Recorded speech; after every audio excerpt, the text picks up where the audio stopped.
Breaking news alerts flashed across the screen, announcing that the identity of an infamous con artist who had deceived the entire nation was finally revealed.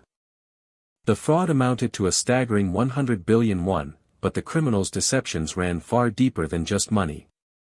Investigations uncovered a lifetime of scams, with the perpetrator living a life of deceit since he was just a child. The suspect was currently on the run, skillfully evading the pursuing police force. As an unregistered citizen, even the name he used was unconfirmed, though he was identified as a 35-year-old male. The authorities finally released his name to the public, Han Junwoo. Watching his own face on the news, Han Junwoo muttered his disapproval, wondering why they had to use that particular picture. He felt a sense of resignation, deciding that what was done and it was time to get some rest.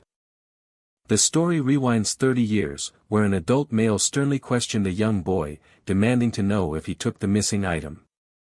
A young Han Junwoo vaguely replied that he didn't know anything.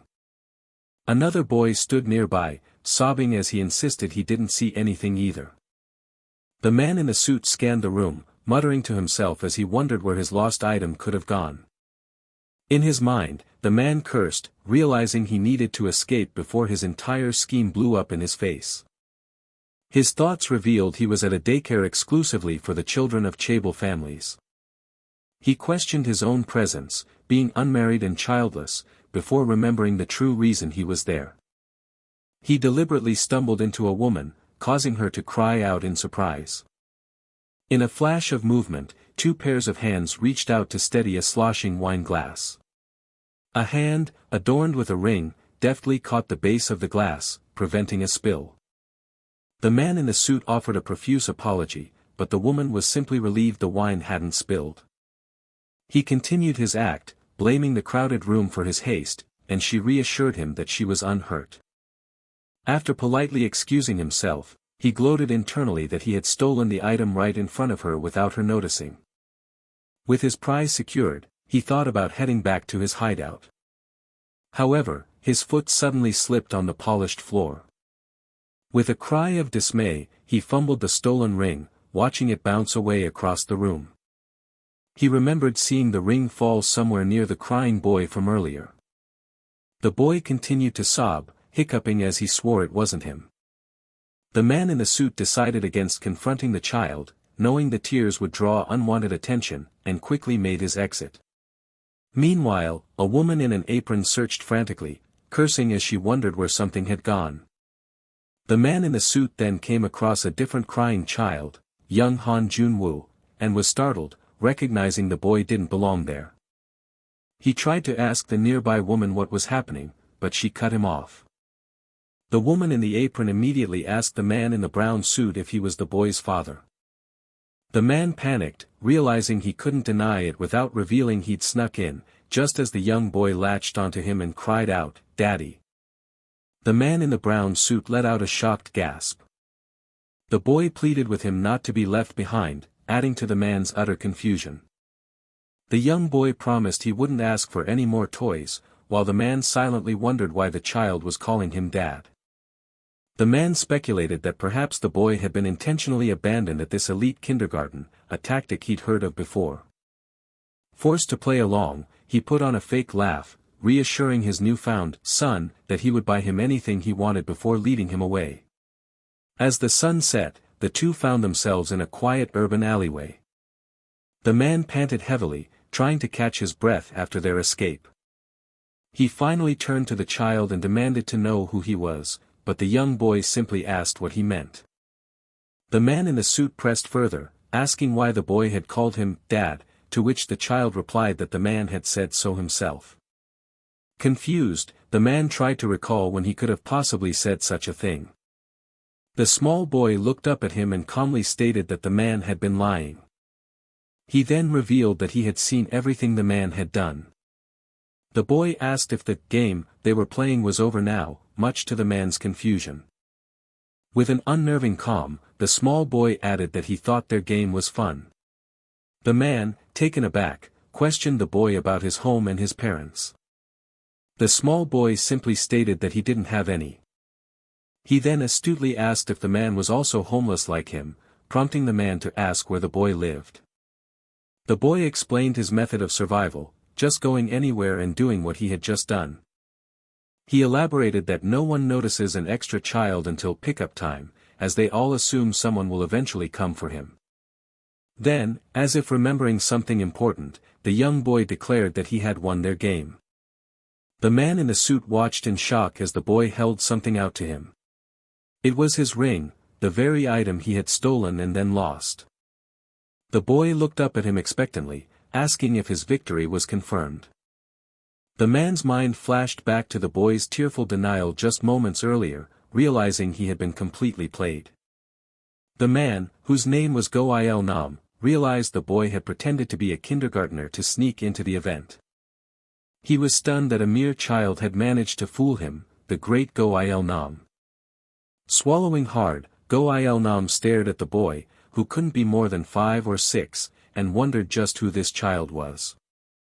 The young boy looked up at the stunned man, holding the stolen ring as proof of his skill.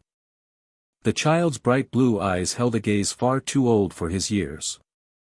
With an unsettling calm, the young boy asked Go-Il-Nam if he was scared of him, too. Go-Il-Nam was speechless, shocked by the expression he must have been making to provoke such a question. He couldn't believe he was afraid of a 5-year-old kid. But as he looked into those piercing eyes, he had to admit to himself that he was, in fact, scared. Go-Il-Nam was terrified by the sheer, raw talent this child possessed. His mouth fell slightly agape as a momentous decision formed in his mind. He slowly extended his hand in an offering gesture. Go-Il-Nam then asked the young boy if he wanted to come with him. The boy's blue eyes widened in genuine surprise at the unexpected offer. That was the day that changed everything for the young boy. With his dark hair and piercing blue eyes, a new path opened up before him. On that day, the narrator recalls, he gained a family for the very first time. He met his first ever father, the master con artist Go-Il-Nam. However, there was a crucial detail he didn't know at the time. A quiet moment settled as he realized that besides Go-Il-Nam, he had 3 more fathers waiting for him. His training began with observing a staged scene where a boy cried for help for his mother and brother. Onlookers casually wondered if they were filming a movie. Go-Il-Nam explained to the young boy that the people on the street were just playing that game he liked so much. The young, blue-eyed boy understood immediately that it was all fake, and Go-Il-Nam told him to just trust his guidance. He watched intently as a long-haired man, one of his new fathers, slurped noodles. The long-haired man asked if the boy wanted to try the con game too, and another father in a vest assured him he was now part of the family and could do it. Overruling a moment of caution from the man in the vest, the boy eagerly declared that he wanted to try and that he could do it well. A determined glint shone in the young boy's blue eye as he prepared for his first role. The boy approached a stranger, beginning his act by desperately calling out for the Mr. With practiced tears, he cried out for help, claiming his mother and brother were in trouble.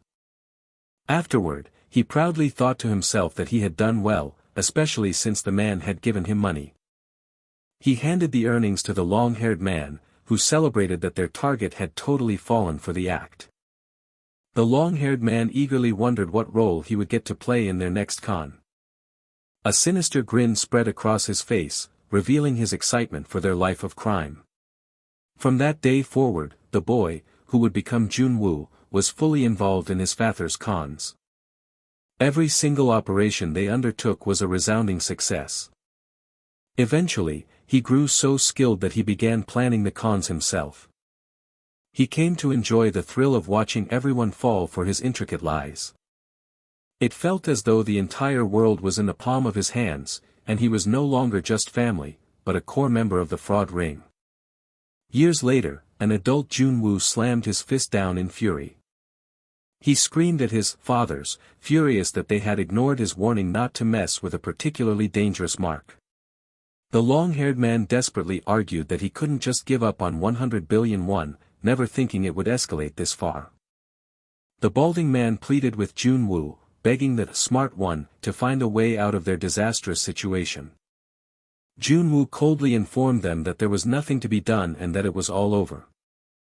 The long-haired man in red refused to accept defeat, screaming that getting caught this time would be the end for them all, but Junwoo just told him to give up. The other associates crowded around him, reminding him that he was their son and threatening that if they went down, he was going down with them. Amidst the chaos, his primary father figure calmly told Junwoo not to worry too much. The older man suggested that perhaps it was simply time for all of them to retire, though Junwoo sensed something else beneath his words. A heavy silence fell as the father figure's hand trembled on Junwoo's shoulder, betraying his true fear. Junwoo thought about what would happen if he got caught this time. A sense of weary acceptance washed over him as he decided that maybe getting caught would be for the best. He admitted to himself that he was already sick of scamming, a path he'd started on without ever really choosing it. As time passed, the one emotion that had come to fill him was a deep sense of regret. He knew it was a useless emotion, but he couldn't shake it. More than anything, he was just sick and tired of it all. He was done with fathers blinded by greed and a life spent constantly on the run. The bruised and somber face of the young man reflected his complete exhaustion with his life. The young man accepted his fate, thinking to himself that this was finally the end. Suddenly, a familiar voice boomed, calling out, "Son." Junwoo's perspective violently shifted, and he found himself as a teenager in a school uniform, sitting at a dinner table. He cried out in utter confusion, completely bewildered by the sudden change. A bald-topped man laughed, remarking that Dad had done it again. Junwoo stared, dumbfounded, at the scene before him. As he questioned if this man was his dad, the father figure proudly held up a piece of chicken, boasting that he had at least protected the drumstick from falling. An instructor urged Han Junwoo to eat up, telling him he would be in high school soon, which only deepened his confusion. Han Junwoo's mind reeled with the impossible thought, he was going to be a high schooler. The instructor laid out their next con, explaining they would disguise themselves as gangsters while Junwoo enrolled in Seonwoo Middle School to get close to the principal. The title, Principal, hung in the air, a key detail in the unfolding plan. Seated at the table with his arms crossed, a much younger Han Junwoo appeared to be listening from behind the instructor. In reality, Junwoo was lost in a silent, contemplative state. The instructor yelled at him, demanding to know if he was paying attention, snapping Junwoo out of his daze.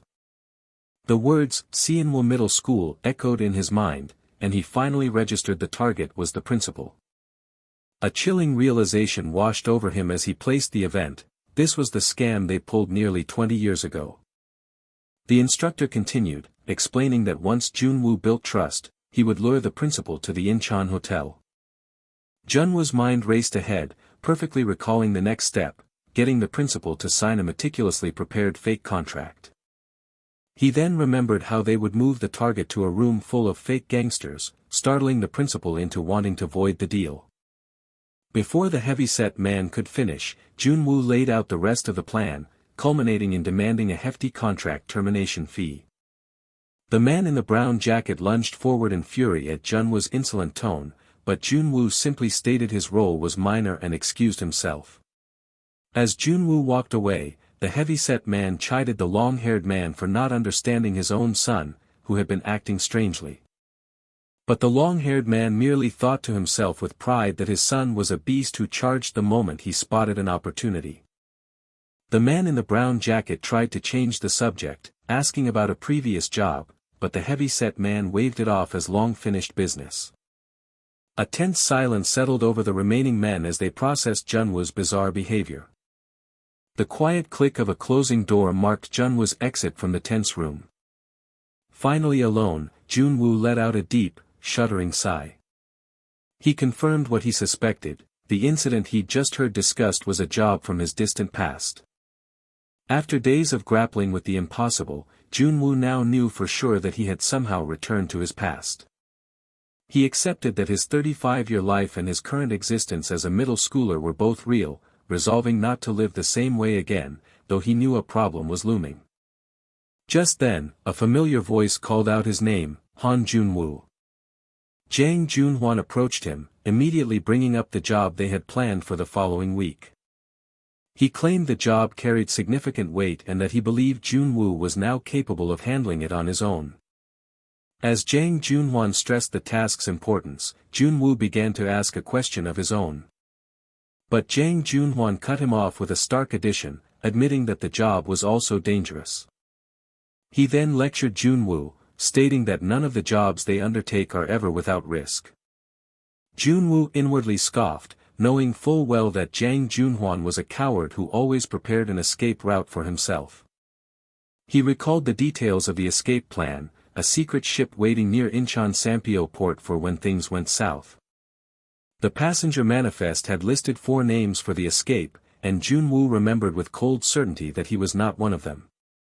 Now standing in a bathroom, the young man stared intently at the document that laid out his expendable role in the scheme. His thoughts drifted back to a conversation with the long-haired man, who had once condescendingly asked if he was scared. He remembered his defiant reply, insisting he had always managed just fine on his own. Back then, he had reasoned that the only reason he had to attend school was because their current mark was a principal. The long-haired man had given him strict orders to avoid being seen in public and, above all, not to make any friends. The man's words echoed in his memory, a cold warning that their group was the only home he would ever have. Junwoo reflected on his past life, where he had planned and executed countless operations with flawless perfection. Not a single mission under his control had ever failed, the only thing that had ever truly failed was the bottomless greed of his fathers. They had brainwashed him since childhood, molding him for their own selfish profit. He was nothing more than a money-making tool to them, and he now realized their warnings were just to keep him isolated. A bleak memory surfaced of himself as a small child, sitting all alone in a dark room, his only company the flickering light of a television. He understood now that they kept him hidden away in case he ever got ideas about trying to escape their control. But there was one person, one caring voice, who told him he shouldn't have to walk the same road and that he could quit anytime. He cringed, remembering how his younger self had angrily fought back, declaring that he liked the job and demanding to be left alone. In his childish frustration, he had even hurled the question at the only man who cared, "Do you hate me, Dad?" Junwoo was filled with regret, knowing he hadn't understood the man's intentions back then. Every one of those conversations had been an attempt to protect him from a life of crime. His dad had gently offered him visions of a different future, an office worker, or perhaps a counselor, given his way with words. Then, his father's face had lit up as he landed on the perfect idea, becoming an actor. With a hearty laugh, the man had reminded Junwoo just how much he truly loved to act. The forgotten memory struck Junwoo with the force of a revelation, that was a path he had never even considered for himself. His father's voice, full of warmth and concern, called out to him from the depths of his memory. He recalled the man noticing his son's somber mood and offering to take him out for meat. A fond memory of his father's booming laughter followed, teasing him for finally appreciating anchovy stew, a dish he once despised. His father had known him so well, sensing that something was bothering him beneath the surface. The weight of the past and the future settled on Junwoo, his expression turning grim as he stared at the floor. In his memory, his father's kind voice broke the silence, gently observing that his son had something he needed to say. A heavy quiet hung in the air as Junwoo struggled to find the words. Finally, Han Junwoo looked up and spoke to the man he considered his only true father. A single, terrifying thought crystallized in his mind, the culmination of his past life and his doomed future: "I'm going to die." The story continues, brought to you by the Scanlation team. At a school retreat, a teacher frantically tried to organize the students, her voice rising in frustration over the disorganized rows and missing classmates. The teacher sighed in exasperation, complaining about the miserable weather on the very first day as thunder rumbled ominously overhead. Spotting a lone figure trudging through the rain, she called out to Han Junwoo, asking if he was coming. Han Junwoo cheerfully responded that he was on his way. Acting as a responsible class representative, Junwoo confirmed that all of Class 2 was present and reminded them to listen to the instructor upon arrival. A glance at his phone revealed a message from his father, wishing him a good trip. A faint, gentle smile touched Han Junwoo's lips as he looked down at the caring text. An unseen guide hurried the students onto the bus, instructing them to form the same 3 lines once they reached their destination. The downpour continued relentlessly, setting a somber mood for the journey. Elsewhere, inside the retreat center, a door with a digital lock stood closed in an empty hallway. Behind the door, a student in a red shirt complained about how much of a hassle the younger students were, though he admitted there was an upside. He smirked, revealing that the student's presence made his own misdeeds possible. Looking over a stash of stolen liquor, he scoffed at the kids who wanted to drink the good stuff despite not knowing how to handle it. The student in the red shirt mused to himself, wondering if he should try to drink with Teacher Yo later that day.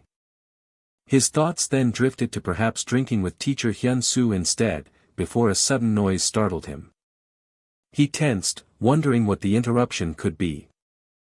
A figure burst in, revealed to be Han Yun-woo, who cursed in annoyance and aggressively demanded to know who had dared to barge in on him. The student in the red shirt, shocked, shot back, questioning who this kid was to speak so disrespectfully to an upperclassman. Yun-woo, maintaining his charade as Jun-woo, flippantly stated that he was simply following the head teacher's orders to clear out and planned to nap in the room. Enraged, the student in the red shirt demanded the younger boy's name and class. He grabbed the boy's collar, threatening to teach him a lesson before calling his homeroom teacher. The student in the red shirt let out a disbelieving laugh, his knuckles cracking with rage. Just as he shouted an obscenity, Yun-woo violently twisted his arm, asking if he dared to lay a filthy hand on him. Yun-woo calmly brought up the bully's threat to call a teacher. He then ominously questioned whether the teacher would even be able to come. The student in the red shirt suddenly recalled a brutal memory of the real Jun-woo being beaten to a pulp by his own family, making him wonder what kind of kid stood before him now. Yun-woo leaned in, his voice laced with menace, daring the terrified bully to make the call. The student's mind raced, unnerved by the sight of tattoos and the mention of a mob-connected family, fearing the bluff might be real. A subtle, confident smirk played on Yun-woo's lips as his intimidation tactic worked perfectly. Yun-woo shoved the bully away, telling him to stop acting tough and to go call a teacher if he had the guts. He helpfully provided the name of Class 2's homeroom teacher, leaving the student in red seething with fury. The bully stumbled out of the room, shouting for Yun-woo to just wait right there. Once alone, Yun-woo relaxed, thinking to himself that scaring the bully off was easier than he expected. Now sitting calmly on the couch, the name tag Han Yun-woo was visible, revealing the deception. A sinister smirk spread across Yun-woo's face as he surveyed his prize. On the table before him sat 2 bottles of soju and a pack of cigarettes, the spoils of his successful con. Meanwhile, the bully complained to an actual teacher, who expressed disbelief, stating that Jun-woo was always a super quiet kid in class. The student insisted that the boy claimed his dad was in the mob and even had tattoos, but a nearby instructor dismissed the idea, noting they'd have seen them in PE class, and suggested they check the duty room. The instructor burst into the room, calling out for Han Jun-woo. He looked around the empty space, wondering where the boy could have gone. The instructor then noticed the distinct smell of alcohol, questioning if the student had been drinking. Pointing towards the table, the student in red frantically denied touching the alcohol. His finger indicated the coffee table, which was littered with liquor bottles and cigarettes. The evidence was damning: beer cans, an open cigarette pack, and a bottle of hard liquor sat in plain sight. The instructor was flabbergasted, while the student tried to assure him that they both knew he wasn't the one drinking. Outside, the relentless rain continued to pour down. The student in red suggested they should focus on finding out where the boy went first. A heavy silence fell over the scene. Far away from the retreat center, a lone figure stood precariously on a cliff's edge in the pouring rain. It was the real Han Jun-woo, standing solemnly against the storm. He mused that the play he had prepared was now finally over. As he reached the final part, he thought that he expected to feel relieved. Junwoo admitted to himself that even though it was all a lie, standing at the end left him with a strange, empty feeling. He reflected on his life, realizing that while he believed he was living in a movie, he was just a conman and a criminal doomed to repeat his mistakes. His internal monologue concluded that today would mark the end of Han Junwoo's 35-year life. With a grim finality, he thought to himself that it was the perfect day to die. Suddenly, an unknown voice cut through the sound of the rain, declaring that it had found him. A hooded man appeared, shouting Han Junwoo's name and demanding to know what he was doing up there. Junwoo's expression remained fixed in grim determination, his blue eyes seeming to glow with an otherworldly light. The hooded man desperately yelled for him to get down, warning him that the cliff edge was dangerous.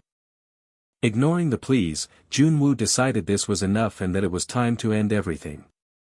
He took a single, deliberate step toward the edge. His final thoughts turned to escaping his father's. He also wanted to escape from the man who raised him. Most of all, he wanted to escape from the past where he had lived like a total wreck. In a small theater office, Ju Mansik erupted in frustration, learning his actors had run away yet again. His assistant fretted over the performance just hours away, but Mansik immediately ordered him to process refunds and calculate their losses. The assistant suggested suing for damages, but Ju Mansik internally dismissed the idea, knowing the fledgling actors had no money to their names. Instead, he instructed his staff to send personal apology texts to the customers, prompting the assistant to reflect on how his boss was almost too kind for his own good. Ju Mansik sighed, lamenting that while trust was said to be important in business, it was a principle he found increasingly difficult to uphold. He began to reflect on his past, recalling how just 5 years ago, he was a promising National Assemblyman at the young age of 45. However, his success attracted parasites, and he found himself betrayed by those he trusted most, trapped in an endless cycle of political power struggles. When he finally came to his senses, all that remained were fabricated bribery scandals plastered across the news and a profound sense of isolation, forcing him to abandon the filthy world of politics. Filled with a renewed, if naive, sense of confidence, he embarked on his first business venture. He built a small local theater, but the 5 years since its opening had been a constant struggle. At first, the theater did surprisingly well, gaining attention despite its rural location. His strategy was to cast talented but unknown newcomers, giving them a chance to shine rather than relying on established stars. He was well aware that a famous actor's name was often the primary draw for an audience, a fact frequently confirmed by box office news. But Ju Mansik firmly believed the true quality of a play wasn't in an actor's fame, but in how convincingly they embodied their characters. His focus remained on raw talent that could deeply move an audience, individuals often overshadowed by bigger names. For a time, his theater was even celebrated for discovering these hidden gems, but this reputation didn't last long. The actors he cultivated all had dreams that pointed toward the bustling metropolis of Seoul. Once they gained a sliver of popularity at his small theater, they would invariably leave for larger companies in the city, and this was the third time it had happened. Walking dejectedly through his empty theater, Ju Mansik wondered if the problem was with him, or if the world itself was simply flawed. His somber thoughts were interrupted by the sound of muffled talking echoing from within the auditorium. He realized he must have left a recording playing before his earlier conversation with the assistant director. A sudden thought struck him, and he cautiously pushed open the door to the screening room. Inside, a lone young man with dark hair sat completely absorbed, his face illuminated by the light of the screen in the otherwise empty theater. Ju Mansik recognized him immediately. It was the same high school-aged kid who had been lurking around at odd hours lately. He noted the boy's work uniform, which seemed strangely out of place for someone so young. Still, he recalled that the boy was conscientious, always leaving a few bills behind after watching. As he yawned, Ju Mansik mused that for a small, insignificant theater with no regulars, this mysterious boy might just be his only one. Stepping into the room, he broke the silence and asked the young man for his name. The boy replied that he didn't have one, a response that irked Ju Mansik, who thought that even a neighborhood mutt has a name. Mansik then asked his age, and the boy stated he was 17 but did not attend school. Seeing the boy prepare to leave, Mansik offered a sudden apology, which the young man misunderstood as a reprimand for watching without permission. The boy flinched, but Mansik quickly tried to clarify that he wasn't scolding him at all. The dark-haired young man gave a small nod of understanding and turned to go. As the boy tried to hand him some cash, Mansik reached out to stop him. The young man explained that he truly enjoyed the showing, though he was disappointed it had been cut off midway through. Mansik insisted, telling the boy he had never asked him for money. He firmly grabbed the young man's arm to push the money away.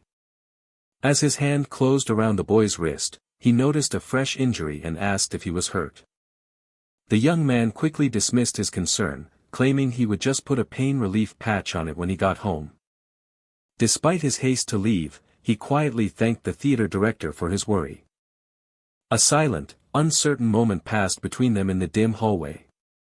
The young man then announced his departure and began to walk away. In a moment of desperation, Mansik called out, asking if he was only interested in plays, causing the blue-eyed man to pause with a questioning look. Mansik stammered, mentioning he had a collection of recorded plays and scripts inside. He immediately regretted his words, sighing as he realized he sounded like a creepy old man trying to lure a child with candy. Changing his approach, he bluntly told the boy to just come inside and get his injury treated before leaving. The blue-eyed man hesitated, glancing back over his shoulder before finally relenting and following Mansik inside. As he treated the boy's wrist, Mansik admitted he was surprised, having fully expected to be ignored. Handing him some food, he joked that the boy must have been hungry to have followed him so easily. Mansik explained that the young man reminded him of someone, while the boy silently thought the food was bland, prompting Mansik to ask why he did such manual labor. He suggested that a decent-looking young man could find better work, but the boy simply replied that everyone has their own circumstances. A pensive silence fell as the blue-eyed man stared downward, lost in his own thoughts. The young man's attention was then caught by a document on the table, and he asked what it was. Mansik glanced down, identifying the papers as a new script he had just acquired. He confirmed it was titled, A Chance Encounter, his gaze lingering on the cover page. Seeing the boy's curiosity, Mansik casually offered it to him for a read. The young man took the script, a thought crossing his mind that this was the first time he had ever held one. His eyes scanned the first few lines of dialogue, where a character named Ji-young asked her friends about their ideal types. He continued reading the scene description, which set the stage for a conversation between three friends walking to school together. The young man let out a soft, thoughtful hum as he absorbed the words on the page. His expression became intensely focused, his eyes tracing every line of the script. Mansik watched him from across the table, his own expression growing serious as he observed the boy's quiet concentration. The young man remained engrossed, his gaze locked on the paper he held unfolded in his hands. An air of intense silence filled the room, broken only by the rustle of the script. Suddenly, Mansik reached out and declared, "That's enough." He quickly explained that the script was an unreleased work, so he couldn't show him the entire thing. Internally, Mansik admitted he'd only shown it to him on a whim, thinking a country kid wouldn't know much about plays. But the boy's unexpected seriousness made him instinctively snatch the script back. As he wondered if he had been too careless, the young man simply thanked him for the opportunity to read it. Disappointed by the plain reaction, Mansik pressed him for an opinion, asking if he thought the play would be successful. The boy demurred, claiming he wasn't qualified to judge, but Mansik insisted the script was a masterpiece from a perfectionist writer with not a single wasted word. The young man's continued silence prompted Mansik to ask if he disliked it simply because it was a romance. "No," the boy finally said, "I just don't know if it suits your theater." Taken aback, Mansik asked what he meant, and the young man directed him to the second line on the very first page. Confused, Mansik mumbled, "Second line of the first page," as he fumbled through the script. As Mansik read a line aloud about characters with umbrellas, the young man recited the next character's line from memory. Ju Man-sik stared in disbelief as the young man continued, flawlessly reciting not just dialogue but also the stage directions for a character entering from the opposite side. The theater director's mind reeled as he realized the boy had memorized everything he'd read in less than a minute, perfectly reciting the subsequent lines and actions as if he'd known them for years. The black-haired man continued his flawless recitation of the script, leaving Ju Man-sik to wonder how he had memorized everything in under a minute. Ju Man-sik stared intently across the table, his mind still reeling, while the young man simply continued eating his meal. Finally finding his voice, Man-sik conceded the point but questioned what any of it had to do with his specific theater. The young man pinpointed the exact moment in the script where the characters were supposed to meet. He then broke down the logistical impossibility, explaining that the stage was only 13 steps wide, far too short for the 30 seconds of dialogue while walking. He further noted that the umbrellas would plunge the actors into shadow, completely obscuring their faces and ruining any dramatic entrance. As a solution, the young man suggested changing the setting from a walking path to a bus stop, giving the characters a natural reason to remain stationary. He envisioned a new staging where the main character could use their umbrella to briefly hide from the audience, building suspense and curiosity. The young man suddenly paused his detailed analysis, stopping mid-sentence. He quickly dismissed his own ideas, telling Man-sik to just ignore him as it would likely be a lot of extra work. Completely unfazed, the young man simply returned to slurping his noodles. Breaking the stunned silence, the young man asked Man-sik if he wanted him to continue his breakdown. A bewildered Ju Man-sik asked what he meant, to which the young man replied he wanted to analyze the other parts of the script as well. Man-sik could only stare, a single bead of sweat rolling down his temple. A wave of shock and disbelief fluttered through the seasoned theater director.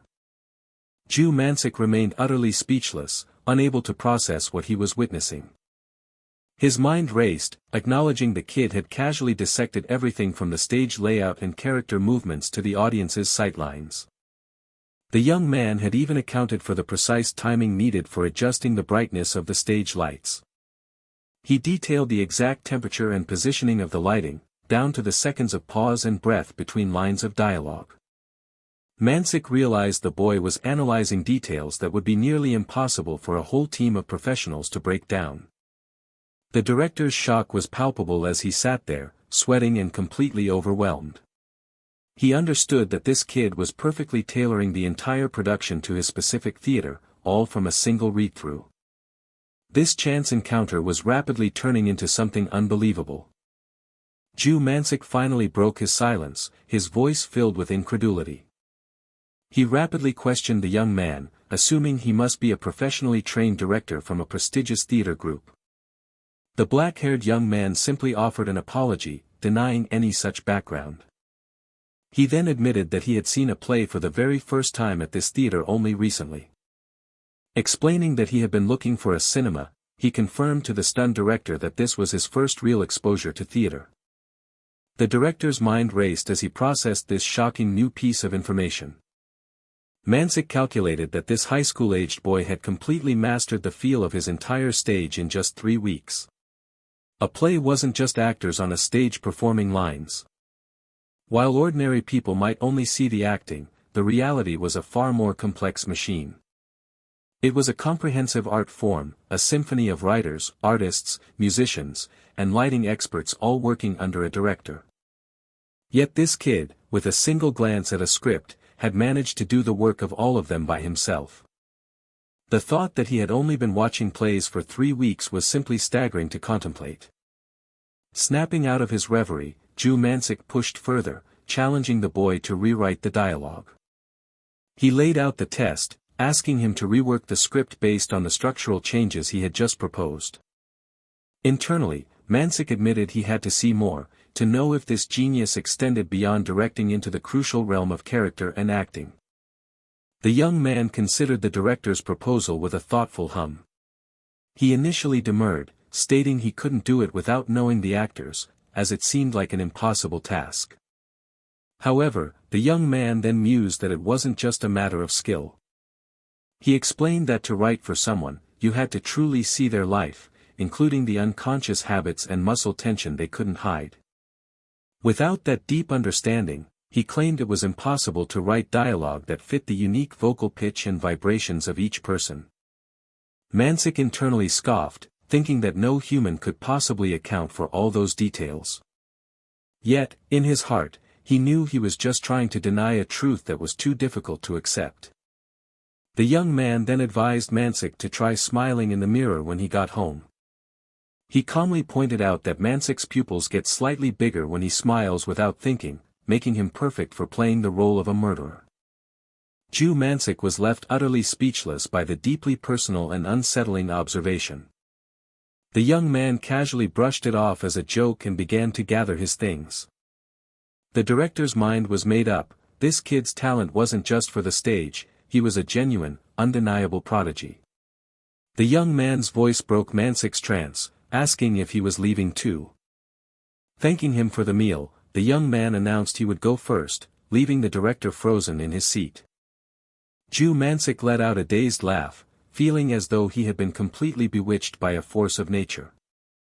He wondered where on earth this kid had come from, reassuring himself he would see him again tomorrow to get some answers.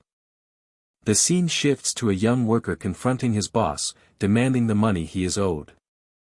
The worker firmly stated that the boss did indeed owe him, but the man continued to feign ignorance. He reminded his boss of the promise to pay him later, stating the exact amount owed down to the last one. The boss and another man simply mocked him, sneering that in the real world, later actually means never. When the young worker asked if he wasn't going to be paid, the boss flatly replied that he didn't have that kind of money. The young worker sighed, realizing he was being given one last chance to walk away without pay. He thought back on all the times he'd let it slide when they had made excuses about business being tough. He knew all their excuses, but he was tired of them, and wondered if they had any idea who they were provoking. He surmised that they thought they could get away with it because he was young and had no parents to stand up for him. Furthermore, he knew for a fact they had stolen wages from other workers, making them experts at talking their way out of trouble. The confrontation suddenly exploded into violence as the boss screamed at his men. The young worker's eyes glowed with an intense blue light as he glared, while his two tormentors looked on in absolute terror. In the ensuing chaos, the boss cried out in agony, bizarrely accusing someone of shorting his pay. The boss anxiously wondered why the young man hadn't arrived for his audition yet. Sighing, he noted it was well past the usual time, just as his bespectacled employee burst into the room with a shout. The boss, flustered, asked his employee where a 17-year-old might be, only to be reminded that the boy works at a construction site, not school. The employee suggested they check the construction site, a simple deduction that left the boss momentarily confused. After his employee repeated the logic, the boss finally conceded that the young man must be at the work site. With a sudden burst of resolve, the boss made a dash for the door, ignoring his employee's frantic reminder about an upcoming meeting. His mind was consumed by a single thought: if the young man works at a construction site, then that's where he had to be. Heavy, ragged breaths escaped him as he ran frantically through the streets. The man with glasses finally arrived at a gritty work site, panting as he wondered if this was the right place. Muffled, angry voices could be heard from just inside a nearby building. He cautiously pressed a hand against the wall, peeking through a slightly ajar door. The young man with glasses erupted with fury, demanding to know why they had shorted the boy's pay. While the bullies reeled in shock at the intrusion, the young man with glasses continued to berate them, declaring they should be ashamed for cheating a kid. He screamed that they were filthy bastards, causing one of the men to cry out in surprise. His voice boomed with authority as he threatened to report every single one of them to the labor department. The man with glasses then turned his attention to the stunned protagonist, questioning why he was just standing there. As the bullies lamented their lost money, the young man with glasses urged the protagonist to leave, refusing to waste any more time on such scum. The scene shifted to a calm, sunny day, with light washing over the city rooftops. One of the defeated bullies, a man in a dark uniform, cursed under his breath as they walked away. The man with glasses couldn't understand why the dark-haired young man would tolerate such treatment, asking why he wasn't more furious. He insisted the young man deserved his pay and offered to get the bullies arrested, but the dark-haired man simply asked why he would go to such trouble. The man with glasses sternly lectured the boy, stating that when an adult offers help, the proper response is gratitude, not backtalk. A close-up on his eye revealed the depth of his serious and unyielding expression. The dark-haired man in uniform sat down on a public bench, remaining silent with his hands resting on his lap. Beneath his calm exterior, his hands clenched into tight, trembling fists. The man with glasses made a sudden offer, telling the boy to quit his manual labor and come work for him instead. The scene then shifted back to the moment of that pivotal offer. The middle-aged man tried to recall his theater's losses from the previous month. The young man simply asked why he was bringing that up. The middle-aged man pitched his offer, explaining that if the boy worked for him, he could watch all the plays he liked. The young man cut straight to the point, asking why the director was so keen on helping him. The middle-aged man deflected, insisting it was pure coincidence since a part-timer had just quit. With a small, knowing smirk, the young man skeptically questioned if the perpetually stressed director even had enough money to pay him. The middle-aged man bristled, asking if the boy was genuinely worried about being cheated out of his wages again. The young man's blunt yes left his potential employer utterly speechless. Exasperated but determined, the middle-aged man vowed that he would personally work at the construction site in the boy's place if that's what it took to guarantee his paycheck. The young man was left silent, taken aback by the sheer conviction in the man's promise. Back in the present, the man with glasses reflected on their conversation from yesterday, admitting the boy's strange insights were unsettling and unprovable. He couldn't shake the powerful emotions he felt during their meeting, solidifying his resolve not to let such a talent wither on a construction site. The man with glasses mused that everyone has a place they belong, and even if it was a risk, he was determined to keep the young man by his side. Returning to the flashback, the blue-eyed young man processed the incredible offer in silence. The man with glasses decided to bring up something the boy had mentioned earlier. The blue-eyed man's interest was finally captured as he asked if part-timers also got to watch the plays. An exterior shot of a modern theater at sunset marked the beginning of a new chapter. Inside a spacious lobby, the man with glasses waited with his arms crossed. His stomach rumbled with impatience as he wondered what was taking the young man so long. He considered the possibility that the boy was simply far more meticulous about his work than he had imagined. It had been a week since the young man started, and today he'd been assigned to the messy basement rehearsal room. The man with glasses recalled telling him to just tidy up a bit, yet 3 hours had already passed. A close-up on his eyes showed his growing irritation. Losing his patience, he stormed towards the basement, annoyed that their dinner plans were being delayed by what should have been a simple task. As he opened the door, his eyes widened in utter disbelief at the scene inside.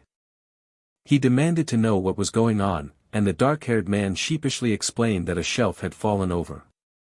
In an instant, the man with glasses understood exactly what had happened to the shelf where the scripts were stored. He let out a fond, exasperated laugh, picturing the boy becoming utterly absorbed the moment the scripts had scattered across the floor. But still, his amusement gave way to intense curiosity about what he was witnessing. A small table was set as if for a scene, complete with a vase of red camellia flowers next to a stack of books. The man with glasses asked what he was doing, and the man in the blue jacket calmly replied that he was just reading a script with his eyes. Unconvinced, the director gestured to the staged room, asking why he would set up props if he was only reading, accusing him of practicing alone. An unspoken truth hung heavy in the ensuing silence. His eyes then fell upon the script in the young man's hands, recognizing it as a difficult Russian play. He questioned the choice when there were so many Korean scripts available, only to be floored when the man in the blue jacket said he'd already read all of those. The young man calmly stated that he had, in fact, read them. He gestured to the perfectly organized bookshelf, clarifying that he had read everything that was arranged over there. The man with glasses was left completely dumbfounded by the staggering claim that the boy had read the entire collection. The man with glasses reeled internally, his mind struggling to process the staggering claim that the young man had read the entire library.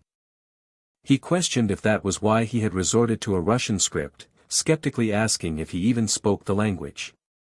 The black-haired man simply replied, "No," and gestured towards something else on the small table. The director's eyes followed his gesture, landing on a thick Russian dictionary. While the director scoffed that a dictionary was only for looking up words, the young man calmly explained that he could grasp the gist of the play from just a few key terms. A wave of utter disbelief washed over the man with glasses, who could only think to himself what kind of person this was. He looked down at the script, astounded that the boy had arranged this entire, intricate scene based on recognizing only a handful of words. His attention was fixed on the book in the young man's hands, a particular scene catching his eye. He recalled his own past, remembering how he had studied that very same script countless times, recognizing the scene playing out before him. In his mind's eye, he saw the play's character erupting in a fit of rage, violently flipping a desk and scattering papers everywhere. Looking around the room again, he realized the scattered props were not just a random mess. He noticed how every detail, from the watch to the inkwell, was placed to perfectly capture the raw emotions of the character. Voicing his continued skepticism, he admonished the young man for using a classic play he could barely understand without knowing the basic terms. With a heavy silence hanging between them, he finally asked what exactly it was the young man wanted to become. He pressed on, questioning why the boy was always so quiet and demanding to know what kind of dream he was chasing, be it as a stage manager or a director. He insisted it was time for the young man to finally tell him the truth. The young man with dark hair answered that his dream was simply to live as he was now, a response that only deepened the director's confusion. Pointing to the meticulously arranged room, the director demanded to know what all of this was for. The young man explained that he had just been laying the stage before the scene begins, a phrase that piqued the director's interest. The director cut to the heart of the matter, asking if he was actually planning to act it out himself. He noted the boy's telling silence, a clear confirmation that he had hit the mark. Scratching his head, the man with glasses admitted he had assumed the boy was only interested in directing, not acting. He wondered if that was the reason for his intense, almost obsessive focus on the stage itself. A voice, perhaps a memory or his own inner doubt, whispered that the boy would likely be better off directing than acting anyway. He challenged the young man again, asking if all this preparation was truly necessary for just a single scene. The black-haired man stood his ground, insisting that none of the props had been placed by accident. He declared that everything on the stage served a purpose. The director dismissed this as a mere excuse, arguing that great actors find their emotions anywhere, but the young man countered that theater was different. He stated plainly that the stage is precisely what makes it different. The man with glasses was perplexed, asking what the stage had to do with acting itself. The young man explained his philosophy: every part of the stage, from actors to props, must work in perfect harmony, a concept the director found debatable. The young man conceded that acting was part of it, but his true desire was for the stage itself to achieve perfection. The bespectacled man stood with his arms crossed, his expression a mask of hardened skepticism. After a brief, charged silence, the young man came to a decision. With a sudden clap of his hands, he declared he would just show him right there, startling the director out of his thoughts. A sharp sound echoed as the young man shifted his stance, his demeanor instantly changing. A low, tense sound filled the rehearsal room as the atmosphere became electric with anticipation. The bespectacled man leaned forward, his skepticism momentarily forgotten as he watched with unwavering intensity. The young man immediately transformed, his hands flying to his head as his face contorted in sheer anguish. The director's eye widened in shock, completely unprepared for the sudden and total immersion into character. He knew in that instant this was the face of someone cornered, a man with nowhere to go and nothing left to lose. It was clear the young man hadn't just been speaking nonsense. Surrounded by his props, he had become someone else entirely. The director stared, captivated by the bloodshot whites of his eyes, a physical reaction so real it couldn't possibly be faked by mere acting. He silently wondered if it was even possible for someone to reach such a profound level of immersion in a single moment. The dark-haired man let out a guttural cry, his voice filled with the character's despair as he screamed, "What's the point of all this?" His body trembled uncontrollably as he slammed his head down on the desk, utterly defeated. He then staggered back from the desk, his movements unsteady and lost in despair. His foot hovered precariously over a pocket watch that lay discarded on the floor. With a sickening crunch, his sneaker came down, crushing the watch and silencing its ticking forever. The jarring motion sent him stumbling backward, losing his balance in a dramatic, uncontrolled fall. The director cried out that it was dangerous, his mind registering the fall as a mistake caused by the cluttered props. His own face was a portrait of alarm, convinced his actor was about to be hurt. As he fell, the young man's hand shot out, grabbing for something to break his fall. He stumbled into a nearby chair, his body moving with a desperate, believable clumsiness. His fingers found purchase, gripping the armrest with finality. He collapsed into the seat, slumping over with his head in his hands as if every ounce of strength had left him. A profound and heavy silence descended upon the basement room. The director realized it hadn't been a mistake at all, even the way he had reached for the chair while falling was a perfectly natural, calculated movement. His eyes took in the scene, the collapsed actor surrounded by the broken props scattered around him. He saw the vacant expression, the exhausted posture, and the complete lack of strength to even get up. It all clicked into place, the young man had been right about everything, and every single part of the scene was in absolute, perfect harmony. The man with glasses quietly announced that the scene was over. Looking at the breathtaking talent before him, he shook his head and said that this, their current arrangement, just wouldn't do. With unshakable conviction, the director looked at the young man and declared that he had to get on stage. The young man recalled the 2 years since he had broken from his family, a time when his lack of identity made even finding a part-time job a struggle. He knew he could live an easy life if he just made a different choice. However, he had vowed never to return to that life, instead finding a strange satisfaction in the daily grind of a construction site. While the work offered some contentment, he knew deep down it wasn't what he truly wanted. He was acutely aware of what it was that he so desperately longed for. A worker in a hard hat called out to him, remarking that a kid his age should be out having fun, not stuck in a place like this. The man then suggested he visit a new theater that had recently opened in the next neighborhood.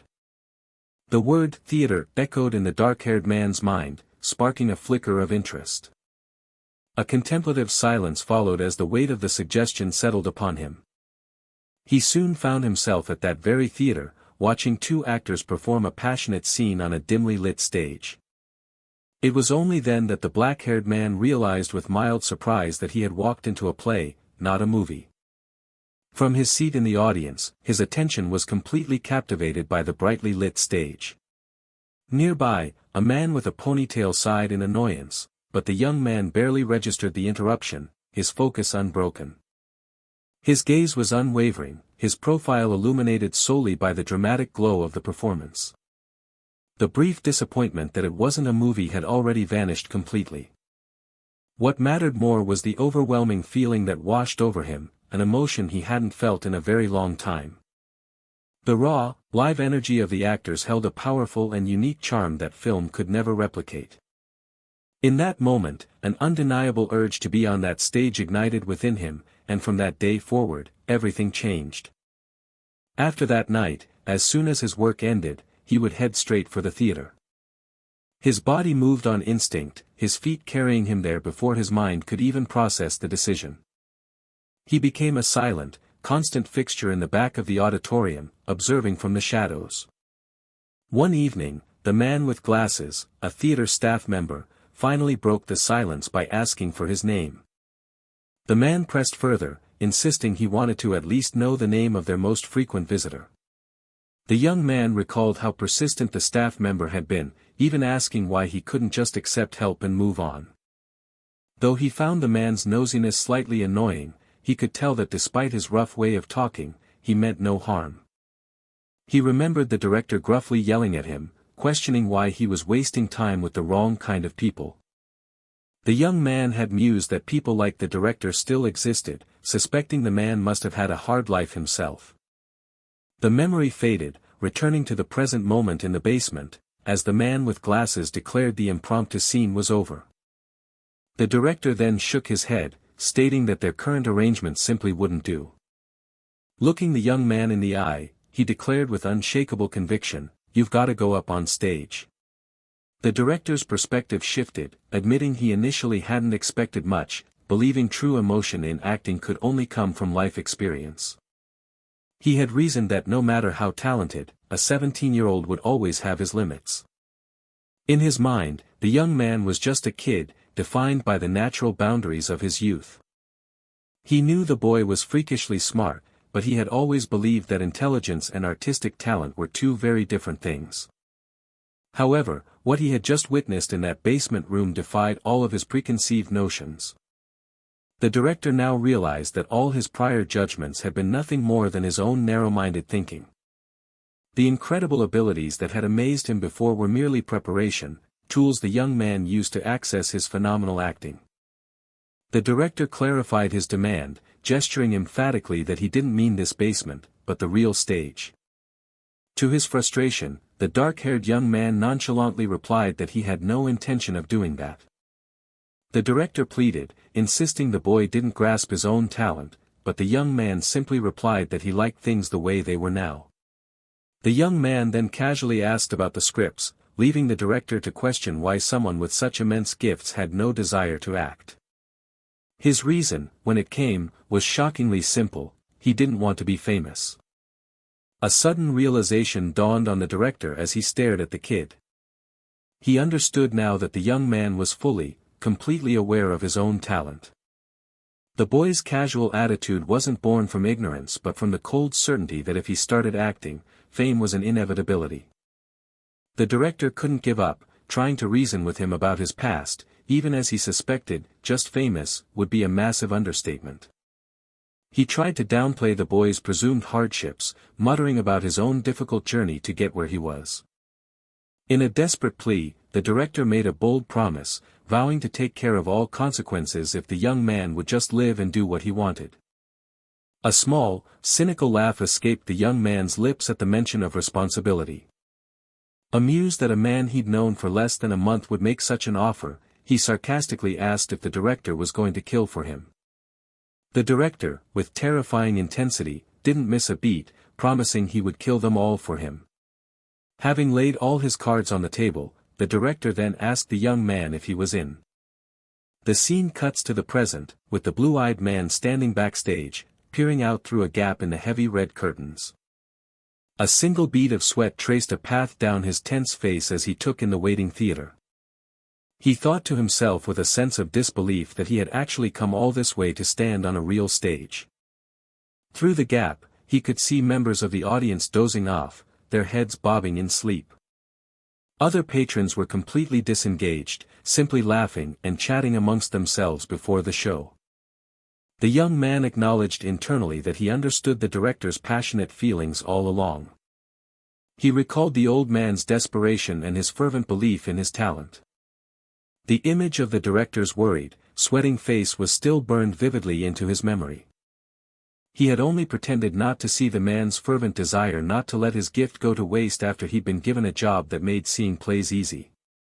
Now, with the director's promise to take full responsibility, the young man wondered if that was truly the reason he couldn't say no. Above him, the complex rigging of the stage lights hung silently over the closed red curtain. Suddenly, the powerful stage lights blazed to life, flooding the area with intense white light. As the heavy curtains began to part with a soft, sliding rustle, he considered another possibility. He stood alone on the vast, dimly lit stage, facing the blinding lights and the unseen audience beyond. In the wings, the director, now in a blue checkered shirt, watched his discovery with rapt attention. With breathless anticipation, the director thought to himself that it was finally starting. An older man with a distinct chin asked if this was the kid he'd heard about, to which the director warned him to prepare to be amazed. Nearby, a man in a green jacket worried that with the lead dropping out only 5 days ago, the boy couldn't have possibly prepared for a role heavy with monologues. The older man agreed, asking if the kid had any experience at all, thinking that 5 days was an impossible deadline. As the older man mused that it was impossible for a novice, the director interjected, revealing it hadn't been 5 days, but 12 hours, leaving the man in green utterly stunned. The director calmly repeated himself, confirming that the young man had only been preparing for 12 hours. He then posed a chilling question to the others, wondering if a script of this length could even be considered long for someone like him. On the vast, dark stage, a single hand reached desperately into a column of pure white light. The black-haired actor's voice resonated through the theater, declaring that he was still trapped in those past moments. He lamented that since losing his love, the world had imprisoned him in a realm of darkness and silence. In the crowd, 2 audience members stared forward, their expressions a mixture of shock and utter captivation. As the dark-haired man in the vest, the actor recalled how time itself seemed to stop the very first moment he laid eyes on her. It was a profound feeling, he thought, one he had never before experienced in his entire life. His character spoke of their first farewell, the memory of her holding his hand while smiling brightly still painfully clear. He admitted with raw anguish that in that moment of parting, he was powerless to do anything at all. The actor's voice filled with frustration as he explained that they lived in completely different worlds, separated by his haunted past. He cried out in desperation about his struggles and forced choices, shouting that she could never understand any of it. His voice then broke with sorrow as he questioned how she could say such a thing to him when she had been his entire world. The raw emotion was so palpable that a tear welled up in the eye of a woman watching from the audience. Backstage, the stunned man in the green jacket turned to the director, asking where on earth he had discovered such a monster.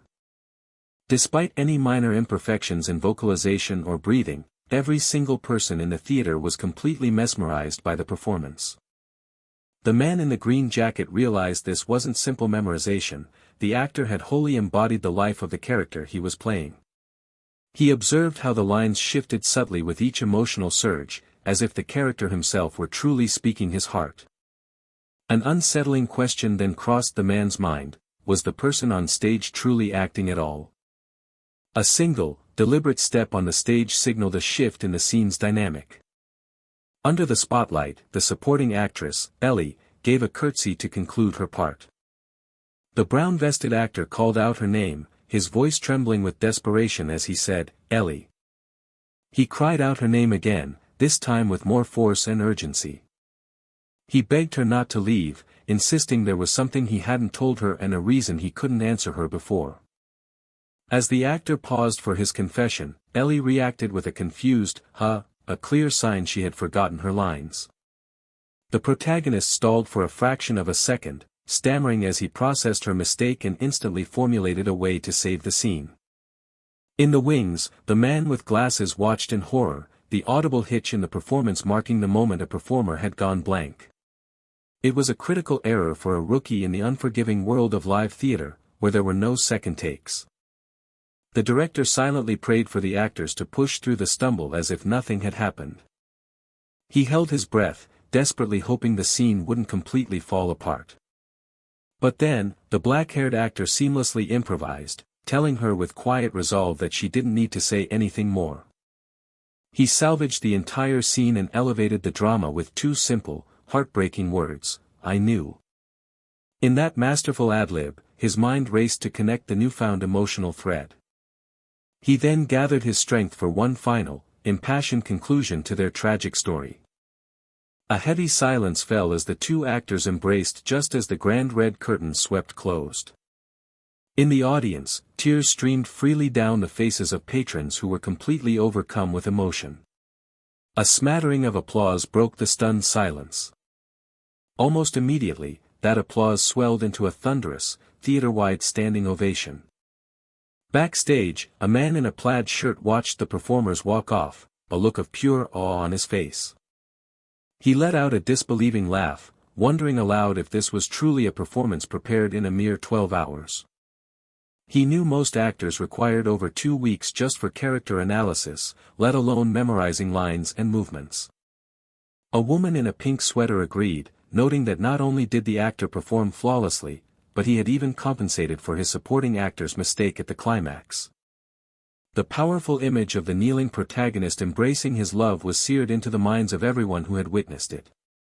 The man in the green jacket shook his head, unable to believe the audience's reaction and questioning how a 17-year-old could prepare such a performance so quickly.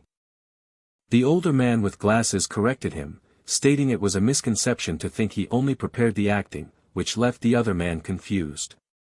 He then pointed out that the young man had influenced everything, from the stage concept and props to the lighting and color scheme. The man in glasses confirmed that the actor had indeed changed all of it, a realization which dawned on the man in the beanie.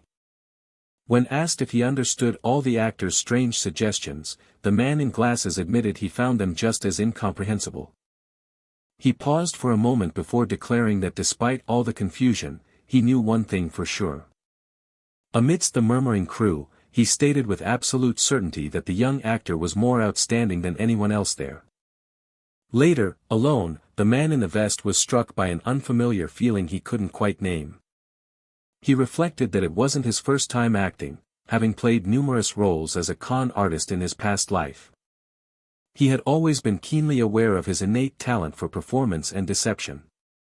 And yet, he acknowledged that this time, something felt profoundly different. He replayed the memory of countless gazes from the audience, all focused intently on him. He vividly pictured the faces in the crowd, so deeply moved by his performance that they were brought to tears. At the emotional peak of the play, it felt as though everyone, including himself, had been transported to another world. This feeling of genuine connection was entirely unfamiliar, even in this second life he had been granted.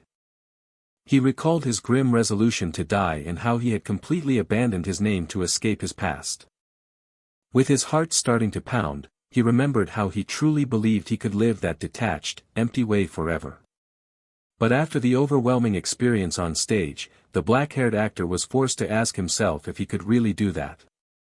The backstage door flew open with a sudden bang. Startled, the brown-haired actress looked over as the director in the plaid jacket stumbled in, flustered and apologetic. In a flash of excitement, he grabbed the black-haired actor by the collar. The director exclaimed that the young man had been playing hard to get, despite possessing such undeniable talent. While a female staff member tried to remind the actor about the script, the director scoffed, pointing out that he had secured the part anyway, even as the actor complained of dizziness. The dark-haired actor simply shook his head, explaining that he just didn't want to be trapped by the lines. A nearby veteran actor overheard this and derisively dismissed it as more of the young man's unintelligible nonsense. But as the veteran actor processed the words, he paused, a sense of familiarity nagging at him.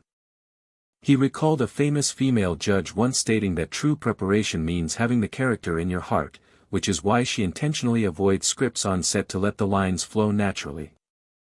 The veteran actor remembered his own past self laughing at the notion, boasting about his own 20-plus years of experience. Back in the present, he marveled at hearing a 20-year veteran's philosophy from someone who had just acted for the very first time. He wondered why he felt such inner strength from the kid's every word, just as the dark-haired actor started to speak again. The actor confessed that, besides everything else, the unfamiliar terms in the script were giving him a headache. A light of understanding dawned on the veteran actor as he remembered the young man didn't even know basic stage terminology. He internally berated himself for thoughtlessly pushing a script on someone whose raw skill was already beyond anything he could teach. While the man with glasses wondered how to even begin making sense of it all, a crew member in a green shirt announced that Act 2 was starting. The black-haired actor turned to the man with glasses and called out to him. The older man looked over, giving a questioning hum in response. With calm resolve, the actor simply stated that he was going back in. Back on stage, the play resumed, filled with passionate and dramatic exchanges. As the final scene concluded, the theater erupted in a storm of applause. The resounding claps echoed, a testament to the performance that had captivated every soul in the audience. Meanwhile, in another part of town, a mysterious man in a blue cap smiled to himself, having finally found what he was looking for. The next day dawned, carrying the weight and wonder of the previous night's performance. The black-haired man sat alone on the floor of a large, empty room, focused on writing in a notebook. He was surrounded by a small mountain of books, poring over one with intense concentration. The older man with glasses entered the room, interrupting the silence to ask if he planned to stare at books all his life. After noting the actor had been missing all morning, he was caught off guard when the young man simply asked if this was enough for now. The older man then emptied a bag, sending a cascade of books tumbling through the air. Looking at the titles, the black-haired man began to understand what this was about. The man with glasses explained that while the books might not be fun, they would help with the frustrations the young actor had been feeling.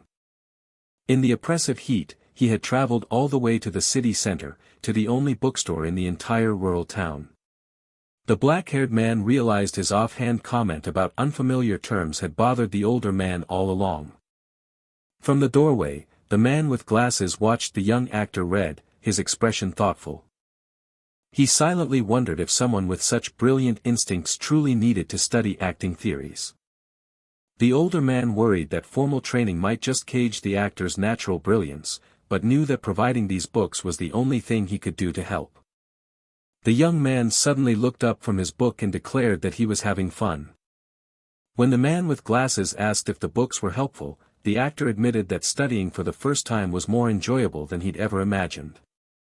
The word fun seemed to startle the older man, who questioned if this was truly his first time encountering such concepts. An expression of deep concern settled on the man with glasses' face as he studied the young actor. He couldn't help but ask how he could perform so flawlessly without proper knowledge, to which the actor replied that it's not just actors who can act well. The older man warned him to be careful, cautioning that people like him were easy targets for scammers out in the world. When the young man asked what he meant by people like me, the man with glasses specified that he meant those who jump into things without thinking. He dismissed the actor as a naive kid, but the young man immediately retorted, challenging the accusation. The young actor pointed out that the older man was doing the very same thing to him right now. With a quiet intensity, he finished his thought, noting that the man was judging him without knowing anything about his past. A heavy silence filled the space between them. The young man finally broke the quiet, asking directly if the older man wanted him to become famous. The man with glasses said not necessarily, prompting the actor to ask what he wanted then. He confessed that his only wish was for the young man to live a life doing what he truly wanted to do. With a sigh, the older man admitted that it took him a very long time to figure that same lesson out for himself. He started to explain that while the young man might think he was being used, that wasn't the case. He swore that even if the play had been a total failure, he still would have made the trip to the bookstore that day. After a moment's hesitation, he added a hesitant, probably, but the young man assured him he never felt used, joking that he would have extorted the theater by now if he had. He then sincerely thanked the older man for the books, admitting that he truly needed them. The older man, Ju Man-sik, asked if he really meant it, and the young man gave a firm confirmation. Internally, the young man made a silent promise to himself that he would definitely repay this kindness someday. Just then, a sharp voice cut through the air, addressing Ju Man-sik by his full name as a man named Choi Jae-min stepped into view. Ju Man-sik turned around, his expression filled with confusion at the unexpected arrival. His confusion immediately morphed into wide-eyed shock. Choi Jae-min coolly observed that this was the theater Ju Man-sik was operating, as Man-sik's mind raced, recognizing the powerful figure before him. A single, dreadful question echoed in Ju Man-sik's thoughts: why was this person here? The tense silence was broken by Choi Jae-min, who coolly observed the theater Ju Man-sik was running while Man-sik's mind reeled, asking why this man was here. This was a man from NK Entertainment, a powerhouse agency known for gathering Korea's top actors and handling casting for major films and dramas. Man-sik recognized the name immediately, as Choi Jae-min was a legendary casting director whose success had made him a household name even outside the industry. Stuttering, Ju Man-sik asked what brought him to their humble theater, to which Choi Jae-min replied that he had enjoyed the previous day's performance. Man-sik flinched, a jolt of understanding running through him as he realized Choi Jae-min was talking about the kid. The executive inquired if the young actor was a member of the company, and Man-sik clarified that while not an official member, he did work there. Choi Jae-min apologized for the unannounced visit but stated he had a proposal to make. He admitted it had been a long time since he had ever acted so hastily. Internally, the casting director savored the rare and exhilarating feeling of discovering a hidden treasure. When Man-sik asked if he was thinking of casting the boy, Choi Jae-min clarified that this was something far more significant than a simple role. He explained their struggle to find a child actor who could convey genuine maturity, a quality that even the most talented young prodigies often lacked. Choi Jae-min praised the young actor for portraying the life of a 30-year-old man without a single trace of awkwardness. Ju Man-sik couldn't help but correct him, stating that the boy's performance had far surpassed even that high praise. Choi Jae-min's eyes widened slightly, impressed by the director's conviction. He marveled at the thought that such an immense talent had been hidden away in a small theater like this. Ju Man-sik doubled down, insisting the boy's abilities were far beyond just being exceptional. He then pressed Choi Jae-min, asking for the specific plans he had for the young actor's future. The theater director stated he was well aware of the professional scale NK Entertainment operated on. He began listing off top-tier opportunities, from basic training and major projects to overseas education. Finishing his list with the chance to attend major events, Man-sik demanded to know if this was the level of support being offered, provided the boy wanted it. Choi Jae-min arched an eyebrow, questioning if he was expected to offer such a monumental investment to an unknown rookie for free. Man-sik shot back that Choi Jae-min's very presence and eagerness proved he already knew the actor's immense value. Conceding the point, Choi Jae-min agreed to do his best to meet those demands, though he noted it wasn't a decision he could make alone. Ju Man-sik shrewdly observed the man's hesitation, realizing Choi Jae-min still hadn't grasped the boy's true potential. What he'd seen wasn't even half of it. His gaze sharpened with a new resolve, his mind already formulating a plan. Later, Choi Jae-min reiterated that NK Entertainment simply wished to provide an environment that could help the child flourish. He urged Man-sik to consider the path that would be most advantageous for the boy's career, appealing to the director's deep care for him. With a final word, he told the theater director to think it over and contact him. In the quiet of the theater, the young actor lay sprawled on the wooden floor among the gifted books. He found himself wondering how he could ever repay this kindness, especially since he had no money to his name. He then dismissed the thought, knowing that a man like Ju Man-sik was not one to be swayed by money. Clicking on his laptop, he began watching the classic film 8 Angry Men. Unseen, Ju Man-sik watched him, noting with a thoughtful hum that the boy was already feeling bored. After a moment, he cleared his throat to get the young man's attention. Man-sik playfully chided him, asking why he wasn't taking advantage of having such a great teacher beside him. The young actor looked up from his book, a flicker of surprise in his eyes. When Man-sik guessed he had a question, the young man admitted he did. He pointed to a section in his book, explaining that the translated text seemed to differ in meaning from the original examples provided. Ju Man-sik eagerly leaned forward, confident that his decades' worth of study would be more than enough. Internally, he swelled with pride, thinking the moment for him to be truly helpful had finally arrived as the boy indicated the specific passage. His eyes scanned the text, and his confident expression immediately began to crumble. Panic set in as he realized he was looking at an ancient text in its original language, something he had only ever encountered in translation. Stuttering, he shot up from his seat, desperately trying to think of an excuse. The young actor watched him with wide, confused eyes. Man-sik suddenly clutched his stomach, feigning intense pain and telling the boy to just keep looking at it before he made a run for it. The office door slammed shut behind him with a resounding thud. Outside, Ju Man-sik leaned against the door, the very picture of dejection. He wondered aloud just how many more times this kid was going to utterly surprise him. This rapid growth was exactly what he had hoped for, yet he now faced the crushing realization that the boy had already become too much for him to handle.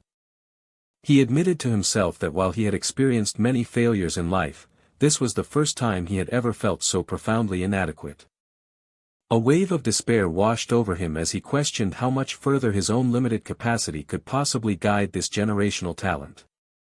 Sometime later, the young actor approached him again, pointing to another passage in a book and asking for an explanation.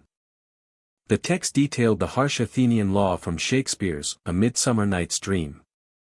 A wave of relief washed over Ju Man-sik as he exclaimed that, fortunately, this was a topic he knew well. Taking on the role of a teacher, he began to explain the concept of Brecht's fourth wall theory. He detailed how actors in Brechtian plays would break this imaginary barrier to communicate directly with the audience. This technique, he continued, was used to connect the play's themes to important social messages, elevating it beyond mere entertainment. Man-sik found his confidence again, fluently explaining one concept after another. The young actor absorbed the information with ease, remarking that it wasn't particularly difficult to understand. A thought bubble appeared, symbolizing Ju Man-sik's renewed dedication to his own studies. He began to deeply immerse himself in the world of theater theory, envisioning scenes like a tense courtroom drama. A faint, satisfied smile graced his lips as he pored over the material. Ju Man-sik found himself once again sitting at a desk, completely engrossed in a book. The cover was visible, its title clearly reading Understanding Theater. He mused to himself, amazed to find that he was studying these fundamentals again at his age. As he scribbled notes, he wondered if he had ever been this passionate about learning, even when he first entered the theater world. However, that sudden burst of passion for learning was destined to be short-lived. The boy's innate talent, fueled by the affection and dedication poured into him, led to a growth rate that exceeded all imagination. It wasn't long before he no longer needed theory books, having already surpassed the level of seasoned professionals. Ju Man-sik would often find himself peeking through a crack in the door, watching the young actor in awe. After all the staff had gone home, the boy would command the empty stage, perfectly copying the scripts he had memorized. Man-sik saw that he recreated not just the character's emotions and habits, but even the subtle shifts in lighting, transforming the stage into a realm of pure art. The young actor's voice filled the hall as he recited lines from classical plays, his performance demonstrating a masterful understanding. The director realized this was no longer practice, the boy was simply reveling in his own talent, filling the vast, empty stage all by himself. Standing alone in the spotlight, the young man would improvise lines, suggesting better dialogue as he became one with the character. His decision finally made, Ju Man-sik held Choi Jae-min's business card in his hand. He dialed the number, and after they exchanged names, he identified himself to Choi Jae-min. Wasting no time, Ju Man-sik declared that they should put everything else aside and talk face to face. The day's business unfolded on a quiet street, where a small rib soup restaurant stood unassuming. Inside, the young actor broke the silence with a soft slurp from his cup. Across the table, both he and Ju Man-sik hummed in thoughtful consideration. Ju Man-sik let out a heavy sigh, audibly wondering what his next move should be. Over the phone, the agent's voice confirmed Ju Man-sik had made the right choice, promising to meet all conditions and discuss any further requests from the boy. The agent noted Ju Man-sik's eagerness to seal the deal, to which the director agreed, planning to discuss the finer points with the boy later. The agent then inquired if the boy was free the next day, hoping to see a sample of his acting, a request that caught Ju Man-sik by surprise. Sensing his hesitation, the agent quickly clarified it was just a casual visit to tour the company and see if their methods suited the young prodigy.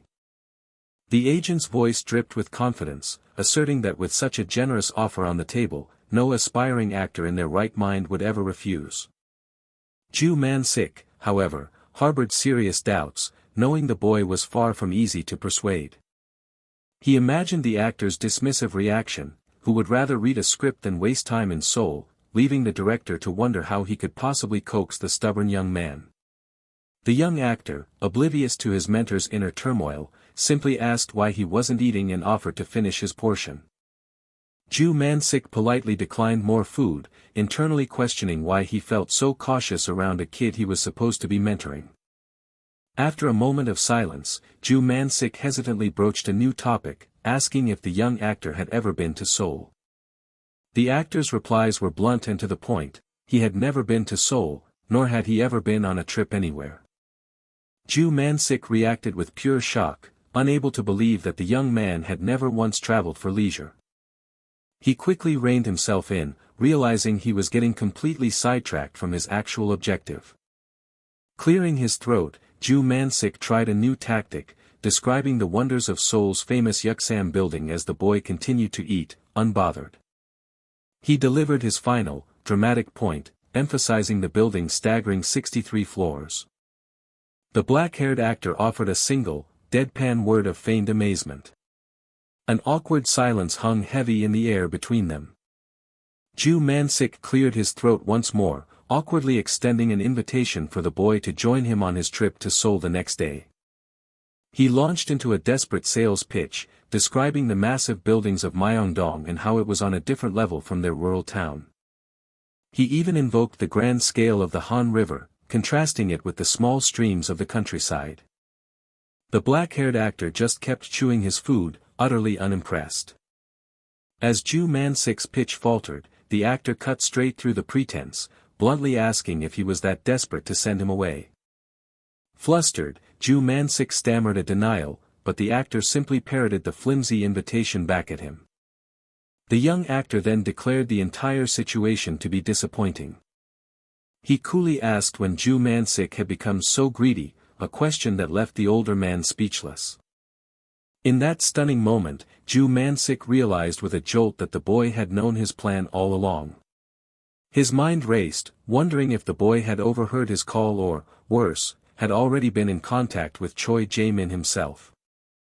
He immediately regretted not approaching the boy directly, his thoughts interrupted by the actor's voice. The young actor nonchalantly asked if they were heading to Seoul tomorrow, stating it as a fact and leaving Ju Man-sik utterly bewildered. He then asked if Ju Man-sik had any places he wanted to visit, causing the director to wonder if the boy was genuinely just coming along for his sake. Man-sik's mind spiraled, worried that his clumsy invitation had been mistaken for a formal training opportunity. He tried to clarify that the trip wasn't for training, but the young man with black hair confirmed he already knew, as Man-sik began to describe the company's immense scale.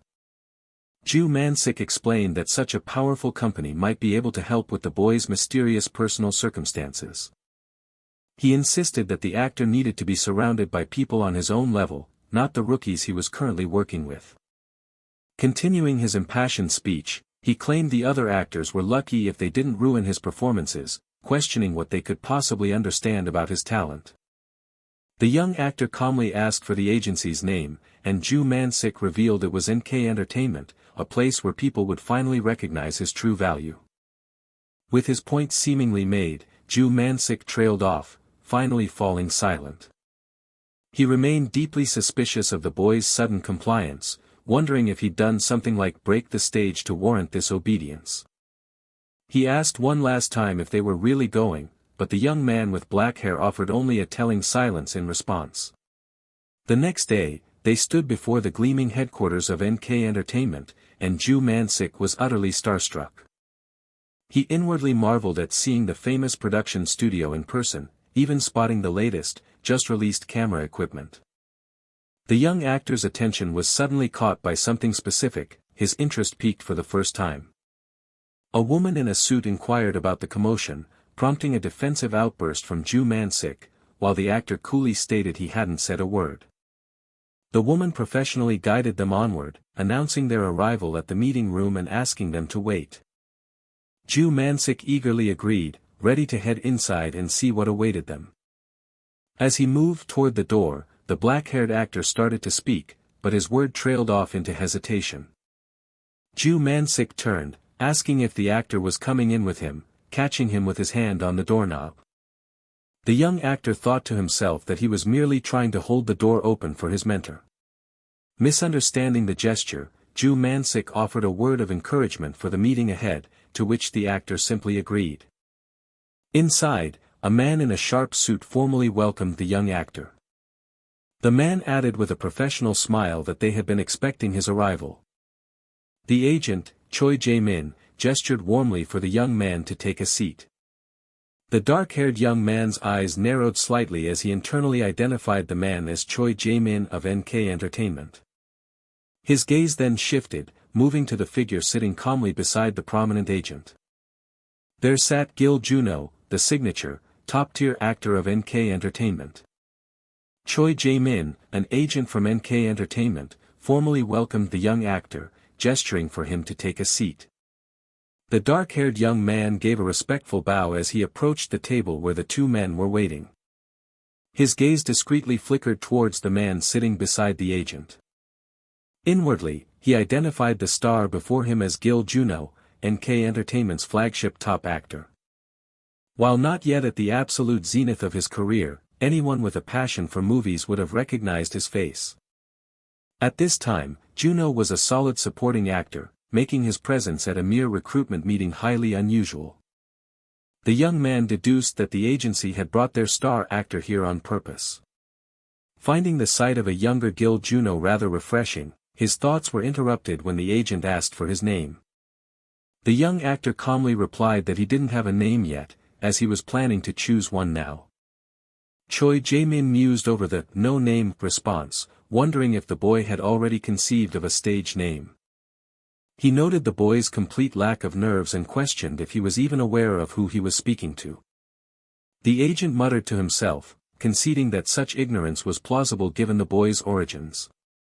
Deciding to get to know him gradually, Choi Jae-min moved on, praising his recent performance as truly impressive. When asked when he started acting, the young man simply stated it had been about 2 weeks, coinciding with his last performance. Choi Jae-min clarified that he was asking about his entire acting career, to which the young man confirmed that performance was indeed his very first time. The agent was left completely bewildered, questioning what the boy was even saying. Swallowing hard, he struggled with the unbelievable notion that such talent came from only 2 weeks of experience. Changing the subject, Choi Jae-min slid a script across the table, announcing the company's new movie project, Miracle Change. The dark-haired man repeated the title, a flicker of recognition in his eyes. He vividly remembered seeing this film in his past life, a body-swap comedy about a high schooler and his teacher. A nervous smile touched Choi Jae-min's lips as he gauged the young man's silent reaction. He then requested a brief acting demonstration before they delved any deeper into their discussion. The dark-haired actor glanced down, his eyes scanning the script in his hands. A tense silence filled the room as he appeared to consider the request. Watching from outside, Ju Man-sik strained his ears, unable to make out a single word of their conversation. Inside, Choi Jae-min broke the silence, instructing him to start reading from page 34. Choi Jae-min found the young man's quiet contemplation entirely unexpected. He reflected that most aspiring actors would have been desperately begging for such a chance, professing their admiration for him. This young man, however, showed no signs of desperation whatsoever. The agent knew his former self would have already thrown out someone with such an attitude and blacklisted them from the industry. The boy's baffling confidence only made Choi Jae-min wonder just how good he truly was.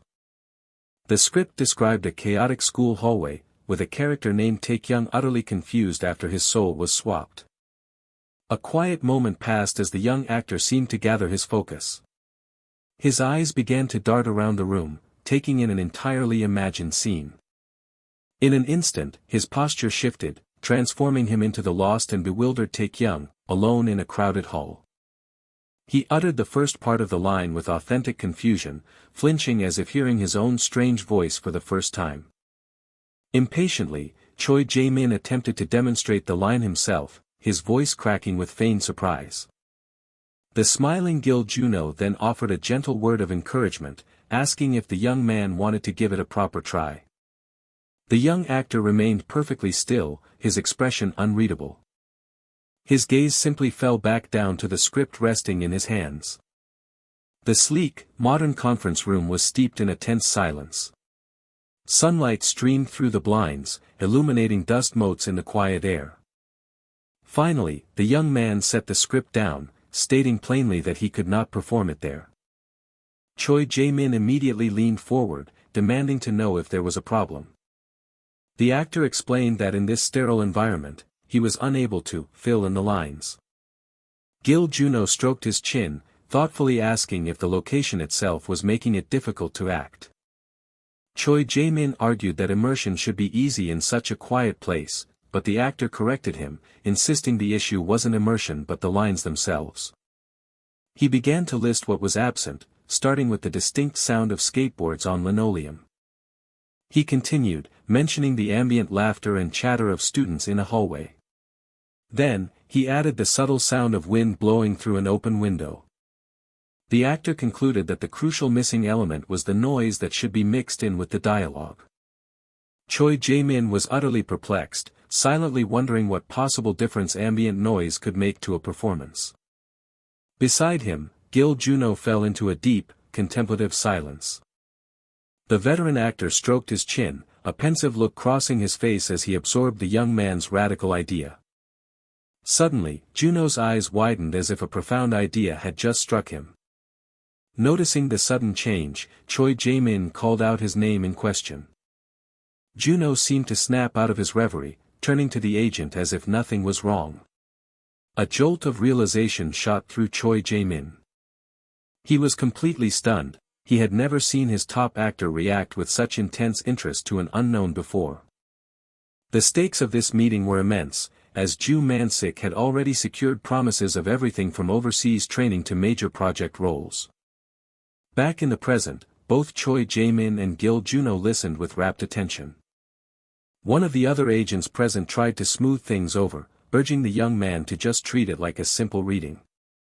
The word audition echoed with disappointment in Gil Juno's mind.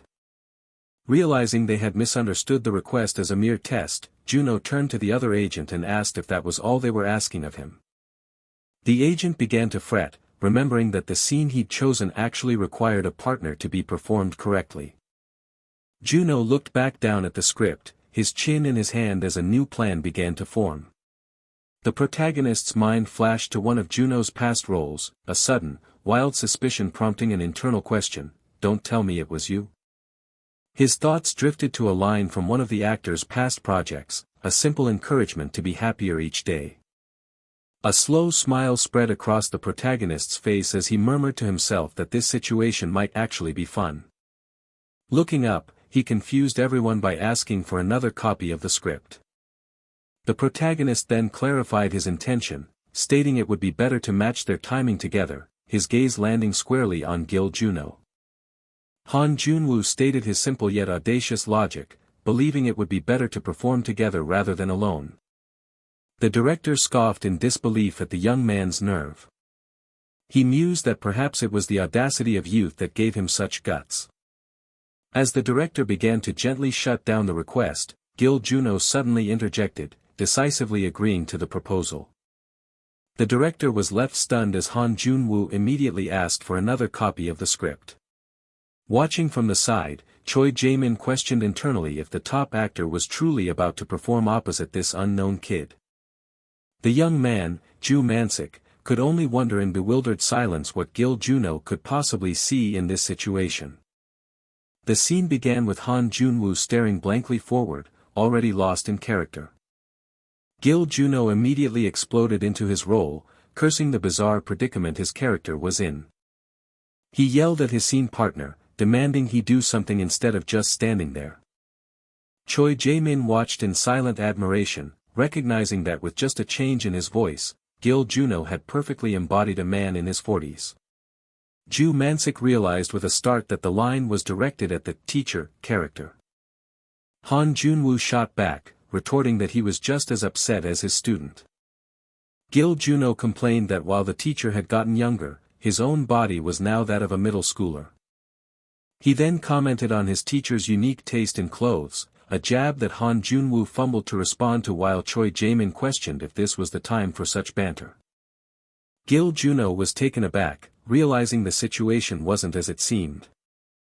He was astonished, questioning if Han Junwoo had somehow deciphered his entire character interpretation from just 2 lines and adapted instantly. Gil Juno tried to deflect blame, but Han Junwoo immediately shot back, asking if it was his fault then. With a sharp turn, Han Junwoo warned him not to do anything reckless with his body and to just stay put. A single, wide eye was all that could be seen of Gil Juno, reflecting his profound shock. The veteran actor's focus narrowed on Han Junwoo's slightly trembling fingers, a deliberate choice for the character.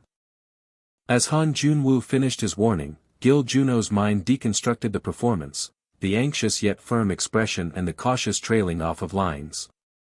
He noted the subtle gestures, the precise angle of the gaze, and the way Han Junwoo's posture subtly shifted with every line delivered. Gil Juno felt himself being reined in, marveling at how this young man could manipulate him so masterfully with no preparation.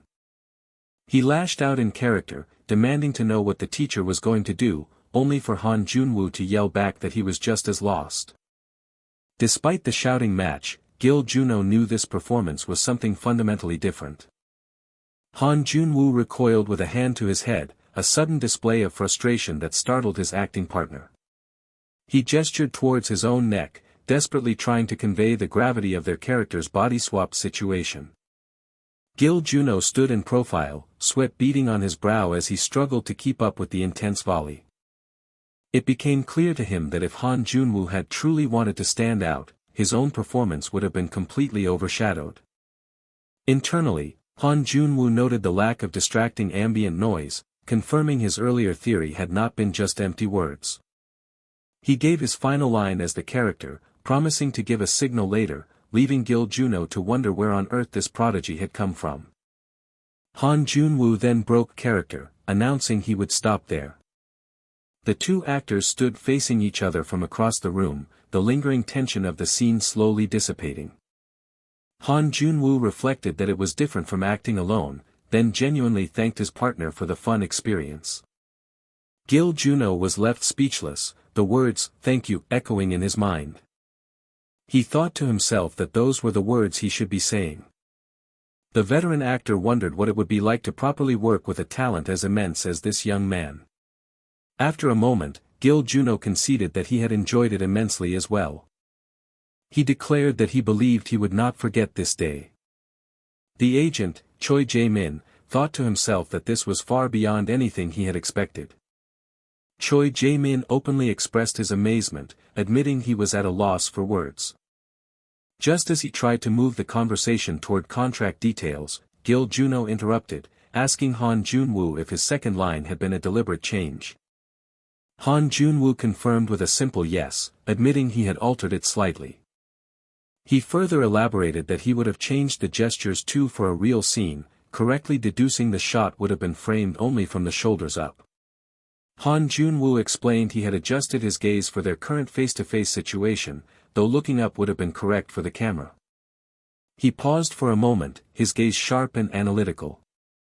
Han Junwoo then posed a piercing question, asking Gil Juno if he had a background in theater. Elsewhere, a man with glasses looked around, trying to place the voices he was hearing. A heavy silence filled the space as the question hung in the air. The man with glasses realized with a jolt that one of the actors was the famous Gil Juno. He couldn't believe Juno was the acting partner in the scene he'd been eavesdropping on, feeling glad he'd brought his own actor here. However, he was confused by the grim expression on his actor's face, worrying he might be angry. Choi Jae-min approached the man with glasses, confirming that he had heard the young man runs a theater. The man, who ran a small countryside theater, was then asked how many productions he had planned.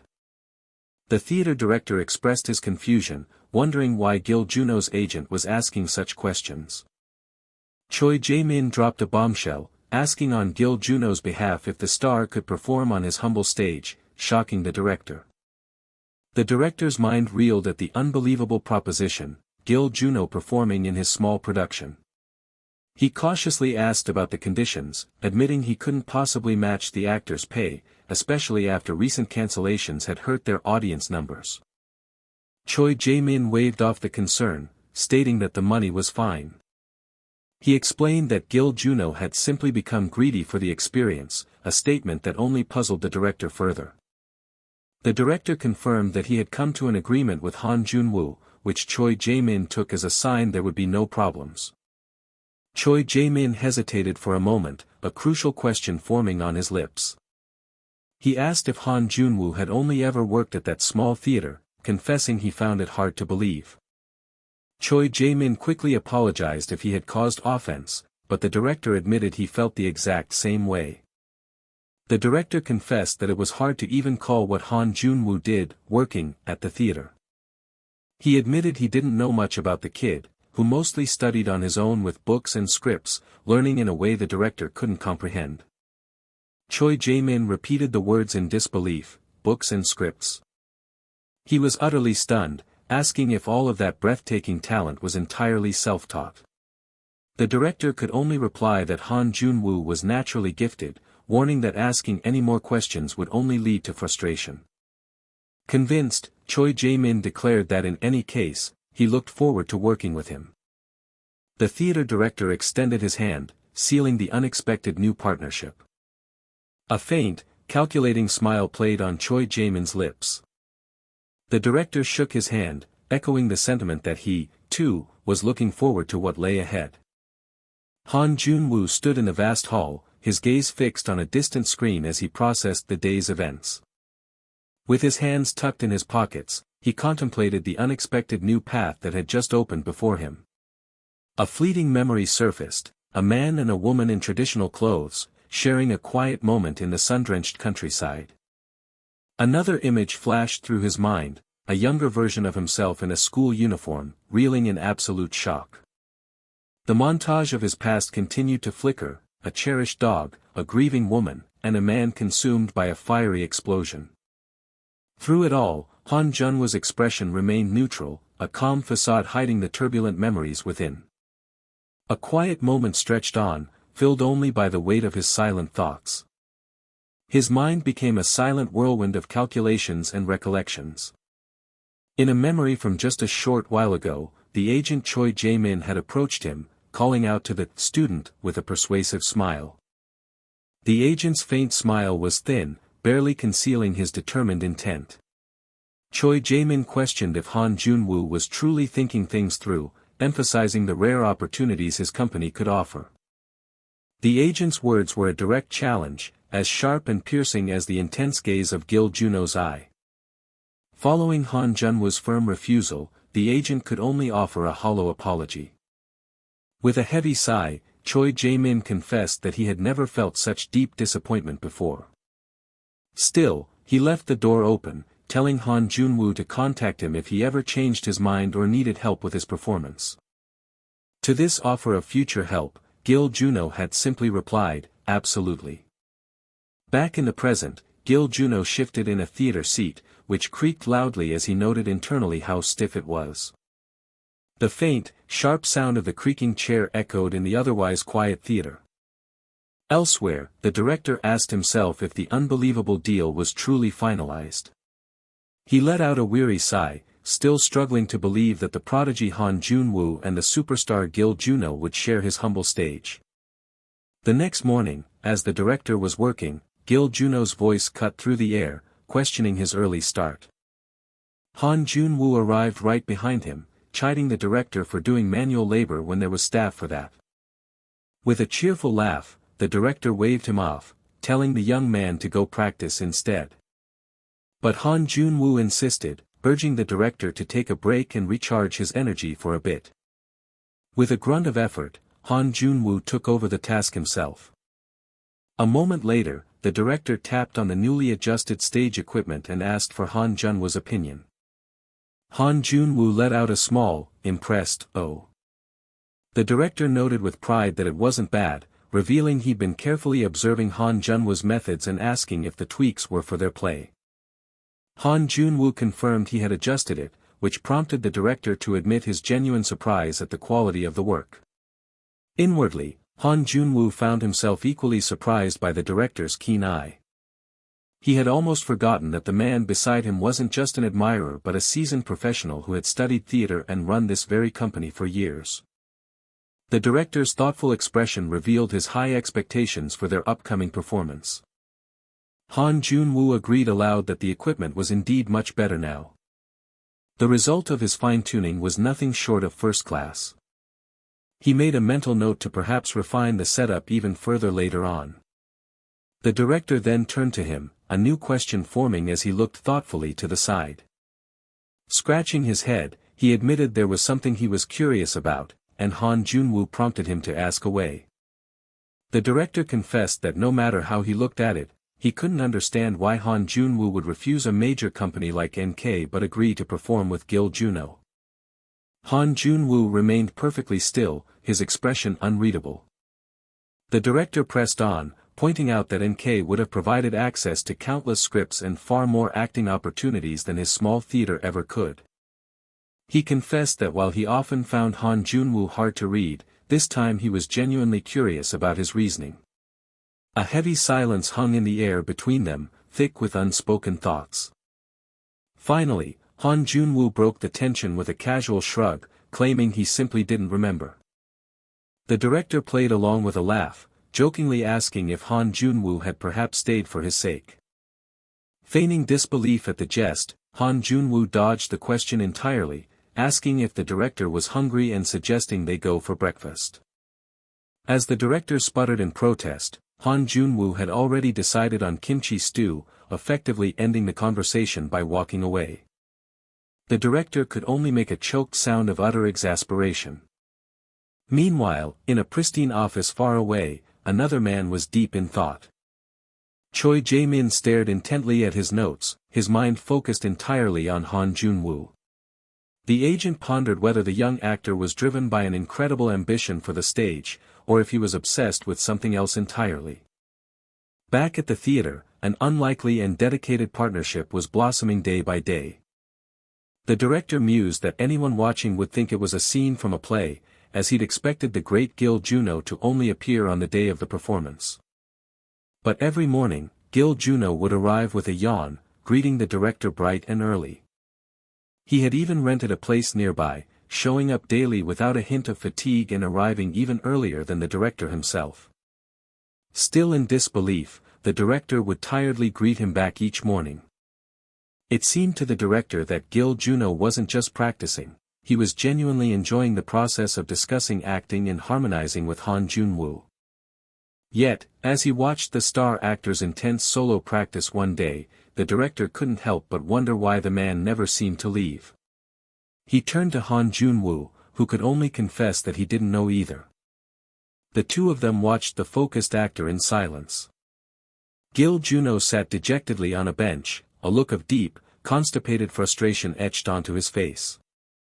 The director asked Han Jun-woo if Gil Juno was always like that during practice. He clarified his thought, wondering if the actor always wore that exact constipated look while working with him. Han Jun-woo replied that it happened sometimes, but added with a smile that Gil Juno was far friendlier than he had initially expected. The director recalled a specific instance where he had approached the struggling actor with a book in hand. Gil Juno had looked up, startled, as the director appeared behind him with a broad, supportive smile. The actor had vented his frustration, claiming there was no point in continuing because his interpretation simply wasn't translating into his performance. The director had simply told him that the feeling he was searching for was something he had to find himself. A sudden spark of understanding had seemed to ignite within the actor at that moment. Now, as the director and Gil Juno discussed things upstairs, Han Jun-woo watched them from the lower level. Han Jun-woo observed to himself that something in their dynamic seemed to have fundamentally changed for the better. As time passed and the performance loomed just a week away, a single, critical problem emerged amidst the final preparations. The promotional poster for The Chaser from the Outskirts detailed the main cast, Gil Juno as Detective Anton, followed by a glaring omission for the role of fugitive Pavel. The director stared at the poster, his expression clouded with deep worry. The pivotal role of fugitive Pavel remained uncast, a gaping hole in their nearly finished production. The promotional poster for The Chaser from the Outskirts detailed Gil Juno as Detective Anton but conspicuously omitted the role of fugitive Pavel. The director hummed in contemplation, a troubled expression on his face. Online, an article declared Gil Juno's screen comeback, announcing his role as Detective Anton for the theater warehouse community.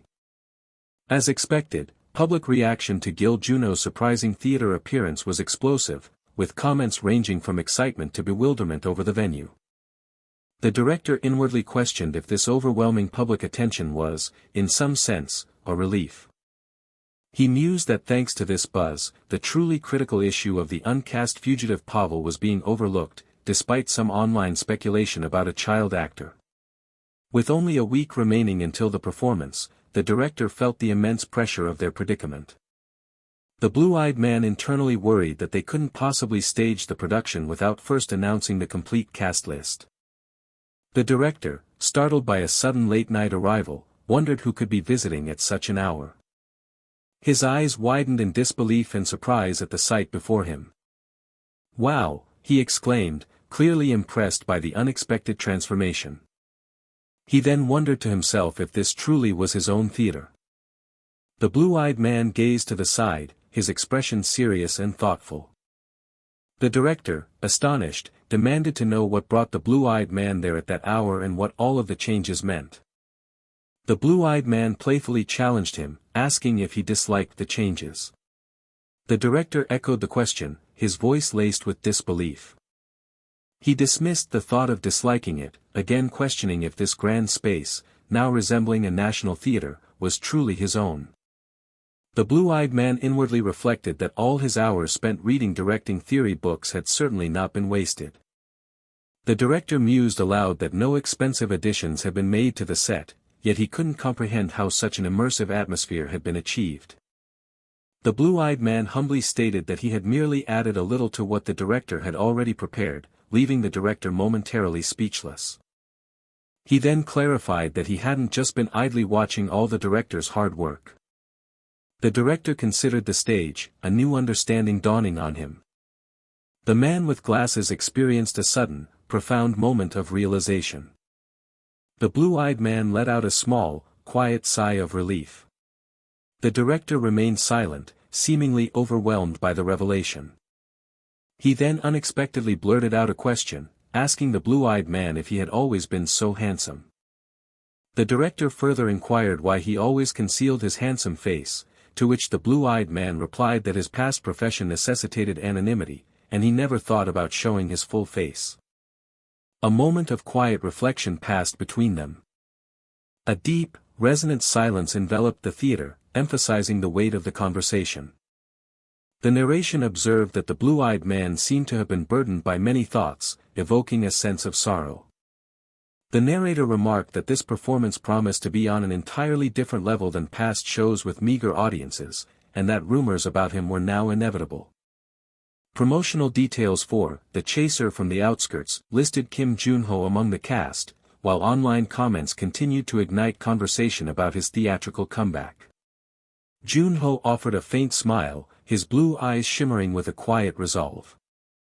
Jun-ho realized he had already journeyed too far and, reflecting on his past, felt anger at himself for suppressing his true desires for so long. The director passionately declared he would bear full responsibility for any consequences, urging Jun-ho to live doing what you want. Jun-ho reflected that this opportunity felt like a second life he had miraculously obtained. The director then paused, and Jun-ho interjected, belatedly asking if the director was truly all right with everything. The dark-haired young man assured him that he was fine and would cause no trouble. The director inwardly wondered how the dark-haired young man possessed such insight, finding him sometimes scarier than a ghost. The director then offered a suggestion: if the dark-haired young man truly wished, they could create a mysterious persona to keep his profile hidden. He immediately regretted his words, thinking there was no such thing and that it ultimately didn't matter anymore. The director questioned the dark-haired young man's nonchalance, asking if the potential future issues were truly so easily resolved. He warned that the dark-haired young man might soon find himself on the news, with interview clips circulating widely. The director declared that such potential public exposure did not concern him. The dark-haired young man asked what could possibly be worse than dying. The director, taken aback, merely uttered, "Really?" The dark-haired young man then declared, "Let's go for it, then." Han Jun-woo expressed that he would now be deeply disappointed if this incredible opportunity were to simply fade away. Two men stood together in the vast, empty theater, surrounded by rows of silent red seats. A gentle hum permeated the quiet atmosphere of the theater. The director reassured Han Jun-woo, telling him to focus solely on the stage, as he would handle everything else. He further promised to ensure that nothing negative would ever befall Han Jun-woo simply because he performed at his theater. A close-up shot revealed Han Jun-woo's determined side profile, resolute in his decision. An aerial view showed a peaceful residential area, with buildings and rooftops bathed in bright daylight. Online, users excitedly discussed the main actor's newly released profile, wondering if he was a rookie or part of a trainee promotion. The official cast list for The Chaser from the Outskirts finally revealed Gil Juno as Detective Anton and Han Jun-woo as Fugitive Pavel, alongside other supporting roles. Han Jun-woo's name was prominently displayed, now officially cast in the pivotal role of Fugitive Pavel. The chapter introduced the play titled The Chaser from the Outskirts. It began with the mysterious presence of a muttering man. Audience members excitedly discussed Gil Juno's long-awaited return to the stage, marveling at the insane ticketing demand. A male audience member wondered how Gil Juno was booked for such a small venue, while a red-haired female audience member expressed her fervent anticipation. Another audience member shared their excitement for the star's return, a sentiment echoed in the thoughts of the man with glasses. The man with glasses mused that his perspective might be skewed from only observing Gil Juno during practice. Amidst a murmur from the crowd, the man with glasses truly grasped Gil Juno's fame upon witnessing the audience's reactions. A man in a jacket remarked on the small theater's impressive decoration, a sentiment the woman in a Puma shirt agreed with, noting the unique staging. The woman in a Puma shirt explained that upon entering, she felt transported into an abandoned mine due to the gloomy lighting. A sound of contentment filled the air, suggesting pleased reactions to the set. The scene then shifted to the bustling actor waiting room. Inside the dressing room, a man in black read papers amidst others getting their makeup done. Jun-woo hummed to himself, a slight contemplation in his expression. A feeling of unfamiliarity washed over Jun-woo, just as the man with glasses called out to him. The man with glasses quickly corrected himself, then, with a subtle sniff, called Jun-woo's name again. A swift, soft sound accompanied the tense moment. An off-panel voice announced it was time to go on stage, asking if they were ready. The Outlander Chaser told the story of Anton, a detective who lost his family and a leg 10 years prior, leading to a fierce, long chase. The narrative also introduced Pavel, a fugitive mistakenly entangled in the grim saga. Gil Juno was cast as Anton, portraying a character consumed by deep-seated anger. Jun-woo, in turn, took on the role of Pavel, who suffered wrongful imprisonment. The play promised a never-ending pursuit, filled with deception and surprises until its very end. With a soft, lingering sound, the narrator emphasized that the truth remained unclear, and the characters' inner psyches held the key. A sudden thump reverberated through the space. Gil Juno, as Anton, declared where the bastard had been hiding. With a series of precise taps and scrapes, Gil Juno asserted it was time to conclude the story, stating that while 10 years felt like an eternity to some, it was not so long for him. The young man with dark hair marveled at Gil Juno's distinct pronunciation, proclaiming his enduring memory of the actor, while the young woman with light brown hair called him incredible.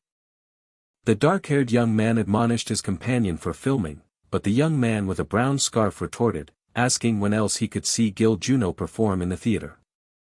On stage, Gil Juno, as Anton, recounted the day he accidentally encountered him. The narrator questioned if Gil Juno had always been this exceptional, concluding he was undeniably in a different league. Under a piercing spotlight, Gil Juno, as Anton, stood with a serious expression, holding a cane. An audience member exclaimed, "Wow, this is no joke," followed by a sharp tack. As Gil Juno's powerful monologue concluded, the man with glasses reflected that real pros are just different. After Gil Juno's electrifying performance, the audience, already planning to rebook tickets and calling him seriously crazy, thought there was nothing more to see, unaware of Junwoo's inner turmoil. "You've turned me into a monster." A young woman and young man in the audience exchanged curious glances, murmuring questions about what was happening. Junwoo inwardly thought that others were no different, as the narration revealed his character was a grown man who had long relished bizarre murders. Junwoo inwardly wondered if this was truly acceptable, acknowledging the difficulty of playing a 17-year-old given his naturally youthful voice. But then, Junwoo thought, right, questioning his own uncertainty. A nervous gulp echoed, heightening the tension. From the instant he began his lines, no one in the theater perceived Junwoo as a mere 17-year-old anymore. A distressed man with glasses and short dark hair was seen shouting, his mouth agape.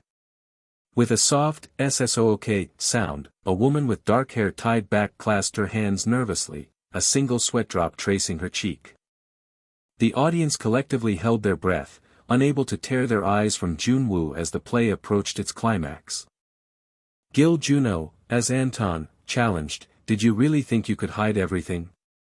You may have hidden the evidence, but you couldn't hide yourself." With a slight stagger, Gil Juno urged Junwoo to stop his pretense, declaring there was nothing left for him to do, but Junwoo, gasping, resisted with a desperate "no." Junwoo fiercely retorted, asking how many more times he had to deny it. He insisted, "I said I'm not," his voice ringing with conviction. A woman with a white collar gasped, "What the," while the man with glasses echoed similar frustration. A sharp, firm sound cut through the air. Junwoo desperately pleaded for them to believe his sincerity, accompanied by the grinding sound of teeth. An audience member with a bow let out a staggered "UH." Followed by an astonished "WHOA." The audience member with a bow then uttered a surprised "HUH." A sudden wave of chills swept through the observers. The narrator confessed that every line delivered by Junwoo sent a shiver down their spine. Junwoo exuded an overwhelming presence on stage. Gil Juno's passionate performance on the left side of the stage subtly began to fade from the audience's focus. The audience collectively gasped, "Whoa," utterly captivated by the shift. Even the backstage crew and NK staff, along with Gil Juno's manager, were profoundly affected. They were all utterly captivated by Junwoo, leaving everyone speechless. Then, the stage performance came to an end. A young boy uttered a soft, "wow," followed by the enthusiastic sounds of applause. Exclamations of "wow" and "wah" erupted, accompanied by resounding applause. Amidst the roaring applause and shouts of "YAY-" Gil Juno found himself reflecting on his lifelong pride in acting.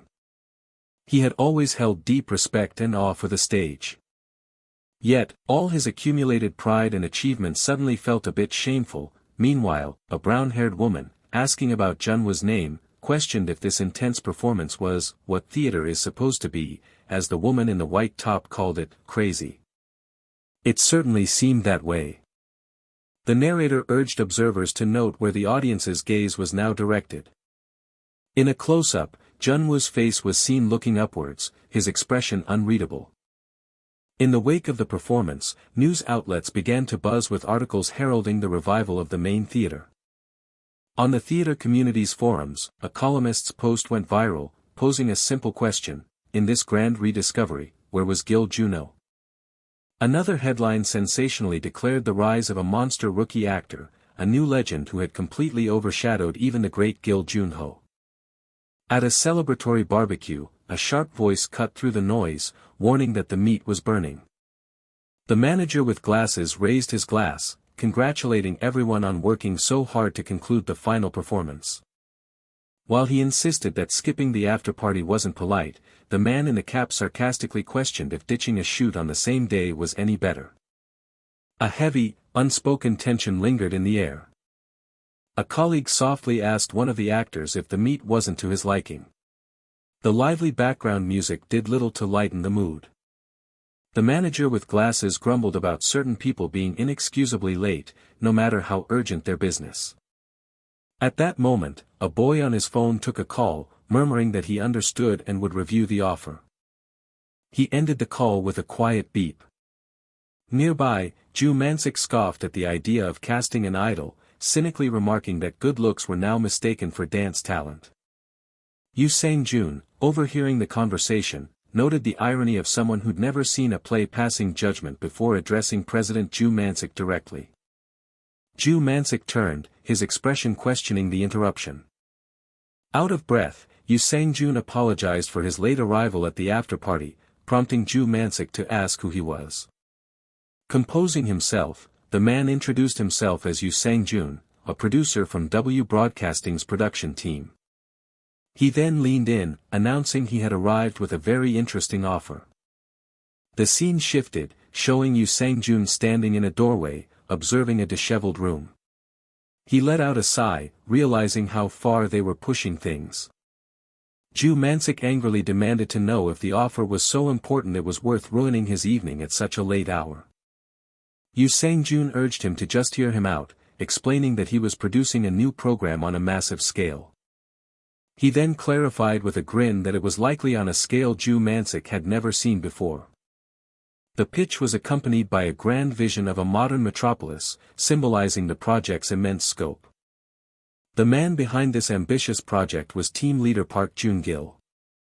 In his office, Park Joon-gil meticulously reviewed a stack of documents. The name of the show was Actor Kingdom. The program was designed to scout a new generation of acting talent. On the surface, it was a massive reality audition with no restrictions on age, gender, nationality, or experience for anyone who loved acting. Contestants would undergo a preliminary audition, with the chosen few advancing to the main broadcast, where they would be judged solely on their acting skill in a tournament format. The final winner was promised a massive cash prize and the lead role in a film by Korea's top director. However, a thoughtful producer mused that with a field full of talented actors, the show would lack drama, revealing the project's deceptive surface. The sharp ring of a telephone suddenly broke the silence in the office. Park Joon-gil answered the call, identifying himself. His eyes widened in recognition of the caller's identity. He immediately straightened up, assuring the chairman on the other end that there was no need to worry. Park Joon-gil continued, explaining that while it was called a reality show, it was essentially just filming a pre-written drama. He paused for a moment before stating his true objective. Park Joon-gil explicitly promised the chairman that he would ensure his son became the winner. Confidently, he stated that more than half of the outcome was determined by editing and urged the chairman to trust him completely before wishing him a good rest. He ended the call with a decisive click. A single bead of sweat trickled down Park Joon-gil's face, betraying the immense pressure he was under. The man on the phone was Kang Jeon-im, the chairman of the powerful Daemyeon Group. As the main investor, the chairman had personally covered over half of the project's 20 billion won budget. The entire program existed for one reason, to turn his only son, Kang Hyuk, into a superstar through a carefully orchestrated setup. Park Joon-gil thought to himself that rigging the win wasn't the hard part, the real challenge was grabbing initial public attention. He knew pushing the chairman's son too early would raise suspicion, so he needed a pawn to draw attention first and then fall away. Musing that an underqualified but passionate contestant was too cliché, he wondered if they had anything fresher, just as a knock sounded on his door. A subordinate entered respectfully, announcing that he had brought the requested file. The team leader cynically asked if there was anything interesting, but his subordinate replied that they had actually gotten lucky with the timing. Park Joon-gil's interest was piqued by the word lucky. He looked down at the file placed before him, his expression shifting to one of genuine curiosity. The file belonged to a 17-year-old named Han Jun-woo. The man with the blue tie recognized the name, confirming to the man with shaggy hair that this was the kid who had persuaded Gil Juno to give him a scene. The shaggy-haired man surmised that the boy must have some skill, and his colleague confirmed that Junwoo was already becoming well known in the theater circle. When the man with the blue tie mentioned a video of his acting, his boss cut him off, demanding he just tell him the story. He wanted to know Junwoo's story, and his subordinate, having done some research, believed this kid might actually work for their plan. He began to paint a picture of a pure country boy, an orphan with no connections who couldn't even afford school, driven by a single-minded desire to act. The subordinate added that Junwoo had apparently formed a close, father-son-like relationship with director Ju Man-sik. He continued, describing how Junwoo had gone straight to NK to beg Gil Juno for a chance, speculating on the fierce desperation the star must have seen in him. The boss let out an impressed sigh, intrigued by this turn of events. He lamented that most kids with a decent face think they can make it without effort, unaware that modern audiences are smarter. The man in the white shirt thought to himself that this was why the country boy's reckless passion was so perfect. He envisioned Junwoo's eventual breakdown when faced with the harsh competition of Seoul. This emotional arc, he concluded, would surely spark something powerful in the viewers. The boss agreed, seeing the potential for sentimental buzz even if Junwoo dropped out early, and gave the order to get him signed immediately. But the man in the white shirt hesitated, a sudden wave of doubt washing over him. He found himself watching a clip of Junwoo's raw, explosive acting on a monitor nearby. Kang Hyuk, standing beside him, remained silent, while the narration stated that despite the kid's talent, he was no match for him. The screen detailed Kang Hyuk's elite training at New York's top acting schools and his hands-on experience on Broadway and in Hollywood. The man in the white shirt could only agree that it was true. The boss dismissed his subordinate's concerns, stating it was obvious that Junwoo wasn't even in the same league as Kang Hyuk. Yelling into his phone, the boss frantically warned that agencies would be all over Junwoo and ordered his agent to get him signed today or not bother coming back. And so, the agent was dispatched with a clear mission. Back at the restaurant, an astonished CEO Ju looked at Yoo Sang-jun and asked if he was truly saying he wanted to cast Junwoo. The agent leaned forward, his single word hanging in the air with deliberate weight. CEO Ju stared back in disbelief, forced to clarify if he was actually proposing to cast Junwoo. The agent corrected him, emphasizing that this wasn't just any casting call, as the whole nation would be watching. He then prodded CEO Ju's conscience, pointedly asking if he hadn't been the one who wanted the boy to succeed more than anyone. CEO Ju inwardly seethed, recognizing the blatant provocation and concluding their only goal was to use Junwoo for a media circus. Meanwhile, an observer known as the man in the white shirt thought to himself, unconcerned about Junwoo being used, as one scene of his acting would ruin their plans anyway. CEO Ju's thoughts trailed off as one particular concern began to surface in his mind. The scene shifts to an earlier time, where a man with glasses asked a surprised Junwoo about the other cast members. The man pressed further, stating that aside from Junwoo, there must be other actors who were already confirmed for the show. He requested more details on the cast and the contract, but Junwoo deflected with an awkward laugh, insisting nothing was confirmed yet. Junwoo silently reflected that he had underestimated the theater CEO, who seemed surprisingly knowledgeable about the broadcasting world. The man with glasses considered the proposal, realizing an audition program was far more complicated than a standard production. He knew that such shows inevitably centered on idols with huge fanbases or rookie actors from powerful agencies. While a single, properly aired scene of Junwoo's acting would create an unimaginable ripple effect, there was a major catch. The power of editing lay in the producer's hands, and if they chose to hide his skills, his participation would be utterly meaningless. Nevertheless, the agent's words echoed in his mind, the whole nation would be watching. The theater CEO admitted to himself that the prospect of the entire country witnessing Junwoo's talent was a thrilling one. A moment of doubt crept in, however, as he questioned why Junwoo would even bother with such a competition. He felt it was his own greedy wish, suspecting that Junwoo himself would likely find the populist contest uninteresting. Considering Junwoo's unique devotion to his craft, he tried to picture him among fame-hungry hopefuls and kids desperate for popularity. The image simply felt awkward and out of place.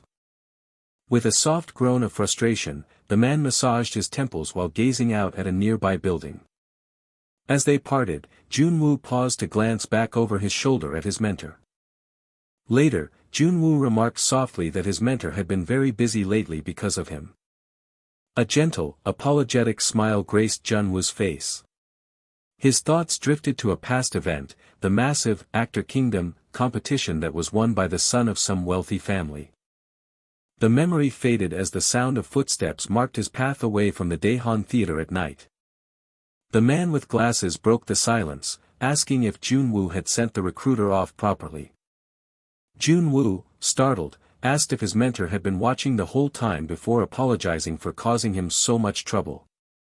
His mentor grumbled about how he had ended up becoming a manager, to which Jun-woo cheekily replied that he knew he secretly liked it. The older man started to ask why, then stopped himself, assuming Jun-woo would just say the decision was already made. After a beat of silence, Jun-woo playfully asked if he was right. The mentor was stunned, realizing this was the first time Jun-woo had ever shown any interest in the attention he received. Jun-woo lowered his gaze, his expression lost in deep thought. Breaking the silence, he looked up and declared with quiet resolve that he wanted to do it. Surprised by the sudden change of heart, his mentor asked why he was so eager to go on the program all of a sudden. Jun-woo's answer was simple: he was curious. He elaborated, wondering aloud if things would be different from how they were back then. His mentor questioned his seriousness, prompting Jun-woo to immediately ask if he was going to try and stop him. The man with glasses relented, conceding that if Jun-woo's mind was made up, there was nothing he could do. A close-up on Jun-woo's face revealed a new, unshakable determination. Jun-woo casually asked about the prize money, which his mentor recalled was 100 million won, confused by the question. When Jun-woo announced he would give the prize money to him, his mentor was left completely baffled. Jun-woo explained that he knew all about the struggles his mentor faced, from preparing for performances to managing the small venue all alone. The mentor was struck with the realization that Jun-woo had seen his hardships all along, even as he tried to hide them.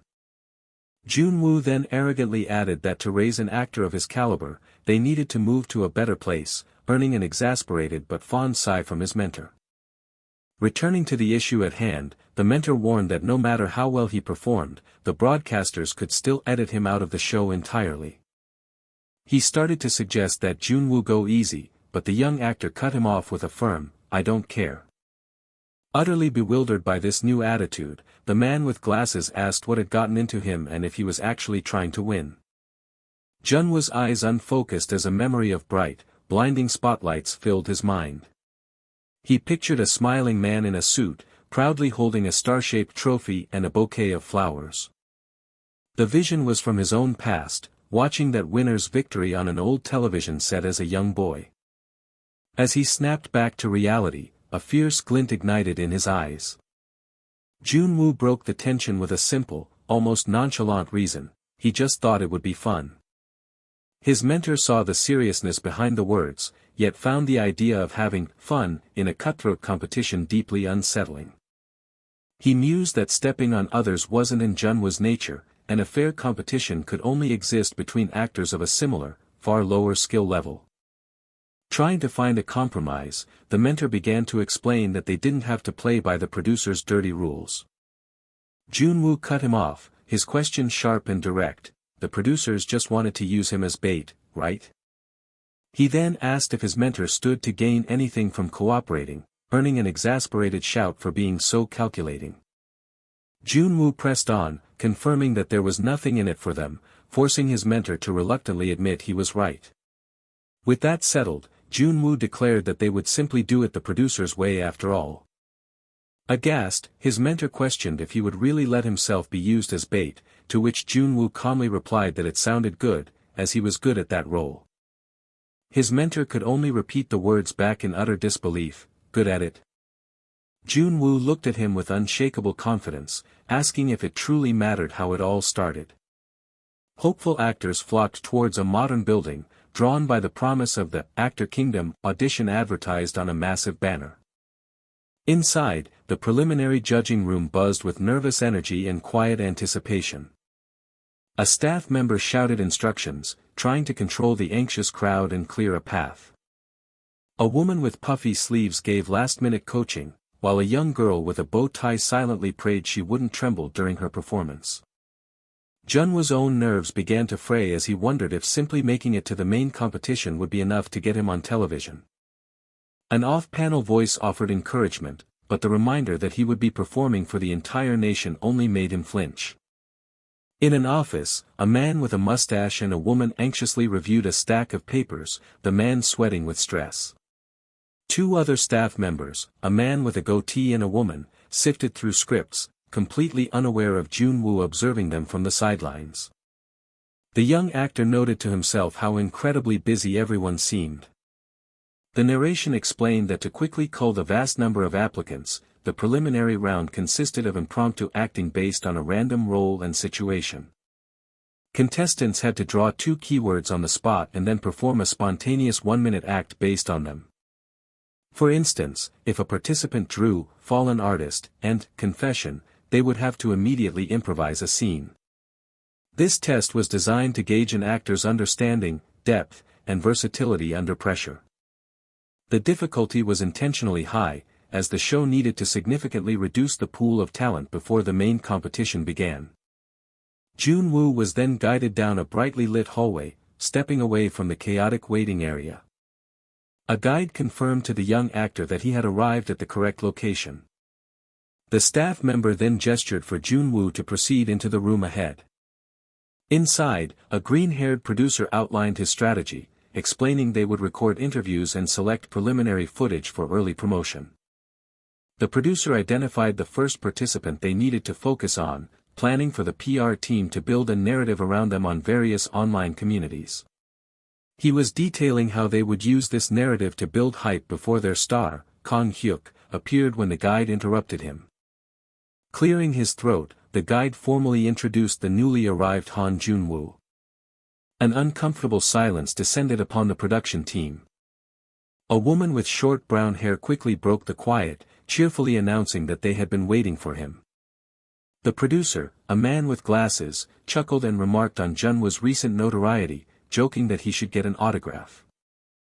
The producer and his colleague in a green shirt sat at their desk, their expressions shifting to a more serious tone. A smirk touched the producer's lips as he gestured for Junwoo to come closer. A close-up showed Junwoo's intense blue eyes, holding a calm yet unreadable gaze.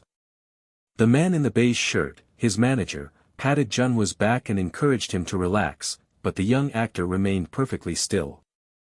Junwoo walked toward the table with a steady, unhurried stride. He sat down with a soft plop and coolly stated that he was already relaxed. His manager let out a nervous laugh, privately admitting that Junwoo's disarming composure was not the reaction he had anticipated. The man in the green shirt observed the interaction with a thoughtful hum. The producer watched the exchange unfold, a knowing smirk gracing his features.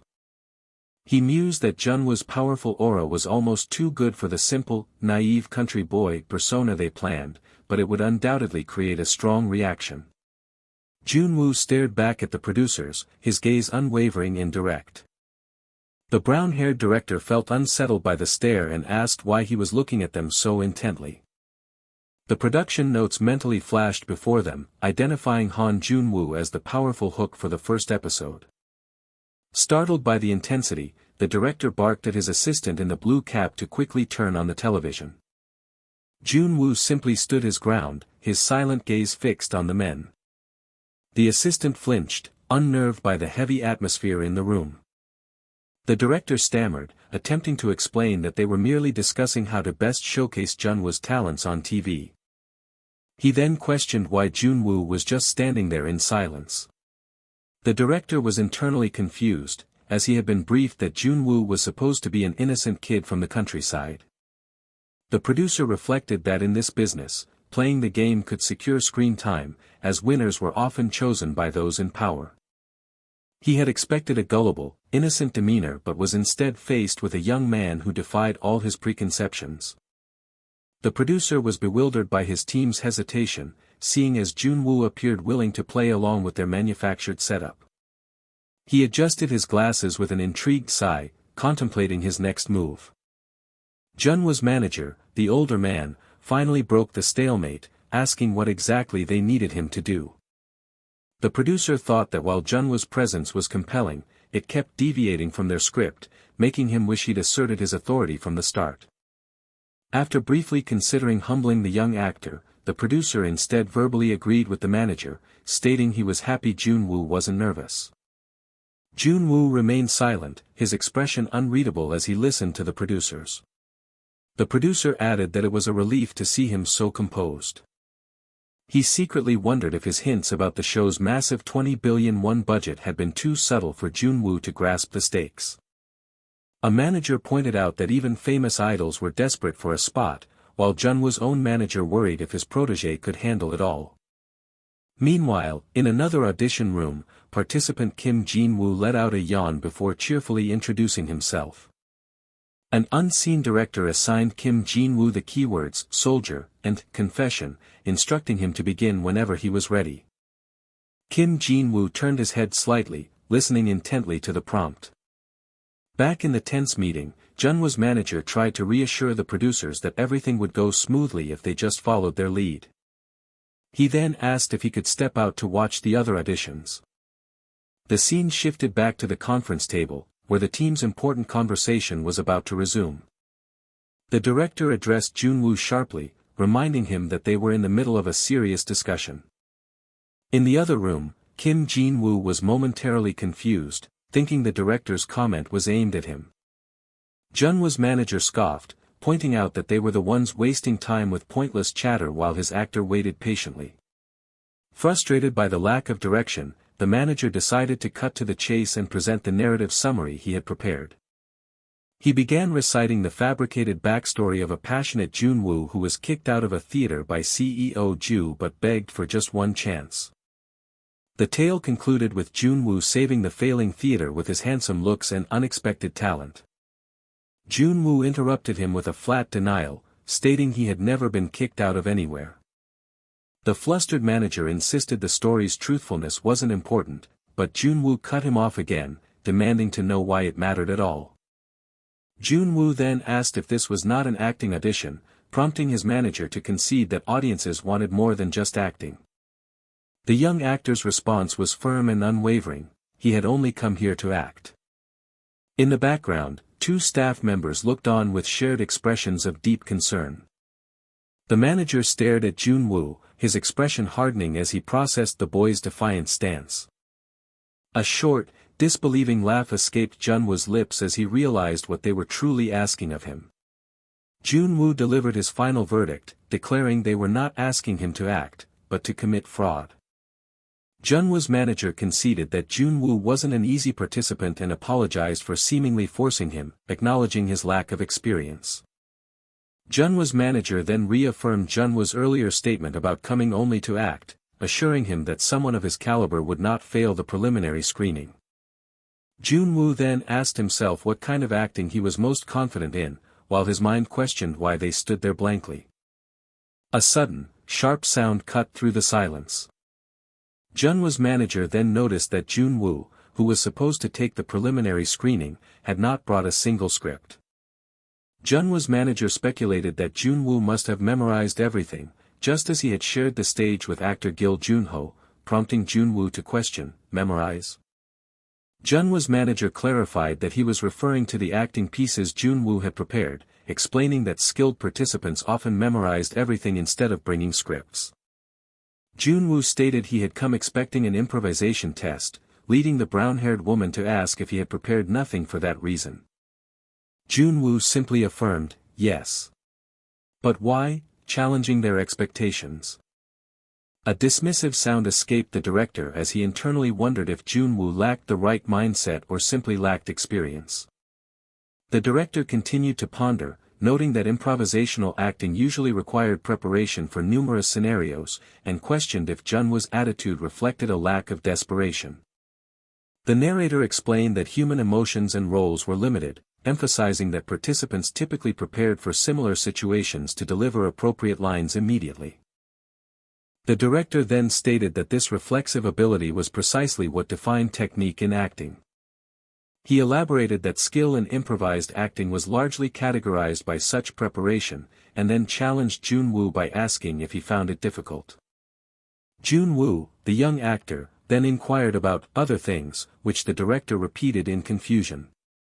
Jun-woo clarified he meant things beyond emotions, roles, and situations, wondering if the program had any separately defined scope, a term the director echoed.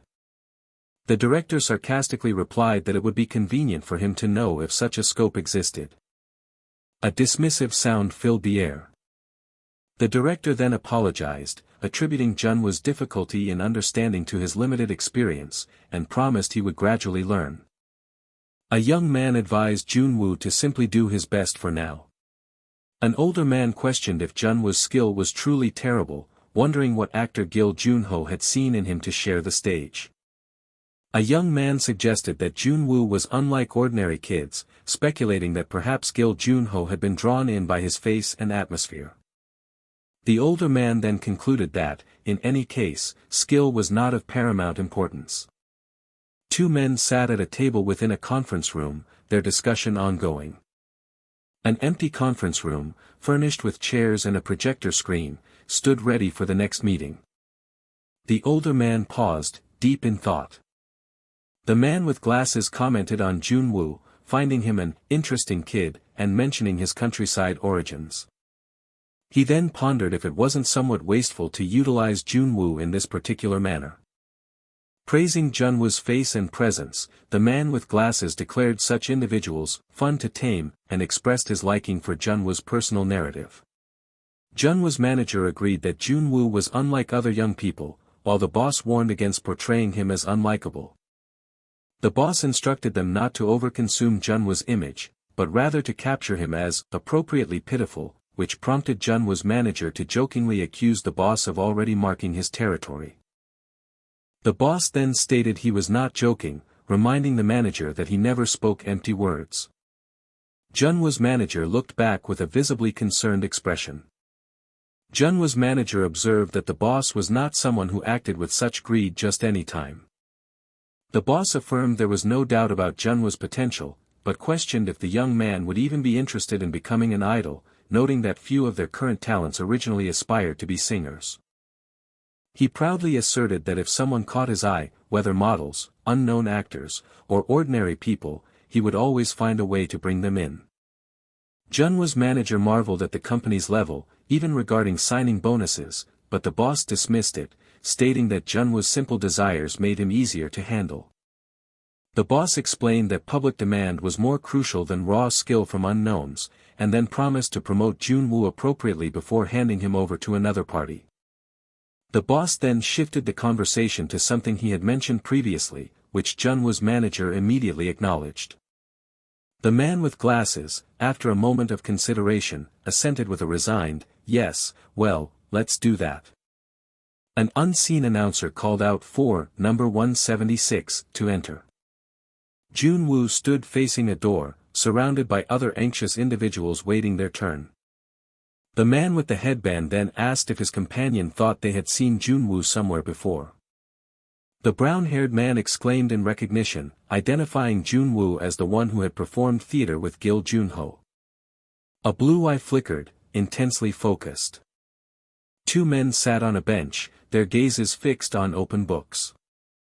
Jun-woo remained standing before a closed door, while indistinct chatter hovered around him. The man with the headband commented that he could hear crying from inside, concluding it must be part of a crying scene. The brown-haired man cursed, admitting his lack of confidence in such a scene as his tears had dried up from sheer nervousness. Jun-woo wondered if the crying sounded real, concluding that the participant must have failed, and then quickly glanced away. A close-up shot revealed the intense blue eye of Jun-woo. An open notebook, filled with numerous handwritten notes and corrections, lay on a speckled surface. Jun-woo nervously looked around the waiting room, observing the other seated participants. An elderly woman emphatically gestured towards an anxious brown-haired man clutching a stack of papers. Multiple hands held open books and notebooks, creating an atmosphere of intense study or preparation. Junwoo then realized, with a slight shift, that he was the only one there who had brought nothing. He internally questioned if he had failed the screening and been abandoned by the process. He slumped onto a bench with a troubled expression, looking down at an open book. His hands rustled as he thoughtfully turned the pages of his book. The text on the page read, "Serialized advertisement, fun jokes."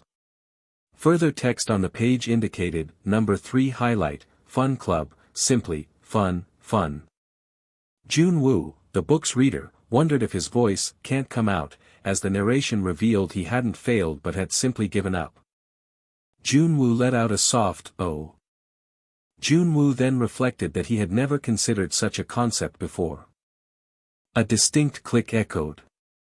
Junwoo sat engrossed in a book on a bench, oblivious to the people walking past him. A room with modern architecture featured expansive, tall windows.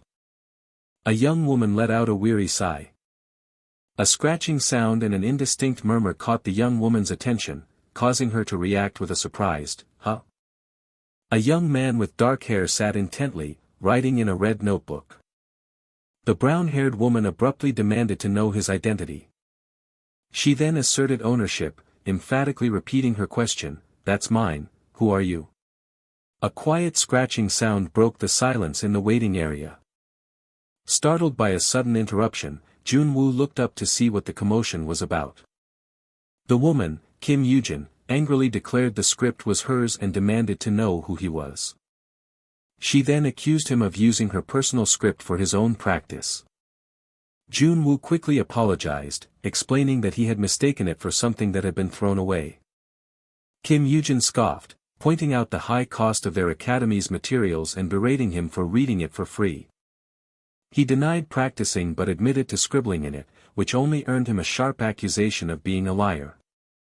Trembling with rage, Kim Yujin was aghast that he had defaced her expensive script, to which Junwoo could only offer a sincere apology. Junwoo offered to pay for the damage, but she furiously retorted that it was irreplaceable and ordered him to get lost. "Don't let me see your face again today," she screamed, her voice echoing with finality. Taken aback by her fury, Junwoo stood silently for a moment. With a sigh of resignation, he accepted that there was nothing more he could do. Left alone, Kim Yujin muttered in frustration, inspecting the pages and wondering what on earth he had been doing. She flipped through the script, her annoyance still simmering as the pages fluttered. Her angry expression suddenly shifted to one of pure confusion. Pausing, she looked closer at the markings, trying to comprehend what she was seeing. Her eyes carefully traced the handwritten notes that filled the margins. She realized that every line of dialogue had been converted into detailed action notes, dictating a stomped foot or a tense swallow. The notes meticulously described physical acts, such as a hand slamming down on a desk to convey frustration. Junwoo had even included sound cues, showing how emotion could be conveyed through the physical sound of a tapping pen instead of a voice. The script now contained precise directions for rapid eye movements and gestures that would gradually intensify. It detailed everything from finger-pointing to mouthing words, with the exact timing for each action carefully noted. Kim Yujin stared in disbelief. That kid had rewritten the entire scene to be performed without a single spoken word. She recognized he had somehow made the script even better, wondering if he did it all just for fun, unlike her, who had actually lost her voice. The thought was quickly dismissed. There was no way someone would go to such lengths for simple amusement. With every other contestant desperately fighting for rehearsal time, she couldn't understand why he would do this now, of all times. Elsewhere, Junwoo was found complaining to an older man about the seemingly endless wait. He let out a long, weary sigh, feeling his patience wear thin. Suddenly, Kim Yujin appeared before him, shouting out to the boy she had called a scribbler. Out of breath from her search, she demanded to know how he had created such a thing. As she fumbled over her words, trying to articulate her question, Junwoo bluntly told her to just spit it out already. He pressed her, asking what it was she was trying to say. Kim Yujin hesitated for a moment, gathering her courage before speaking. Finally, she nervously asked if she could possibly use his version of the script for her audition. Junwoo turned his head, looking thoughtfully to the side as he considered her request. Her heart pounded in her chest as she awaited his answer with anxious anticipation. Confused by her question, Junwoo simply asked why she was asking him for permission. He reminded her that she had just adamantly claimed the script was hers, anyway.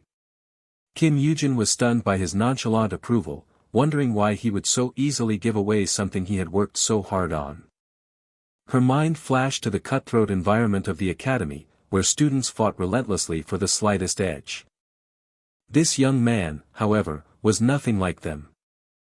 In that moment of pure generosity, she found herself wondering if he was some kind of angel.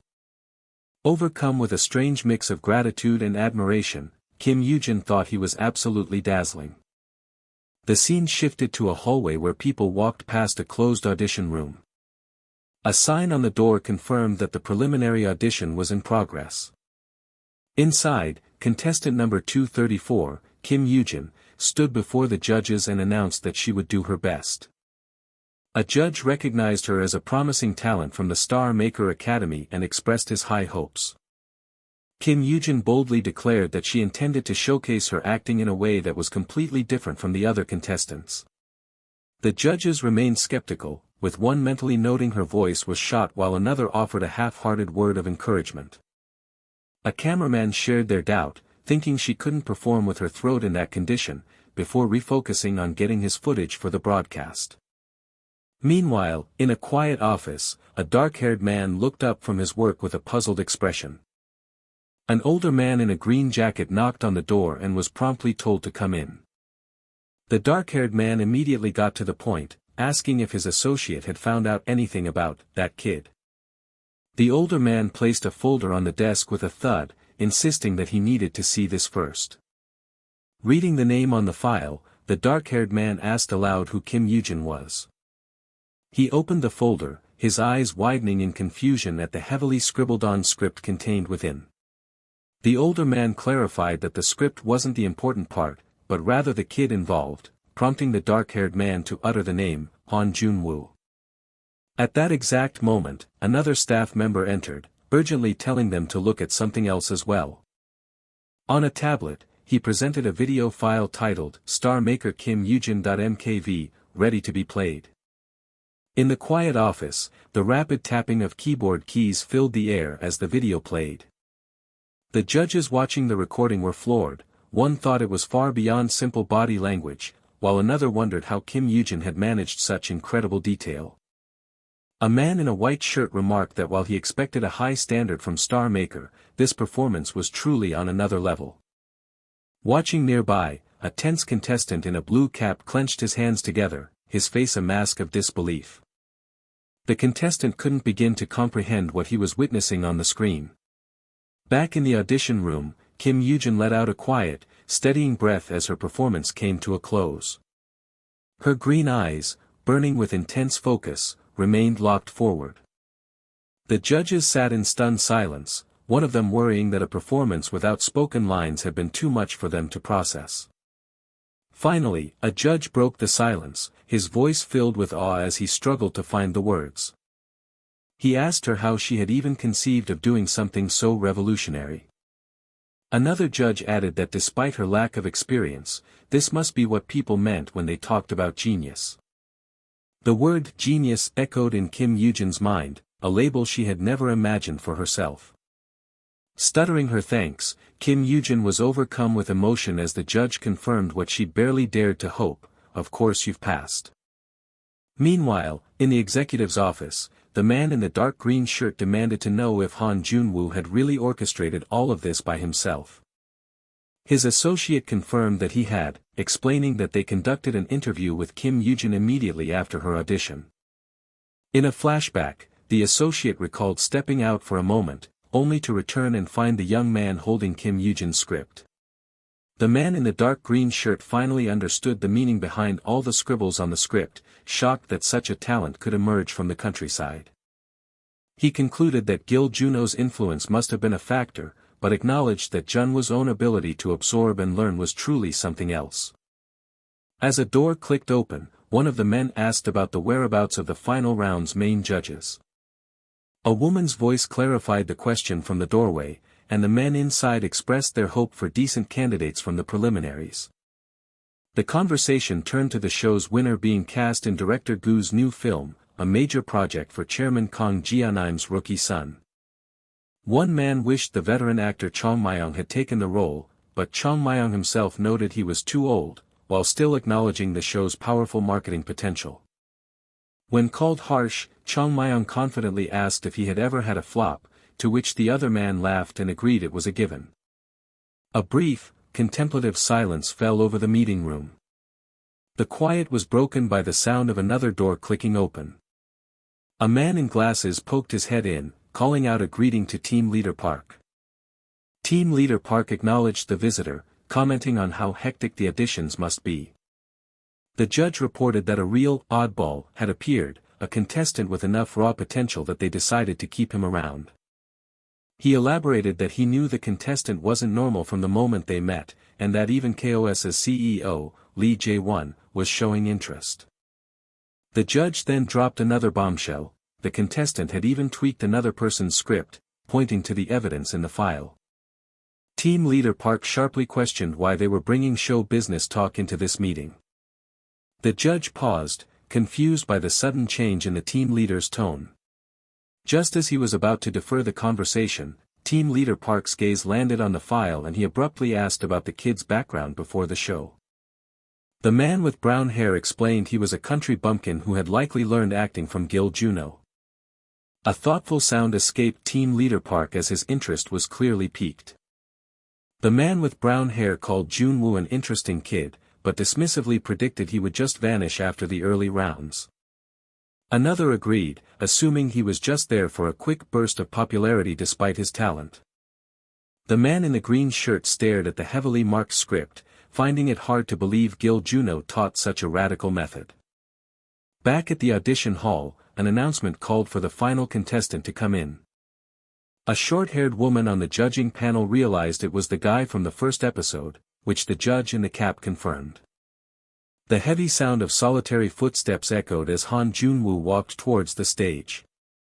Unfazed by the moment, Junwoo's mind drifted to his rumbling stomach and whether the old man had eaten yet. One judge whispered to another that Team Leader Park had instructed them to give this contestant the hardest keyword possible, just to see him get flustered. The man in the cap's eye narrowed as he watched Han Junwoo's approach with sharp intent. His gaze dropped to Han Junwoo's resume, which was almost completely blank. The judge found the empty resume strange, as he distinctly remembered reading an article about Junwoo performing with the legendary Gil Juno. Suspecting Junwoo was trying not to ride on the veteran actor's fame, he offered him a chance to share any achievements not listed on the paper. Han Junwoo answered bluntly that there was nothing else, stating, "That's really all there is."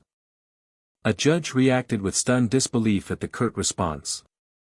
The man in the cap was baffled by the lack of elaboration, yet found himself intrigued and wanting to hear the story Junwoo was so clearly hiding. Losing patience, another judge bluntly asked if he had stood on the same stage as Gil Juno. Han Junwoo's innocent reply, "Does sharing a stage with someone count as a credential?" sent a shockwave through the panel. His question, while not technically wrong, completely missed the social and professional gravity of the situation. He spoke as if he were on the same level as a living legend, yet his guileless expression suggested he genuinely didn't understand why it was a big deal. The judge in the cap now understood Team Leader Park's fixation: this kid might actually have something extraordinary. A different judge called the room to order, announcing it was time to begin the audition. In yet another office, a man who was just at the auditions greeted his superior, Team Leader Park. The team leader, addressing him as Manager Yu, immediately inquired about the Han Junwoo kid. Internally, the team leader worried he had been too harsh with his instructions, hoping the contestant hadn't failed completely. Manager Yu explained that he hadn't seen the footage yet, as the raw cut from the production team was still pending. The team leader leaned in, mentioning that one of the judges had said something very interesting. Manager Yu recalled the judge's perplexing words, admitting he wasn't entirely sure what they meant. He then relayed the cryptic feedback: the judge claimed they had never seen anything like it in their entire life. At that moment, all activity in the office ceased as the staff looked up toward the door, where a new figure had just entered. A man in a hat exhaled in relief, finally feeling like he could breathe after a tense event. An older man eagerly asked for details, while a younger man complained that he thought he was going to die from waiting all day. The older man clarified he wasn't asking about the audition process, but rather wanted to know how the on-stage scene had gone. The young man paused, thoughtfully considering his answer. The man with glasses reflected that he never knew there were so many people like him, prompting the older man to ask what he meant. A small, knowing smile formed on the man's face. Han Jun-woo, the dark-haired protagonist, added that he had also learned a lot from the experience. Jun-woo sat across from the man with glasses, his back to the viewer as they continued their conversation. The man with glasses mused that while he'd worried Jun-woo might lose interest due to the overwhelming skill gap, he now saw that wasn't the case at all. A new day dawned over the grand, modern building where the main competition was set to unfold. Inside the vast venue, brilliant spotlights blazed down, illuminating the stage with dramatic intensity. The show's host, Seo Yeonmi, took the stage and introduced herself as the MC for Actor Kingdom. She playfully addressed the contestants, acknowledging their immense curiosity about the first mission's theme. Seo Yeonmi proposed that the most crucial trait for an actor is their power to completely captivate an audience. With a sudden reveal, the first mission was announced, a performance based on the film Black Spirit Island. The host confidently stated that there was likely no one present who hadn't seen this legendary movie. She reminded them it was the work of director Gu Dae-myung, who was also serving as one of their esteemed judges. The film centered on a diverse group of strangers, all with different backgrounds, who become stranded together on a deserted island. Trapped in this extreme situation, a series of incidents began to occur, uncovering buried truths among them. The narrative masterfully unraveled their pasts, revealing that their lives were all strangely and intricately intertwined. It was a film praised for its flawlessly constructed story and the outstanding performances from every single actor, all leading to a perfect ending. As a result, the cast of Black Spirit Island had swept nearly every major category at that year's awards, including the coveted grand prize. The movie was widely regarded as a masterpiece that rewrote cinema history, lacking nothing in its direction, screenplay, or music. The first mission was then fully revealed. Each contestant had to choose and perform the role they deemed most important in the film. She added a crucial caveat: while they could reinterpret their chosen character, their performance had to leave a deeper impression than the original actors. A wave of murmurs swept through the contestants as they instantly began debating the best roles, with names like Tae San-min and Baek Do-hyun on everyone's lips. Amidst the chatter, a man in a blue-collared shirt purposefully walked forward from the crowd. A man with dark hair and red eyes noted the crowd's reaction, sensing it was the perfect moment to make a move. The man in the blue shirt called out directly to the host, Seo Yeonmi. With a deliberate interruption, he seized everyone's attention. Before the official mission began, he expressed his curiosity about what motivated so many to appear on Actor Kingdom. The man with the brown hair and vest explained that while checking profiles, he found a participant with a unique background. He called out for participant number 97, Han Jun-woo, asking if he was in the room. Another man with dark hair spotted him and quickly directed a camera to focus on Jun-woo. The brown-haired man praised Jun-woo's performance with Gil Juno, asking how he managed to capture a murderer's madness so convincingly at such a young age. Jun-woo replied simply by asking what scene he was referring to, a question that completely caught the veteran actor off guard. He calmly explained that his character's role as the murderer was a twist that was never revealed until the very end of the play. Visibly flustered, the brown-haired man stammered that he must have been so immersed in the performance that he made a mistake. Internally, the 20-year veteran actor panicked, realizing this was not how the interaction was supposed to go. He lamented that Jun-woo's lack of a flattered or boastful reaction was making him look less perceptive than an amateur. Desperate to regain control, the man pivoted, bringing up Jun-woo's difficult past working construction sites without his parents. Han Jun-woo simply affirmed, yes, that's correct. The man pressed further, attempting to evoke sympathy by describing the hardship of performing manual labor at such a young age. However, Junwoo answered factually that since the rent was inexpensive, he never faced any major difficulties with his living situation. A brown-haired woman in the crowd was completely baffled by his practical answer, wondering what she was even witnessing. The other judges tried to pry for an emotional response, asking about loneliness or the desire to come to Seoul, but his kind yet direct answers gave them nothing. Junwoo calmly stated he enjoyed the quiet and good air where he lived and didn't mind the inconvenience of being far from the city. The woman noted that anyone else would have used such questions to appeal for sympathy by recounting past hardships.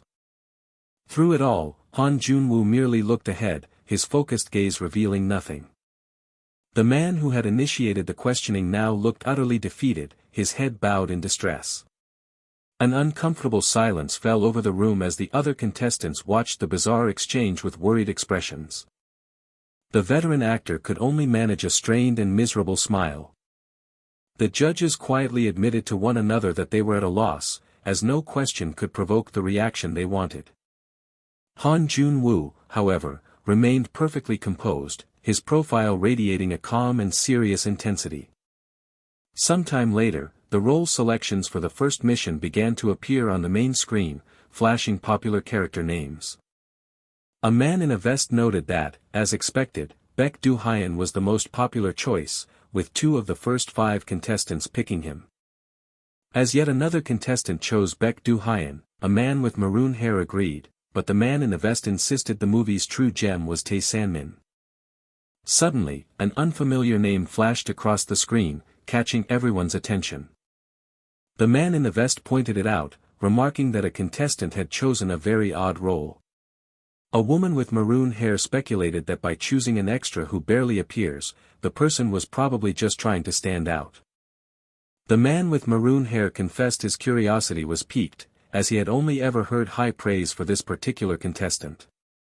He stared intently at the screen, completely captivated by the unexpected development.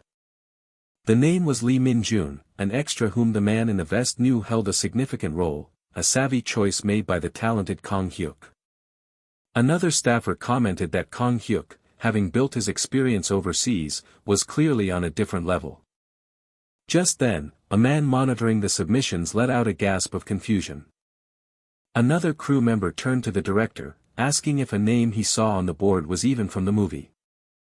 The director flatly replied that it wasn't, bewildered as to what idiot would submit a name from an entirely different film. Following a performance, a woman warmly thanked the contestant for their hard work. In the control room, a young man observed that, as expected, the roles of Baek Do-hyun and Tae San-min were the most popular choices among the contestants. He also remarked that the overall skill level of the participants was much higher than he had anticipated. Another man then asked a senior judge for his thoughts, but was met with only a heavy silence. The younger man lightly chided his senior, asking if the passion and energy of the young actors moved him at all. Feigning a change of heart, the man praised the senior judge's strict evaluation, claiming he was being reminded of his own early days. He then dismissively added that it was all for naught since everyone but the winner would be cut, his thought interrupted by the next contestant's arrival. The narration announced the arrival of a highly anticipated hopeful who, having bypassed the preliminaries, was about to reveal his acting for the first time. On stage, the young man formally introduced himself as participant number 11, Kang Hyuk. The interviewer immediately noted Kang Hyuk's unconventional strategy, having chosen the minor extra role of Lee Min-jun. He then asked Kang Hyuk to explain the reasoning behind such a seemingly risky challenge. Kang Hyuk began by describing his character as a weak, frightened individual who is ostracized and left to tremble in a corner. He explained that Lee Min-jun served as a crucial narrative device, allowing the audience to objectively observe the unfolding drama from a distance. Kang Hyuk concluded that this character acts as the audience's surrogate, his reactions guiding their immersion into the movie's world. The interviewer, visibly flustered, confessed that this was the exact intention director Gu Dae-myung had for the role. Amazed by Kang Hyuk's precise analysis, the interviewer expressed his admiration as the director's reaction confirmed a genius had just been discovered. With the judges thoroughly impressed, Kang Hyuk was told to begin his performance as soon as he was ready. A deep, resonant sound echoed as the stage was completely cleared, leaving a vast, empty space. A judge with dark hair watched the preparation with a hint of confusion. Kang Hyuk stood perfectly still in the center of the expansive, dimly lit hall. The dark-haired judge wondered why the stage needed to be cleared for what was supposed to be a solo act. Kang Hyuk's gaze was fixed forward, his expression radiating an unreadable intensity. Murmurs spread among the other judges, who questioned what was happening as the atmosphere shifted. His body began to tremble, his gaze darting across the empty stage as subtle expressions flickered across his face. Without speaking a single word, Kang Hyuk's masterful silent performance vividly conveyed the horrifying scene he was witnessing. A polite "thank you" from offstage marked the end of his stunning audition. The judges unanimously agreed the winner was decided, acknowledging that Chairman Kang Jianim's high praise for the young actor had been well-founded. A judge with maroon hair briskly moved on, calling for the next contestant. An expectant silence once again settled over the audition hall. A young man with glasses stepped onto the stage and offered a polite greeting. On the monitor behind him, the name Han Junwoo flashed across the screen. A judge with glasses looked at the submission, thinking to himself that what he was looking at had to be some kind of comedy script. An older, dismissive judge stated he wouldn't get involved, telling the others to handle the evaluation as they saw fit. The man with maroon hair stepped in, assuring the director he would take care of it personally. Han Junwoo's name remained displayed on the screen as the tension mounted. The man with maroon hair held up the submission form, his voice sharp as he demanded an explanation. He questioned the submitted character name, Kim Moo-young, asking if a character with that name even appeared in the movie. Han Junwoo calmly replied that no, he had simply made the name up. The judge, now identified as Chong Myung, angrily asked if Junwoo was just trying to stand out, reminding him that inventing a character was strictly forbidden. After warning that this could be considered a forfeit, Junwoo coolly replied that he hadn't invented the character, but had simply written a name as instructed. Isn't that the same thing? Chong Myung retorted, his frustration growing. The judge let out a heavy, exasperated sigh. Chong Myung sternly advised Junwoo to stop playing word games, warning him that there was a limit to how much slack they could cut him. Han Junwoo remained silent, his expression unreadable under the judge's sharp rebuke. The camera zoomed in on Junwoo, alone and unflinching on the vast, brightly lit stage. Backstage, crew members murmured in shock, noting that they had never seen Chong Myung get so angry at a participant before. A short, sharp scoff cut through the tense air. One of the younger staff members remarked that while the scene was certainly drawing attention, he doubted the contestant even had a passion for acting. Just then, an older judge with glasses intervened, calmly asking Junwoo to explain the true intention behind his bizarre choice. Han Junwoo looked pensively into the distance, gathering his thoughts before answering. He began by reminding them that the mission's theme was to select the movie's most important role. Junwoo then recited a line of dialogue from the film, one spoken about 5 years in the movie's past. The line referred to a person whose life was forever stained by the single act of witnessing an accident and doing nothing. He revealed that his chosen character was that very person, prompting the older judge to ask precisely when that line was spoken. With unnerving accuracy, Junwoo stated the line could be heard at exactly 23 minutes and 48 seconds into the movie. Amazed by this detail, the judge asked when Junwoo had last watched the film. While someone off-panel muttered that it couldn't have been that long ago, Junwoo simply answered that he had seen it recently. The judge with glasses pressed on, asking why he believed this unseen, unnamed character was the most important role in the entire film. Junwoo began to lay out his theory, asserting that if the character, Kim Moo-myung, had never existed, then all the other core elements of the movie's plot would cease to exist as well. When challenged on this point, Junwoo calmly confirmed that yes, the entire story hinged on this one character who never even appeared on screen. The judge with glasses questioned if this was just an overinterpretation, reminding him that most others had chosen the powerful leads. Junwoo countered that while Baek Do-hyun left a strong impression, his emotional journey was a typical and predictable pattern. He then boldly asked the judge if he felt the same way about the other main character, Tae Sanmin. The judge with glasses answered no, but conceded that while Tae Sanmin's emotional arc was significant, it was punctuated by too many similar moments to be unique. Junwoo then gently requested that the judges not misunderstand his critique of the film. The judge with glasses clarified that he didn't see it as finding fault, but rather as highlighting the director's potential intent to create unstable characters. The senior judge with short hair finally spoke up, cutting the discussion short by stating he would rather see the performance with his own eyes. As he watched Junwoo, a profound memory suddenly resurfaced in the senior judge's mind. He recalled the movie's initial draft, remembering a central character he had created, the very starting point of the entire narrative, that he had loved. This forgotten character had been cut from the final script, never mentioned to anyone, and had faded even from his own memory until this exact moment.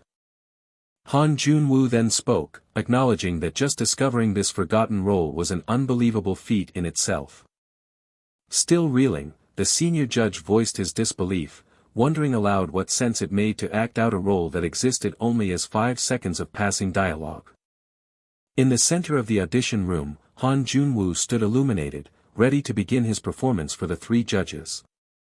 The judge with glasses remarked that choosing Kim Mum-young, while seemingly reckless, was actually a very smart move. He reasoned that since the character was never fully developed, it offered the actor complete freedom, unlike established roles with clear standards. As the judge wondered what kind of character Junwoo would portray, the young actor began his performance with a single, haunting question: why? Channeling the persona of Han Eun-woo, he tearfully asked why someone who once pitied him would now pretend not to know him, a performance that the judge with glasses immediately recognized as perfectly capturing the character's age.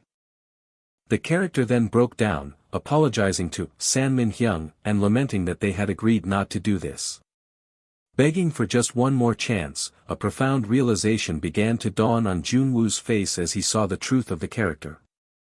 As time and emotion warped within the performance, the character of Kim Mum-young resolved to destroy everyone, believing them all to be traitors. The judge with glasses internally admitted that while he was initially confused, the pieces of Junwoo's interpretation were now falling perfectly into place. Han Junwoo, fully in character, declared that they were the ones who deserved punishment, challenging the judges with a chilling gaze. Through his performance, he was weaving the long, tragic tale of how every character on Black Spirit Island was brought to ruin. The story encompassed Baek Do-hyun's life. It also delved into Tae Sanmin's life. It even touched upon the lives of Jang Myeong and all the minor side characters. An entire world was unfolding before them, all originating from the singular seed that was the character Kim Mum-young. The sheer intensity of the moment was palpable as a judge's pen snapped under the force of his own clenched fist. The judge with glasses looked up from his notes, his hand trembling with a mixture of shock and awe. Across the room, other production staff, including the director in the purple shirt, stared on in stunned disbelief. The director, visibly shaken and sweating, could no longer contain his astonishment. He abruptly called for a short break, to which Junwoo, stepping out of character, simply replied with a quiet thank you. The director stammered that the camera wasn't even rolling yet, underscoring the raw power of the unfilmed performance. The judge with glasses confessed he couldn't believe what he had just witnessed, even questioning if he was qualified to properly evaluate it. He then asked Junwoo how he could have possibly analyzed the character to such a profound level, wondering if he had researched all the other roles as well. Junwoo explained that by trying to understand Kim Mum-young, he naturally came to understand everyone else, having focused on roles because of the mission's theme. When pressed by the judge about whether his understanding extended beyond characters to things like direction, Junwoo's response was unexpected. He admitted that while he had read theory books, he wasn't sure of the exact terminology and found it tricky to explain with examples. The judge with glasses silently mused that Junwoo might be describing a self-developed instinct, before clearing his throat and asking how he could prove something he couldn't put into words.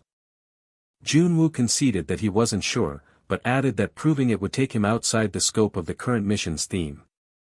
He then cast a quick, hesitant glance towards the judges. He respectfully stated that demonstrating his full understanding would be like rewriting the film, an act of disrespect he wouldn't commit in front of the original director. The brown-haired judge attempted to defuse the situation, but the older judge, deeply intrigued, stated he was actually curious to see more. Overruling his colleague, the older judge insisted that if Junwoo was willing, he would very much like to see this proof. The older judge's expression was intensely serious, his focus entirely on the young actor before him. After a moment of consideration, Han Junwoo nodded and agreed to the request. He warned them, however, that it might take some time, estimating it would last about 23 minutes. The lead judge repeated the duration in disbelief, 23 minutes. The reflection in the lead judge's glasses captured the image of Junwoo standing poised on the stage. Just as he had done before, the actor began to transform. A sinister, wide-eyed smile stretched across Kim Mumyung's face as his performance resumed. The lead judge realized that if the first stage was an overview of all characters, this was something far more ambitious. Through the judge's mind's eye, a weary Kim Mumyung stood alone in the pouring rain, framed as if by a camera's lens.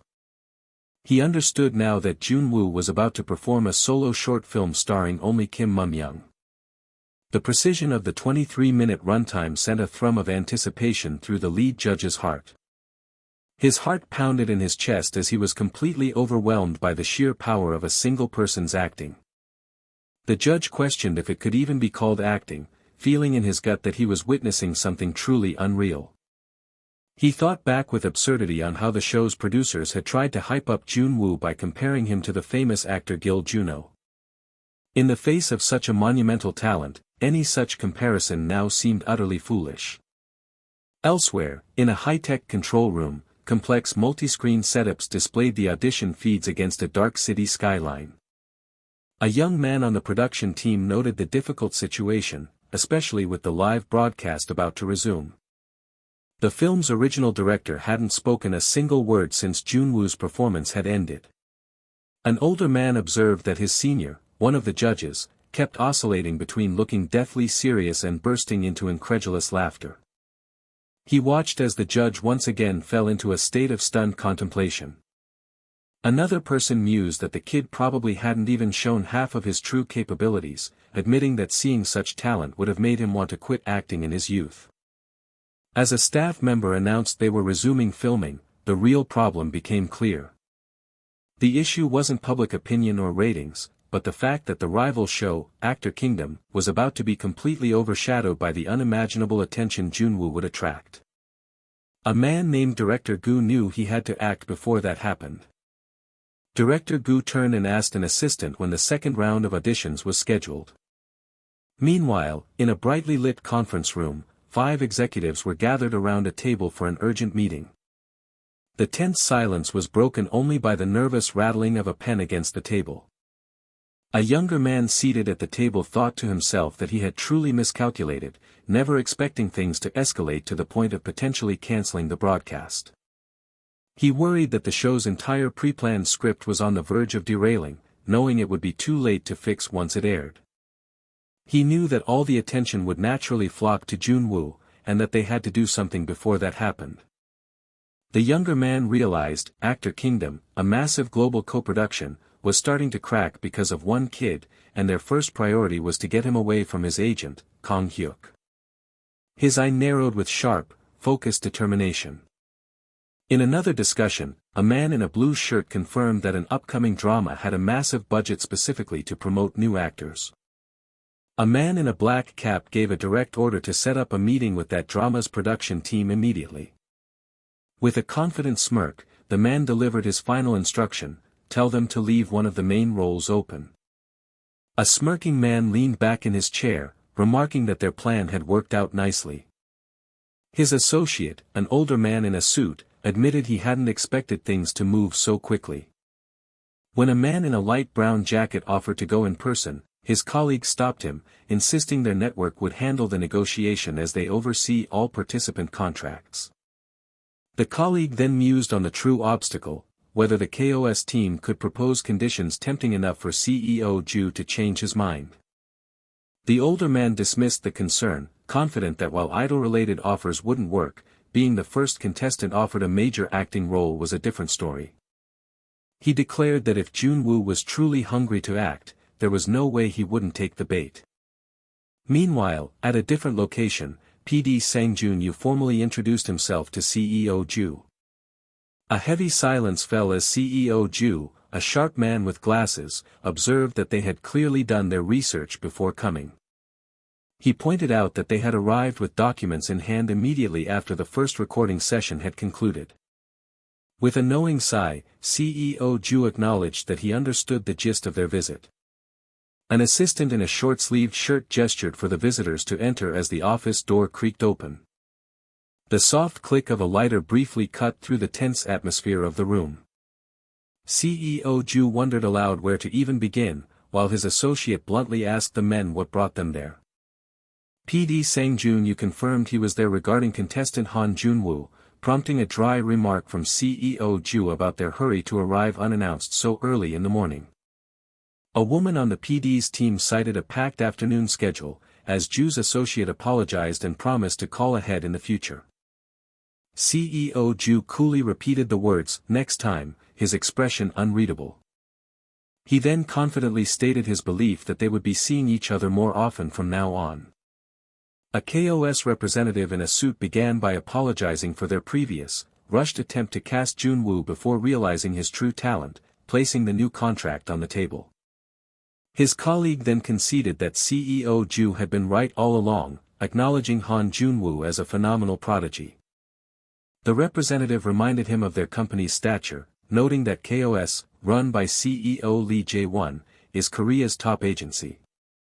The man in the suit added that one of their major projects was entering production, framing the offer as an opportunity that was impossible to refuse. They pitched it as a chance for Junwoo's official debut as an actor in a surefire hit, a joint project with the famous writer Lee Eun-young. The KOS representative noted how absurd it is for an inexperienced actor to debut in a lead role, a sentiment with which CEO Ju cryptically agreed.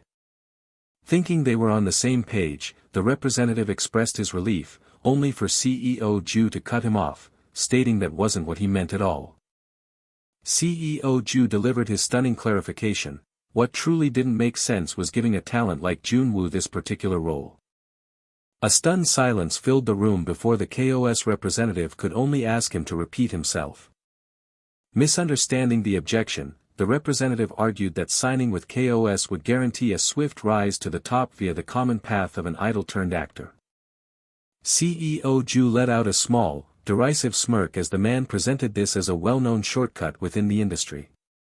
A woman on CEO Ju's team interjected, questioning why they'd pulled Junwoo into a drama when winning the show offered a lead role in director Koo's film, a far more guaranteed path.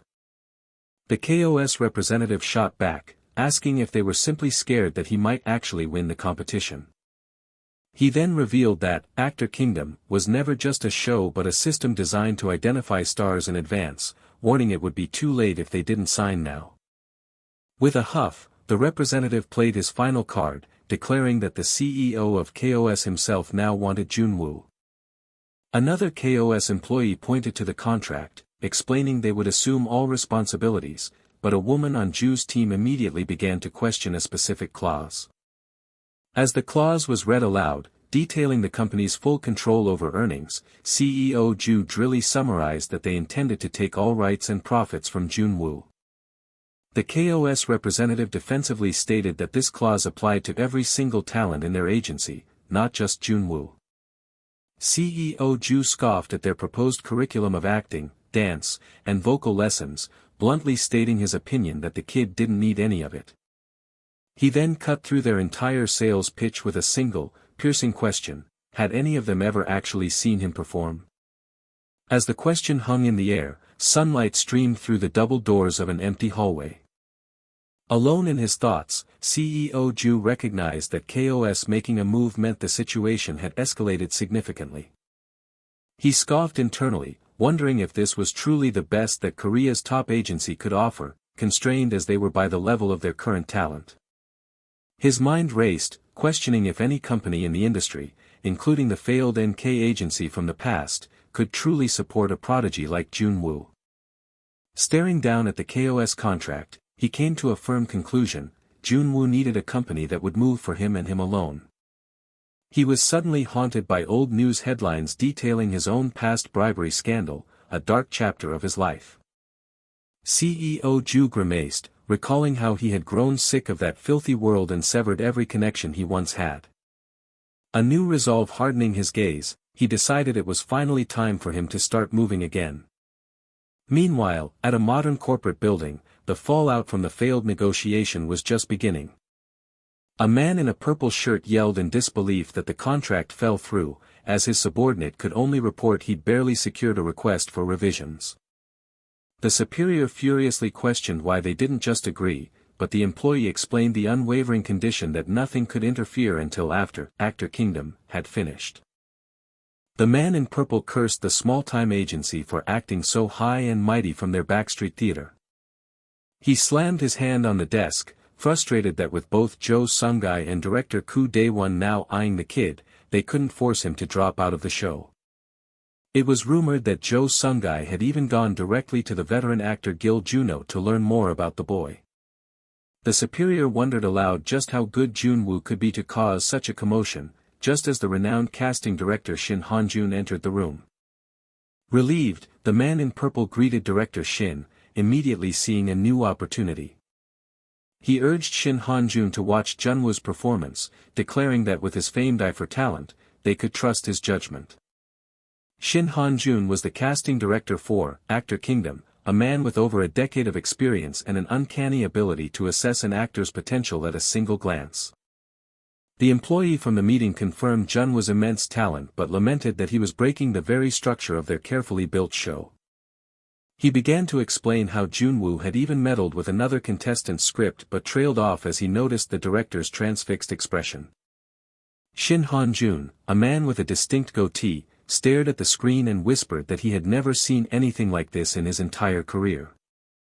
On the monitor, Han Junwoo's face was a mask of raw, powerful, and utterly convincing strain. An employee nervously asked if it was truly that serious, daring to compare the boy's talent to the legendary Kang Hyuk. Another colleague insisted this was no longer about the show's integrity, a statement that only confused his superior. Shin Han-jun grimly clarified that this problem couldn't be solved by simply stopping the boy, they needed to contact Chairman Kang Gunham immediately, before it was too late. The man in the purple shirt anxiously demanded to know where Junwoo was at that very moment. The narrative reflected on the quiet beginnings of the tremor, a rural performance by Gil Juno and a spreading rumor among preliminary judges. The signs had escalated with industry giants Jo Sung-gai and Koo Dae-won suddenly stepping away from the broadcast. At the epicenter of this ever-widening earthquake was a single name, Han Junwoo. From the moment of his first appearance, the entire Korean film industry had begun to shake to its very foundations. Unaware of the industry-wide panic he was causing, the blue-haired young man stood with a calm, unassuming expression. A voice cut through the quiet, as a man in a t-shirt approached and casually commented on his good looks. The man then looked him in the eye, confirming his identity by asking if he was Han Junwoo. Stepping forward, the stranger introduced himself with a name that carried immense weight, Kang Hyuk. The narrative shifted to Kang Hyuk, the sole heir to the Daemyeon group and a prodigy who had walked an elite path since birth. His father, Chairman Kang Jeon-im, had meticulously planned to raise his only son as the successor to his corporate empire. From a young age, a fierce determination already burned within Kang Hyuk's striking purple eyes. However, Kang Hyuk's dream was not in business but on the stage, and he maintained his absolute will to become an actor despite his family's vehement opposition. His father eventually conceded with a stern command, "Fine. But you must become the best." The chairman's words were an ultimatum, demanding that his son surpass all others or abandon his dream entirely. This was not, however, a challenge born from shallow intentions. Trained by world-renowned masters, Kang Hyuk's acting skills were flawless, and he had never once felt jealousy towards any peer. His journey then led him to the broadcast that would change everything, Actor Kingdom. Unaware that the entire program was secretly orchestrated for him to be the winner, Kang Hyuk turned the stage upside down using his genuine skills alone. He received a downpour of praise from the judges, but felt no satisfaction. To him, Actor Kingdom was merely child's play. Then, without warning, the entire broadcast was brought to a halt. A woman asked why, and a man in a striped shirt whispered that some contestant's 20-minute solo performance had left every single judge pale with shock. For the first time, the rumors circulating among the participants were not about him. Reading an article that hailed a country bumpkin as a new legend on par with Gil Juno, Kang Hyuk felt an interest in a peer for the first time in his life and knew he couldn't just wait. His body moved on its own to find this mysterious actor, and upon meeting him, Kang Hyuk casually commented on his good looks. He then stepped forward, locking eyes with the blue-haired man as he introduced himself, "I'm Kang Hyuk." Thus began the next chapter in their story, the final face. Kang Hyuk immediately pressed Junwoo, asking him just what he did during the broadcast. Junwoo nonchalantly replied that he simply acted as he was told, dismissing the rumors that he was the reason for the shutdown. Seeing through the act, Kang Hyuk pointed out Junwoo's coyness before revealing his own choice of role, explaining his interpretation of a minor character named Lee Min-jun. He explained with a confident smirk that he believed Lee Min-jun was an objective observer, and the judges had loved his unique interpretation. While a nearby contestant marveled at Kang Hyuk's insight, Kang Hyuk turned his attention back to Junwoo, asking for his thoughts. He began dissecting Junwoo's acting, theorizing that his performance conveyed powerlessness over fear, which left Junwoo stammering that he had only acted as the character. Kang Hyuk tried to agree, conceding that the stage had its limits. The eavesdropping contestants suddenly wondered why he was so completely captivated by their discussion. Growing impatient, Kang Hyuk demanded to know what Junwoo had really done, while Junwoo internally confirmed that there was a good reason his performance was kept secret. Kang Hyuk admitted he was concerned about being disqualified for a rule violation, implying Junwoo might have caused it. Unfazed, Junwoo simply told him to watch the broadcast if he was so curious. With his footsteps echoing down the corridor, Junwoo turned and walked away. Kang Hyuk watched him leave, initially dismissing his words as thoughtless rambling. Yet, as he replayed their conversation, he realized not a single thing Junwoo had said was wrong. The boy had already perfectly grasped the entire work. Clutching his chest, he found himself desperately wondering when the first episode would air. His heart pounded with a new sensation as he realized this was the first time he had ever genuinely wanted to compete against someone. Kang Hyuk yelled after him, demanding a proper match next time, leaving a bewildered Junwoo to wonder about the sudden outburst. Under a brilliant sunset, the scene shifted to a tall broadcasting station building. A man with glasses, Ju Mansik, grumbled with a weary sigh that getting a hold of Junwoo was nearly impossible these days. He asked what brought Junwoo to the station, admitting he couldn't help but be curious since everyone was in chaos except for him. Mansik then inquired about their theater, noting that while business was booming thanks to Junwoo's fame, it just wasn't fun without him there. Junwoo informed him that Yoo Sang-jun had visited because a major idol agency called KOS wanted to cast him in a new drama. When Mansik seemed confused, Junwoo explained that KOS was the largest idol agency in all of Korea. Mansik was reminded of his own vow to handle all management duties so Junwoo wouldn't have to waste time in such useless places. His expression hardened as he focused on the new developments. A series of disconnected images flashed on screen, showing slogans about loving work. A final, blunt message appeared, declaring that work is, in fact, hell. Mansik fell into a deep silence, prompting Junwoo to ask what was wrong before quickly retracting the unnecessary question. The older man explained that he had sent the agency representatives away but kept a copy of the contract they offered. He urged Junwoo to review it, but Junwoo dismissed the idea, saying there was no need for him to see it. A shocked Mansik asked who else would look at it if not him. Junwoo affirmed his trust that Mansik would handle it well, but Mansik questioned if he truly didn't care how it turned out.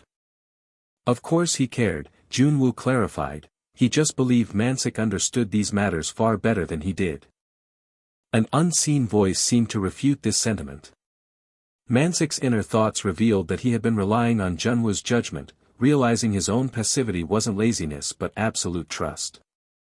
Changing the subject, Mansik asked if Junwoo had ever considered joining an agency, given how many were trying to recruit him. He noted that while Junwoo seemed to enjoy acting freely, he also seemed to be working towards something bigger. Mansik then asked him directly if he had a goal. After a tense pause, Junwoo confessed that there was someone he wanted to bring with him. When Mansik asked who this person was, Junwoo cryptically replied that it was not yet time. He then revealed his plan to start a company in Seoul after the show, which would mean closing their theater, a decision he couldn't make alone. This brought back a memory of Mansik asking Junwoo to entrust his future to him, admitting his own agency was small but vowing it would never be a hindrance.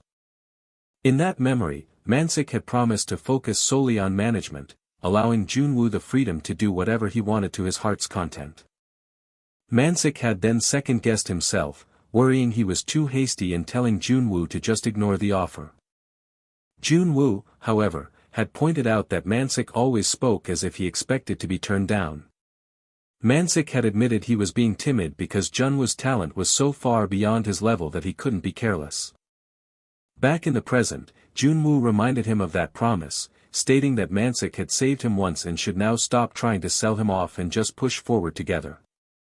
Junwoo smiled, confessing he never had any intention of going anywhere else. Flustered and overjoyed, Mansik stammered that Junwoo should just focus on acting and not worry about anything else. As they walked off, Junwoo deflected his own embarrassment by suggesting they go eat, which prompted Mansik to correctly guess he was flustered. Mansik then playfully wondered what they should name their new company, suggesting Manhwa by combining their names, to which Junwoo bluntly asked if he could just opt out. CEO Lee Jae-won expressed his frustration, questioning the current situation and reminding someone that he thought they had promised to handle it. Amidst anxious sounds, CEO Lee Jae-won declared he would handle the matter himself, as a man in blue shirt pleaded for more time. CEO Lee Jae-won pressed for how much longer they needed, recalling a previous warning that it would be too late once the first episode aired, while the man in blue shirt questioned team leader Park's recent incompetence. An unknown voice suggested there might be another, potentially beneficial, way forward, but the man in blue shirt scoffed at the idea. A man on phone explained that after the upcoming filming, the young actor's popularity would quickly fade, noting that earlier articles about his stage with Gil Juno had already quieted down. The man on phone proposed that they could then renegotiate with CEO Ju, possibly securing better terms, as a clicking sound was heard and the unknown voice echoed, "Better terms?" A man on laptop agreed, suggesting this turn of events could bring them back to their senses and serve as a perfect, harsh lesson. An unnamed voice concluded that talent alone held little sway in their industry, introducing the Actor Kingdom's second-round team mission, with public appeal as the key judging criterion. The second filming of Actor Kingdom commenced, with around 50 contestants remaining to face their first team mission in the second round. Various public locations, including department stores, train stations, supermarkets, and amusement parks, had been pre-assigned to each team. Teams were instructed to write their own scripts and perform naturally among ordinary citizens, with realism being paramount. The female host explained that this round's judging would involve both the panel and the general public, emphasizing that public attention, votes, uploaded videos, and online reactions would all influence the results. She cautioned that staff members would immediately intervene if contestants caused public trouble due to excessive enthusiasm, stressing the importance of self-control to avoid disqualification. A close-up showed Han Junwoo's intense blue eye. Han Junwoo mused about performing together as a team. A split screen displayed the faces of a man in a fedora and Han Jun-woo. Han Jun-woo found the prospect fun, as the female host announced that the second round's results would be revealed on the day the first episode aired. The announcer found it thrilling that contestants would face the public before the broadcast, but then conceded it was essentially a popularity contest. The announcer then prepared to reveal the teams, emphasizing that for fairness, members had been chosen randomly. With a sharp sound, the announcer declared it was time to reveal the teams. Team 1 was announced, consisting of Kang Hyuk, Lee Ro-won, Yoo Tae-young, and Nana. The man on the left remarked that the winner was already obvious, while the woman in overalls questioned the randomness of the selection. The woman in overalls despaired, wondering how they could ever beat such a ridiculous lineup. Narration detailed Team 1's impressive roster: Lee Ro-won, a popular idol; Yoo Tae-young, a rising actor; Nana, a celebrity-level SNS influencer; and Kang Hyuk, a corporate air and visual standout. The woman in overalls lamented her team's prospects compared to Team 1. She let out a surprised, huh. Team 9 was then announced, comprising Kim Yoo-jin, Jo Kwang-soo, Hyo Sun-tae, and Han Jun-woo. An unseen character pondered the name Han Jun-woo. Han Jun-woo stood alone in a large, sunlit hall filled with other contestants, observing a sign on the wall. A woman in a hoodie suggested they all do their best, to which a man in a green shirt agreed. An unseen character called out to someone. Kim Yoo-jin recognized Han Jun-woo, exclaiming his identity and introducing herself as his teammate. Amidst chatter, Kim Yoo-jin thanked Jun-woo for helping her pass the preliminary round and mentioned that an old man had been looking for him, while Han Jun-woo internally recognized her as the woman with that scratchy voice. Han Jun-woo reacted with a surprised exclamation. Unseen characters commented on the dream team's insane visuals, expressing jealousy and suggesting they could debut together. Kim Yoo-jin asked Jun-woo if he was curious about that dream team, a term Jun-woo questioned. Kim Yoo-jin seemed surprised by his ignorance, stating that they were famous and recognized by everyone, but Jun-woo provocatively asked if it was due to their acting skills. A brown-haired woman clarified that it wasn't even about acting, as people gathered instantly just by seeing them, resigning herself to giving up on first place. A close-up shot focused on the determined green eye of the brown-haired woman. The blue-haired man questioned if their situation was truly so hopeless, then acknowledged that he understood. Jo Kwang-soo then interjected, ready to speak.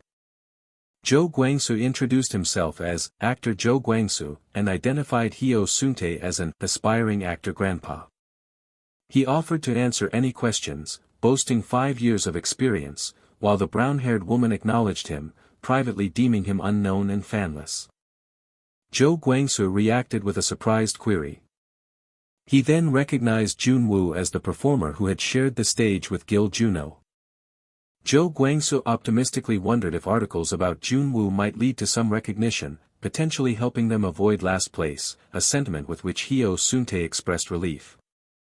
The brown-haired woman internally bemoaned the premature talk of last place before asking about their assigned location, Seoul Station Plaza, and if anyone possessed playwriting experience. A woman in a red dress began to suggest brainstorming ideas when a man in a black shirt interrupted, confirming they were Team 9.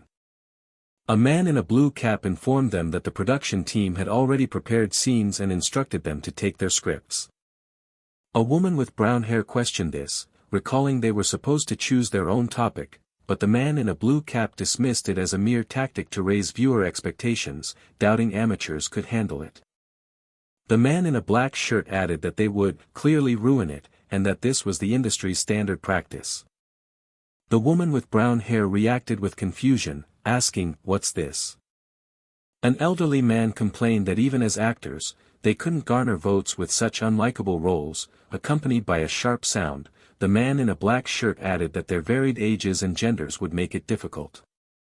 The man in a blue cap retorted that overcoming such problems was their job, urging them to focus on the theme instead of complaining. He further disparaged the script, claiming the first line alone was terrible, and that the true skill lay in making such terrible lines work. 2 distinct clicking sounds punctuated the tense atmosphere. Both the man in a black shirt and the elderly man grumbled in frustration.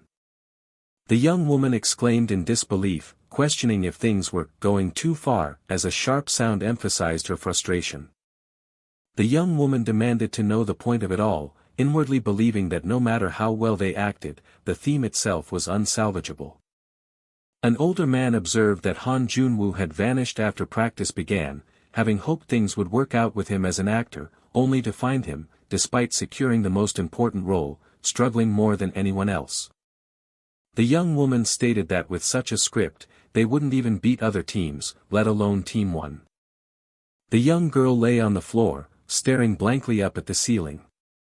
With a sliding sound, the young woman reacted with a bewildered, "What is this?" The man in the striped shirt reviewed his tasks aloud, confirming he had finished filming in practice room B. A soft click of his equipment sounded as he wondered which location was next on his list. Through a glass door, he and his colleague noticed a lone figure sitting on the floor of an adjacent room. The man holding the camera expressed his surprise, identifying the device in the room as a standard-issue monitoring camcorder. One of the young men internally questioned why Junwoo was filming by himself while the rest of the team struggled in another practice room. The camcorder's playback screen showed it was actively recording the other 4 team members. A quiet "oh" of understanding escaped the young man's lips. The video feed continued to display the 4 distant teammates practicing their parts. The camera, positioned beside a water bottle, was left to record on its own. Its lens was pointed inexplicably at the ceiling, capturing only a bland view of an air conditioner. With a sudden rustle, Junwoo shifted his position, startling his observers. A startled teammate exclaimed in fright before demanding to know what Junwoo was doing. Junwoo nonchalantly replied that he was just filming, prompting the teammate to ask why he was shooting the ceiling. He corrected the man, awkwardly explaining that he was studying the direction of light reflection, not the ceiling itself. The man holding the camera offered Junwoo a look at his own professional gear, boasting that it could handle far more techniques. He listed advanced camera maneuvers like rolling and rack focus, noting its superior focal range. Junwoo curtly dismissed the offer with a flash of intensity, claiming that camera model couldn't capture the right feeling, which left the other man baffled. He elaborated that a specific atmosphere could only be achieved with the camcorder's unique image quality and color tone. The crew member was taken aback, realizing Junwoo possessed a deep knowledge of camera models and their complex functions. Another teammate recognized the advanced techniques Junwoo had mentioned. The man filming accused him of planning to make a movie, questioning his priorities in their desperate situation. A teammate gasped as the weight of the accusation settled over the group. One of them grimly concluded that with such a lousy team and no winning strategy, Junwoo had simply given up.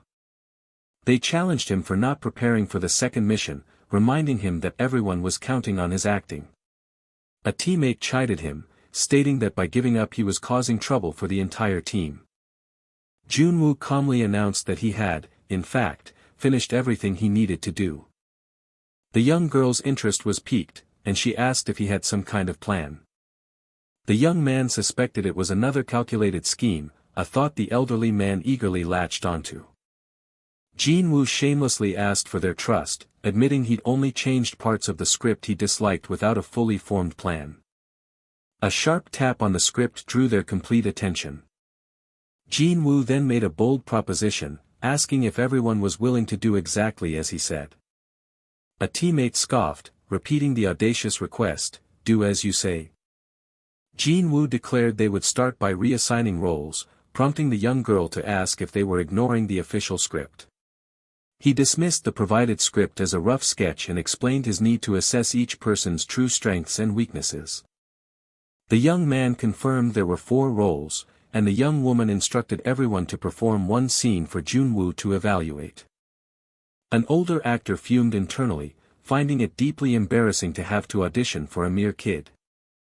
A scrape of a chair punctuated his complaint that this process was resetting all their progress.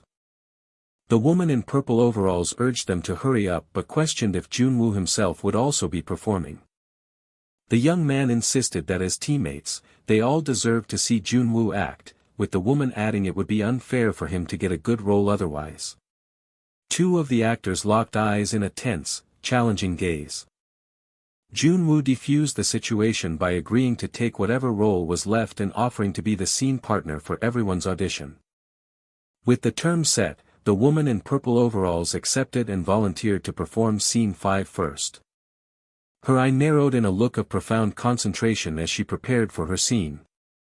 After a deep breath, the team began their impromptu auditions under the stark practice room lights. A rapid montage of intense emotion unfolded, a desperate reach, an agonized scream, and an eye glowing with a powerful blue light. Acting as the instructor, Junwoo gave his first blunt assessment, assigning Eugene to role 3. Eugene protested, having been most confident in role 2, but Junwoo pinpointed that her breathing was merely fast, not unstable, and consciously fixing it would look awkward. As he turned to address the elderly man next, Eugene was left speechless by his precise critique. The older man muttered in disbelief at the unfiltered, blunt way Junwoo delivered his feedback. Junwoo's attention finally settled on the last actor, a man who had been a professional for years. He delivered a stark warning: the man's flaws were not his alone, and if he messed up, he would bring the entire team down with him. The older man reacted in shock as Junwoo bluntly listed his faults, from excessive blinking to adding unnecessary, awkward gestures. Junwoo diagnosed the issue, stating the man used deliberate body movements to compensate for a lack of confidence in his acting. He explained that while this might work for a monologue, in a team mission, it only served to scatter the audience's focus. The woman with bobbed hair chimed in, agreeing with the critique and wondering why the man hadn't fixed such a well-known habit. The director's face twisted into a furious scowl, his features contorting with indignation. The director repeated the core of the insult in disbelief, asking, "I'm hiding my poor acting?" He exploded, calling the situation ridiculous and snapping that Junwoo's rudeness was an abuse of the leeway he had been given. The woman with bobbed hair fiercely defended Junwoo, arguing that his critique was accurate regardless of age, which only fueled the director's tirade about his professional status. The older actor attempted to intervene, desperately reminding the fuming director that the camera was still recording everything. As the director continued his rant, Junwoo coolly interjected that his over-the-top reaction proved he understood the criticism perfectly. Citing their lack of time, Junwoo offered to repeat his assessment again, this time without any sugarcoating. Pushed past his limit, the director bellowed, "You bastard!" He lunged forward, yelling for Junwoo to come and face him. The young woman cried out in horror, calling the enraged director a crazy bastard. Her green eyes widened, reflecting pure terror as the scene descended into violence. With a sharp thwack, a book flew through the air, striking the director and stopping his charge as he looked up in stunned shock. Junwoo stood over the man, who was now cowering on the floor, while the young woman watched in disbelief. A close-up on Junwoo revealed his eyes were blazing with a powerful blue light, encircled by a swirling, otherworldly aura. An unknown figure watched from the shadows, their eyes burning with a fierce, red intensity. On the chaotic set, crew members tried to make sense of the incident, with one man clarifying that Han Junwoo had only thrown the script, while another person was the one who got hit. Seeing an opening, the man in the white shirt began plotting, realizing he could exaggerate the event to potentially get Junwoo kicked off the show. He asked for the team leader, only for his colleague to inform him that the man had received an urgent call and hurried out moments before. That very call had come to a young man in a suit, a sudden summons that pulled him away with a sharp command. A nervous gulp betrayed his apprehension as he made his way to the unexpected meeting. He had been summoned by the formidable chairman Kang Ji-on of the powerful Daemyeong Group. The team leader's mind raced, certain that the chairman must have heard the troubling rumors about Actor Kingdom that the production team had desperately tried to keep quiet. He entered the office to find the chairman calmly trimming a bonsai, a picture of absolute control. Chairman Kang Ji-on finally looked up, acknowledging his subordinate's arrival. With a deep bow, the team leader nervously asked why he had been called. The chairman cut straight to the point, asking about the contestant named Han Junwoo. Forcing a laugh, the team leader attempted to dismiss Junwoo as nothing important, while privately admitting it was no surprise the rumors had reached the chairman's ears. He knew the chairman had never cared about the show beyond his own son's success, which meant Junwoo's rising fame must have finally struck a nerve. Despite his attempt to frame it as simple media hype, the chairman cut him off, demanding to be told everything from the very beginning. He ordered a full, truthful report on Junwoo's background, his supporters, and his relationship with the chairman's son. The memory of that phone call replayed in the team leader's mind as he stood on a busy city sidewalk, receiving his instructions. A frustrated curse had escaped his lips as he listened. He couldn't believe the shocking direction Chairman Kang Jian-im had decided to take. The chairman had delivered a stunning command: "Put that kid next to my son." When the subordinate expressed his shock, the chairman coolly explained that eliminating Junwoo now would be the same as admitting his son had lost. He reasoned that placing the two rivals side by side would create a direct comparison and provoke a much clearer reaction from the audience. The team leader had argued it was too soon, certain that the contestant he dismissed as a country bumpkin would naturally fade into obscurity. But the chairman was resolute, ordering him to remake Junwoo's entire image so he would look the part when standing beside his son. Fuming, the team leader privately seethed that the chairman, blinded by paternal pride, knew nothing about how television actually worked. Elsewhere, the man in the white shirt contemplated another contestant, relieved that at least that situation was stable and wouldn't cause any more problems. Letting out a weary sigh, he finally arrived back at the WBS station. The sleek, modern architecture of the station building stood tall against the bright blue sky. A colleague in a plaid shirt immediately met him, questioning where he had been. He was quickly updated on the fallout from the incident, learning that Han Junwoo had caused serious trouble and the injured participant was now receiving medical treatment. The man in the white shirt showed no concern for the injured party, impatiently asking about Han Junwoo's current status instead. His colleague confirmed Junwoo was in his dorm and suggested postponing the shoot, but the man in white had other ideas. He slammed the door, scoffing at the idea of delaying filming over something he considered so minor. With a sinister grin, he announced he had something else he needed to take care of in the meantime. In the infirmary, the injured director was dramatically recounting his version of the story, insisting that Junwoo had suddenly thrown the script without provocation. A fellow contestant in a black shirt chimed in to support him, while the director himself, now wearing a yellow shirt, warned that another victim could appear if Junwoo wasn't punished. The man in the black shirt was inwardly proud of his own acting, hoping his feigned concern would impress the production team leader. The director was also scheming for more screen time when he abruptly turned on his supposed ally. He silenced the other contestant with a sharp order to shut up, leaving the man completely stunned. The director then reminded the opportunist that he himself had thrown something at a female teammate first, threatening him with immediate expulsion. He drove the point home, threatening to leak the practice room footage and ensure the man's career was over before it even began. Muttering about how stressed he was, the director was interrupted by the buzzing of his phone. Just then, PD Yu Sang-jun arrived with someone in tow, announcing to the team leader that he had brought the kid. Team leader Park Joon-gil simply acknowledged that they were ready. With a soft click, the scene transitioned to an entirely new location. They had arrived at a luxurious salon named Urban Beauty Heaven. As they walked through the reservation-only establishment for top celebrities, the PD couldn't help but wonder why the team leader had sent him here with Junwoo. The sudden order to take new profile shots for this specific contestant made no sense to him.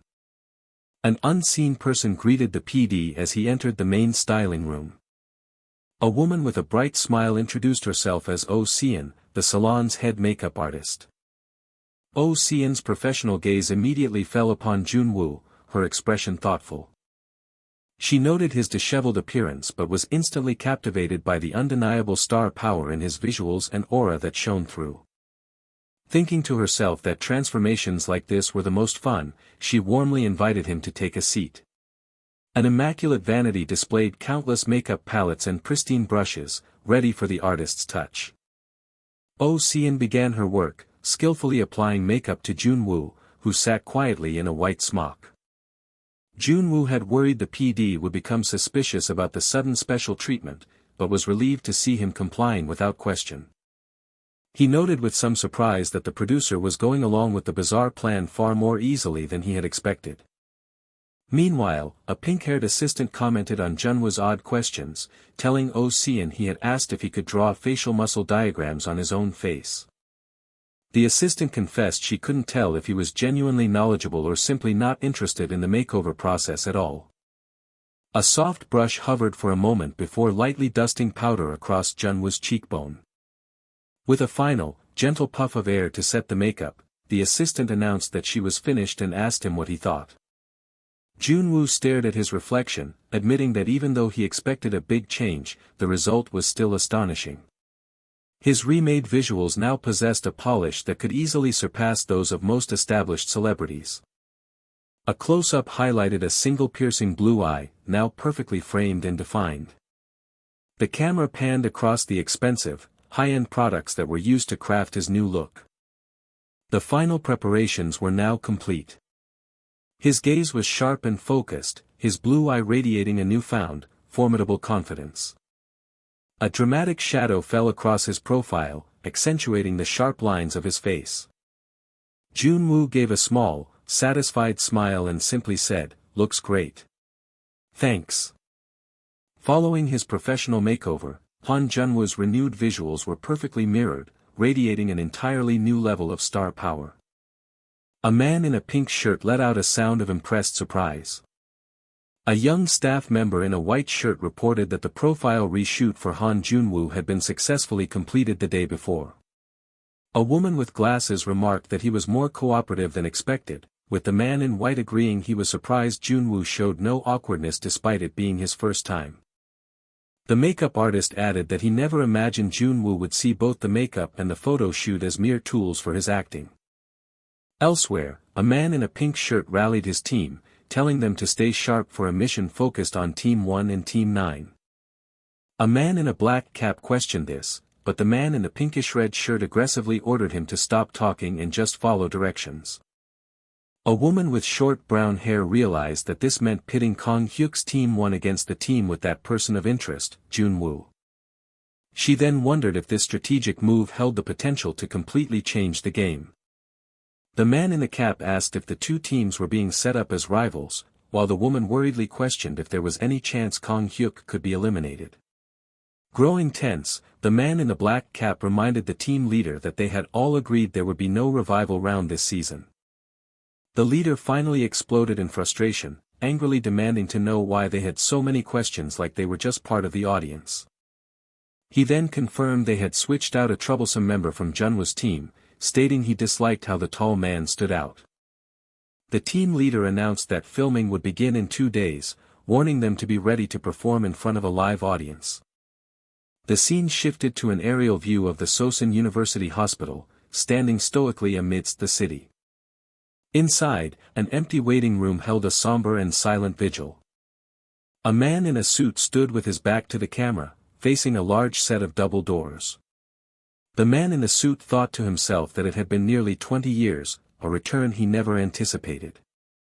He admitted that ever since seeing a certain kid's performance, he couldn't get the man beyond these doors out of his head. The man in the suit, Jo Sunger, murmured a name as he entered the room. A frail, smiling man with a nasal cannula squinted back at him from a hospital bed. The man in the bed spoke first, acknowledging that it had indeed been a long time. A close-up on Jo Sunger's eye revealed the intensity of this long-awaited reunion. The patient then formally greeted him, asking if director Jo Sunger had been well. This man was Jung Hyum.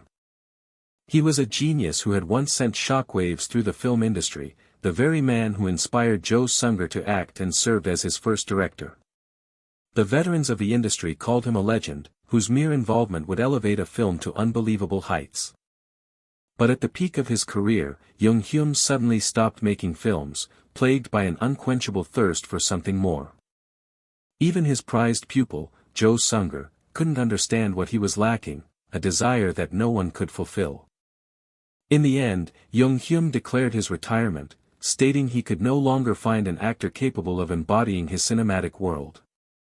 His decision was so deeply personal that no one, not even his closest colleagues, could accept it. Jo Sung-gur was no exception. The one person whose recognition he truly wanted was not the public, but the only man he ever respected, Jung-hyun.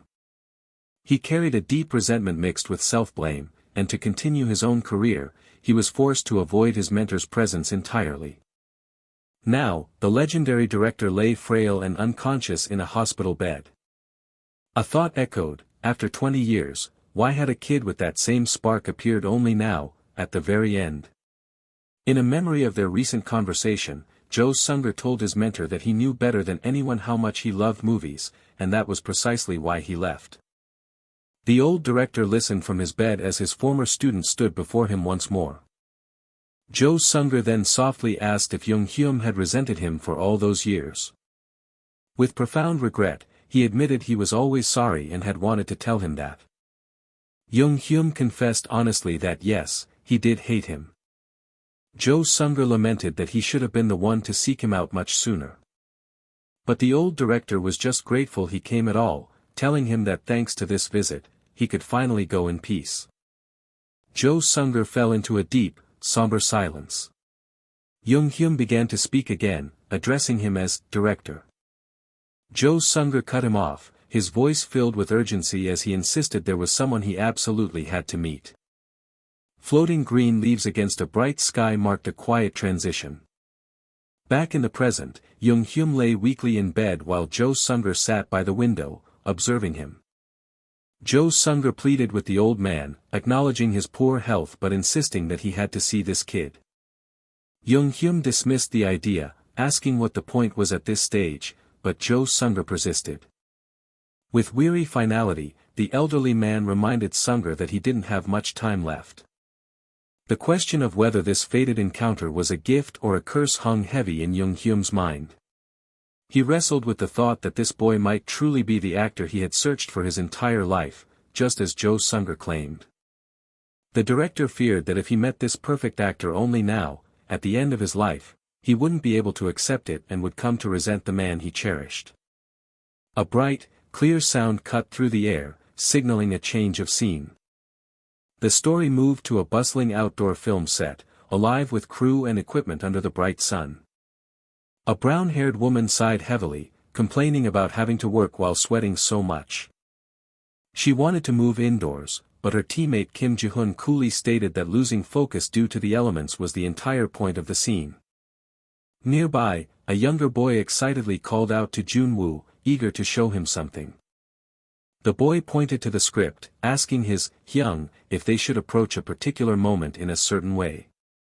Kim Ji-hoon watched Jun-woo in quiet disbelief, wondering how he never seemed to get tired despite sweating profusely and reworking the script himself. He reflected that even though Jun-woo was the most overworked, he hadn't complained once, just as an older man called out Jun-woo's name. Suddenly, a sharp realization hit Kim Ji-hoon. His eyes widened in shock at something he saw in the distance. Kim Ji-hoon stood frozen and speechless, prompting the brown-haired woman to ask what was wrong. From a wheelchair, an elderly man's voice calmly stated that it was nothing. It was Jung-hyun, who had come after all, watching from afar as the crew gathered and his destined actor, Han Jun-woo, stood in the center of it all. The city street bustled with people moving amongst towering buildings under a clear sky. A frustrated, "damn," escaped the escort's lips, accompanied by a gnashing sound. The escort had been on edge, recalling Jo Sung-gur's warning about Jung-hyun's sensitive nature and thus handling the escort carefully. He worried that the elderly man, having mentioned his poor health, might have collapsed, as hurried footsteps echoed nearby. The dark-haired escort looked on with a deeply concerned expression. The escort then exclaimed, Senior." The escort explained his worry about the long wait, asking if Jung-hyun had been giving advice, to which Jung-hyun calmly replied that he was merely watching, an old man with nothing to advise. Jung-hyun then admitted his own curiosity about what the film team was doing. Nearby, Kim Ji-hoon, a young man, was seen gesturing animatedly while speaking to someone out of view. A man in a green shirt exclaimed in surprise, "Yes, sir, what brings you here?" as a sharp sound echoed. The smiling man with glasses simply acknowledged, "You're here," with a soft, quick movement. Hyum humbly stated that he wasn't sure a retiree like himself should even be present. The escort quickly assured Hyum otherwise, guiding him forward, while a young man with dark red hair quietly wondered about the newcomer's identity. The smiling man with glasses then interjected with a casual, "By the way." He mentioned hearing about a video of Han Jun was acting and asked if he could watch it. The scene shifted to a conference table where several people were seated, with Hyum in his wheelchair positioned at the head. A close-up revealed Hyum looking intently, his hands clasped together. A soft click echoed, signaling the start of something. On the screen, Han Junwa's recorded performance began, as he questioned someone about pretending not to know him, prompting the apologetic young man on screen to confess his wrongdoings. Hyum pondered what had caused such a quick change of heart, wondering how the director would truly feel upon encountering the very talent he had sought for so long. Hyum considered if the director would be happy, shocked, or something else entirely. Hyum's gaze, framed by his glasses, was intensely fixed on the screen. Hyum's hands remained clasped tightly together, betraying his deep concentration. Deep down, Hyum admitted to having hoped that the young actor's performance would amount to nothing significant. Hyum had envisioned returning to the hospital with a slight disappointment, finishing his days as usual, but watching the video now, a new realization began to dawn on him. With a deeply emotional expression, Hyum looked up, his hands still tightly clasped. An extreme close-up revealed Hyum's eyes, brimming with profound emotion. A powerful thought echoed in Hyum's mind, "I want to live." Symbolically, Hyum in his wheelchair appeared to fall through the air, drawn toward a blinding golden light. The scene shifted to a large building, clearly labeled Seoul Station and Outlet, standing prominent under a bright sunset. In an urban setting, a man wearing a black cap sat quietly on a wooden bench beneath a tree. A low humming sound, "Jiaying," filled the air. The man in the black cap explained their strategy, filming quietly amidst the crowd to avoid making it obvious they were broadcasting. He noted the shoot was approaching quickly and sensed that something still wasn't quite right. He decided to get some footage to refine the broadcast angle, but was then interrupted by a man in a brown shirt who cleared his throat and asked about the progress of their work. The man in the brown shirt pointed out Team 9's comparatively low recognition and pressed for their strategy to address it. A woman with short brown hair inwardly wondered if they were being looked down upon for their unpopularity, then outwardly declared with a pout that they had no need for recognition. A curious little boy asked, "Nuna, what's recognition?" to which the woman explained it was when people could identify you at a glance. The little boy, making a sound of disagreement, thought winning through recognition sounded like cheating, since it meant people gathered before anyone even acted. The woman in the pink shirt agreed enthusiastically, praising the boy's sharpness, as a harmonious atmosphere settled over them. Kim Ji-hoon thought to himself, astonished, that he had come hoping to witness them tearing each other apart, wondering if these were truly the same individuals who had seemed half-dead just days before. He quickly refocused, realizing these people weren't his immediate concern, and looked around, wondering where he was. 2 pigeons flew gracefully against the vibrant hues of the sunset sky. Han Jun-woo, a young man in a school uniform, stood with crossed arms, observing the passers-by as the sun set around him. Kim Ji-hoon internally conceded that a small margin of error was likely unavoidable in their situation. The narration focused on Seoul Station Plaza. The speaker recalled how practice had been halted and the shoot date postponed due to Jo Gwang-soo, leading Han Jun-woo to visit the plaza every day at sundown from then on. On the first day, Han Jun-woo meticulously observed the various types of people frequenting the plaza at that specific time.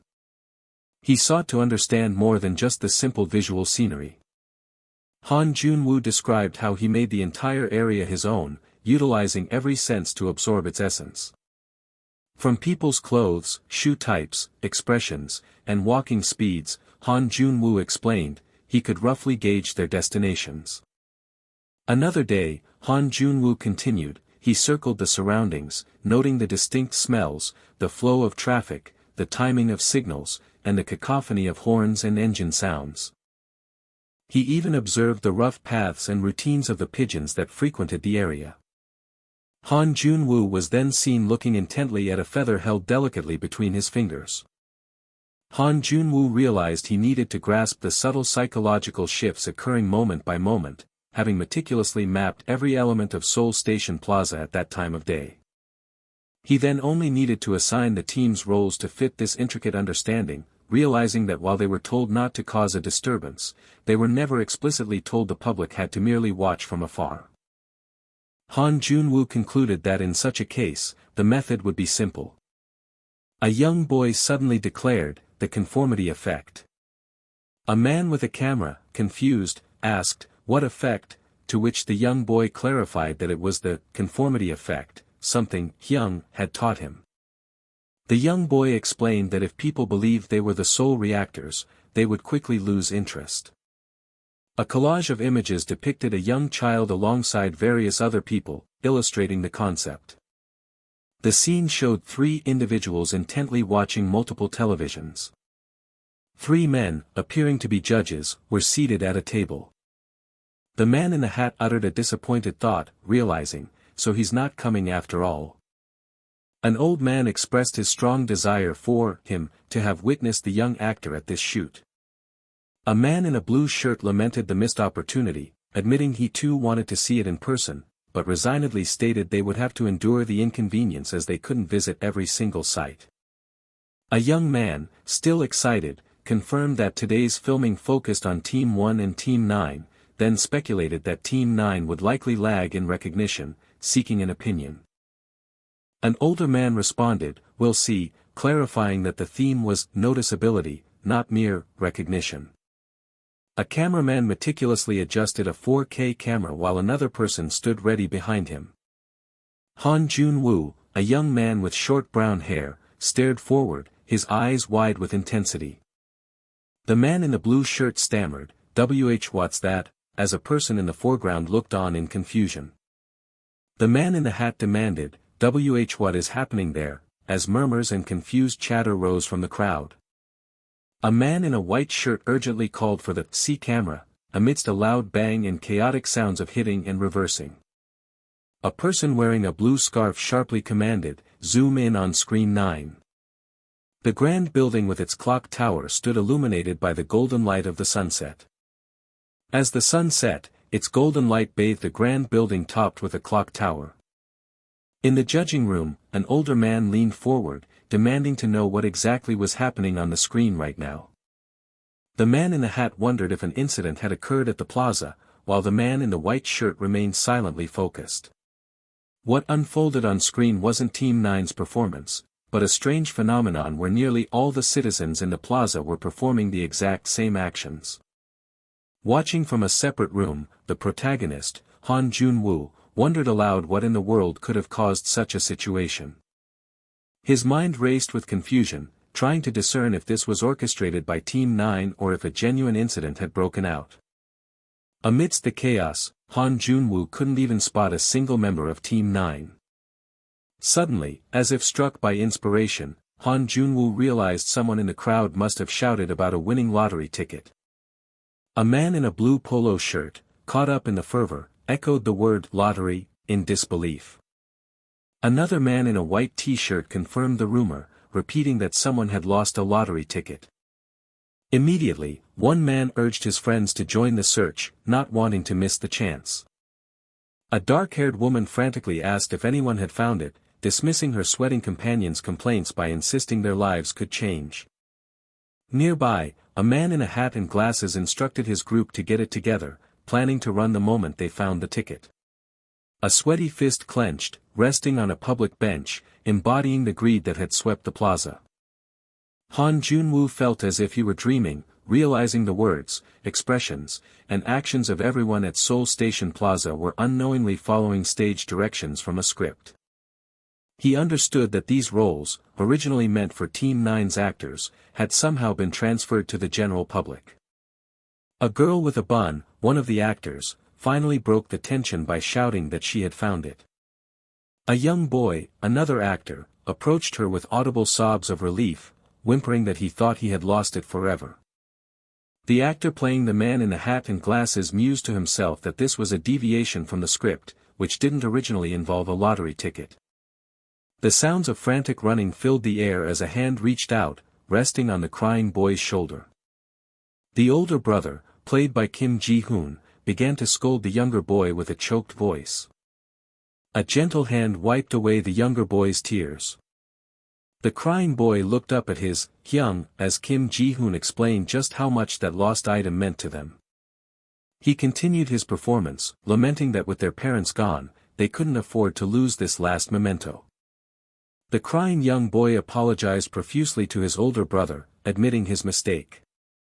Through tears, he repeated that he was wrong. A single tear escaped the older brother's eye, his facade of anger breaking. He pulled the boy into a hug, apologizing and saying that it was all his fault, his voice thick with emotion. An onlooker, a woman in a yellow shirt, was overcome with emotion, pitying the poor children. Another citizen commented that the kids had done nothing wrong and that the country itself was the problem. The man in the middle watched in disbelief, wondering if these were the same people who were just moments ago consumed with the desire to find a lottery ticket. As if under a spell, the crowd's eyes, once gleaming with greed, had softened into gazes of pity and relief. One competitor watching the feed turned to his teammate, asking if he was seeing what was happening. His teammate pointed out that the citizens' expressions and actions had gone beyond mere spectatorship, they were now playing the roles of characters. The entire event had transformed into something just like a scene from a movie. After filming concluded, the participants waited on-site while the judges began reviewing each team's video footage. Team 1's evaluation began first, with a judge commending them for successfully drawing a lot of attention. The male judge with the microphone singled out one member in particular, Kang Hyuk.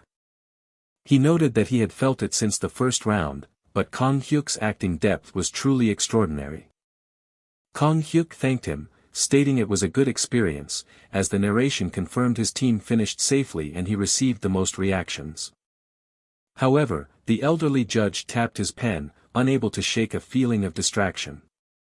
He found it serious that he couldn't concentrate properly on Team 1's performance. His mind was already preoccupied, wanting to quickly hear the story of Team 9, and specifically, of that child. The host announced that they would now begin Team 9's interview. The interviewer with the microphone immediately addressed the team, pointing out that they changed the script setting to a lottery ticket. He pressed them on their intentions, noting the lost item was supposed to be a letter and asking if they manipulated the crowd on purpose.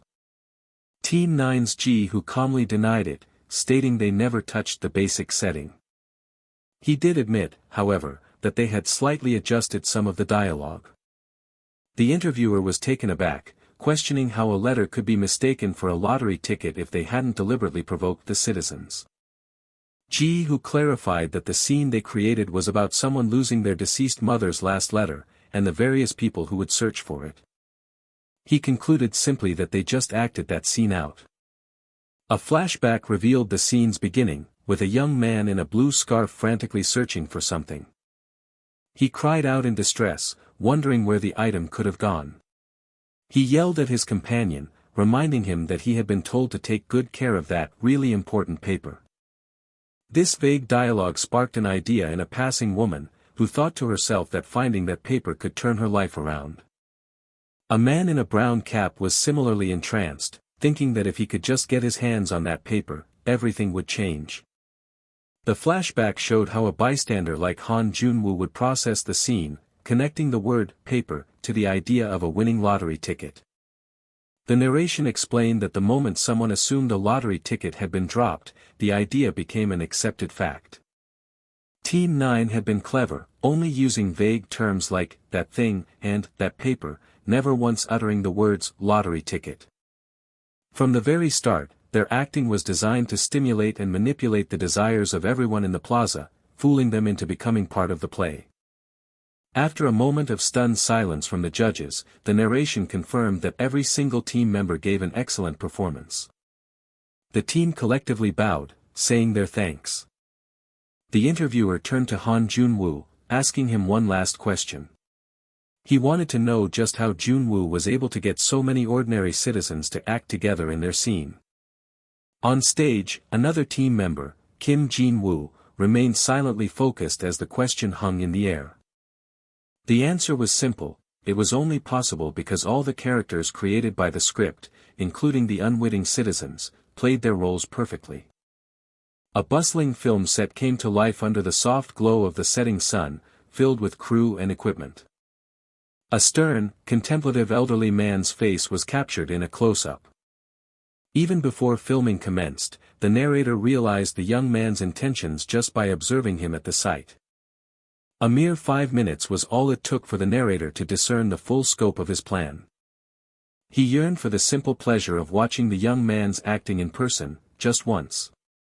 Perhaps seeing it directly would finally quench the deep artistic thirst he had been experiencing. However, things did not unfold as he expected.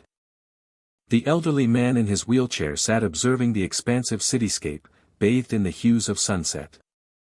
He found himself unable to hold back emotions far stronger than the excitement he felt discovering film as a child.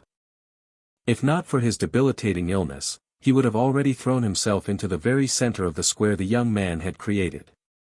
His past declaration of retirement now felt absurdly shameful. Who was he to abandon a world where talents like the young man existed? If the young man's existence was to be a curse upon him, then he wished to fully embrace it, body and soul. He would even welcome an earlier death if it meant immersing himself in this passion. The old man in a hospital gown lamented that there was no time, a sound effect echoing his distress. He cried out that if he returned to the countryside hospital, he would surely go mad, his words punctuated by repeated sound effects. A delivery man cheerfully declared his hard work done, accompanied by a rumbling sound. 2 sharp sound effects indicated a sudden stumble. The old man groaned in pain as he collapsed to the ground, marked by a dull thud. The elderly man wondered why this was happening. He questioned why even this fleeting moment was being denied to him. The soft shuffle of approaching footsteps broke the silence. A pair of feet clad in black sneakers stood illuminated from above. Kim Ji-hoon asked if the elderly man was all right. A modern building stood starkly against the night sky in an exterior shot. Kim Ji-hoon stated that the current situation was no longer viable. He informed the elderly man that he would need to acquire a new one. The elderly man, confused, asked Kim Ji-hoon why he had helped him. Kim Ji-hoon remained silent as the elderly man accused him of having watched him all along. From the very beginning, the elderly man realized Kim Ji-hoon had been aware of his presence all this time. The elderly man admitted he had not realized he was noticed, while Kim Ji-hoon apologized if he had interfered, yet the elderly man clarified he was merely curious about being observed so closely.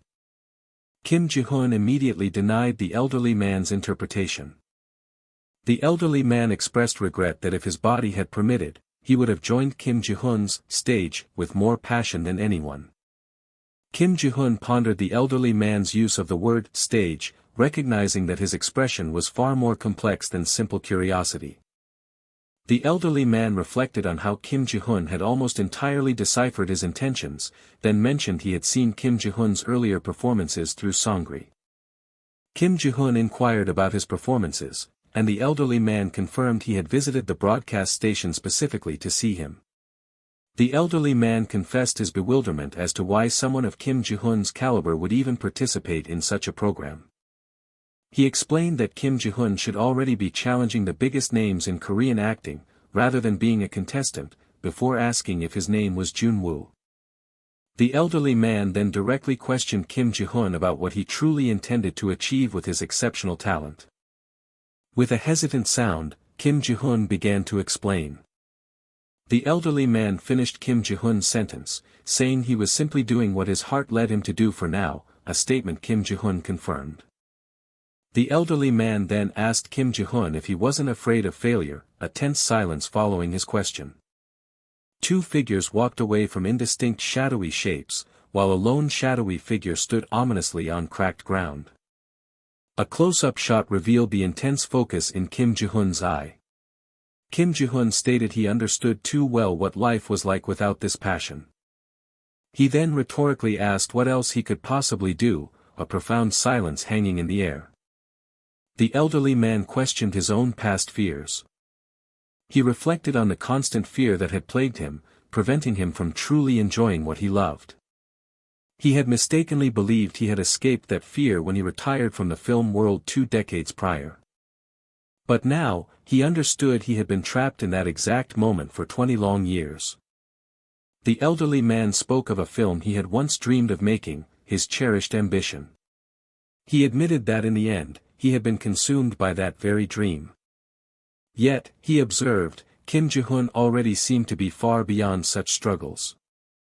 The elderly man concluded that this young man was truly unique.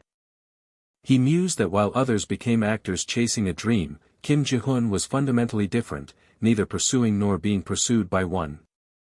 Instead, Kim Ji-hoon wielded a destiny bestowed upon him from birth. He hadn't chosen acting, but was born to act. Kim Ji-hoon reacted with a simple sound of acknowledgement.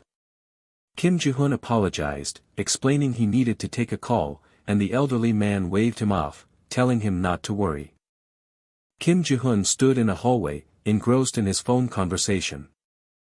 Kim Ji-hoon internally grumbled that the man worried too much, a sudden sound catching his attention before he reacted in surprise. A nurse asked Kim Ji-hoon if he was still present. The nurse informed him that the elderly man had completed the discharge procedure earlier and returned to his previous residence, assuming Kim Ji-hoon had gone with him. A broken wheelchair lay overturned on the floor, suggesting a hurried or forceful departure. A sigh escaped the stressed man as he thought about how Kang Hyuk had been utterly crushed. The mission's original intent was to pit Team 1 against Team 9, but the overwhelming crowd at Seoul Station, with over 100 citizens joining as participants, complicated things. A junior employee tentatively asked the team leader if it was truly acceptable to air the second mission as it was, expressing doubt that Chairman Kang would remain silent. The team leader responded with a rhetorical question about Chairman Kang's potential reaction, speculating he would likely order them to immediately remove the episode. The team leader continued, suggesting Chairman Kang might even resort to threats and extreme measures to shut down the showdown, then pondered if he truly would go that far. The junior employee expressed confusion, prompting the team leader to elaborate on what he meant about the chairman. The strategist declared they merely needed to concentrate on their own tasks, asserting that boosting Kang Hyuk according to their plan would be sufficient, and Chairman Kang would find it difficult to interfere. The worried colleague countered, suggesting Chairman Kang might even exacerbate the situation, given his immense pride. The strategist expressed his keen interest in seeing what would transpire. He wondered what Chairman Kang would do precisely when the cheers of the crowd belonged to someone else. The strategist mused that things were about to get interesting, while Kang Hyuk offered his thanks. The third mission of Actor Kingdom was officially underway. Contestants would be paired into teams of 2, which would then face off in head-to-head competitions. Murmurs of disappointment spread through the crowd as contestants realized the popular Lee Ro-won had already been chosen as a partner. As a famous idol and the designated face genius of his former group, Lee Ro-won was a contestant receiving immense attention. He had carried his unskilled group with his looks alone, prompting his agency to make a drastic decision for his future. His CEO had firmly instructed him to pivot to acting, a path he had always secretly wanted to pursue. Because of this immense pressure, Lee Ro-won felt that more than anyone, he absolutely had to stand out. He couldn't believe his misfortune, having ended up partnered with him of all people. Ro-won flinched, internally complaining that the bastard was even taller than him. He resentfully noted his partner's impressive physique, wondering just how much the kid must work out. A bitter thought crossed Ro-won's mind as he saw himself and Jun-woo together. How could they possibly look so good as a pair? Onlookers whispered in awe, calling the pairing pure art and noting that the kid from the countryside wasn't losing out at all. One spectator's comment that Han Jun-woo's facial lines were on another level compared to Lee Ro-won's pretty look caused the idol to twitch. Han Jun-woo's focus sharpened as he slowly processed that he was the subject of their conversation. A close-up captured the unwavering intensity within Han Junwoo's brilliant blue eye. A sharp sound cracked the air as a hand was gripped with unexpected and overwhelming force. Lee Ro-won forced a polite smile, asking Junwoo to take care of him, but was inwardly startled by the power in his partner's handshake. Ro-won's mind raced, recalling the pervasive rumors that Junwoo's acting in past missions had been absolutely top-tier. He studied Junwoo's stoic expression, worrying that the actor already looked down on him for being a mere idol. His anxious train of thought was suddenly derailed by the surprising length of his partner's eyelashes. In a silent, mutual assessment, Ro-won begrudgingly admitted Junwoo was good-looking, while Junwoo simply thought to himself, so this is what idols look like. A producer on set framed the two men with his hands, seeing the perfect shot unfold before him. The producer, a man in a green jacket, marveled that he could practically hear the ratings skyrocket from the combination of Lee Ro-won's visuals and Han Junwoo's unshakable presence. The producer found, however, that his eyes were uncontrollably drawn more and more toward Junwoo. He mused that Junwoo's calm demeanor and radiant aura were rare qualities that couldn't be achieved even with years of dedicated training. On a dimly lit film set, several figures gathered for a tense conversation. Lee Ro-won's voice was tight with frustration as he pleaded with the PD not to flat-out reject his request. He desperately argued that since the pairing was decided, they had to do something, begging the producer to grant him this one favor. The PD approached them, coolly asking if there was a problem, to which Ro-won immediately turned with a desperate cry. The producer had anticipated a complaint but was surprised by how quickly Ro-won had come to him, offering a casual greeting. He got straight to the point, asking if Ro-won wanted to change partners, but the idol hesitated, weakly mentioning the footage had already aired. Ro-won then argued there was still a chance, suggesting they could script a dramatic partner swap fueled by jealousy or rivalry for the show. He pleaded with the PD to direct it that way, but the producer simply asked if he was sure, warning that it would hurt his image. Ro-won scoffed and lightly tapped the producer, telling him not to joke about something like that. Despite his confident posture, a sudden flinch betrayed his underlying anxiety. He arrogantly declared that he would obviously be the one envied, reminding the PD of his status as the center of the idol group, WISE. The producer let out a weary sigh, thinking to himself that WISE had been a washed-up group for ages. Ro-won stewed in his own thoughts, believing Junwoo should feel lucky to ride his coattails and that his own pristine image was on the line. He insisted to the producer that while cliché, that kind of drama always works, while the PD realized he had momentarily forgotten something crucial about this business. A slight smirk appeared on the producer's face as he recognized the typical, entitled attitude he was so used to seeing from contestants. While Junwoo was unknowingly entangled with powerful figures behind the scenes, this idol was ridiculously worrying about such petty nonsense. The producer pressed for a clear reason, but a flustered Ro-won could only scratch his head and stammer. Unable to admit his fear of being overshadowed, Ro-won weakly claimed that the kid was just, kind of annoying. With another sigh, the producer shut him down, stating that being annoying wasn't a valid reason to swap partners. He then sternly asked if Ro-won had already said something foolish to his partner, leaving the idol completely speechless. Ro-won, the dark-haired man in the green jacket, fumed internally, recalling how people would do anything for him just a few years ago when he was a famous idol. He seethed with confusion, wondering why everyone from the staff to the coaches seemed to be shielding Han Junwoo and what made him so special. Another contestant, a man in a pink polka-dotted shirt, bluntly asked Ro-won if he was even aware of what others were saying about his partner. He explained that it wasn't just the contestants, even the official acting coaches were flocking to Junwoo for his expertise. He described a chaotic scene where a young man in a blue hoodie complained about a difficult role while other actors clamored for Junwoo's attention. The man revealed that while they talked trash behind his back, everyone was secretly hovering around Junwoo, desperate for his guidance. Ro-won stubbornly declared that he was different and wanted no part of it, while internally acknowledging Junwoo's presence was indeed a hot topic. The man in the pink polka-dotted shirt then turned his plea to the PD. He argued that winning wasn't even the issue, if he got overshadowed this round, his own team would completely fall apart. As the man pleaded for his team members, the producer observing the scene privately thought him an idiot for trying to kick away a golden opportunity. An unseen observer knew the truth: partnering with Jun-woo was a guaranteed advantage, a fact already proven in the last round. Elsewhere, another brown-haired young man looked on, thinking to himself what a lucky bastard Ro-won was. In the practice room, Han Jun-woo and Lee Ro-won sat across from each other, ready to begin working on their scripts. The black-haired young man, Han Jun-woo, held his script and listened intently as his new partner spoke. Ro-won announced that he had already picked the script, internally resolving to go with a role he knew best. He proudly stated his choice was the crime thriller, The Client, a film he had already studied extensively at his agency. In that film, Ro-won explained, his role was always the protagonist, Lee Hyun-soo, who knows the culprit's identity from the very beginning. He elaborated that the character's purpose was to carry the constant, terrified tension throughout the entire movie. Han Jun-woo remained perfectly still, silently processing every word.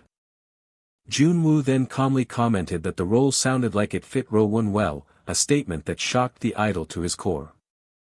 Ro-won quickly dismissed the startling insight, assuming Jun-woo just knew the film, before firmly declaring his own ambition to win. When Jun-woo agreed, stating he felt the same, a confused Ro-won immediately questioned why he would feel that way. The boy in the blue shirt, Han Jun-woo, simply explained that for the first time, he was genuinely excited for what was to come. Baffled by his partner's carefree calm, Ro-won, the boy in the pink shirt, wondered if it was all an act before suggesting they finally start practice. He pointed to a specific scene in the script, instructing Jun-woo to try reading it. After a moment of rapid, silent analysis, Jun-woo looked up and identified a single line as belonging to the culprit. A stunned Lee Ro-won could only manage a confused sound in response. The implication of Jun-woo playing the culprit hung heavy in the air, a stark contrast to the film's title, The Client, now looming large in Ro-won's mind. Lee Ro-won pointed to the script, challenging his new partner to read a scene containing the culprit's line. Han Jun-woo was inwardly surprised, not expecting to be thrown into acting so abruptly, let alone as the antagonist. Jun-woo questioned if they shouldn't analyze the movie first, but Ro-won insisted that what mattered more was seeing how he embodied the character. Ro-won confessed that playing the villain wasn't his forte, as his specialty was portraying frail and easily terrified protagonists like Hyun-soo. He gestured to his own face, confident that his suitability for the hero role was obvious at a glance. Ro-won's mind catalogued his own features, pale skin and a faint redness around his eyes, a face he believed made people want to protect him. Jun-woo flatly stated, no, causing a confused Ro-won to question what he meant. While acknowledging Ro-won's good looks, Jun-woo asserted that his acting style didn't actually align with that fragile image. Jun-woo explained that he could discern this just by observing the expressions and muscles Ro-won typically used, causing the idol to flinch. Ro-won defensively asked how Jun-woo could possibly know such a thing after only seeing him briefly during practice. He seethed internally, wondering what on earth Jun-woo was thinking, acting like he knew everything after a single observation. The film's script described the culprit as pure, unadulterated evil, a character whose decisions were ruthless, relentless, and completely guiltless. Ro-won recalled that he'd never even considered the role, as its vicious vibe was the exact opposite of his carefully crafted image. As Ro-won dismissed the idea, Jun-woo calmly stated that yes, the role did suit him, and he could see it perfectly. The camera focused on Jun-woo's profile, his features sharp against a cool background. Ro-won recognized the tactic in Jun-woo's instant reply, seeing it as the sly, calculating move of someone subtly cornering others to get ahead. Believing this was just another scheme to manipulate teammates and steal the spotlight, Ro-won finally confronted him. The brown-haired boy demanded to know if Jun-woo was messing with him right then. For a brief moment, Jun-woo's eye reflected a distorted, glowing purple figure of pure malice. The fleeting vision was of a hooded killer in a dark, rain-streaked alley, illuminated by an eerie purple light amidst pools of blood. This spectral figure, their face and hands stained with blood, grinned with menacing satisfaction. Returning to reality, Junwoo calmly reminded Ro-won of his desperate need to win, leaving the idol momentarily speechless. Junwoo clarified that it wasn't just about winning, he understood that what Ro-won truly wanted was to show something more. With absolute confidence, Junwoo made a deal, telling Ro-won to simply do as he said to get everything he wanted. He then added with a wry grin that, in all honesty, he would enjoy it too. Nearby, their recording equipment and a bottle of water sat waiting for the practice to officially begin. Ro-won took the lead, asking what he should do, and Junwoo's first piece of advice was to fix his overly stiff posture. Junwoo casually demonstrated, asking if this was how Ro-won normally stood. Wondering what his partner was doing, Ro-won tried to steer the conversation back, asking if Junwoo even remembered the film's plot. Ignoring the question, Junwoo began to pace, describing the kind of life the film's culprit must have lived.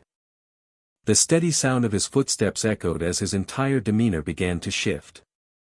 He stared intensely at Ro-won, his presence transforming completely before the idol's eyes. With piercing blue eyes, Junwoo asked if Ro-won could feel the character's true nature now. A stunned Ro-won could only curse under his breath, unnerved by the "shitty crazy" performance. The brown-haired man's mind reeled in disbelief, wondering if Junwoo was seriously telling him to perform like that.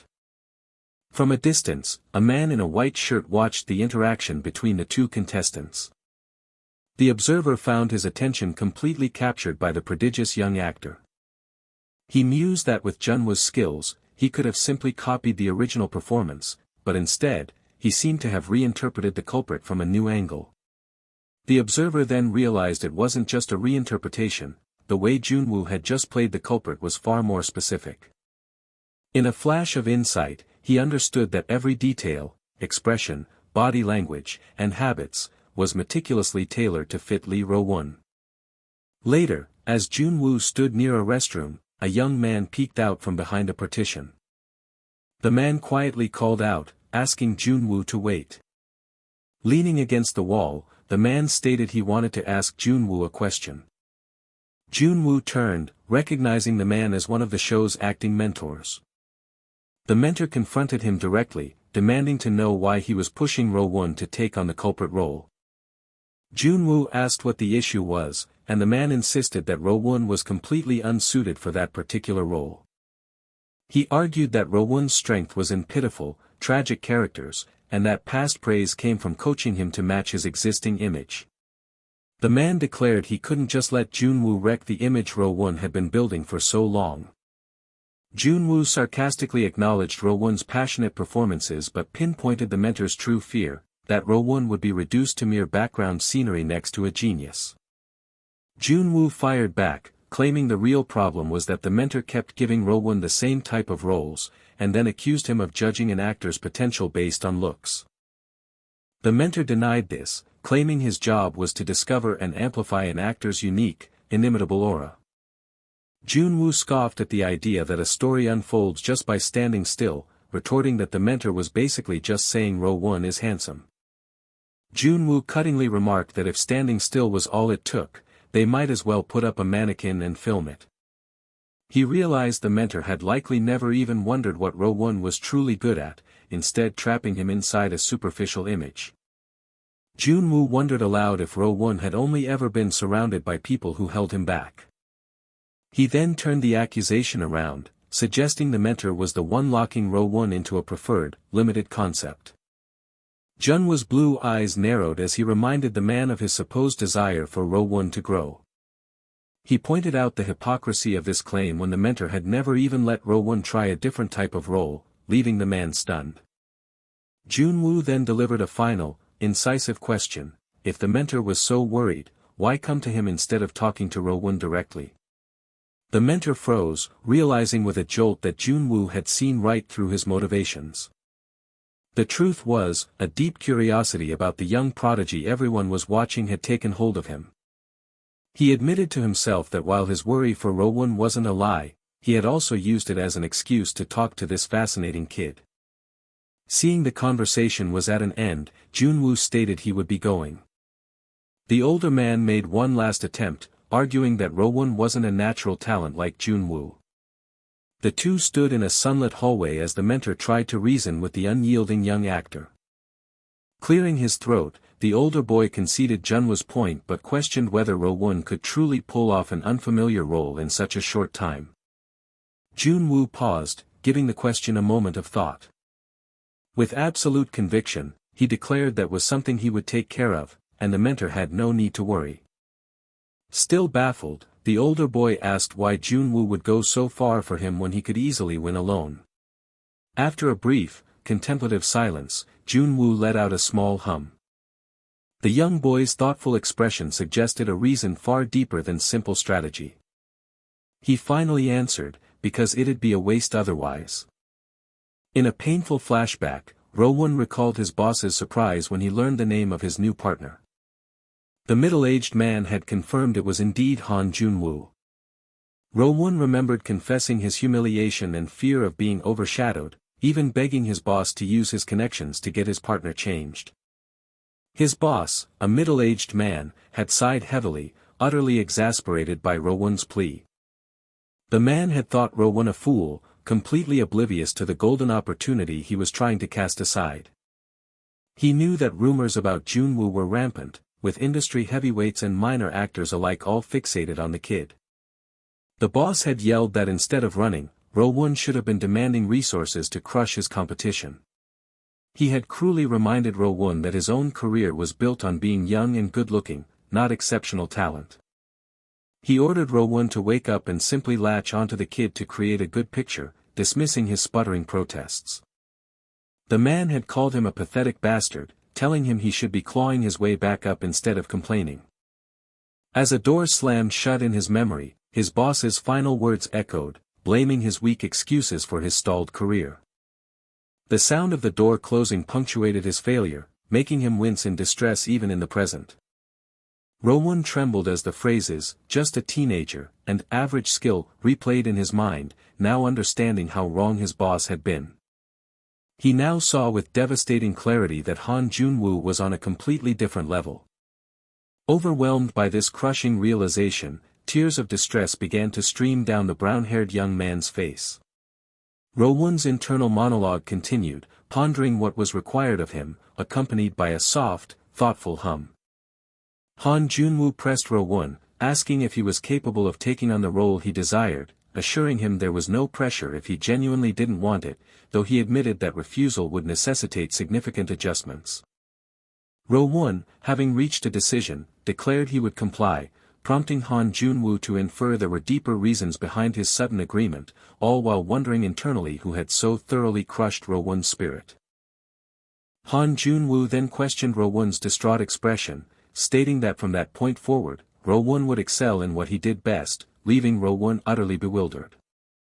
The two young men stood face to face in a brightly lit room, their conversation unfolding under the stark illumination. Meanwhile, through a distant window, a man with glasses and an older man observed the scene, their expressions unreadable. The man with glasses commented on the interesting picture, recalling that Rowoon had once achieved considerable success. The young man with dark hair mused whether to describe the situation as pitiful, or if it showcased Rowoon seizing an unexpected opportunity. The older man reflected on his initial misjudgment, regretting that he ever considered using such a talented kid for mere episodic appearances before discarding him. He grudgingly admitted that he now had no choice but to recognize Han Junwoo's inevitable fame once the broadcast aired, going so far as to say the broadcast itself would gain renown solely because of his presence. Yet, a sense of something wasted lingered in the older man's thoughts. He foresaw an enormous impact once the show was broadcast, guaranteeing high ratings, but felt there was far greater potential to utilize Han Junwoo beyond television. A sudden realization struck the older man. He mentioned having made some rough calculations, then asked the man with glasses if he still possessed a certain item, prompting a questioning response. The man in glasses inquired about Director Gu's comments when the main competition's initial broadcast was halted, specifically referring to the solo performance footage, then a look of understanding crossed his face. He then pondered if the older man was referring to the 23-minute performance from the Black Spirit Island mission, wondering why such an old mission was being brought up now. The older man in a brown shirt explained that cameras weren't rolling then, and only low-quality camcorder footage from staff existed, which the man in glasses quickly affirmed as sufficient. The older man in the brown shirt stated that the calculations had already been completed.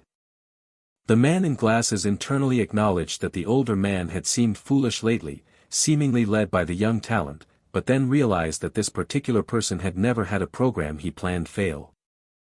The older man in a brown shirt thought about how W Broadcasting Station's programs, under Park Joon-gil, had launched countless stars, and how Actor Kingdom could become a national sensation thanks to the young actor. He then posed a question about the true value of such behind-the-scenes footage. The man in glasses conceded that his team leader was not one to let such valuable material go unused, noting that the public often celebrated moments captured outside official cameras, and speculated that others would also covet it. The older man in a brown shirt reminded him that Black Spirit Island was not merely a hit, but a significant cultural event. The man in glasses realized the older man was thinking incredibly far ahead, even before the broadcast had aired. After Han Junwoo's performance concluded, director Gu Daemyung showed renewed interest in Blackford Island, exploring possibilities like a director's cut, side stories, or a re-release. Although initially dismissed as unreasonable, the idea held more weight than anyone realized. The older man revealed his intention to strike a deal with that production company, his words punctuated by a sharp sound. The narrative emphasized that Han Junwoo's acting skill level was irrelevant, merely offering the content to an appreciative audience guaranteed an eager reception and a 100% guaranteed hit. The man with glasses praised the older man's quick thinking, then inquired about the third round, noting that while Ro-won might be forgotten, he lingered in public memory as a once shining but ultimately pitiful star. The older man questioned the significance if the young talent influenced Ro-won, his comment punctuated by a crisp sound. The man in the blue jacket interjected, stating that reviving an idol past their prime was something the editing team could achieve regardless of acting ability, though he personally had no intention of doing so.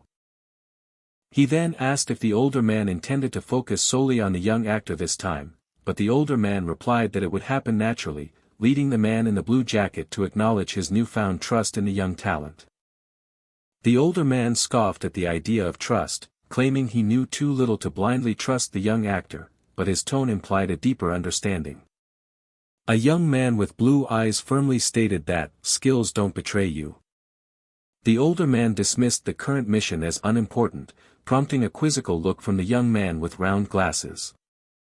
An elderly man asserted that the opposing team couldn't even compare to Han Junwoo, emphatically stating that pairing him with Lee Ro-won was purely for visual appeal. The man with glasses eagerly anticipated what came next, a keen interest shining in his eyes. The narrator questioned if the man was referring to the participants mentioned earlier.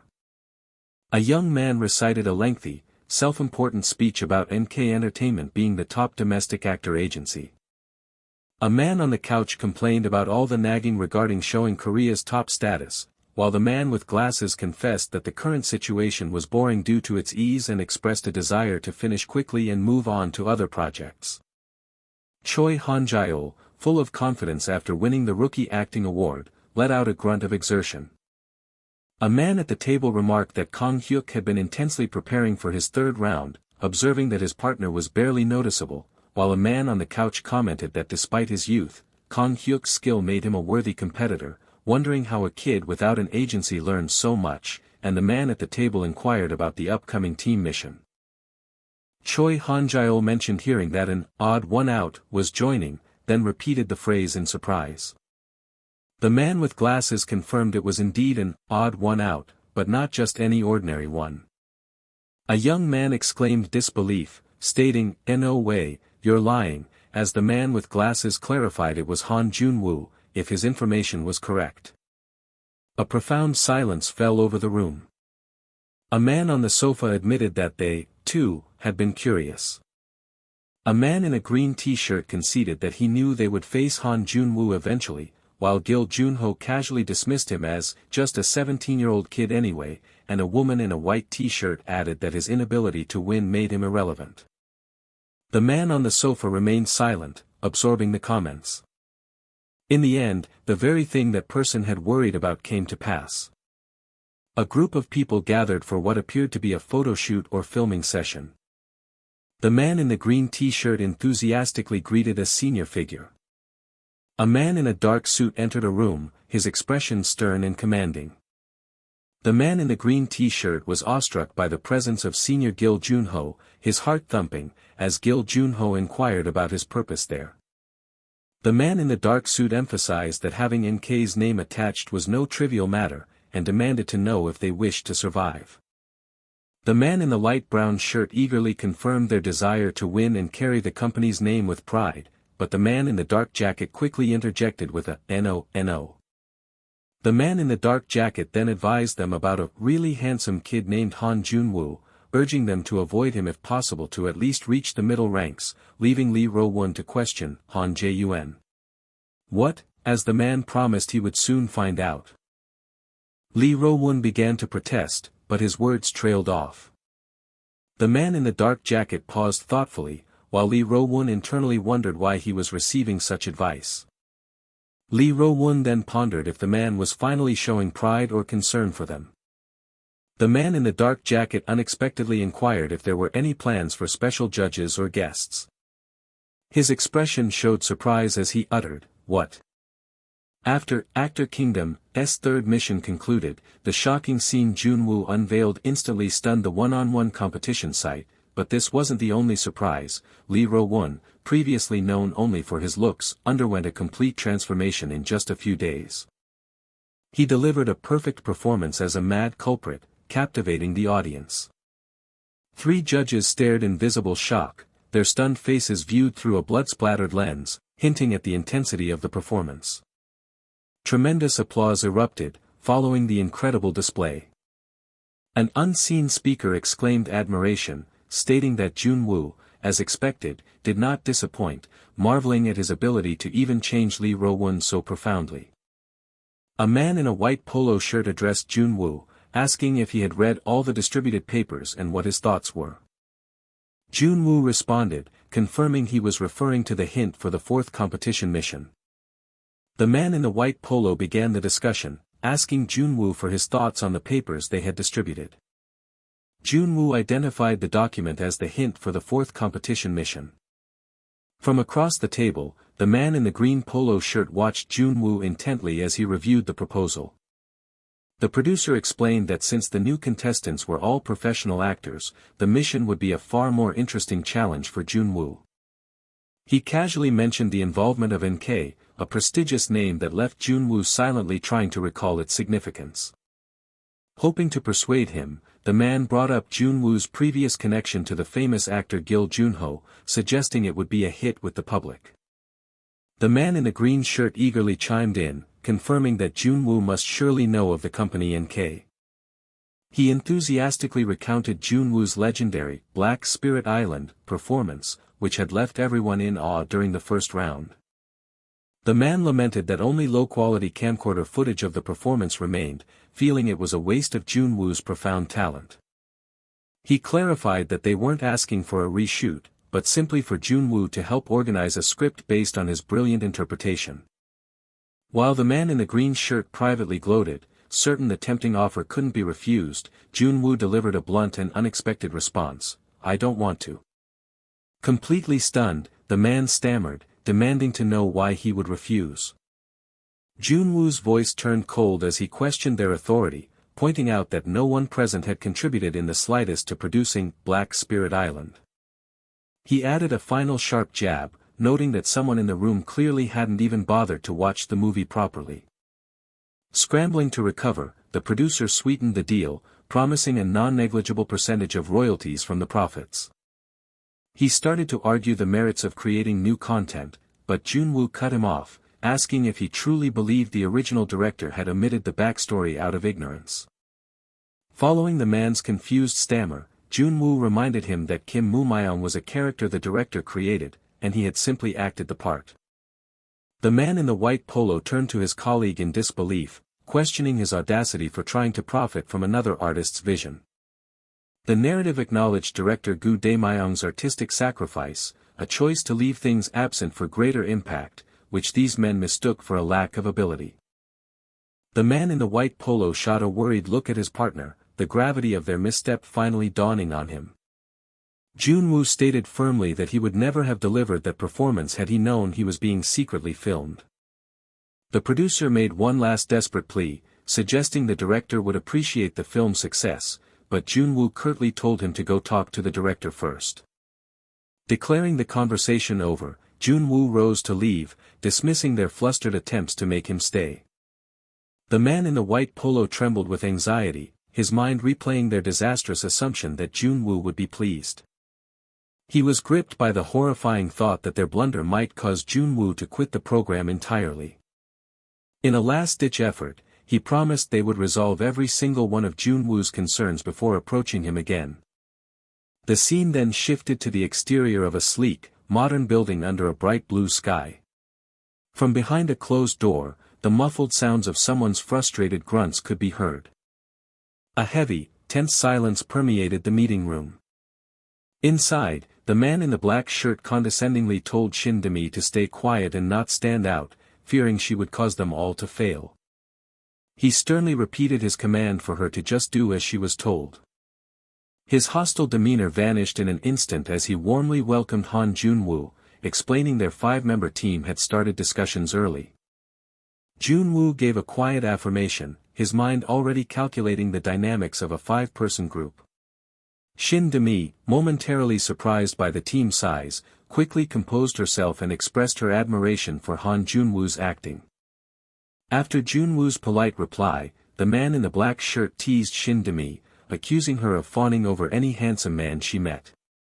A wave of embarrassment washed over Shin Demi, humiliated at being chided in front of the very actor she respected. Nearby, another teammate, Kim Ji-hoon, silently practiced his own introduction, wanting to confess he'd become a fan instantly upon seeing Junwoo act. He mentally kicked himself for missing the chance to say his line with the cool smile he had imagined. Meanwhile, the long-haired woman clutched her phone tightly, worrying about the reaction from her children if they knew who she was with. The brown-haired man turned to Junwoo, asking if he had prior filming experience outside of the show. The daunting 4th mission was finally detailed. Each team had to produce a 20-minute original drama from scratch, without any help from the production staff. With a flick of his hair, the brown-haired man boasted that for agency-trained professionals like them, this mission was a perfect fit. For Kim Ji-hoon, the single word, filming, triggered a difficult memory. His mind flashed back to the painful moment an old man had confiscated his camcorder. The past memory played out, showing a man taking the camera away from a younger, distraught Kim Ji-hoon. The man's words from that day echoed, requesting that the work be kept secret. Back in the present, Junwoo confirmed this was his first time filming, prompting the red-haired man to tell him to just trust their lead. The red-haired man assured Junwoo that they would handle the framework so he could focus on acting, but Junwoo's sharp, unwavering stare suggested he would not be a passive follower. Shin Demi visibly flinched, startled by the sudden intensity in Junwoo's eyes. The red-haired man arrogantly detailed his preparations, having already structured the plot and secured an abandoned hospital as a filming location. He continued to boast about writing the script and even casting roles before striding purposefully toward Junwoo.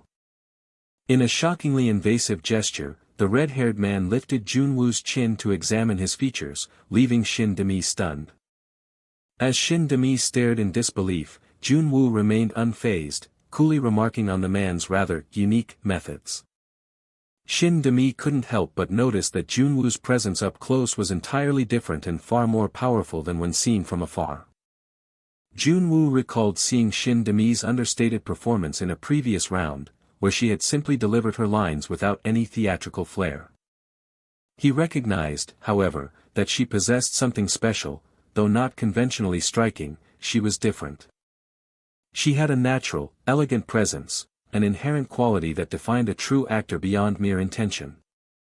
He imagined telling her that this innate ability to draw attention was likely seen as a weakness, forcing her into roles where she tried to blend in.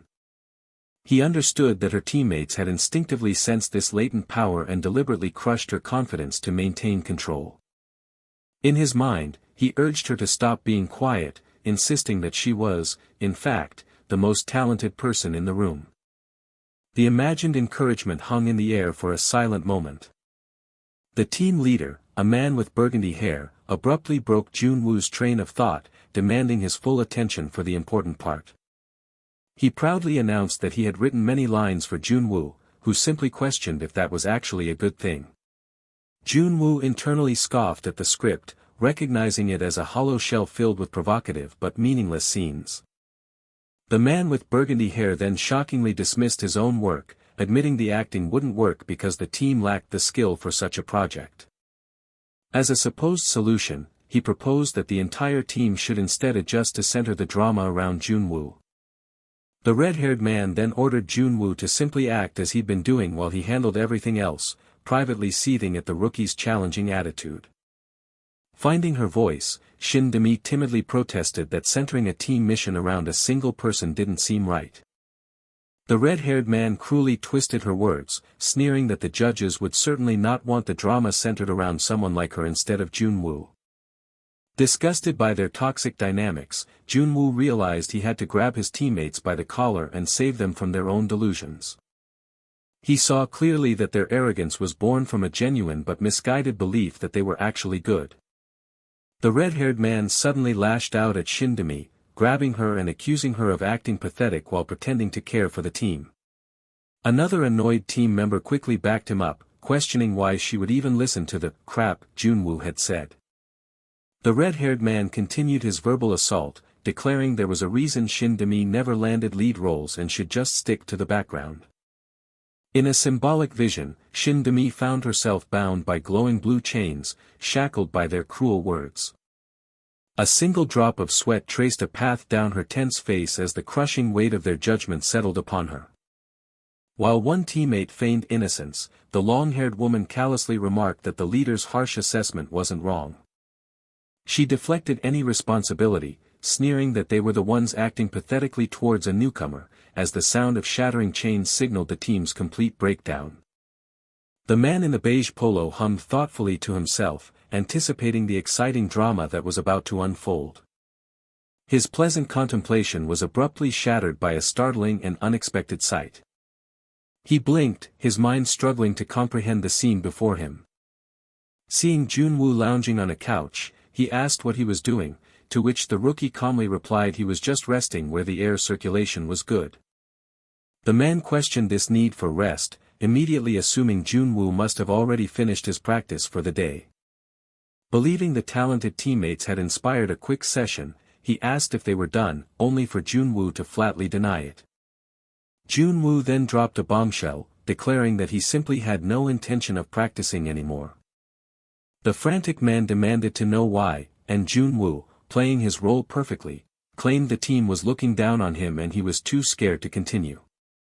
The older man began to protest that this wasn't like him, but Junwoo cut him off, coolly asking if he could pack his bags and leave the dorm that very day.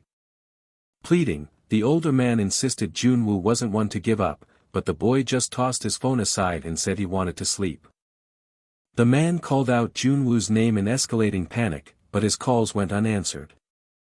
A heavy silence descended as the gravity of Junwoo's declaration began to set in. The older man's thoughts raced, trying to understand the sudden and drastic change in the rookie's behavior. He recalled how Junwoo had never once faltered, even when facing down stern judges, let alone other contestants. A wave of utter helplessness washed over him as he wondered how he could possibly fix this. Leaving Junwoo to feign rest on the couch, the older man sprinted from the room, desperate to manage the unfolding crisis. Meanwhile, in a different room, a brown-haired man expressed his profound disappointment in the team's lackluster performance. A man with a goatee wondered if his own high expectations were to blame for his dissatisfaction.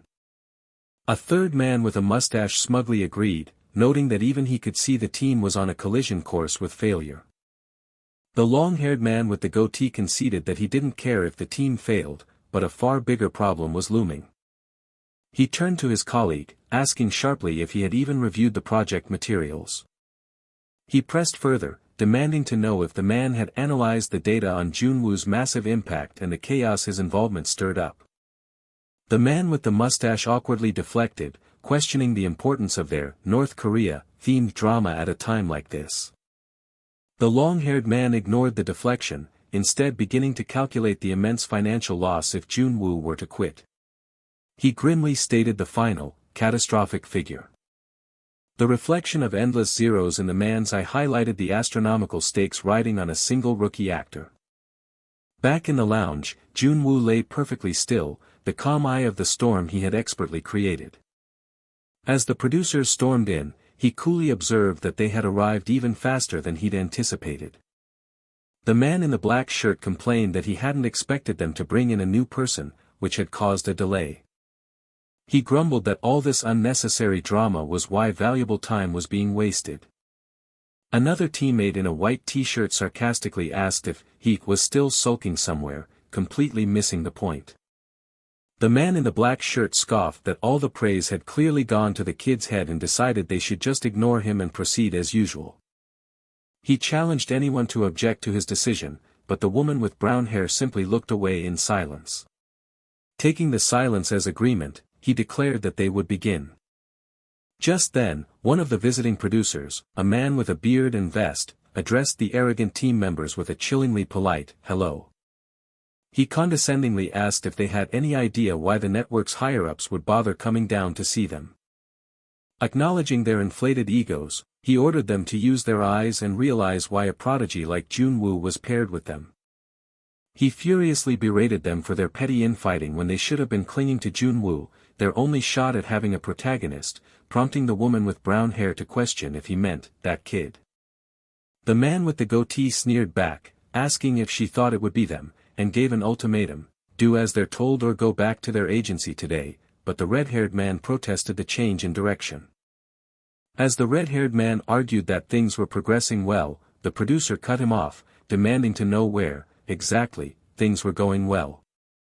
He railed at them, explaining their performance must be an absolute train wreck for the producers to personally intervene in questioning if they truly believed their own judgment was better than the network's. Mocking the fresh rookies for their audacity, he told them to shut up and act according to their station if they knew what was good for them. Their verbal lashing complete, the two producers turned and walked away, leaving the team to stew in their humiliation. The stunned and silent team members were left standing in the vast, empty room. A heavy, oppressive silence fell over the group.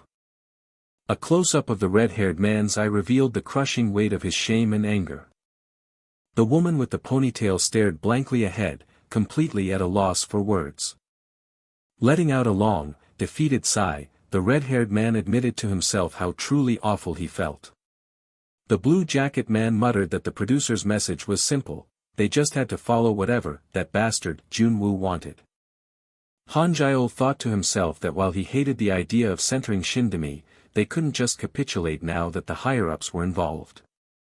He then voiced a new idea to his teammate, they would use Junwoo's own words against him.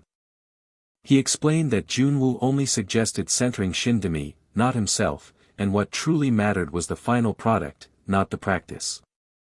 Hanjaeol laid out their devious plan to praise her while secretly sabotaging her role with busywork, a strategy the white-shirt man eagerly endorsed. At that exact moment, the door to their meeting room creaked open slightly. Junwoo walked in, casually remarking that he'd stepped inside because it was getting too noisy in the hallway. The young man with striking blue eyes peeked into the room, catching the conspirators completely off guard. He asked with unnerving innocence if their practice was going well, causing the entire group to flinch. Hanjaeol quickly recovered, smoothly claiming that after some discussion, he'd come to realize that everything Junwoo had said was right. The man in the black shirt jumped in, adding that since they were all doing this to succeed, it only made sense for Junwoo to handle all filming-related matters. He feigned concern, adding that he wasn't sure if Junwoo could manage his own acting portion with all that extra responsibility. Cutting through their charade, Junwoo simply asked for clarification, so I can do whatever I want. The man in the black shirt eagerly agreed, internally celebrating that he had successfully cornered the rookie.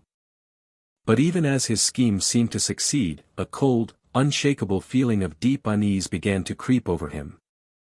Two of the team members stood with their backs to the camera, staring anxiously at the closed door of the practice room. The man with the ponytail noted with growing dread that a full 5 hours had passed since practice had started. From within the room, Junwoo's relentless voice commanded, again, while one actor begged for a break and another felt like he was about to be sick. The command came once more as the man in the black shirt realized with dawning horror they had been stuck on the same scene for hours on end. Junwoo's voice cut through their exhaustion with a single, brutal word, again. Just as the man with the ponytail thought he had reached his absolute physical limit, Junwoo's order to repeat the scene echoed once more. Overwhelming regret washed over him as he wished he had just gone easier on the rookie when he had the chance. The man with brown hair began the grueling session by instructing everyone to take one of the scripts he was holding. He silently questioned if the pile of scrap paper could even be called a script, wondering when Junwoo had found the time to create it. The dark-haired Junwoo immediately took command, explaining that he would teach them basic camera placement based on the production's 3-camera limit. He precisely designated the positions for 2 auxiliary cameras and 1 main camera.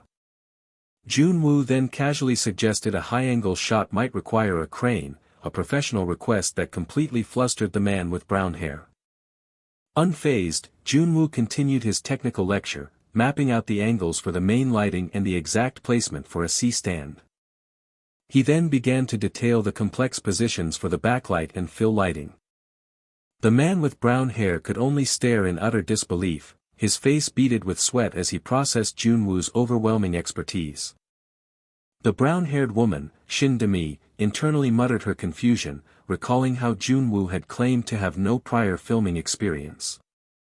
Junwoo's focus shifted back to the actors, his sharp voice snapping at one for failing to look at the camera. He fiercely berated the actor's clumsy exit after a line delivery and curtly ordered him to come back. With growing impatience, Junwoo demanded to know what exactly the actor was attempting to do. He criticized the actor for his complete lack of immersion, causing the man in the black shirt to pant that this relentless practice was killing him. The exhausted actor begged for a 10-minute rest, but Junwoo only responded with a heavy, intimidating silence. Watching the brutal exchange, Shin Demi sighed, realizing this was going to be a very long day. Junwoo then turned his attention to Shin Demi, advising her to think of her acting in terms of a fine, subtle difference. As he took a step closer, he elaborated that she possessed a natural energy that, while normally invisible, would show faintly on screen. He instructed her to harness the harmony between a comfortable yet dissonant tone and a carefully constructed emotional mask. After his cryptic advice, Junwoo ordered Shin Demi to perform the scene again, telling her to do it just the same as before.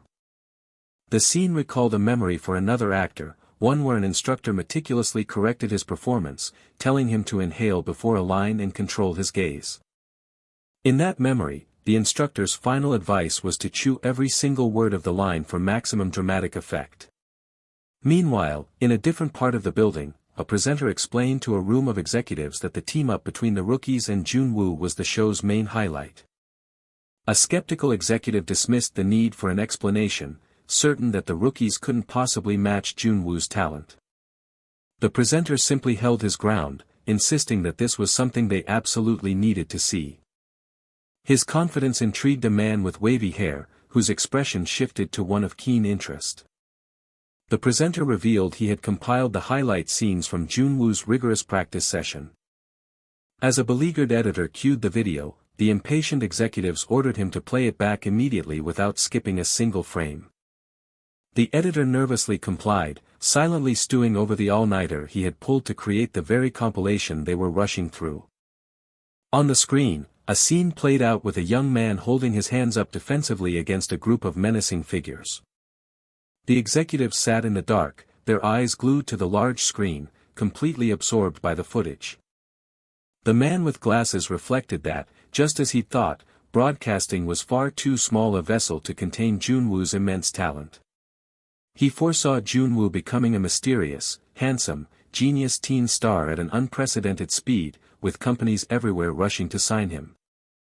Yet, even this meteoric rise seemed like a waste of time for someone like Junwoo, which sparked a new line of thought for the executive. He found himself wondering what title the world would ultimately give a prodigy of this magnitude.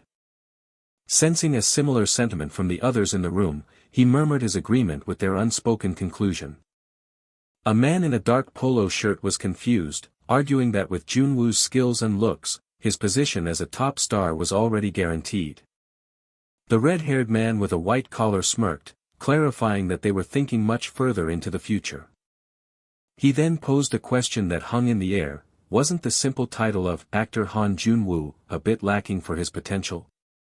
The day of the fourth mission's mid-evaluation arrived, a high-stakes session where experts would review raw footage to see if it was worth producing.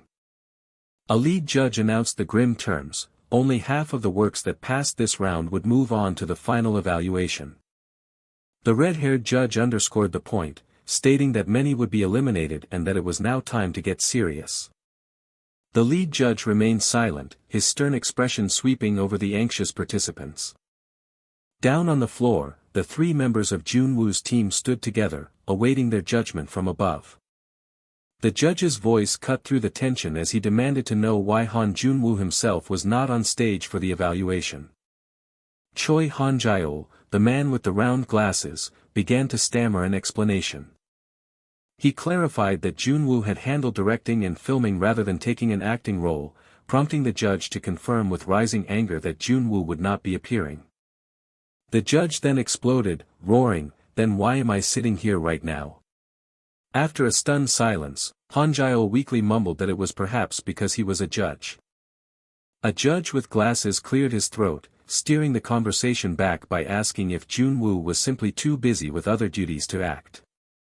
Han-jaeol admitted that wasn't quite it, explaining that the team had already asked him the same thing. He then revealed Junwoo's infuriatingly simple answer for not taking a role: just because. In a flashback, an older man in a brown shirt stared at his computer, vexed by a recent conversation. He recalled his own thoughts at the time, admitting that the entire situation was driving him crazy. He had been completely caught off guard when Junwoo had approached him with a request, asking if his idea would violate the competition's fairness. The older man had sought clarification, confirming that Junwoo wanted to edit the mission video himself, but Junwoo assured him it wasn't out of distrust. Junwoo had simply explained that he wanted to try editing for real, since he had only ever done it in his head before, a concept the older man struggled to grasp. The rookie's supreme confidence was on full display as he promised he wouldn't let the team fail, a statement that only exasperated the producer. Junwoo then proposed that the official team could make the broadcast version, while he would borrow a separate office to create his own cut. Another executive, the man with dark hair, had pondered this strange obsession, questioning what purpose a personal edit would serve if it was never aired. The consensus among the executives was that Junwoo's confidence implied a hidden ace, the terrifying possibility that he was a genius at filming as well as acting. A man with a goatee, however, began to consider the situation from a producer's perspective. He realized that either way, a masterpiece was likely to be born within their program, with Han Junwoo's name destined to be at its center. Back in the present, the empty evaluation stage was illuminated by an anxious purple glow. One of the judges frantically asked his colleagues where Junwoo could have possibly gone. Backstage, the team was in a panic. A long-haired woman confirmed he wasn't answering his phone, while a man in a brown jacket fretted about their imminent stage call. But it was too late, as the announcer's voice boomed through the hall, calling Team 3 to the stage. As the names of her teammates flashed on the screen, Shin Demi's heart pounded with the sudden, overwhelming realization that she was truly the lead. A close-up on her eye captured the immense pressure and fear swirling within her. From the judge's perspective, the view of the stage was suddenly interrupted by the appearance of a solitary figure. It was none other than participant Han Junwoo. Han Junwoo's face showed a slight, knowing smile. A close-up revealed the subtle curve of Han Junwoo's mouth as he smiled. Shin Demi, clad in a leather jacket, watched the scene with a serious expression. Her determined face was captured in an extreme close-up, revealing her focus. Shin Demi urged them to consider her motives, asking why she had remained silent like a mute all this time. A judge in a white shirt mused on the impressive polish of the one-act piece, expressing eagerness to see the video cut. Another judge, wearing glasses, commented that Junwoo had orchestrated the entire performance alone, noting that only seasoned NK rookies could have pulled it off. The judge with glasses stammered, unsure of what to say next. The sweater vest man wondered if the lines being delivered were the original script, as the brown-haired actor stumbled. The brown-haired actor tried to speak again, while the sweater vest man mentally questioned his actions. The sweater vest man's thoughts raced, bewildered by the actors fumbling after all their practice, contemplating intervention, just as Shin Demi interjected, asking, "You don't know?" Shin Demi pressed the actor, repeating his denial and dismissing it as ridiculous, reminding them of what she had witnessed. She revealed that her little brother couldn't even close his eyes when he died, struggling to say something until the very end. Shin Demi cried out, dramatically reenacting his struggle, emphasizing that he died like this. The sweater vest man gasped, utterly confused by Shin Demi's outburst and realizing those lines were completely off-script. He worried about the consequences if the live stage performance didn't match the pre-filmed and submitted video. He pondered why Shin Demi, of all people, would make such a glaring mistake. A mysterious voice questioned her about her brother, asking what she intended to do about it. In a memory, a long-haired person was told to keep quiet and pretend ignorance, while a dark-haired man accused them of turning a blind eye. The long-haired person protested their actions were for someone else, but the dark-haired man dismissed it as self-serving, daring them to report him as they were complicit. The long-haired person fell silent, while a man with glasses swallowed hard, wondering how much he should cover up. The long-haired person then cried out, asking how much more they were expected to cover for him. They pleaded for him to let it slide just this once, begging desperately. The long-haired person screamed for help. They confessed to having no family and being expelled, claiming to have nothing left to lose, and expressed inability to face their brother. The long-haired person trailed off, overcome by their inability to face the consequences, and then slumped to the ground. The man with glasses remained silent, observing. The long-haired person sat on the floor, utterly defeated, a sigh escaping them. A sudden flinch indicated a sharp emotional reaction. Shin Demi questioned her own actions, wondering what she had just done. She tearfully apologized, trying to explain her long-held silence. The male judge with a microphone asked why she had hidden such an emotional core, and the judge with glasses nodded, surprised by the revelation despite watching every stage until now. The judge with glasses questioned if her performance was intentional as Shin Demi looked worried under their scrutiny. The sweater vest man called out to Shin Demi, who quickly apologized and credited her team for their crucial help.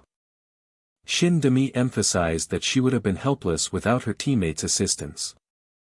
The male judge with a microphone empathized, admitting he had also improvised on set during filming, and confessed they wouldn't have noticed the deviation without prior knowledge of the script. Nevertheless, the judge with glasses asserted that in an evaluation setting, fairness could not be completely ignored, despite the performance exceeding expectations. The judge with glasses noted that other teams had made no such mistakes, and they would have to accept whatever result came from the judging criteria, glancing around the room. A sharp jolt of realization or apprehension filled the air. The sweater vest man concluded the session, thanking them for their hard work. Sunlight streamed across a vending machine, illuminating a row of drinks. A man with long hair called out to Shin Demi.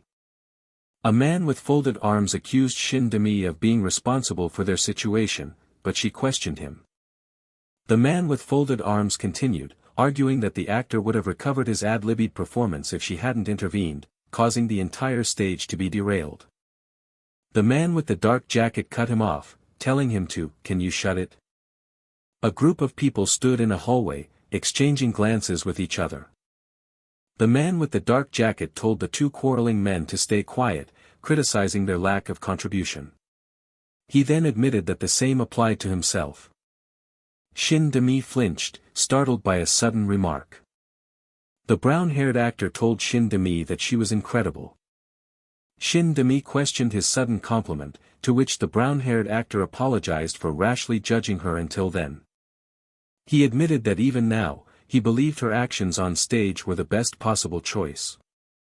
The brown-haired actor mused that even if they were eliminated, he felt he would be okay with it.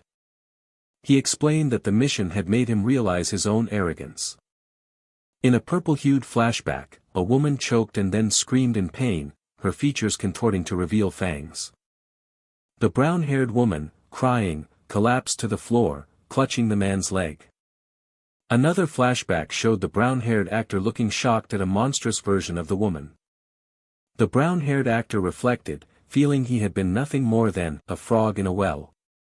Han Jun-woo congratulated Shin De-mi on her great performance as the lead role. The long-haired woman, Shin De-mi, cried with an emotional and pained expression.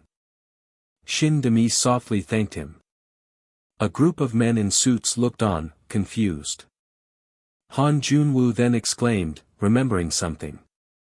An unidentified man asked why Han Jun-woo was still nowhere to be seen, while a sign above indicated the broadcast editing room. The closed door to the editing room remained shut. A distinct click and clank sound emanated from the door. The door slid open, revealing the broadcast editing room. The man with the key granted Han Jun-woo access to the editing room, but only for a strict 2-day period.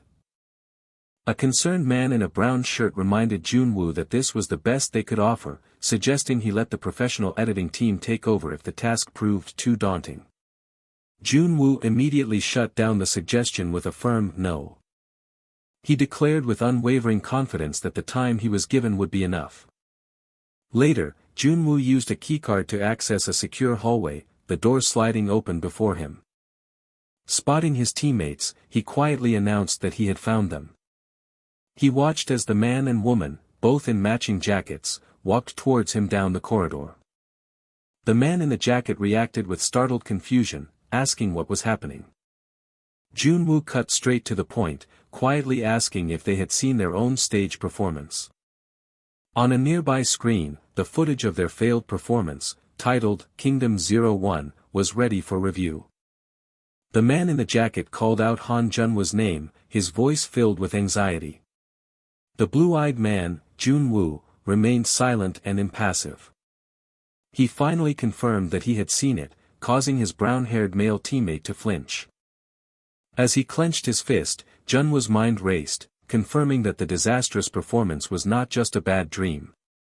The brown-haired man began to apologize, admitting that they had completely wrecked the script Jun-woo had written. He continued to express his regret, feeling that Jun-woo was being punished for their mistakes, but Jun-woo simply questioned what he meant by hurt.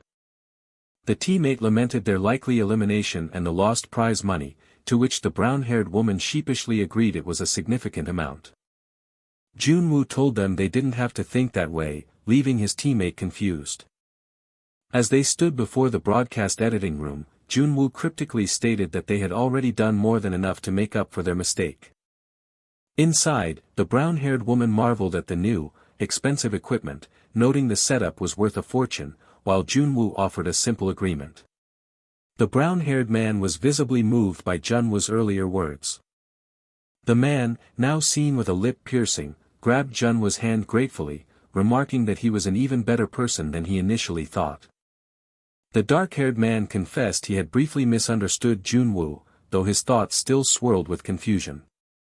He wondered internally why everyone was predicting a full-team elimination, feeling it was probably time for him to head home anyway.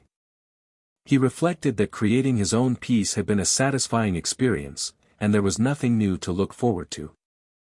A quiet, pensive moment passed as the dark-haired man considered his journey. He then thought of the people who were surely waiting for him back home. Meanwhile, on a production board, a notice mentioned countermeasures for the Actor Kingdom emergency. The brisk footsteps of a person in white sneakers echoed down a hallway. A man in a white shirt looked up, startled by the sudden arrival. Another staffer in a blue polo shirt nervously identified the newcomer as the team leader. An angry contestant reported that the other participants were threatening to accuse the show of match-fixing if Junwoo's team wasn't eliminated for their on-stage blunder. The team leader, clenching his fist, revealed they were preparing their own countermeasures and asked if they knew what he had brought. Han Junwoo asked what he was holding, and the team leader explained the black USB contained the official staff edit. With a click, the team leader then presented a second USB, declaring that this one was Junwoo's. In a dimly lit screening room, the team leader, the goatee judge, and a teammate stared intently at a monitor. The goatee judge questioned in disbelief if the masterpiece on screen was truly the result of that chaotic stage performance and script. A female judge remarked that the feeling was completely different, noting the rearranged scenes gave it an entirely new mood she hadn't anticipated. The goatee judge thought back to their simple plan to stitch clips together, realizing this edit was on another level. The re-edit footage was a symphony of dancing time, sound, color, and light, carving a new and profound story into every scene. The judges and staff came to a single, unspoken conclusion: this was a true work of art. A heavy, stunned silence hung in the air. A man with dark hair expressed his awe, wondering how Junwoo had created this in 2 days and questioning his very presence on the show before realizing its strategic implication. Another man with black hair immediately understood, noting that the midterm review's entire purpose was to judge if footage was worth producing. The first man agreed, arguing that when a contestant's own edit is this overwhelmingly good, it makes no sense to eliminate them for a single stage mishap. He concluded that the single USB drive had become an irrefutable justification that no one could argue against. Later, under the light of a full moon, 2 figures walked away from the studio toward the city lights. The woman with long brown hair observed that in the end, they were the only 2 from their team to survive Mission 4. She expressed her amazement at Junwoo's ability to win over the opposition with just a single video. The young man with blue eyes, Junwoo, simply apologized for calling her out so late. He asked her why she was apologizing, and she admitted that it was still her impulsive action that had thrown the stage into chaos. The brown-haired woman thought to herself that advancing alone like this weighed heavily on her conscience. Junwoo listened quietly, allowing her to speak. The brown-haired woman then told him it would be a waste to spend any more time at the competition, which caught Junwoo by surprise. She passionately urged him to go out and create real films with professional actors, not with amateurs like them. A subtle, appreciative smile played on her lips. As a promotional graphic for Actor Kingdom appeared, she sincerely thanked Junwoo, crediting him for the invaluable experience. She then bid him farewell, hoping they would meet again down the line in the professional world. The glittering city skyline stretched out under the vast, moonlit night. Left alone, Junwoo began to process their conversation. Elsewhere, a man in a white shirt reported to his superior that the background check on the kid came up clean due to his small social circle. A man in a tie interjected, revealing there was one significant detail. He explained that the owner of the theater Junwoo worked for, Ju Man-sik, had a past record as a member of the National Assembly. When his subordinate worried this could be a problem, the man in the tie coolly stated that it actually worked in their favor. He gave an order to arrange a meeting with PD Park Joon-gil. Internally, the man in the tie resolved to dig much deeper into Ju Man-sik. He silently vowed to leave no stone unturned in his investigation as a news headline about corruption allegations flashed in his mind. In a quiet, modern corridor, a set of large double doors stood closed. Behind those doors, PD Park Joon-gil addressed his team, stating that with only a week until broadcast, expectations were soaring, especially the explosive response to contestant Kang Hyuk. A man in a beanie noted that sponsorship inquiries were already flooding in, though he conceded that the buzz was primarily about Kang Hyuk's face. PD Park Joon-gil privately surmised that the recent mention of the Daemyeon group had significantly fueled the public's excitement. The man in the pink shirt worried about the current frenzy, while a young man in a tie questioned if it was wise to let it continue, knowing Han Junwoo's debut would flip everything on its head. The man in the pink shirt articulated their core problem: the public would never believe a boy from the countryside with no schooling could create such a high-quality film by himself. He predicted that people would immediately cry foul, dismissing Junwoo's achievement as a fabrication. However, he suggested that if the explanation of how he pulled it off came directly from Junwoo's own mouth, the narrative would change entirely. A smile spread across his face as he realized they might even capture some incredible footage from the ensuing confrontation.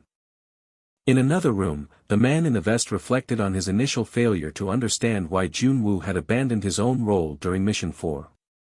He now saw with perfect clarity that it was a sacrifice made purely for the sake of the work's overall completeness. The producer realized that saving Shin Dami had created the film's perfect, pivotal cut, and that Junwoo's absence was precisely what allowed her presence as the lead to truly shine. The door creaked open as the young man in a tie ushered their guest inside. The man in the vest welcomed Han Junwoo, informing him they needed to discuss Mission 4 and confirming he had been briefed on the situation. Junwoo affirmed he was aware but questioned why the crew had been sent away, asking for an honest conversation without cameras. He then pointedly asked about a hidden lens, wondering why they were still filming for broadcast if this was an informal talk. The older man sighed, admitting he wished he could sweep it all aside, but he assured Junwoo not to worry, promising to request edits if anything problematic was said.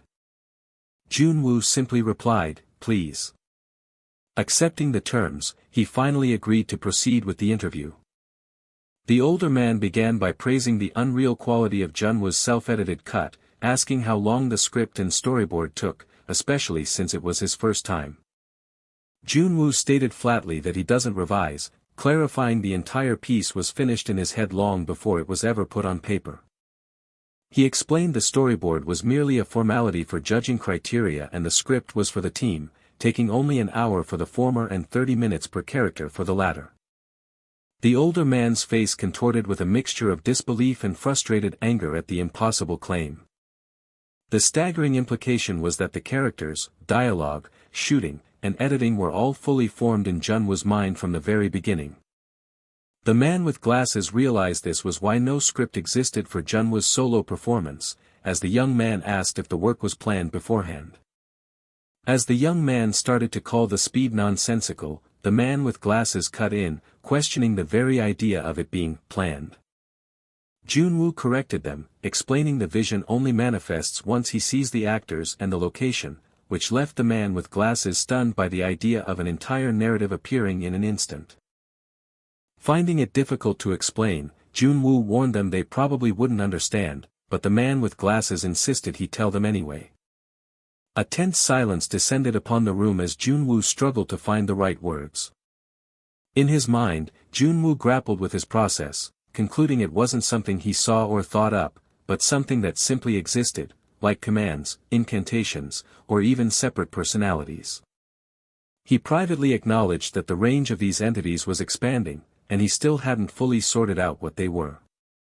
The man with glasses was completely baffled, while Junwoo wondered aloud if it was akin to another personality emerging. Junwoo elaborated that this phenomenon applied to writing, directing, and editing, and that the personalities were narrowed down based on the people who would ultimately watch his work. When asked how many people that was, Junwoo stated that for this project it was 154 including himself, but once it went public. His blue eyes seemed to glow as he revealed the number would be about 100 million, a figure that left the man with glasses utterly aghast. The man with glasses demanded to know how he could possibly tailor his work for so many individuals, but Junwoo simply replied, "I just know." He asserted with chilling certainty that he had never been wrong, not even once, sending a wave of unease through his interviewers. The man with glasses' mind raced, desperately trying to categorize what he was hearing, a lie, a bluff, or perhaps a genuine superpower far beyond the scope of human intelligence. One terrifying thought solidified in his mind: the very existence of this boy was frightening, as he couldn't begin to predict what was truly going on in that head. Junwoo maintained a neutral yet intense expression, his calm demeanor a stark contrast to the conceptual chaos he had just described. A close-up revealed an otherworldly blue light glowing within his right eye, a sign of the incomprehensible power at his command. Thoroughly shaken, the man with glasses decided to change the subject, proposing they reshoot the interview for the actual broadcast. He challenged Junwoo, stating there must be limits to his talent, but Junwoo calmly replied that doing everything alone was not something he couldn't do. Pressing further, the man asked what else he could do with his talent, prompting Junwoo to admit there was something already in progress. Junwoo then dropped a bombshell: he was producing a movie through Actor Kingdom, in which he would also appear as a contestant. The stunned man with glasses sought clarification, and Junwoo confirmed he meant their program, adding that it was still in the shooting stage. Junwoo told him he could skim through the clips on a device, leaving the interviewer to trail off in silent confusion. The man with glasses recalled that PDU Sang-jun had given Junwoo a device with footage on it, which he had checked and returned. He remembered the clips contained everything related to Actor Kingdom, contestants, staff, and even bizarre shots he couldn't make sense of. His mind reeled as he recalled the unbelievable, never-before-seen camera techniques on display, all captured on a tiny camcorder that Junwoo was now turning into a film. He pointed out that the clips contained no actors and looked like a documentary, but Junwoo insisted he was going to craft a completely different story from them. The man with glasses was incredulous, asking how it was even possible to create a movie with no actors. Junwoo explained the raw material was excellent because everyone showed their true selves during practice, and besides, the film was not entirely without actors. He reminded the interviewer that he would be appearing as well, serving as the very backbone of the story. In his persona as the producer, Junwoo cryptically stated it was too early to reveal everything, leaving a white-shirt staff member completely silent. Back in the production meeting, the producer sighed, wondering how Junwoo managed to shoot so much footage, and declared he would use the interview as is. He outlined a new strategy: first, introduce Junwoo with an innocent, unadorned look, then immediately contrast it with his true, genius personality. The producer predicted that the public, who would initially dismiss him as a clueless kid, would soon change their tune, just as they all had. He then issued a shocking new directive: this time, they would turn the camera the other way, onto themselves. The producer announced that Han Junwa's official concept would be reversal, from a rustic flower boy to a once-in-a-generation genius who throws his own critics into chaos. He smirked, noting that luckily, they already had recorded footage of the producers getting shaken by a single young contestant, which would be perfect for their network's image. The man in the black cap immediately objected, voicing his shock and asking how they could spring this on the staff without any prior notice. The producer roared for them to lower their voices, angrily asking if they thought they were the celebrities and reminding them the public wouldn't even remember their faces. He furiously berated his staff for whining about their image when the entire show's fate was riding on this moment. Meanwhile, in another part of the building, Manager B informed Agent A that they had a problem. He reported that their repeated attempts to have Junwoo sign with other agencies had all been met with failure. The manager concluded that Junwoo had not let go of CEO Ju Mansik, and he imagined the CEO felt the same way about the boy. Agent A listened, his expression turning thoughtful as a plan began to form. Elsewhere, in a corporate high-rise, Executive D confirmed to a colleague that the chairman was, in fact, interested. Executive C was astonished, remarking that Junwoo had achieved without any investment what even the massively supported Kang Hyuk could not. He concluded that Junwoo's existence seemed to finally satisfy a long unquenched thirst within their chairman. Executive D then revealed their plan: to acquire the agency Junwoo belongs to the moment the program ends. However, he noted one pesky obstacle: the theater owner, Ju Mansik, a former National Assembly member who acted like a father to Junwoo. Executive C had been unaware of Ju Mansik's political past, as Executive D explained that applying light pressure would only provoke him. A man with glasses, another executive, stated it would be better to burn the roots out completely and instructed the program staff to keep Junwoo from hearing anything. The man in the chair gave a direct order: switch Actor Kingdom to overseas schedules or create another pretext to block all outside news from reaching Junwoo.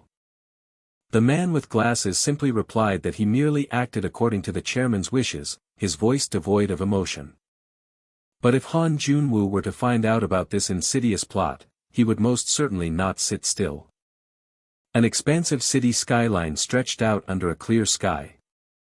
On a desk, a computer monitor glowed, poised to play a newly released video. The man in the white shirt revealed to his bespectacled friend that this was the pre-release teaser, admitting he'd been fighting the urge to watch it alone.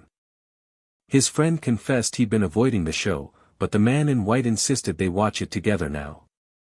He then playfully chided his friend, calling him a punk for his reluctance to see him on screen. A dramatic score began to play as the video finally started. The title card for Actor Kingdom, A Star is Born, filled the screen with a grand flourish. The music swelled with a muttering undertone, hinting at the drama to come. The melody continued to build anticipation for the contestants' reveal. In another room, a manager's eyes widened in disbelief, a single horrifying thought crossing his mind. He couldn't believe that a tiny, fleeting shot was all the screen time his actor received. The manager erupted in fury, screaming that after all their begging, this paltry appearance was an insult. He then turned on Woo Jin-sung, critiquing his on-screen posture and demanding he look cool every single second. Unfazed, Woo Jin-sung simply noted that this was the first time his face had been captured on camera since his regression. The manager continued his tirade, complaining that the innocent concept just made Jin-sung look like a dim-witted kid. He huffed in frustration, declaring his dislike for the entire presentation, while Jin-sung internally mulled over the word dim-witted. Elsewhere, Han Junwoo watched the same teaser, a wave of nostalgia washing over him. He thought back to the days of trudging through the dusty theater, a stark contrast to his present situation. As the older man with glasses observed, seeing himself on screen was making it all feel real for Junwoo. When asked how he felt about his impending fame, Junwoo surprised them both by admitting with a small smile that he was genuinely excited. He elaborated that the feeling was also strange, a new sensation he couldn't quite place. Junwoo tried to articulate the peculiar, unfamiliar feeling that was stirring within him. He confessed to himself that he'd never been this obsessed with anything before, leaving him feeling a bit restless. The older man with glasses looked on, a bead of sweat on his face, taken aback by Junwoo's uncharacteristic openness. He questioned what had gotten into Junwoo, who simply joked that all the talking on the show must have loosened his tongue. The older man with glasses urged him to embrace it and push even further, asking for more. He clarified that Junwoo could do more of anything, because he was someone with limitless potential. A thoughtful silence settled between the two men. The older man with glasses offered his help, but Junwoo assured him his presence was more than enough before warning he'd be incommunicado for a while. Junwoo explained his next schedule was in Italy, which surprised his old friend. He then regretfully informed the man that he had to leave immediately the next day for another engagement. The older man with glasses asked with concern if he was going somewhere far. Junwoo hesitated, admitting that he wasn't entirely sure. With a distant look in his eyes, he conceded that it might be very far indeed. A heavy quiet hung in the air, filled with unspoken goodbyes. The rattling of a cell door startled a man in a blue jumpsuit, who wondered about the sudden visit. The father mused to himself, trying to recall anyone who would actually come to see him in such a place. He ran through a short list of potential visitors, none of them feeling quite right. A familiar voice cut through his thoughts as his son, Han Junwoo, appeared before him. Junwoo stood in the doorway, apologizing for taking so long to visit. The father's heart swelled with pride, silently noting how well his son looked with his new haircut. Breaking the silence, the father finally spoke, a question forming on his lips. He asked how Junwoo was even there since visits weren't allowed, to which Junwoo calmly confirmed they weren't.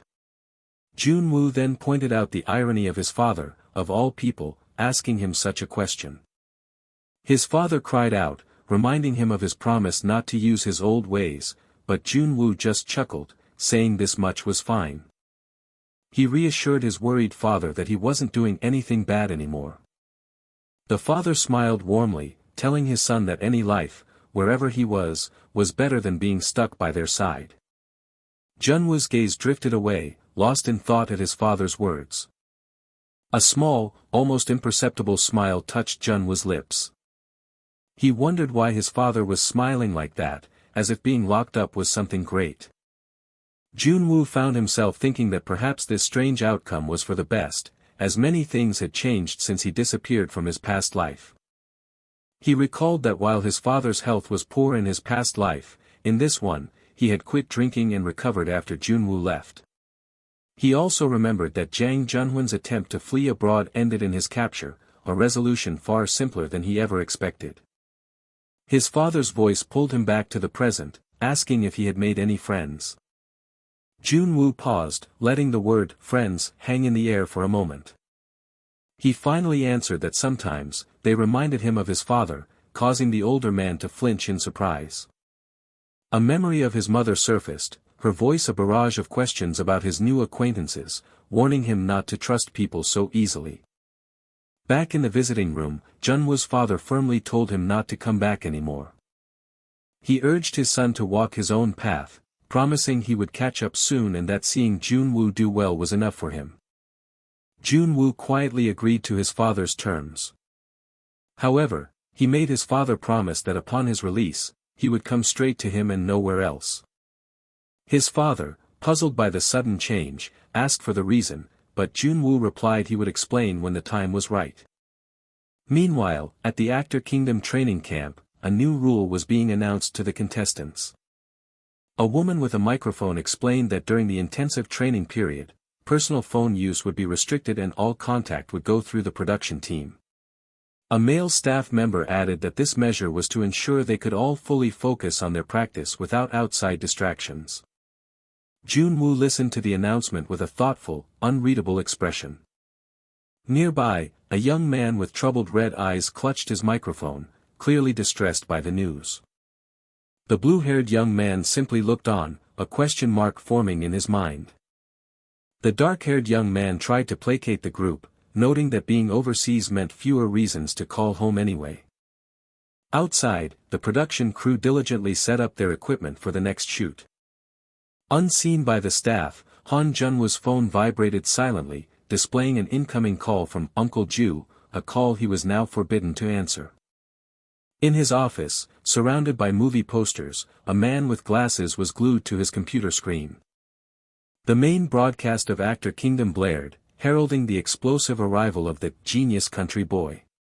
The man, Ju Mansik, clicked his mouse, thinking that the production team could have at least given him a heads up about a scene this dramatic. He sighed, realizing the young actor had once again turned everything completely upside down. Online forums were already ablaze with speculation and harsh judgments about Junwoo's tragic backstory. Ju Mansik had anticipated baseless rumors about the boy's family would fly, but this was more intense than he imagined. A knot of worry tightened in his stomach as he wondered what would happen if Junwoo actually saw these cruel comments. His thoughts were abruptly cut short by a sound at the door. Before he could finish scolding the intrusion, the door creaked open to reveal men in suits, who formally addressed him as Mr. Ju Mansik. Ju Mansik stared, his face a mask of pure shock.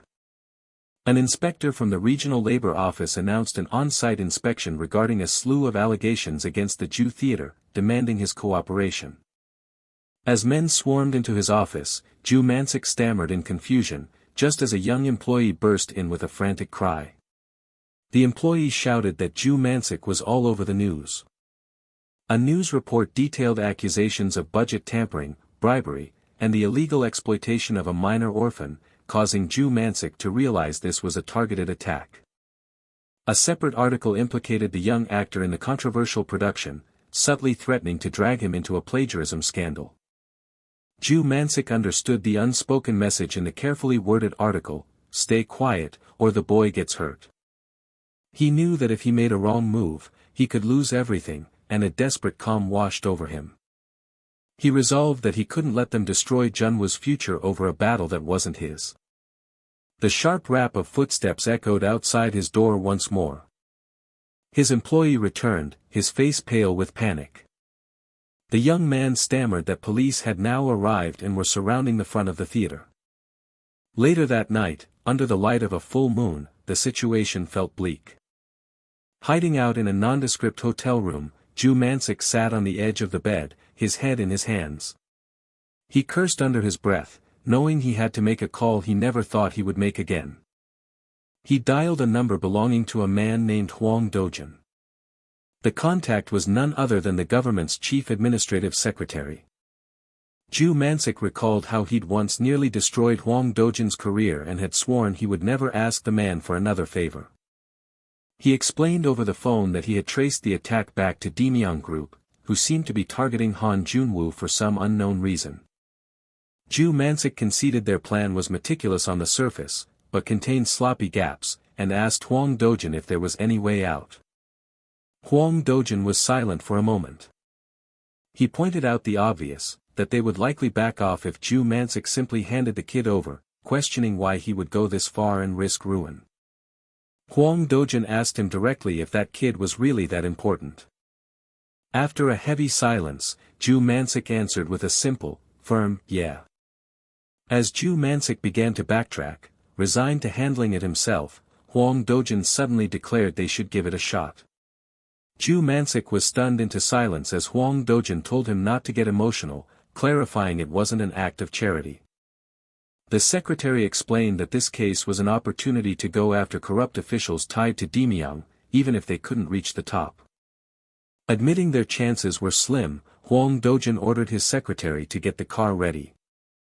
A wave of relief washed over Ju Mansik as he managed to utter his thanks. From the other end of the line, Hwang Dojin drily remarked that Ju Mansik was still terrible at saying thank you. Meanwhile, far away in a scenic foreign city, the Actor Kingdom contestants were enjoying their free time.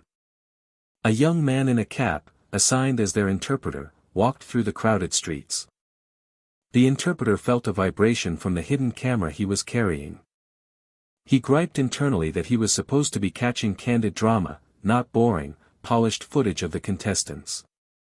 He had hoped that by sticking close to them, he'd capture some trash-talking or complaints about the show. Instead, he found himself wondering why every single contestant seemed to be following Han Junwoo around. Elsewhere, a dark-haired contestant tailed Junwoo, curious about his solo plans during their free time. He was surprised to see Junwoo's path lead towards a fancy restaurant. The contestant wondered if Junwoo had managed to find some hidden mission even in a normal place like this. Inside, Junwoo decided he might as well use the credit card the production team had provided. He sat alone at a table, preparing to enjoy a meal. The restaurant's chef noticed the young man sitting by himself. The chef mused that after one boy came in, a whole group of young Asians had suddenly followed, piquing his curiosity. He watched Junwoo eat with a complex expression, wondering if there was something wrong with the taste of his new dish. The chef approached the table to ask if there was a problem, but Junwoo assured him the food was quite good. Surprised that Junwoo could speak Italian, the chef explained that he only asked because of the troubled look on his face while eating the new menu item. Junwoo then calmly invited the chef to be completely honest about the food he'd prepared. The chef inwardly scoffed, assuming Junwoo was just a clueless kid, and prepared to dismiss his opinion. But then, Junwoo began speaking, not about the food, but about the person who made it, deducing the chef's passion for art collecting and his years of experience. Junwoo finished his startlingly accurate analysis by apologizing for going off topic, as the chef had only asked for comments on the dish. The stunned chef demanded to know how Junwoo had figured all of that out just from a single plate of food. Junwoo simply replied that every finished work contains the story of its creator, and one just needs to know how to read it. His gaze was intense as he explained this was just as true for a plate of food as any other art form. The chef, whose name was apparently Elena, was completely captivated. He immediately ordered a staff member to bring all the new experimental dishes they had developed that week over to Junwoo's table. Other diners looked on as a parade of exquisite food made its way to the lone young man. One of the other contestants watched in awe, wondering what on earth they were talking about to warrant such a display of dishes not even on the menu.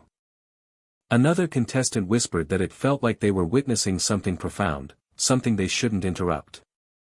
Junwoo stared forward, his expression grim and focused, ready to deconstruct every story the chef had to offer. A grand white building stood under a cloudy Italian sky, the stage for a new kind of drama. The sound of solitary, heavy footsteps echoed across the stone courtyard. The name at the center of the turmoil was Han Junwoo. As Kang Hyuk chewed his thumb, he silently cursed his fate, wondering why that man had to appear in his life. He reflected on his relentless, lifelong run to uphold the Daemyeong family name, a self-built confidence that was now shattering into pieces. Kang Hyuk had always sustained himself with the desperate belief that he possessed something Junwoo didn't. But in his observations, Han Junwoo never seemed desperate or pressured in the slightest. He fumed over how Junwoo, who acted like he could quit at any moment, was effortlessly worshipped by everyone, even those outside the industry.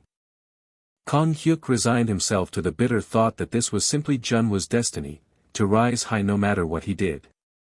He sorrowfully accepted that they existed in different worlds from the very start. Groaning in despair, Kang Hyuk wished he could have lived without ever knowing such a person existed, before calling out to his manager. The man with the cap, panting heavily, expressed his relief at finally finding Kang Hyuk after he had vanished without a word. He commented on how Kang Hyuk had barely touched his food earlier.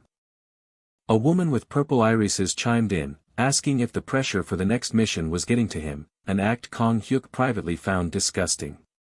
Kang Hyuk curtly insisted he was fine, seeing right through her facade.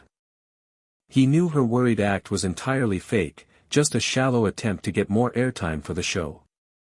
Growing more irritated, Kang Hyuk repeated forcefully that he was fine.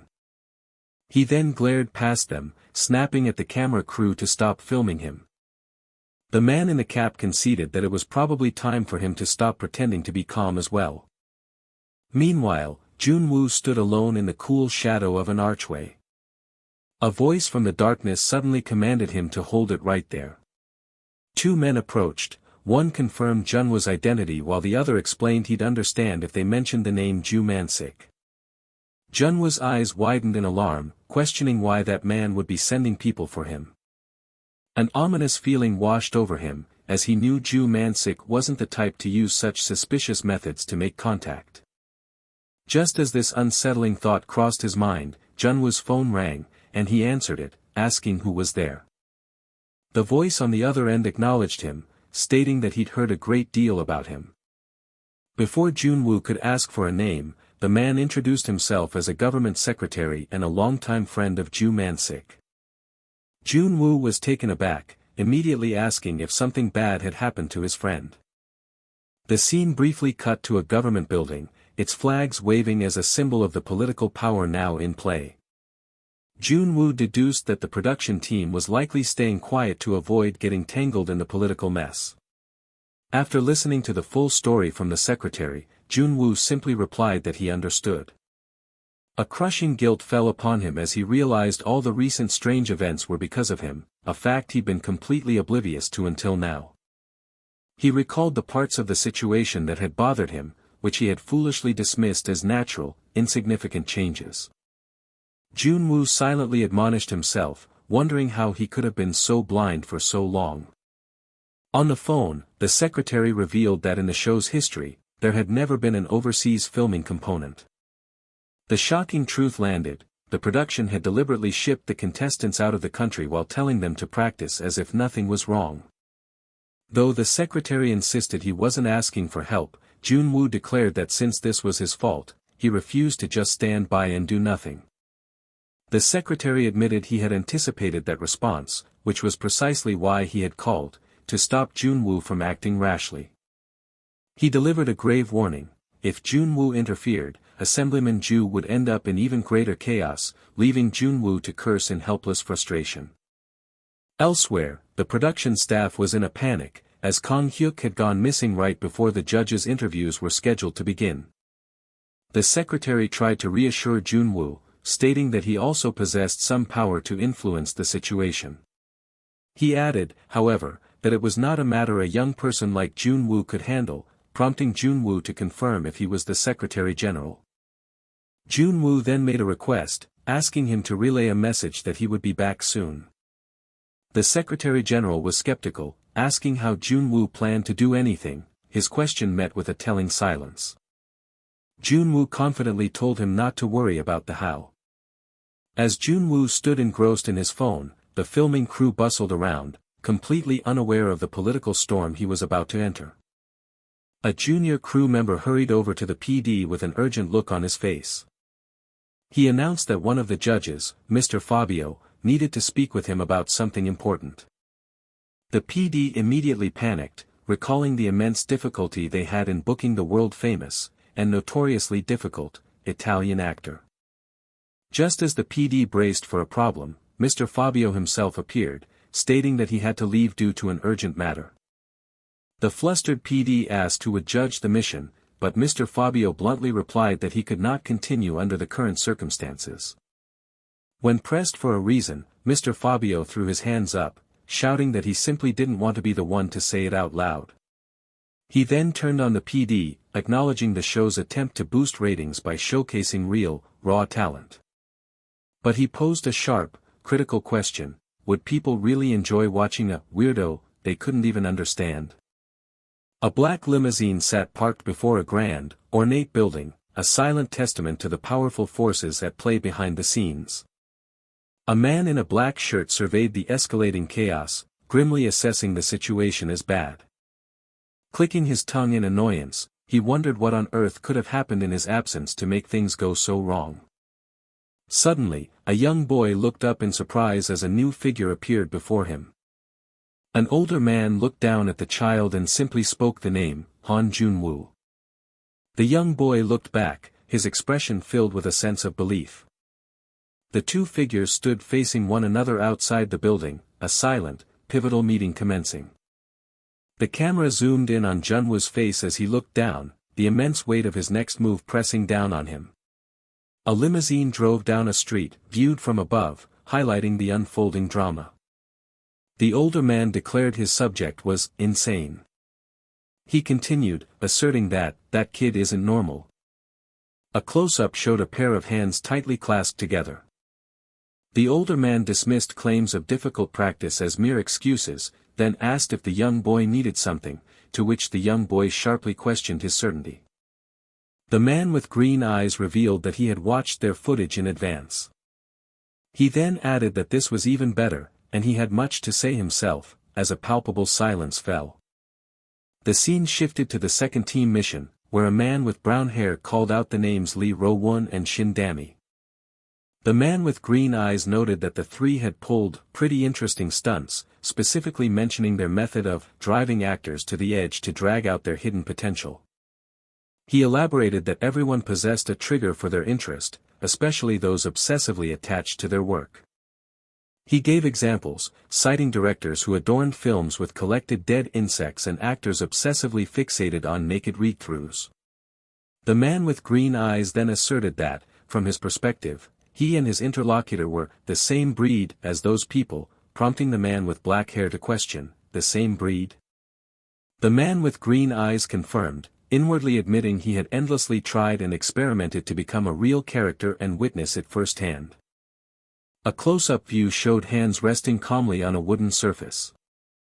The man with brown hair spoke of the unique expression a rookie actor made when pushed into a dead end during their first shoot. The man on the mountain reflected that he still could not forget it. The man in the foreground mused about the last drop that emerged only in extreme moments, a subtle magic that completed a film, even if the audience never noticed it. The man in the white shirt passionately questioned if that was what Junwoo was after, asking why someone of his talent would bother with the show if not to gather raw material. Junwoo inwardly admitted he had devoted his life to drawing such reactions from people, then stated that his interlocutor would soon meet the same fate, as several days had passed since the mission began. The man in the white shirt resignedly stated that people like them couldn't help it, to which Junwoo cryptically responded, "Who knows?" The man in the white shirt then challenged him, asking if it was truly so difficult that it demanded an entire lifetime of devotion. Junwoo reacted with a confused "huh," as the man in the white shirt urged him to take a look at yourself right now. The man in the blue aura then asked if Junwoo typically just enjoyed other people's work. A sudden realization struck Junwoo, who wondered if he had truly boasted by including himself in "we," implying they were alike. Several days into the mission, Junwoo stammered, "Why is that?" William, having lost everything and fallen into resignation, believed their era was over, ending without reason. Megan, overjoyed at finally reaching her dream position, incredulously questioned if everything was truly hers. Daniel, willing to resort to anything to reach the top, declared himself the king of the place and commanded the fearful to leave. The shifting voices, combined with his soul adjustments to blocking and framing, created a sight so unreal it was hard to believe one person was achieving it all. The woman in the foreground wondered how they could possibly be on the same show as him, while the man in the middle lamented that with fewer people, they would only be compared more, ultimately serving as mere props to highlight his incredible talent. A light tapping sound echoed. The woman with brown hair anxiously asked the PD when they would be returning to Korea. The woman's eyes widened visibly in a look of disbelief. It appeared Han Junwoo had somehow discovered the truth about the Ju Mansik situation. The man on the left reacted with disbelief, questioning how him was possible, while the man on the right admitted ignorance but noted the contestants were steadily losing motivation. Jinwoo expressed frustration, stating that if the current situation continued, there would be no tension or content, effectively ruining their show. Jinwoo secretly wondered if everything would be solved if that kid simply disappeared, and if only people of similar skill levels remained, such problems wouldn't arise, accompanied by a creaking sound. A man in a pink shirt furiously reprimanded him, asking how he could speak that way and if the other kids possessed the same skill or impact, demanding if he would take responsibility if the show failed. The man in the pink shirt then ordered him to just go and stop him somehow, to which Jinwoo hesitantly replied, "Sorry. How am I supposed to?" The man in the pink shirt then yelled at him to stop watching and do something. "Go, now." A determined resolve echoed as Junwoo privately fumed that his superior kept yelling at him to do things he couldn't even manage himself. Junwoo's face was etched with a clear expression of irritation and disbelief. Junwoo wondered what exactly the other person was trying to pull. He further speculated if what he was seeing was a script, questioning if the man was writing it himself, despite its irrelevance to the mission. The man in white shirt tentatively called out, Junwoo, as Junwoo remained in thoughtful silence. The man in the light shirt cautioned Junwoo that his current behavior would cause problems, reminding him that all their practice footage was being filmed for broadcast, prompting Junwoo to innocently ask what he had done. The woman with dark hair reminded Junwoo that everyone had assigned roles and couldn't do everything themselves, but Junwoo insisted he was merely practicing and had never done everything by himself. The man in the light shirt urgently asked Junwoo why he was suddenly pushing so far, to which Junwoo retorted, asking if it wasn't the kind of shot they had wanted all along. Junwoo challenged them, asking who had consistently egged him on to push further, before the man in white shirt conceded his point but added that it was still a TV show. The man in white shirt mumbled, reflecting on Junwoo's challenge about wanting this, then wondered if Junwoo had merely been loosely playing along with them until now, punctuated by a sharp click. The production team had grown convinced of the show's guaranteed success as Han Junwoo's performance piled up, but that conviction only held as long as he appeared as merely one of the contestants.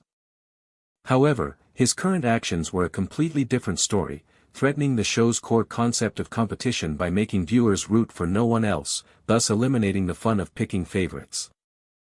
The man in the light shirt hesitantly asked if they could sit down and talk again, while the man in white shirt insisted that this wasn't what they were trying to achieve. Junwoo then abruptly asked, "How much longer?" accompanied by a sharp tap. The man in the light shirt began to respond about the overseas shoot, but Junwoo sharply cut him off with a resounding "No." Junwoo clarified, stating emphatically, "I don't mean the overseas shoot." Junwoo, now identified as the younger man, then clarified his question, asking how much longer it would be until the program was over. He added that it simply felt like they were dragging it out with pointless filler footage.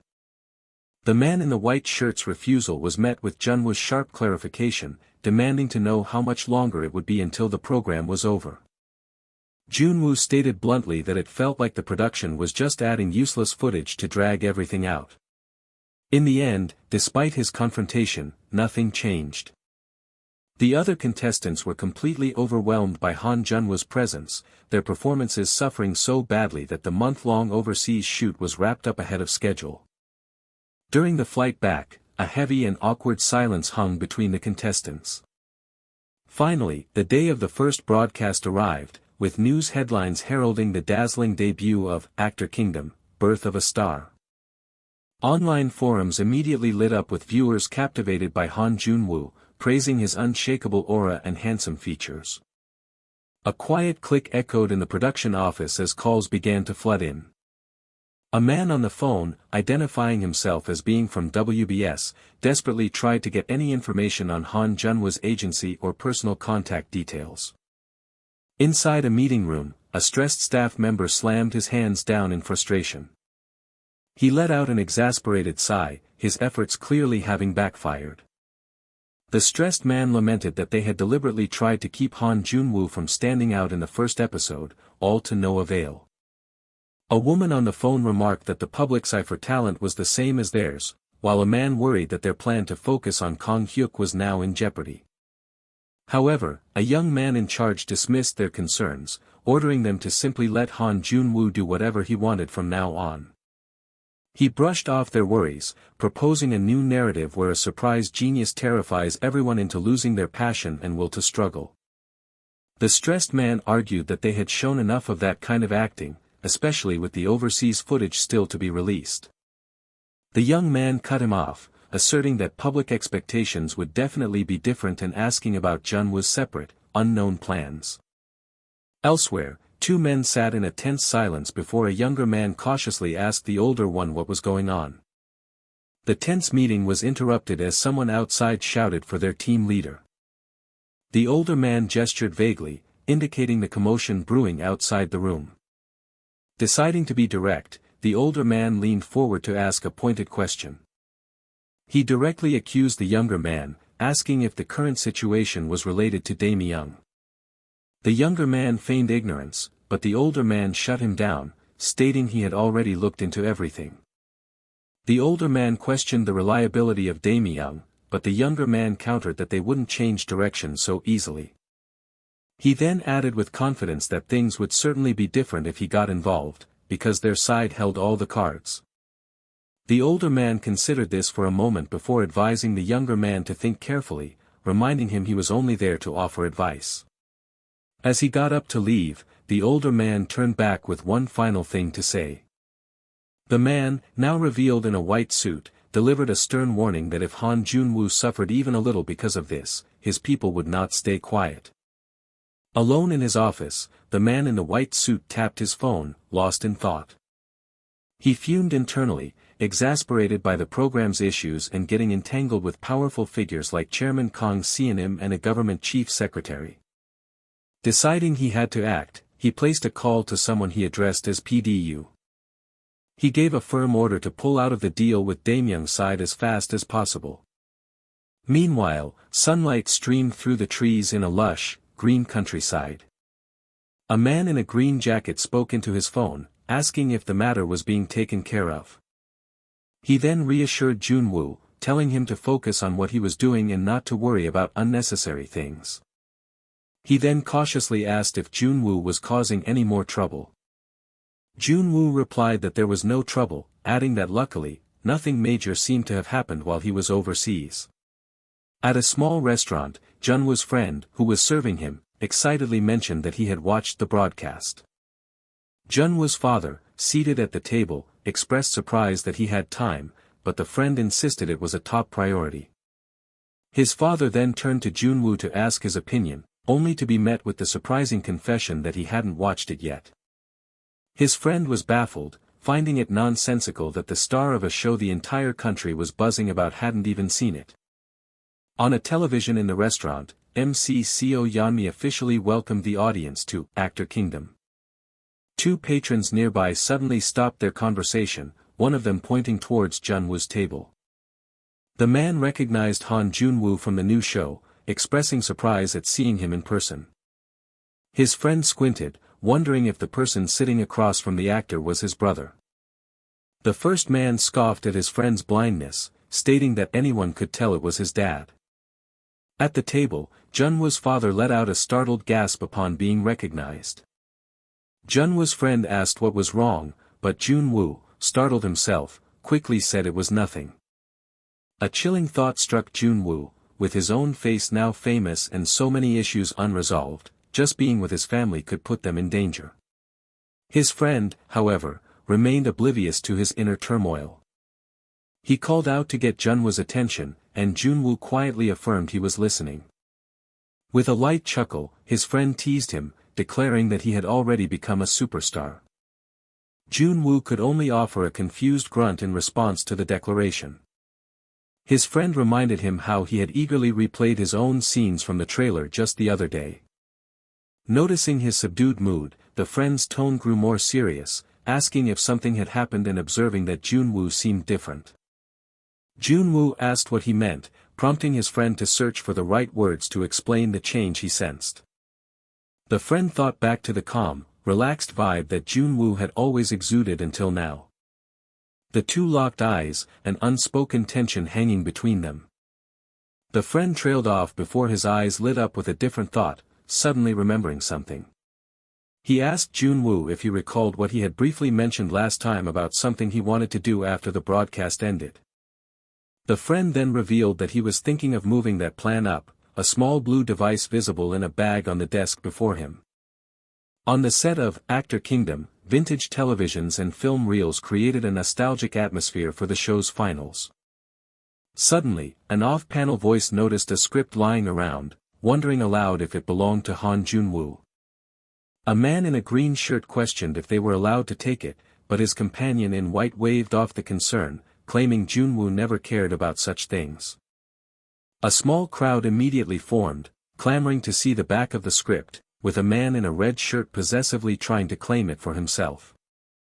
The man in red then expressed his hesitation, but his companion in black reminded him the team leader had permitted it, urging him to just watch for now. The man in the green shirt mused that with Han Junwoo not even present, their snooping felt rather pointless, a thought that silently resonated with his peers. During the submissions before the finals, Han Junwoo had consistently solved every challenge the moment it was announced, always leaving the set immediately after the director yelled, "Cut." The one silver lining was that after the first broadcast aired, contestants who had lost their motivation began to regain their ambition, eagerly picking up the creative scraps Junwoo left behind. The abandoned notebook, containing the secrets to his overwhelming talent, lay on a nearby table. In a production office, a stern-faced man urgently asked his staff if they had found Han Junwoo. A man in a maroon jacket reported that Junwoo was neither on set nor at the dorm, which led the stern-faced man to contemplate holding him officially responsible for his absence. The man in the maroon jacket reasoned that Junwoo was probably just out having fun, while Junwoo added that someone with his skill level might just be taking it easy. The stern-faced man sharply disagreed, insisting that they still didn't understand Junwoo in the slightest. He confidently predicted that Junwoo was off doing something on his own again, though he admitted to Junwoo that he had no idea what that something might be. Growing frustrated, the stern-faced man ordered a surprised Junwoo to personally follow Junwoo and find out. Junwoo, now revealed to be a man in a mask and sunglasses, stood silently, processing the order. His mind screamed in protest as he wondered why this unpleasant task had fallen to him yet again. He internally fumed that a broadcast PD shouldn't be chasing down contestants when that was a job for the regular staff. The red glint of his eye flashed behind his sunglasses as he focused on his destination. He confirmed to himself that he had indeed arrived at the correct building. The gleaming sign on the modern skyscraper read, "Fantasia." The saga of the Actor Kingdom was about to enter a new, unexpected chapter. Inside the pristine, empty hallway of the Fantasia production company, an elevator door stood open. CEO John Guangin of Fantasia began his pitch, asking the person before him for their thoughts on his latest offer. He highlighted that he had made substantial revisions to the contract's terms. John Guanyin pressed his point, reminding Han Woo-jin that this was the 6th revision and that Fantasia was the biggest film company in all of Korea. As the CEO urged him not to waste time with other companies, Han Woo-jin remained silent, listening intently. The narrator mused that to an outsider, it might seem ridiculous for such a large company to be bending over backwards for an undebuted rookie. But this situation was different, for Han Jun-woo was a transcendent being whose talent had captivated the entire nation through Actor Kingdom. Despite being flooded with offers from variety shows and talk shows, the center of this media storm had shown no interest, only to surprisingly appear in person at their film company. A glint of unshakable resolve appeared in Han Woo-jin's eye. While a nervous assistant nearby braced for another rejection, Han Woo-jin finally broke his silence, simply stating that the offer sounded good. The assistant's head snapped up, completely caught off guard by the positive response. Han Woo-jin gave his final answer, instructing them to proceed with the contract as it was currently written. Meanwhile, in a different part of the building, an unknown speaker brought up the incredibly popular new show that was on everyone's lips. The conversation turned to the resurgence of competition-style variety shows, as several industry professionals discussed the new trend. A brown-haired man thought watching aspiring actors might be nostalgic, prompting an elderly man to reflect on his own 46-year-long career. The brown-haired man's mind reeled as he recognized legendary actors like Jean Dori-yeon and Moon Kang-woo in the waiting room, confirming rumors of an incredible cast. He realized this went far beyond just effortful casting, wondering how the company managed to secretly assemble such a powerhouse lineup without even revealing the project's title. A woman in a blazer chimed in, explaining she was told the final details would be shared today due to numerous changes. At that moment, director Hong Chang-soo stormed in, pointing an accusatory finger and furiously declaring that someone was showing their true, thieving nature. He repeatedly bellowed, "How can you steal it like this?" his voice filled with betrayal.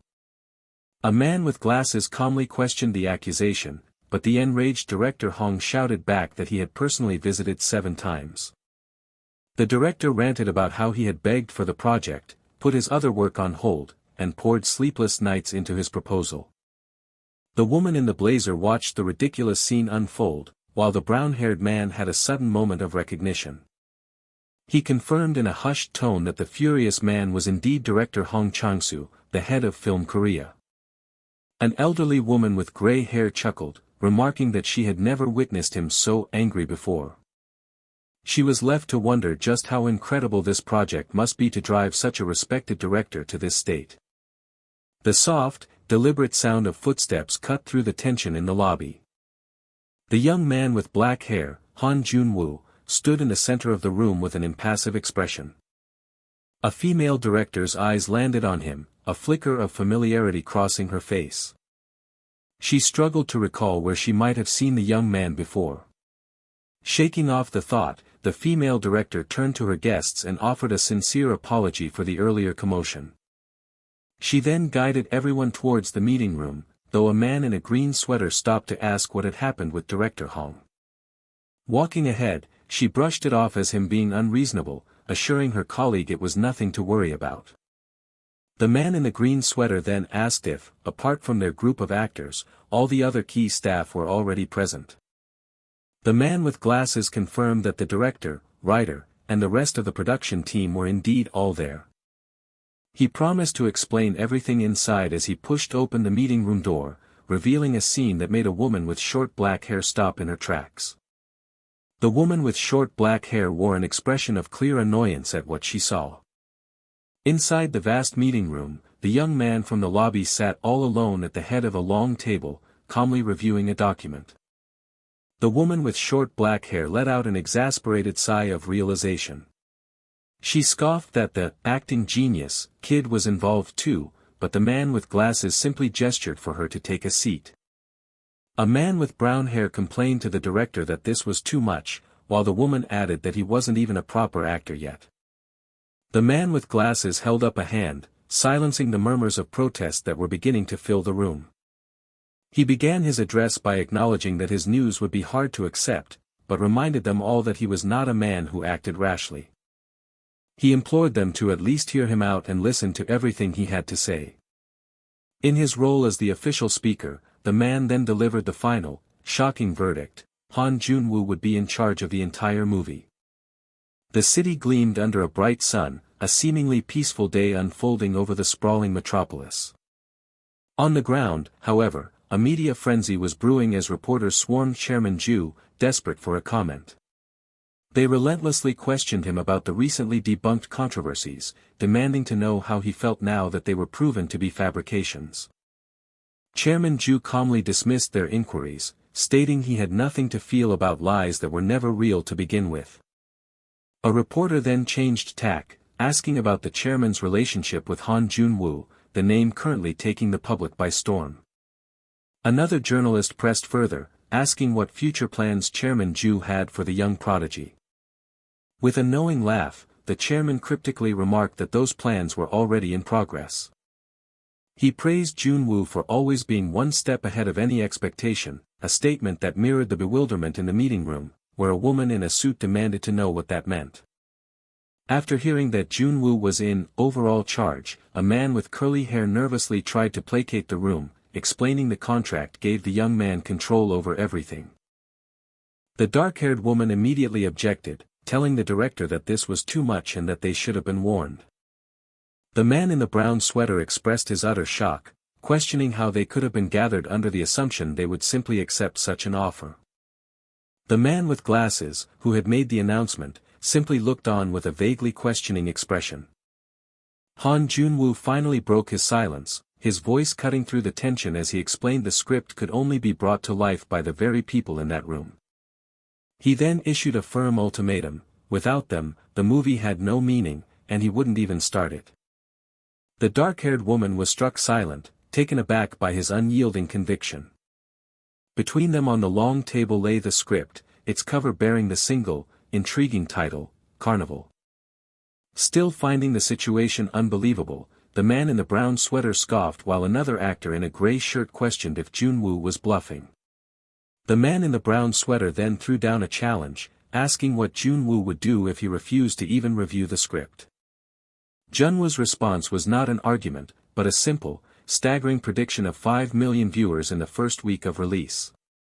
He continued to lay out an impossibly detailed road to success, from an audience of 9.2 million in 17 days to a precise filming schedule lasting 63 days and 8 hours. The woman in a black suit, one of the assembled actors, took a sharp breath as she read a detail about her co-star, Jean Dorian, appearing for 35 days of the shoot. The man in a brown shirt began to curse in disbelief as he read further, seeing predictions of everyone winning at the Grand Awards and Baekryang. His voice trailed off into stunned silence as the document detailed their future attendance at Asian film festivals for their roles in this very movie. As he processed the words, a vivid image flashed through the actor's mind. He was bewildered to find himself envisioning a Hollywood award ceremony, conjured into existence just from listening to the young director's plan. Han Jun-woo's calm voice anchored him back to reality, promising that a great deal was about to change for all of them. Snapping out of his daze, the man in the brown shirt scoffed, sarcastically asking if Jun-woo was writing a novel or had traveled back from the future. When the woman in the black suit accused him of being arrogant, Jun-woo simply stated that his vision was not a calculation. He explained it was a result that had been decided from the very start, as if the movie was designed for success from its inception. A stern-faced woman suddenly spoke with newfound resolve, declaring that for that very reason, she had to do it. Seeing the tide turn, the person in the foreground asked if the questions were finally over. A young man with glasses then suggested it was time for them to begin the proper discussion. The meeting was a clear success, as news soon broke that the film Carnival was officially in production with an insane lineup of top-tier actors. Online forums erupted, with commenters astounded that Han Jun-woo wasn't starring but was instead directing a project full of veteran actors. Elsewhere, a man with glasses from the Actor Kingdom program admitted he hadn't anticipated this scale, deciding they couldn't just stand by and watch. A woman with glasses in the same meeting suggested they use their reporters to spin the story in their favor. An older man proposed they plant a story claiming that their program was the reason for Han Junwoo's meteoric rise. Another person, leaning back in their chair, agreed it was a good long-term strategy, as they would get a share of the spotlight when the movie inevitably blew up. The older man agreed to proceed immediately, just as his boss asked for a report on the atmosphere at that day's filming for the competition show. The manager on set, another man with glasses, reported back that everything felt pretty much the same as usual. But beneath the calm surface, an unspoken tension was palpable, reflected in the piercing gaze of a man's red eye. In a quiet corridor, two of the show's top contestants, Kang Hyuk and Han Junwoo, stood facing one another. It was Kang Hyuk, the man with the red eyes, who had broken the silence, calling out Han Junwoo's name. A young man with them asked Junwoo why he couldn't just stick to being a director.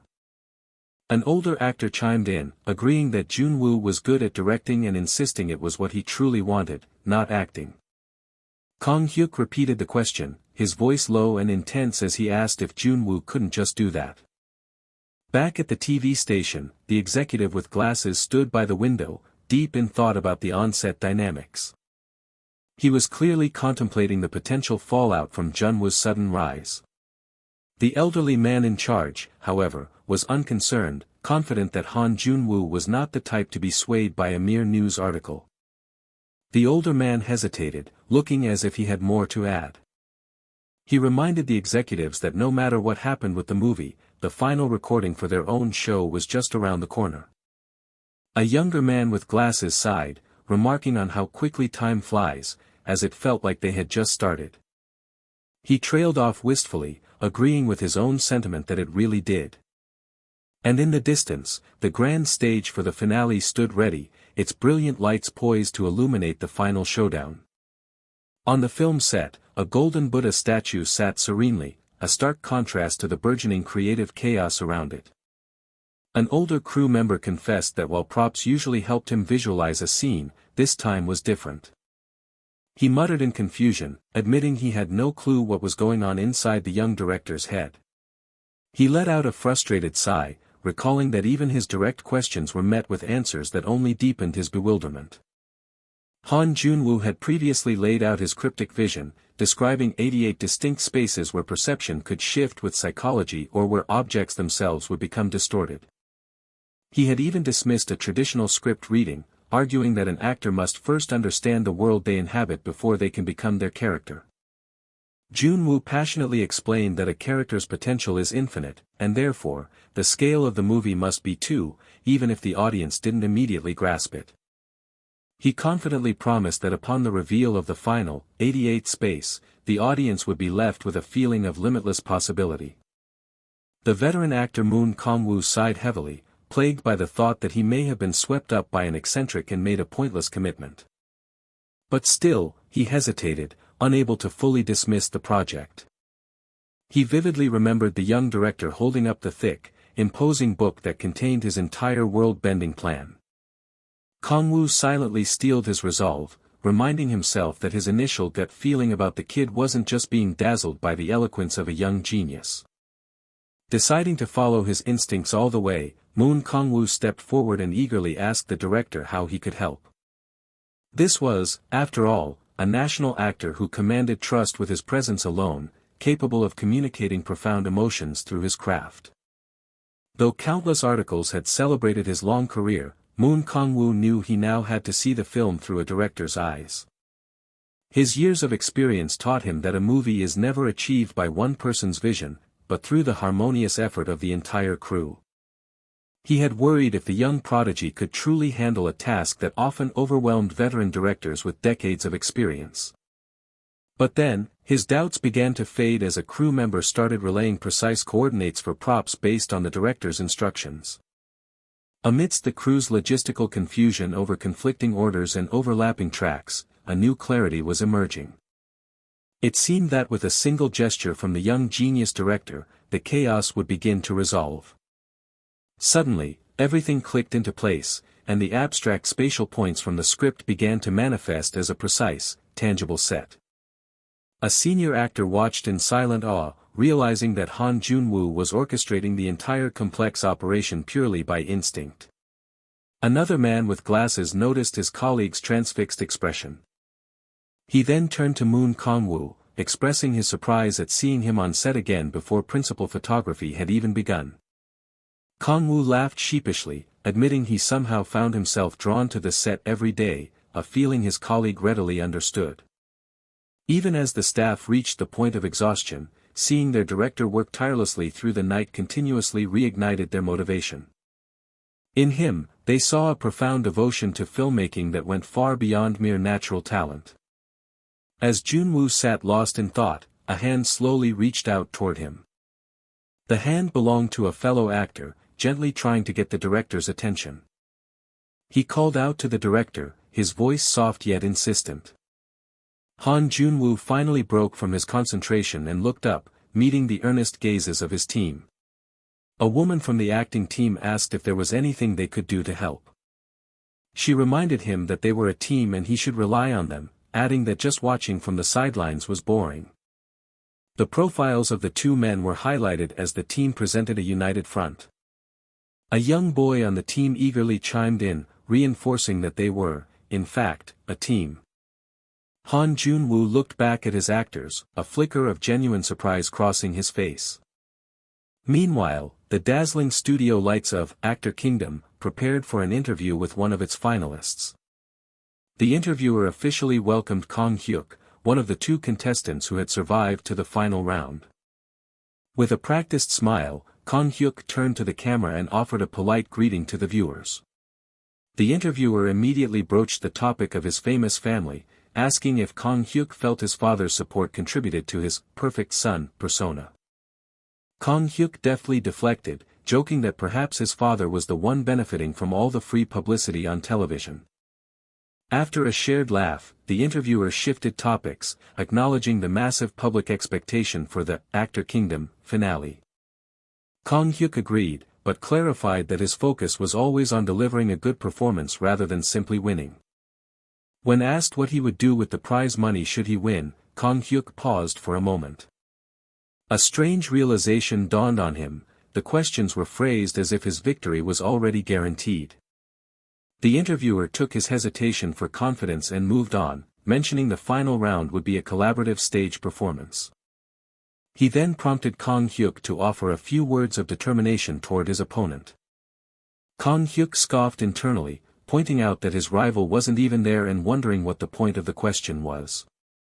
His expression hardened, his purple eyes reflecting a deep, unwavering intensity. The large camera lens stared back, reflecting the interviewer holding his microphone under the bright studio lights.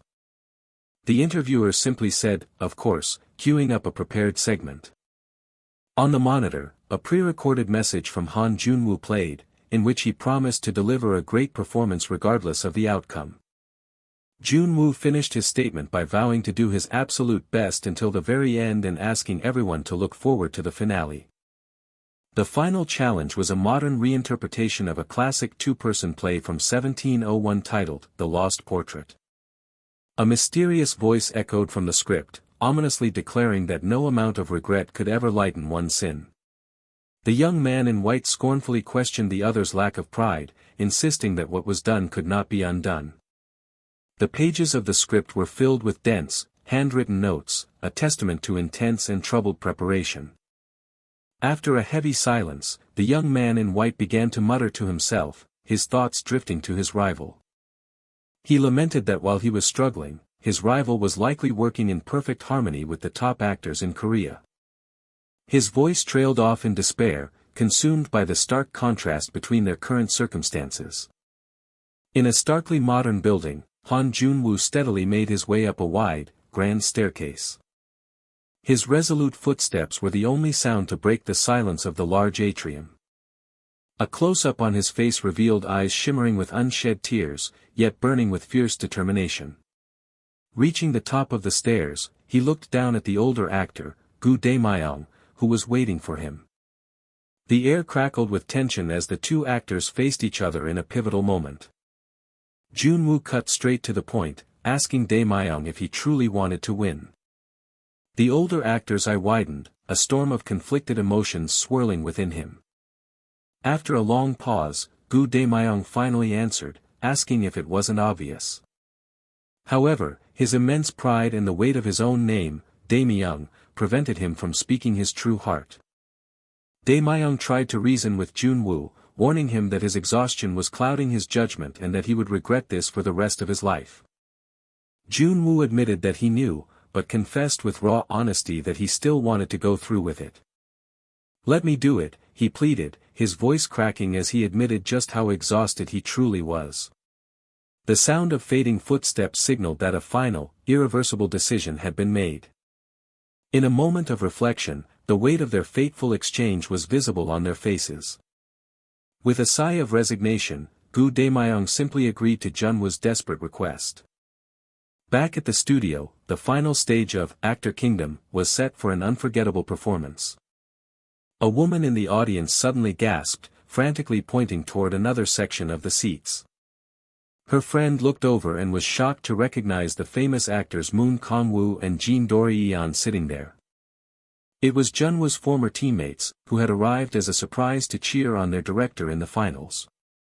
Multiple cameras swiveled into position, ready to capture every angle of the highly anticipated performance. From a VIP balcony, 3 industry executives watched with keen interest. The lights of the Actor Kingdom set blazed, signaling the start of the final showdown.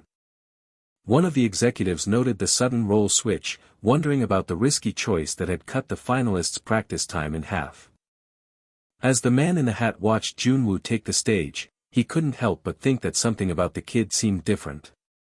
In the audience, one of Junwoo's teammates had the exact same thought, wondering if their director had always been this way. A sharp sound echoed as the stage lights snapped on, plunging the audience into silence. 2 men, Kang Hyuk in a dark coat and Han Junwoo in a light sweatshirt, stood facing each other on the minimalist stage. A single spotlight flared to life, isolating the 2 actors in a pool of light. Kang Hyuk began the scene as the domineering persona, his voice dripping with venom as he spat, "I really hate you." He then delivered a cold warning, telling the artist not to do anything foolish. Junwoo, as the artist, confessed that the celebrated paintings were fake, prompting Kang Hyuk's character to accuse him of repeating his past mistakes. The artist argued back, insisting that he understood what the public truly wanted, and it wasn't him. He bitterly described the perfect, convincing artist persona as nothing more than a product created by his father. Kang Hyuk's character scoffed, retorting that this so-called product was the only reason the artist had made it this far. He continued to taunt him, claiming the artist was too weak to even let go of the very persona he despised. The persona commanded him not to try and erase him, calling himself the very shield that allowed the artist to live comfortably. He cruelly declared himself the only thing keeping the artist from becoming a failure, causing Junwoo's character to let out a hollow laugh. Kang Hyuk's character then mocked the artist's desire to live on his own, questioning what he could possibly do by himself. A symbolic image of a distorted hand flashed in a blinding light, representing the artist's fracturing psyche. The persona leaned in, delivering a final, chilling warning, "Don't be mistaken." The artist's face was a mask of pure anguish as his composure completely crumbled under the assault. His perception of reality shattered like broken glass, bathed in an eerie purple glow. A hand reached out desperately, grasping for something solid in the encroaching darkness. The artist looked up in absolute terror as the giant, shadowy hand of his persona loomed over him. Completely defeated, Junwoo's character collapsed to the floor, a dejected heap in the center of the stage. Looking down on him, Kang Hyuk's character coldly declared that it was enough and ordered him to stop. He finished his verbal assault by stating that the very presence of the artist was enough to make him sick. Suddenly, Kang Hyuk broke character, his purple eyes locking onto Junwoo as he asked a question that was not in the script, "Why did you come here?" The unexpected line landed with the sharp impact of a slap, stunning the entire studio. The 2 actors remained frozen in their tableau, the victor standing tall over the vanquished. In the audience, Moon Kang-woo and his companion could only watch, their faces etched with deep concern. Then, delivering the final, shocking blow, Kang Hyuk looked down at his broken scene partner and, as if directing the entire world, called out, "Cut." In a voice that sliced through the tension, Kang Hyuk broke character and commanded the entire studio to a halt, yelling, "Cut." A man with deep worry lines stared in disbelief, his mind struggling to comprehend what had just transpired. The observers initially thought the two actors were simply performing according to the script. However, as Kang Hyuk and Han Junwoo moved toward the center of the stage, the entire dynamic shifted. It was no longer Kang Hyuk and Han Junwoo standing there, but something else entirely. On that stage, it was as if only one person existed, Kang Hyuk, confronting another version of himself. Using his lines, expressions, gestures, and the most subtle inflections of his voice, he perfectly channeled the inner turmoil of his character. Emotions erupted from him with an almost abnormal intensity, showcasing a skill that seemed to have burst beyond his own limits. This incredible power poured out of him, seemingly without him even realizing it himself. A stunned silence fell over the cast and crew in the wake of his overwhelming performance. Director Hong Chang-soo, the man in the hat, finally spoke, a slow realization dawning on him. He understood then that Kang Hyuk hadn't just been acting, he had seized control, directing the stage, the script, and even his co-star. Moon Kang-woo reflected that based on that performance alone, no one could deny that Kang Hyuk was the undeniable main character. The final verdict was announced. By unanimous decision of the judges, Kang Hyuk was declared the winner. The announcer congratulated the victor, asking him to share a few words about his win. Yet as Kang Hyuk held the golden trophy, his expression was one of profound distress. His own anguished face was reflected back at him from the award's polished surface.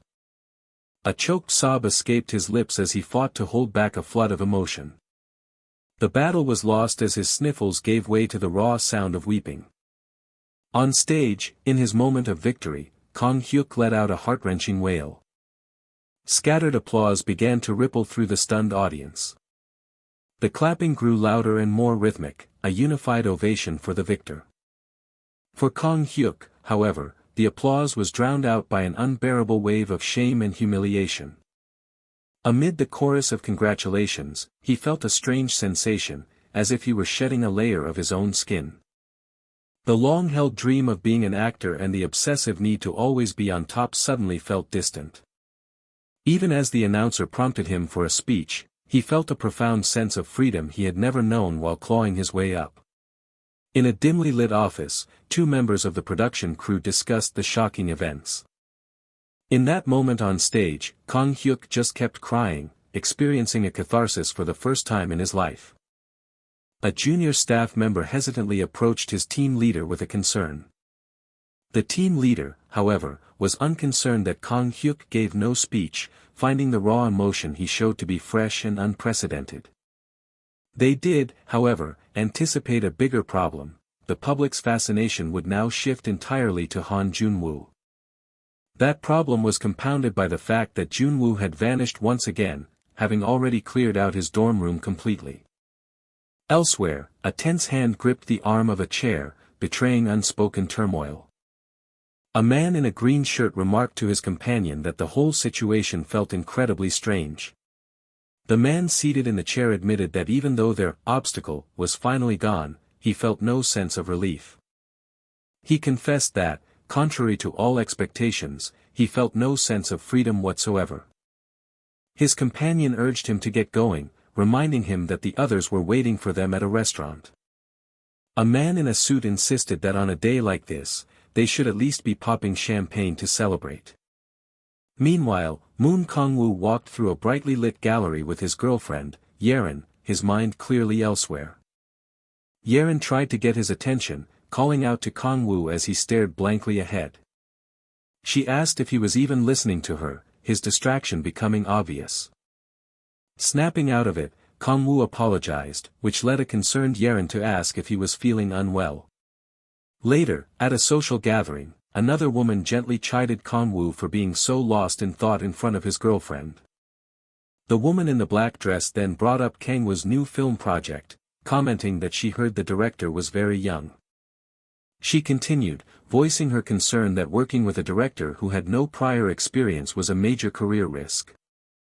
Suddenly, the man in the white shirt sitting with them gasped, his eyes fixed on someone outside. The woman in the black dress watched, confused, as the man pointed toward a figure visible through the window.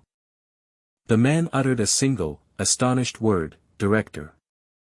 A chair scraped loudly against the floor as someone shot up from the table. It was Kong-woo, who quickly told his companions to go on without him, saying he had somewhere to be. Kong-woo quickly explained that something important had come up, telling his friend to go carefully. The woman in the black dress stared in surprise as Kong-woo abruptly left the table and rushed out. All she could do was let out a baffled, "What?" as he departed. Kong-woo rushed outside, his mind racing as he spotted the person from the window. Standing in an art exhibit, a young man with a bag looked up, startled by the sudden approach. Moon Kong-woo addressed the young man, his voice filled with disbelief as he called him "Director." He questioned how on earth they could have possibly ended up meeting in a place like this. Kong-woo then asked the young director, Han Jun-woo, what he was doing there. Jun-woo politely greeted Moon Kong-woo and confirmed that he was just looking at the art exhibition. Kong-woo gestured towards Jun-woo's bag, while Jun-woo privately wondered what could have possibly brought the famous actor here. Just then, Kang-woo's phone buzzed with a text from someone named Jean Dorian, asking if he knew where the director was. A sudden realization hit Kong-woo, and the subtle shift in his expression made Jun-woo look at him curiously. Looking down at his phone, a small, knowing smirk played on Kang-woo's lips. The sender of the fortuitous message was simply named Jean Dorian. Kong-woo looked up from his phone and turned his full attention back to Jun-woo, once again addressing him as "Director." With a charming smile, Kong-woo asked if Jun-woo could spare a little time, to which a flustered Jun-woo quickly agreed. Playing along with Jun-woo's eagerness, Kong-woo simply asked where they were headed, putting the director on the spot. For Jun-woo, the answer was simple: the destination didn't matter, as he would have followed him anywhere. On the bustling film set, a woman in a white shirt suspiciously asked the director if he had planned all of this by himself. At that moment, a man in a maroon jacket announced the director's arrival, signaling the return of Jun-woo and Kong-woo. The woman in the white shirt could only stare in shock at the sight of them together. Her companion in the trench coat immediately questioned why the two men were arriving at the same time.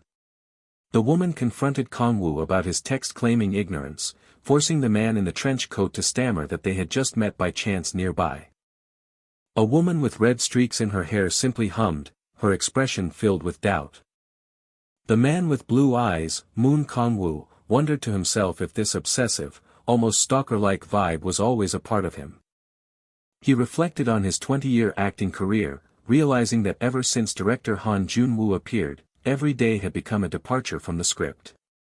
Kong-woo asked himself if film had always been this fascinating, as Jun-woo continuously revealed a new world he had never dared to imagine. A deep curiosity about the director's world bloomed within him, and he desperately sought a way to step into it, even just a little. He began studying everything, the way Jun-woo walked, spoke, and even his smallest habits, preparing for a role unlike any other. In a profound and unsettling decision, Moon Kong-woo resolved to become Han Jun-woo. Meanwhile, crew members gossiped about the famous actor, noting how he constantly followed the director and asked questions even rookies should know. A young man expressed his confusion, while an older colleague remarked that normally, an actor of Kang-woo's stature would have his pride wounded by such behavior. They all agreed that Kong-woo was no ordinary actor, which only deepened the mystery of his actions. A man in a red shirt astutely pointed out that it was precisely because Kong-woo was such a great actor that he could do this, acknowledging a level of dedication beyond mere talent. Elsewhere, the full moon cast its glow over the city skyline. At a sophisticated industry event, powerful figures in formal wear mingled and made deals. The crisp sound of a car door opening cut through the night as a man prepared to leave the gathering. Slumped in his car, the man complained about his headache, musing that one couldn't even attend such an event without being known by the industry's big names. This man was CEO Kim Yoo-jun, a major investor, who sighed as he recalled how the entire event was buzzing with the name of one person, Han Jun-woo. Yoo-jun found it strange, admitting even to himself that he never thought he would invest in a rookie's debut film. He saw his own determined face in the car mirror, a silent acknowledgement of the path he was on. It was a first for him. A man who moved based on data was now ready to bet his fortune on a project he didn't fully comprehend. With a wide, confident smile, Kim Yoo-jun declared his intention to make Jun-woo his own person, not just a simple business partner. His mind raced with a strategy. He had to build a bond, become the boy's unwavering backer, and move faster than the many others who were undoubtedly eyeing the young director's potential. Coming to a decision, Kim Yoo-jun ordered his driver to change their destination immediately to the filming set. A woman in a white dress, who was in the car with him, cried out in surprise at the sudden detour. Not wanting to be left out of the action, she immediately declared that she was coming too. She confronted someone named Seo Yerin, revealing she knew that Chairman Kim had invested in that movie.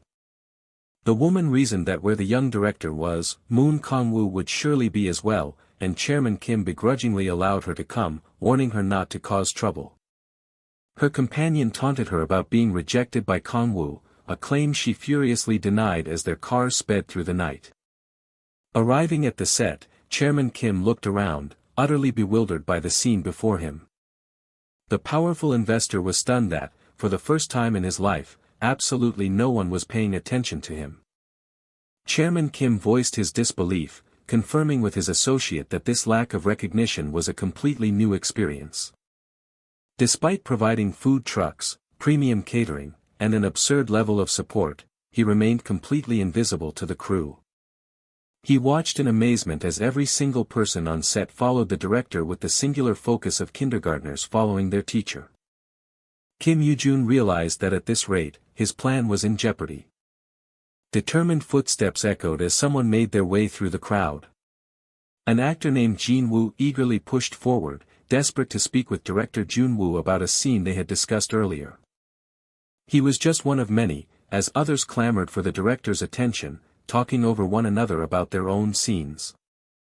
Among the crowd was Mr. Jin Do-yeon, the very person from Kang-woo's opportune text message.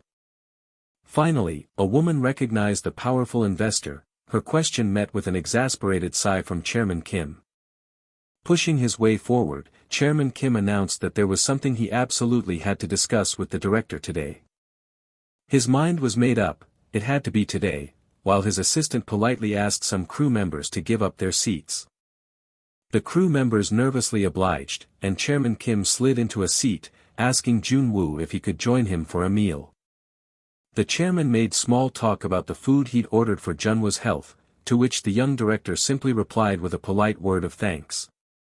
Kim Yoo-jun's attempt to connect by asking about Jun-woo's social life was met with a simple response: Jun-woo liked being here, working hard. The investor then tried asking about common hobbies like games, only for Jun-woo to state that he preferred watching and analyzing movies. Jun-woo internally listed his complex methods of film analysis, realizing how far his interests were from what the chairman expected. Chairman Kim grew frustrated, thinking to himself that instead of him leading the conversation, it just kept going off track. Deciding to abandon his failing attempts at small talk, the chairman resolved to just ask his burning question directly. He cut Jun-woo off and bluntly asked if the young man was done with acting. Jun-woo thoughtfully replied that while filming this movie, he hadn't given any thought to doing anything else.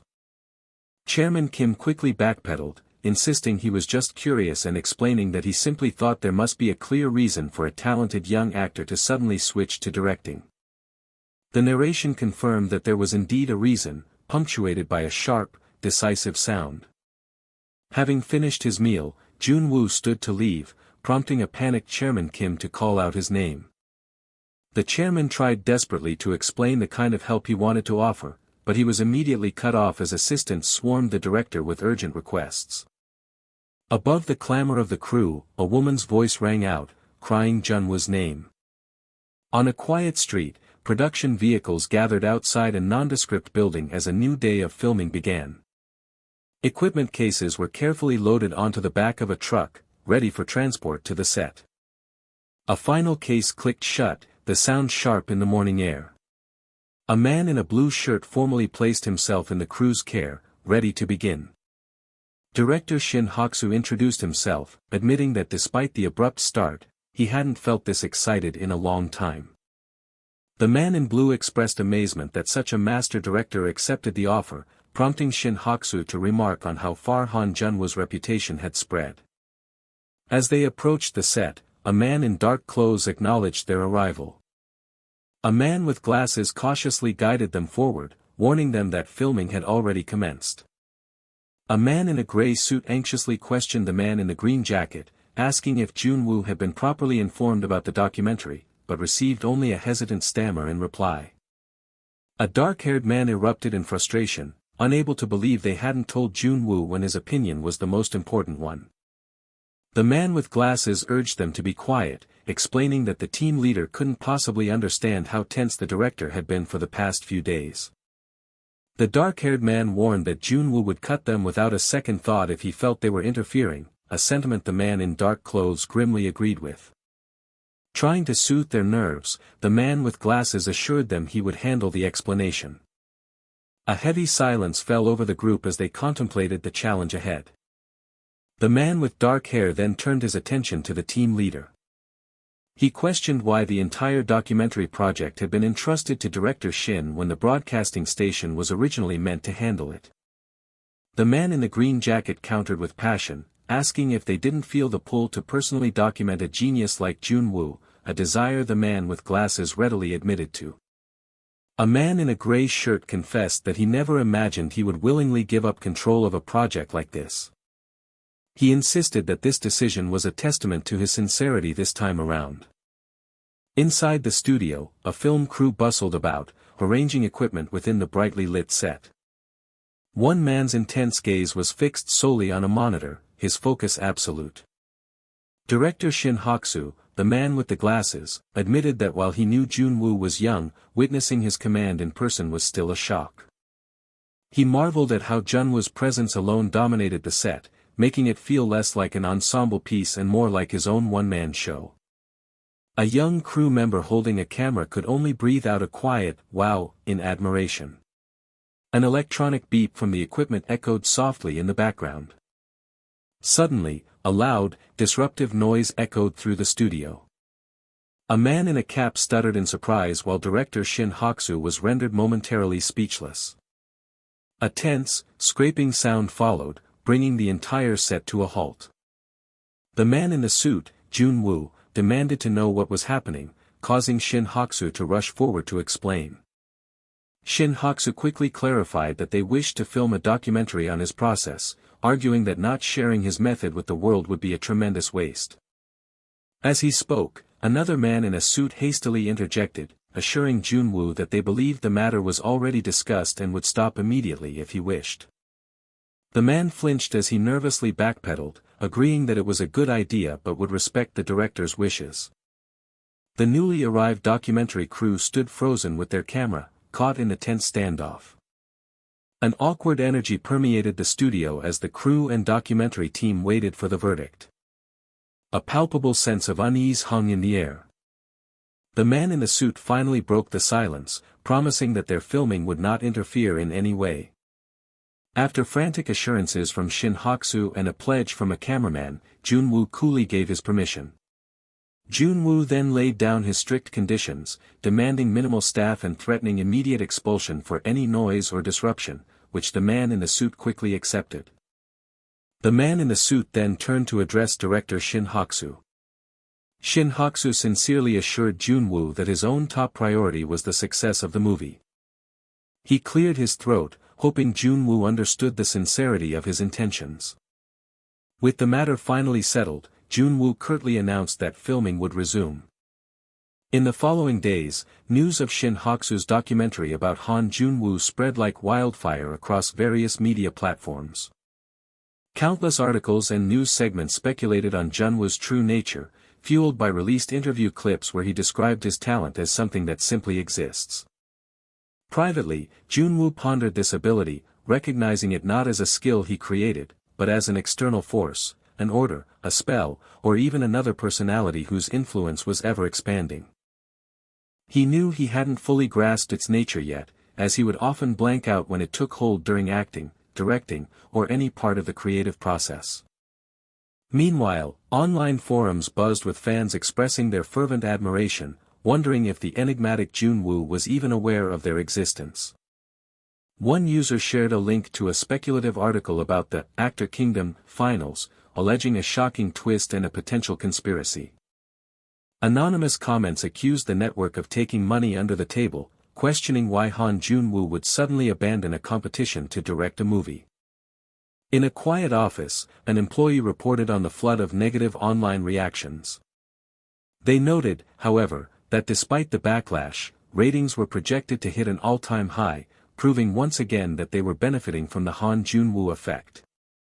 The employee projected that viewership would likely see an even greater spike by the next week.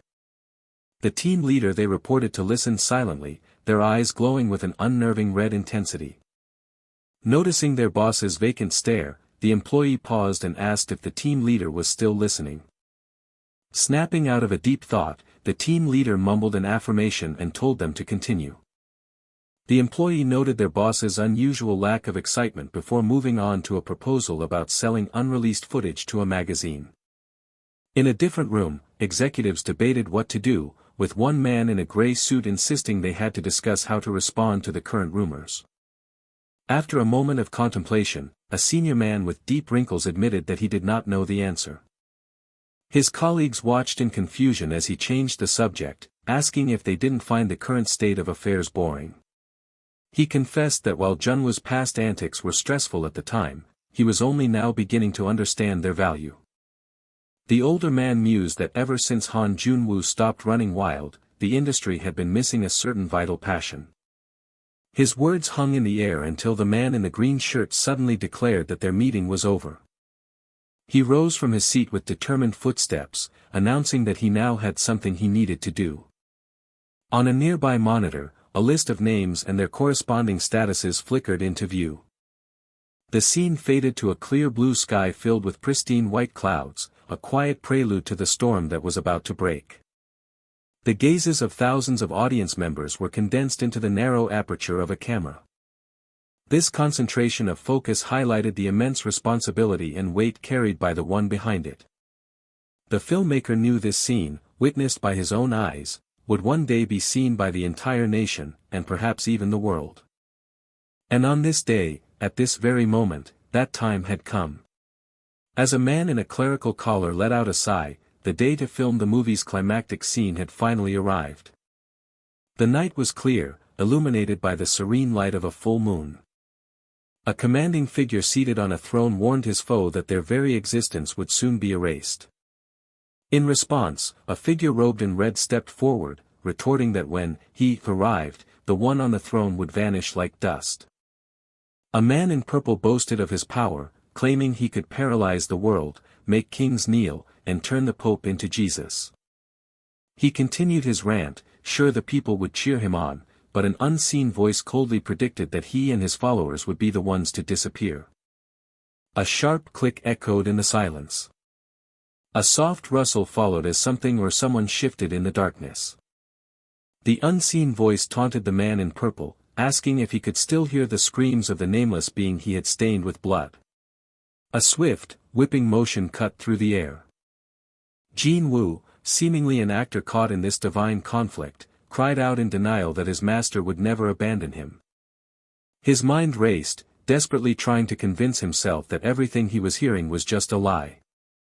The antagonistic voice found his devotion amusingly interesting. It mocked Junwoo's pathetic faith that revered its object but couldn't deliver a killing blow, its footsteps echoing closer. A sharp, sickening sound followed a quick slash. Junwoo stood frozen, managing only a single, pained word, slowly. Elsewhere, the sun began to set behind a dark silhouette of trees. A disembodied thought posited that a real God would be exactly like this. An elderly man stood silently, lost in a profound memory. He reflected on how just thinking back to that moment made it difficult for him to breathe. The elderly man marveled at how the young director, Jun-woo, had filmed the entire sequence alone, clicking every piece of equipment into place with perfect timing as if it were a game. Everything unfolded as if following a predetermined order, with not a single moment of hesitation or pause. Sensing they were part of a historic moment in cinema, everyone on set held their breath, fearing even the smallest mistake could lead to disaster.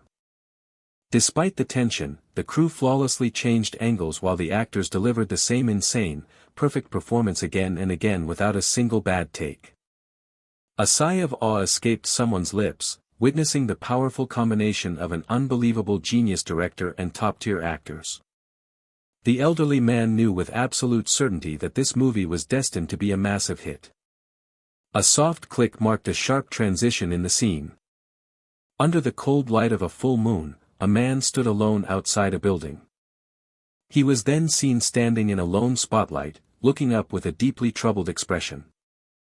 The director from Actor Kingdom wondered to himself what was wrong with him these days. He mused on the strange depression and emptiness that had settled over him since the finale, a feeling he'd never experienced before. He reasoned that it was the finality sinking in. Even if Jun-woo stayed in the industry, their paths in variety and film would likely never cross again. The director lamented only now realizing that every moment he got to film with the young prodigy had been a precious, fleeting opportunity.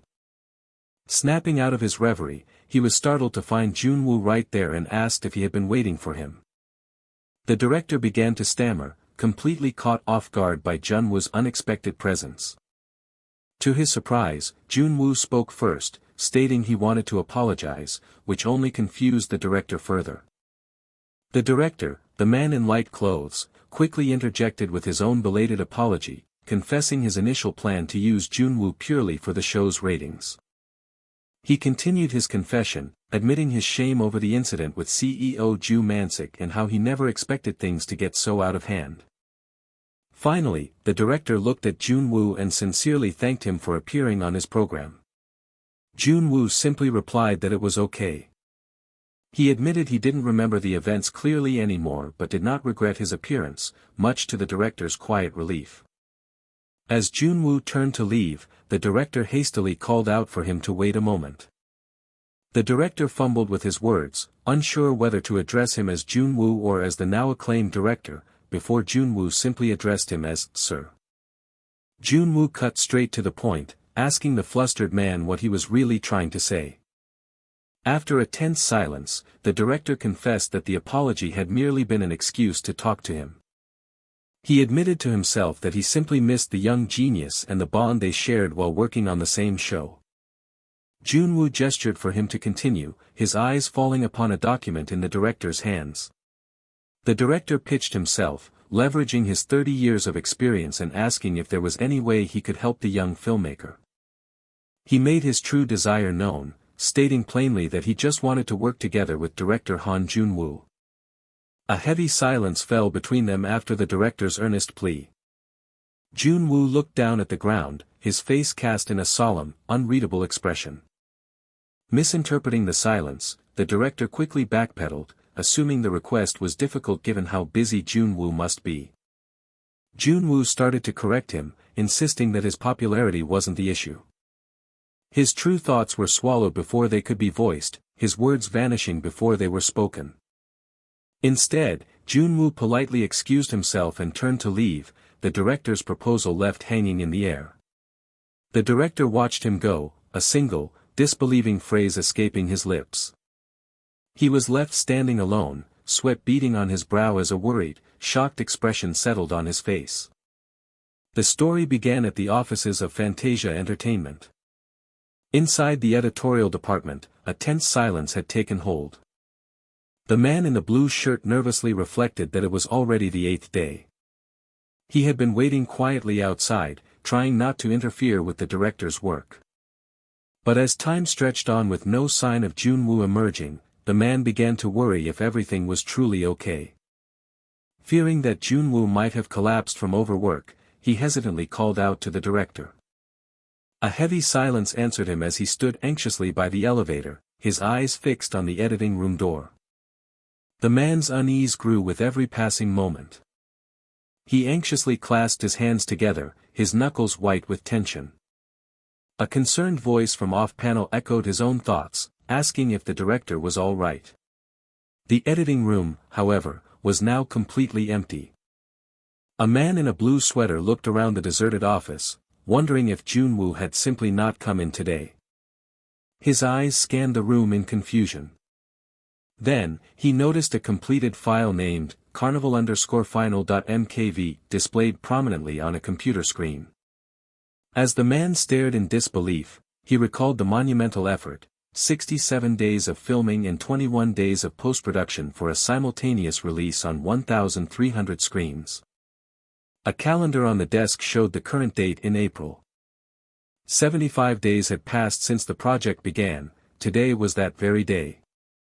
And on that day, Han Junwoo disappeared, leaving reporters to hound his former castmates. Following the Actor Kingdom finale, Kang Hyuk was buried under an avalanche of criticism and malicious comments, with reporters pressing him on whether the result was manipulated. Yet, Kang Hyuk faced the barrage without hesitation, boldly admitting that he did feel wronged. The woman with glasses vehemently defended him, stating with certainty that as someone who watched him until the very end, his ability could never be swayed by a broadcaster's meddling. When an interviewer asked about his future, Kang Hyuk explained that he planned to continue his successor training at Daemyeong. Pressed about his acting career, he remained evasive, remarking that he was simply thinking more about the future than the present. The interviewer paused, trying to find a new angle for their questions. They then shifted topics, asking Kang Hyuk if he knew anything about Han Junwoo's mysterious disappearance. The woman with glasses fell silent at the mention of Junwoo's name. Kang Hyuk's expression turned serious as he lowered his gaze in deep thought. An unseen speaker brought up the topic of Han Junwoo's whereabouts.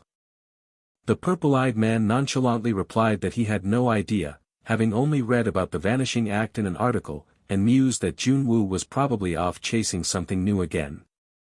A man at a podium urged everyone to focus on what Junwoo left behind, his film, suggesting the director's disappearance seemed planned from the start. A few days prior, Junwoo had vanished after delivering the final file, throwing the entertainment industry into chaos for reasons beyond the end of Actor Kingdom. Speculation ran rampant that clues to his disappearance were hidden within the movie itself, and people desperately wondered if anyone knew where he had gone.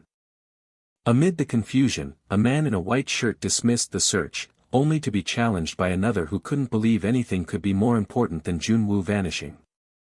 The man with glasses furiously pointed out that the entire country was going crazy over the film, urging them to focus on the result. A man with stubble cautiously suggested they wait, but the man with glasses immediately shot down the idea.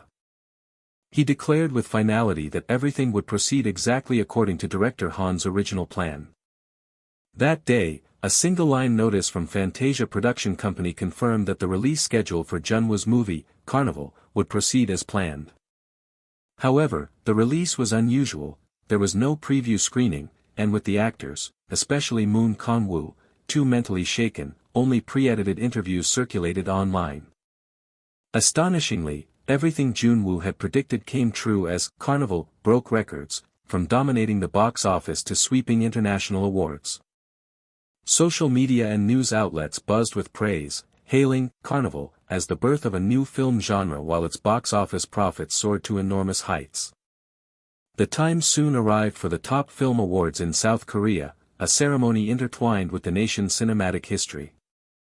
A man in a tuxedo announced that this year marked the 30th anniversary of the prestigious Baekryong Awards. Not long after the movie's explosive release, the film awards ceremony was held. The judges had struggled for a long time, arguing that Carnival, as a new genre, required different standards of evaluation than any film before it. The man in the tuxedo stepped forward to announce the night's most anticipated award, the grand prize. A woman presenting the award beamed as she yelled out, "Congratulations." On that night, the Carnival production team swept the ceremony, winning an unbelievable number of accolades including the grand prize, best screenplay, and best art direction. The woman in the elegant dress confessed during her acceptance speech that she had known they would receive the award, a statement she admitted might sound arrogant. She explained her confidence came from believing in someone else's certainty, which helped her overcome an unexpected barrier in her career as an actor. A wave of applause echoed through the grand hall. A figure gracefully moved across the stage. The host looked directly into the camera, addressing the absent director by name. He earnestly asked if Director Han was coming back, a plea that hung in the air long after the ceremony, as Moon Kang-woo subsequently disappeared from the public eye for a long time. Time passed, marked by the full moon hanging over a sprawling cityscape at night. The scene shifted to the quiet interior of a dimly lit kitchen. Someone sat alone in a gaming chair, their face illuminated by the glow of a computer monitor. The person at the computer suddenly flinched, their attention caught by something unexpected on the screen. A video thumbnail for Actor Kingdom was displayed before them. Startled, the person at the computer leaned in, wondering aloud what this could possibly be. Under the light of a full moon, a sprawling apartment complex slept quietly. Inside a dim room, a solitary musical note hung in the air, a precursor to the strange events to follow. A lone figure sat silhouetted against the glow of a computer monitor, their world confined to the dark space. The computer user suddenly flinched, his attention snagged by an unexpected pop-up on his screen. On the video site, a thumbnail for a show called Actor Kingdom appeared, uploaded by an anonymous user. With a questioning murmur, the user clicked the mouse, wondering what this could possibly be. It was a 2.5-hour video, and the comments were already buzzing with speculation that the person featured looked just like Han Jun-woo. In just one day, viewership exploded, rocketing Actor Kingdom anonymous video to the #1 spot on real-time search trends. Despite its low resolution, shaky camera, and muffled audio, the video's content possessed a quality that far surpassed most professionally made films. The footage was a chaotic mosaic of specially made sets, CG scenes, and raw clips of participants struggling, all framed through the lens of Jun-woo. The video chronicled the moment Jun-woo first held a camcorder, the instant he began to see the world through a lens. It captured his first attempts at editing and the pivotal moments he awakened the hidden actor within someone else. Through his journey, countless new versions of himself were born, expanding and multiplying with each new experience. And in the final, haunting scene of the video, a powerful connection was forged. Jun-woo, who had been filmed by another person the entire time, turned to look directly into the camera, as if making eye contact with everyone watching. A viewer groaned, their screen vibrating with the video's unsettling energy. Many who watched the footage complained of a strange confusion and a visceral sense of pain. Though it contained no overtly harmful scenes, something within the video proved too overwhelming for the average person to handle. But separate from the suffering viewers experienced, the artistic quality of the Actor Kingdom video was recognized as unparalleled. Critics and artists debated its meaning, with most concluding only Han Jun-woo could create something so shocking and profound, before the fervor vanished as quickly as it had appeared. Before anyone realized it, a year had passed since the video's release, and an old man sighed as a persistent visitor arrived once again. The old man, CEO Ju, expressed his exasperation, asking if the visitor wasn't tired of coming every month when there was nothing new to report. The man in the suit, a publishing team leader from Celebrity Insight, cheerfully replied that it was a good chance to check in on CEO Ju as well. CEO Ju sarcastically suggested he just binge-watched the show if he missed Jun-woo so much, but the team leader politely stated he would wait. CEO Ju waved him off, claiming he was too busy to be bothered. The team leader let out a long breath, his thoughts turning to the scene around him. Han Jun-woo's influence was so massive that the entire theater had been relocated to Seoul. Aspiring and established actors alike flocked to the new location, desperate to walk the same ground as Jun-woo. The team leader found it suspicious that despite the crowds, the theater wasn't expanding, suspecting their efforts were secretly connected to Jun-woo. He concluded that while Jun-woo was gone, they were preparing everything for his eventual return, just as someone offered him a drink. The man who received the drink looked up in surprise. The team leader recognized the man as Gil Juno, wondering why a famous actor was now working in a place like this. Gil Juno thanked him for the drink and, sensing his surprise, explained he was working as an acting coach for the time being. The team leader's mind reeled, realizing just how many lives had been changed by the actions of one young man. He expressed his shock that a famous actor like Gil Juno would be serving tea, but Juno simply replied that he was still a guest. CEO Ju cut in sharply, declaring the team leader a nuisance for his constant visits and reiterating that his contact with Junwoo had been cut off a long time ago. The team leader countered, noting that for someone who should be devastated by Junwoo's disappearance, CEO Ju seemed remarkably relaxed, as if he believed in the kid. The team leader's voice dropped, his accusation hanging in the air as he stated plainly, "You know." A heavy silence fell as he declared that CEO Ju knew exactly where Han Junwoo was right now. In the tense standoff, a strange, intense light seemed to glow from within CEO Ju's golden eye. The scene shifted to a vibrant sunset sky, signaling a memory of a different time. A lone figure, Junwoo, walked through the empty, hallowed rows of a grand theater. A voice called out to him, as CEO Ju Mansik stepped out from the shadows. Junwoo stood with his hands in his pockets, caught off guard by the sudden appearance.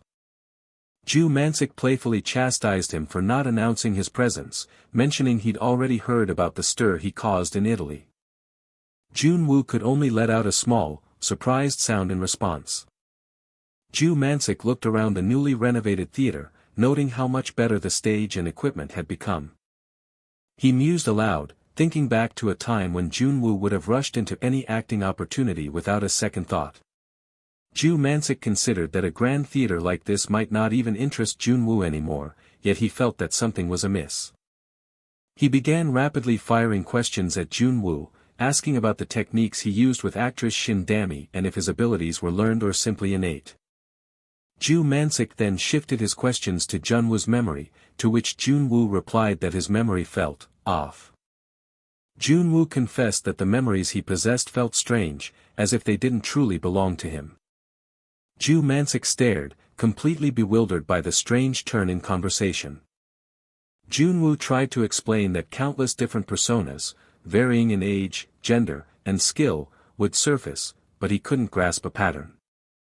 He added that the strange thing was, these other selves only ever emerged when it was related to movies. He revealed that where there were once only a few, there were now thousands of these selves, multiplying and splitting inside him like cells. A sharp tap broke the strange confession. Ju Mansik called out his name, his voice cutting through Junwoo's trance-like state. Junwoo flinched, a flicker of distress crossing his face. Ju Mansik's mind raced with worry, questioning if Junwoo's obsession had driven him to madness or if he had been this way all along. But then, Ju Mansik recalled a moment when he had looked into Junwoo's eyes earlier. He realized he had seen something profound and mysterious, an unawakened true nature that was far too strange to be called mere talent. Ju Mansik carefully asked Junwoo if he wanted to get rid of all these other selves. Junwoo's response was the opposite. He wanted to bring them all out into the open if possible. When Junwoo asked why he was asking, Ju Mansik brushed it off as nothing. Ju Mansik was unsettled, thinking he'd heard Junwoo's voice sound completely different for a moment, wondering if it was just his imagination. He squeezed his eyes shut, trying to dismiss the unnerving thought. Ju Mansik then gave his blessing, telling Junwoo that whatever it was, he should do it his own way. He promised Junwoo that he could go anywhere and do anything, and not to worry, but to just return comfortably. Ju Mansik vowed that by the time Junwoo returned, he would have prepared a foundation so he could freely do whatever he wanted. His final plea was simple, all that mattered was that Junwoo come back safely, as himself. His name was Han Junwoo. The man with glasses mused that perhaps Han Junwoo was no longer just a name, but a genre in itself. 2 years had passed since his disappearance, and in that time, every aspiring actor and filmmaker in Korea began to study Junwoo's work as if it were a sacred text.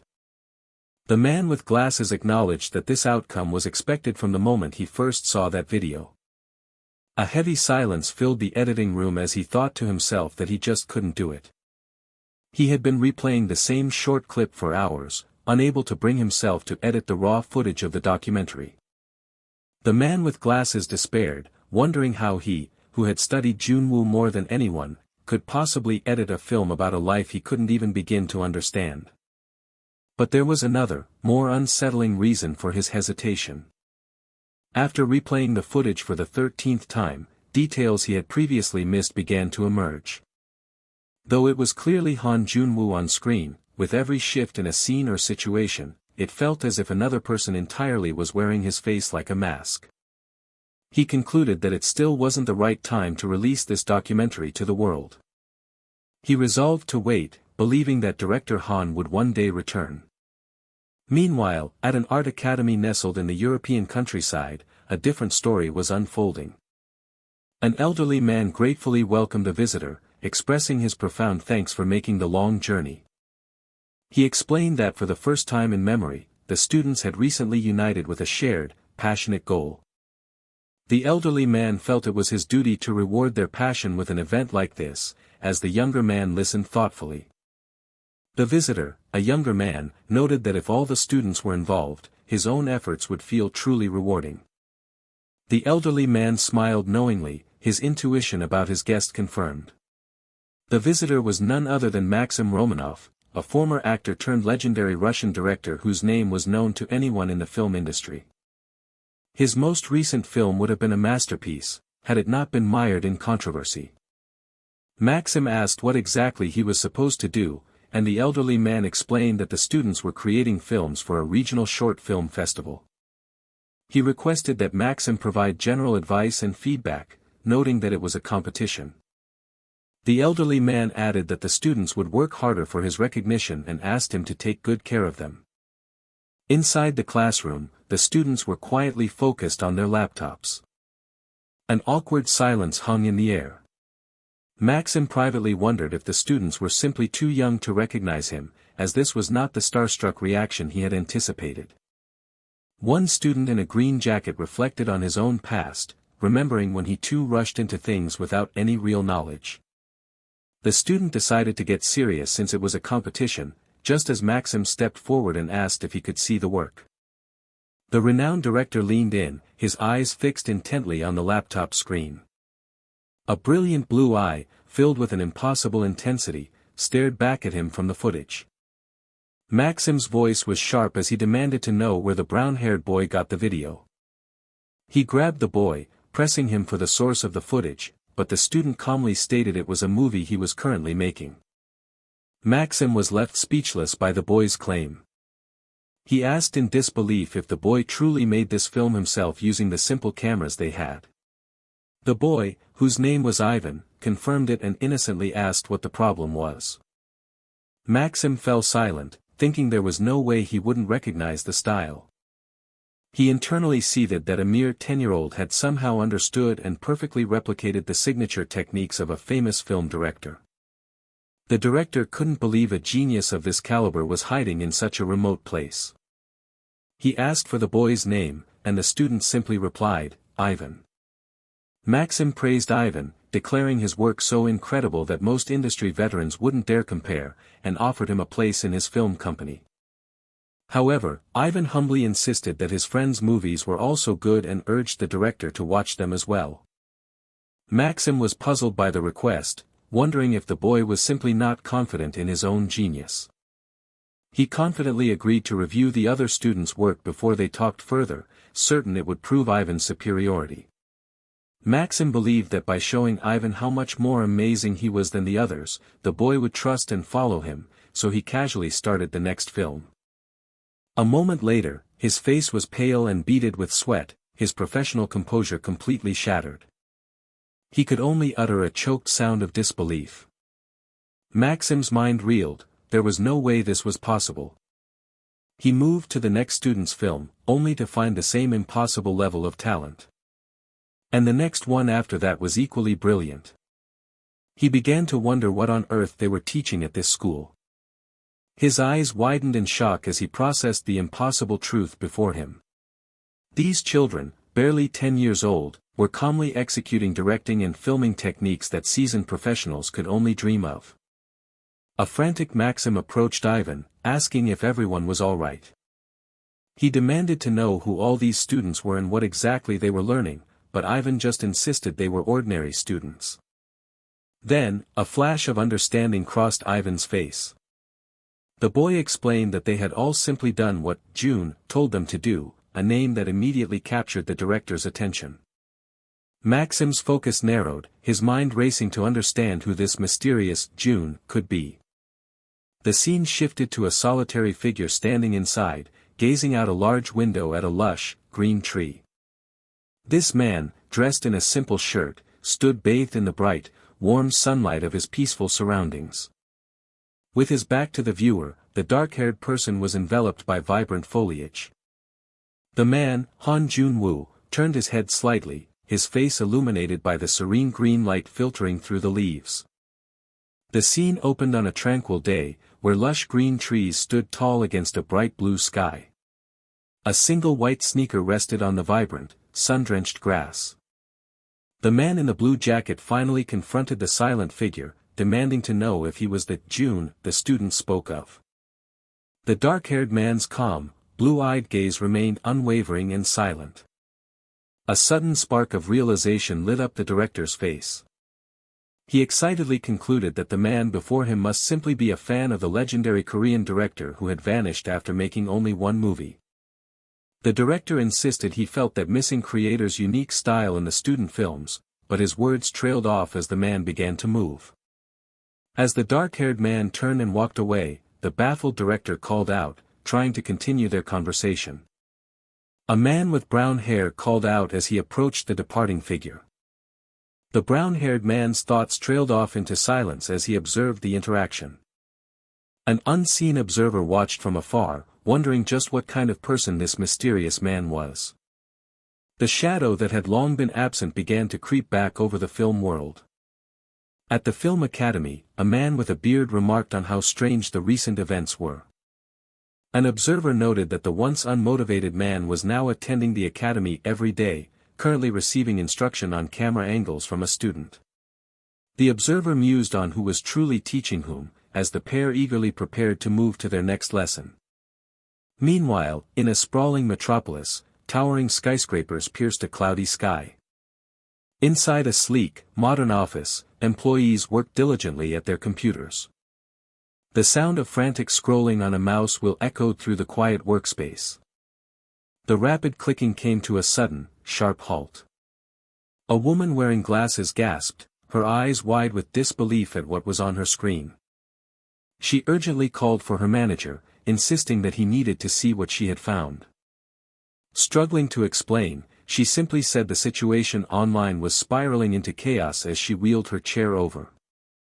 On her monitor was a review from a website called Cinema World, where a user claimed a film by a stranger had completely shaken their life. The post described how the writer's life was now divided into a before and after, having gone from scoffing at the film to being utterly transformed by it. The older man dismissed it as simple marketing, but the woman clarified that the film, released with no credits, had already crashed the website. She further explained that similar films were being released simultaneously in 26 different countries across the globe. With a final click, she revealed the most shocking part of it all was the identity of the stranger. She scrolled down to a picture on the website, asking her manager if he recognized the face. The bespectacled man stared at the image and uttered a name he thought he'd never see again, Han Jun-woo. They continued reading an article from a critic who theorized the 26 films actually formed one single, cohesive narrative. When arranged by release time, they became one feature film with a monumental runtime of 52 hours and 40 minutes. The manager internally recalled other interpretations suggesting a final, unreleased 27th film served as the ultimate puzzle piece. A brown-haired woman wondered what a 27th film could mean, while the manager muttered that the studio behind it all should be obvious. He declared with unwavering certainty that Han Cinema was responsible. Han Cinema was the company that CEO Ju Man-sik had established, using his successful Ju Theater as its foundation. It was an industry powerhouse, boasting affiliations with major figures like Hong Chang-soo, Shin Hak-soo, and Ju Man-sik himself. Yet, 1 year after its launch, Han Cinema had produced nothing, sparking rumors that Ju Man-sik was bluffing about his connection to Han Jun-woo. But the manager now understood that everything was about to change. In another office, chaos erupted as employees frantically reported they couldn't reach anyone at Han Cinema, not even CEO Ju. An office worker shouted for her manager, telling him to look at the screen right away. She pointed to a new post that had just gone live on Han Cinema's official website. The manager's eye widened behind his glasses, reflecting the bright announcement. A news release stated that tickets for director Han Jun-woo's comeback film would go on sale that night at 10:30 p.m. The manager frantically asked where it would be screened, and the employee told him it was the giant screen recently installed near Seoul Station. He stared in shock, wondering how long this massive, secret plan had been in motion. The manager's mind reeled, questioning if investor Kim Yoo-jun's power alone was enough to control traffic for an outdoor screening at such a major hub. A news ticker flashed across a screen, mentioning the winner of the show, Actor Kingdom. From a quiet room, the dark-haired man watched the broadcast in silence. A news report announced the sudden worldwide release of a movie by Han Jun-woo, the former Actor Kingdom participant and director who had vanished years ago. The reporter confirmed that Han Cinema's website announced the mysterious 27th film would premiere in Korea at 10:30 that night. On the street, a woman with pink hair wondered aloud if the Han Cinema site would crash from the ticket demand. The pink-haired woman was lost in thought, debating whether she should rush home to prepare for the ticketing war. Deeply distracted, she accidentally bumped into a stranger on the sidewalk and quickly apologized. Her eyes widened in startled recognition as she looked up at the person she had run into. An unknown figure stood before her and asked a simple, stunning question, Han Jun-woo. In a dimly lit room, 5 men huddled around a table, their faces illuminated by a single laptop screen. The team leaned in, their collective gaze fixed on the glowing monitor, waiting for the moment of truth. The man with glasses exhaled a long, shaky breath of anticipation. An unknown hand decisively clicked the mouse, initiating the worldwide broadcast. Across screens everywhere, the title appeared, Han Jun-woo's 27th film. The 26 posters that had previously appeared around the globe, each a different version of the director, finally began to make sense. In the massive Seoul Station Plaza, an unnatural silence fell over the crowd, with only the audio from the giant screen echoing through the night. It was a rare and unsettling stillness for such a densely packed urban center.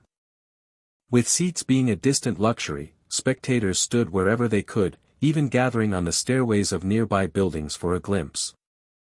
Throughout the entire 2-hour and 20-minute runtime, not a single person stirred from their spot. As the film approached its thunderous climax, a powerful realization dawned on the audience. The crowd finally understood why this particular movie had to be shown in the open expanse of the plaza. The very next day, a new video surfaced, and a man in a white shirt greeted the world. His next words sent shockwaves through the industry, "This is Han Jun-woo." Inside a bustling office, the man in the center wondered if this was real, while another confirmed his identity, just as Jun-woo's voiceover apologized for his long absence. A newsroom descended into chaos as an editor screamed for the article to be written immediately, while the woman with glasses demanded perfect accuracy. Han Jun-woo explained that he wouldn't offer a long-winded excuse, confident that the reasons for his departure would become clear in due time. The man in the red shirt watched the broadcast with fierce intensity as Han Jun-woo continued his address. The faint squeak of a chair was the only sound that broke the tension in the room. Jun-woo simply stated that for 3 years, he had traveled through many countries and done nothing but make movies. He then delivered his next stunning revelation: he was the founder of Han Cinema. Starting with the film screened the night before, he announced all his future activities would be centered in Korea at his own production company. Jun-woo revealed the staggering scope of his work, having produced a total of 124 films, including the 27 now released. He mentioned working with actors from all over the world and humbly asked his audience to wait until every last film was shared. The man with the microphone then announced that to mark his official return, he was planning a brand new film. The woman with the laptop gasped as he declared that open auditions would be held in just 5 days at the Han Cinema studio. Junwoo confirmed he would also star in the movie, directing everyone to the company website for more information. He added with a hint of humor that CEO Ju Mansik had insisted he appear in person, fearing no one would believe it, which triggered a new wave of panic as the website promptly crashed. In his video, Junwoo then turned his attention to a specific person, singling out the esteemed actor Moon Kang-woo. He acknowledged the 3 years that had passed, confessing that he had genuinely missed Kang-woo's acting. Junwoo clarified his desire was not to direct him again, but to stand beside him as a fellow actor. The recorded message then came to an end, leaving the world to process the news. With just a single announcement, Han Junwoo had successfully turned the entire film world's attention toward Korea. Social media and news outlets exploded with interviews and posts from global directors, actors, and critics dissecting Junwoo's mysterious film series. Amidst the frenzy, a red-eyed woman noted that what everyone was truly watching was the announcement of Han Junwoo's new film to be produced in Korea. The official audition notice on Han Cinema's website listed almost laughably open qualifications, but everyone knew it was a battlefield reserved for the nation's top actors. In a private meeting, the man with dark hair posed a question to his colleagues regarding the high-stakes audition. He then pitched an ambitious idea, to film the process and create a second actor kingdom, but for established, top-tier stars. The smiling man in the white shirt downplayed concerns of interference, suggesting they would just be adding a few documentary cameras, while the man in the brown shirt winced under his grip.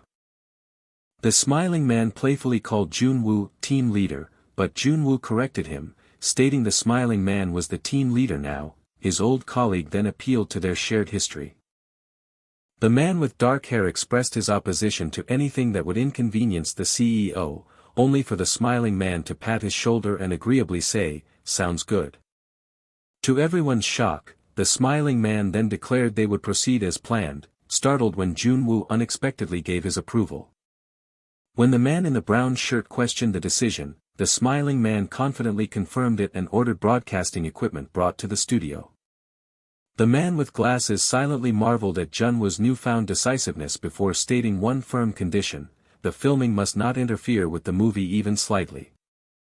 The young man, Junwoo, reminded his team that after 3 long years of waiting, it was finally time for them to work with their heads held high. An energetic man asked if the movie alone would solve their financial problems, to which the man with glasses replied that there was now a much faster way. The young man mused that the broadcast team must have assumed he would reject their unconventional offer. As he fell silent, the man with glasses observed that deep down, Junwoo was clearly concerned for the people who had faithfully waited for him. The man with glasses trailed off, his thoughts left unspoken. His hand came to rest on the dense text of a contract lying on the table. Recalling his time handling all the contracts for Actor Kingdom, the man with glasses asked Junwoo if he was sure, questioning if he truly didn't care how the deal turned out. The young man simply affirmed his trust, stating that his old colleague knew far more about these matters than he did. In the wake of the momentous decision, time seemed to speed up.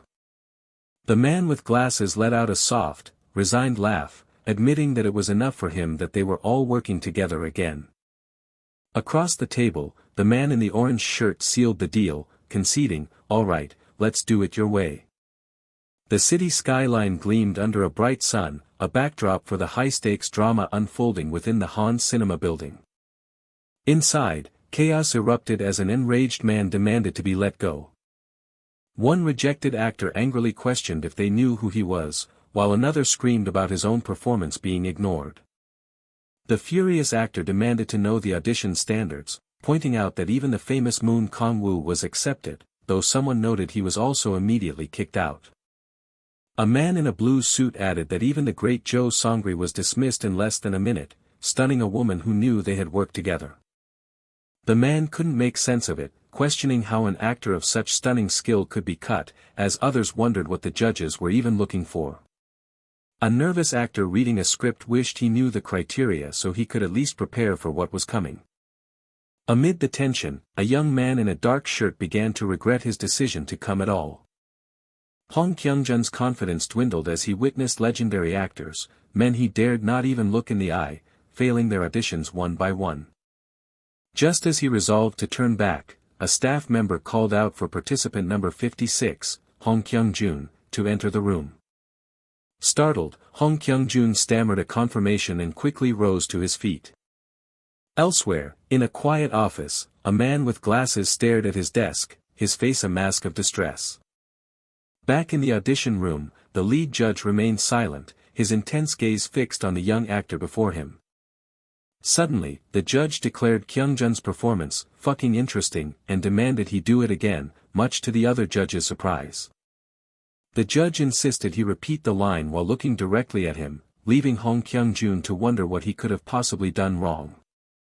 Growing impatient, the judge snapped at Kyung-jun, ordering him to quickly repeat the line he had just delivered. Kyung-jun hesitantly recited his line, but the judge cut him off, commanding him to do it again and keep going. The judge then began to perform the line himself, his voice rising in a frantic, mocking crescendo.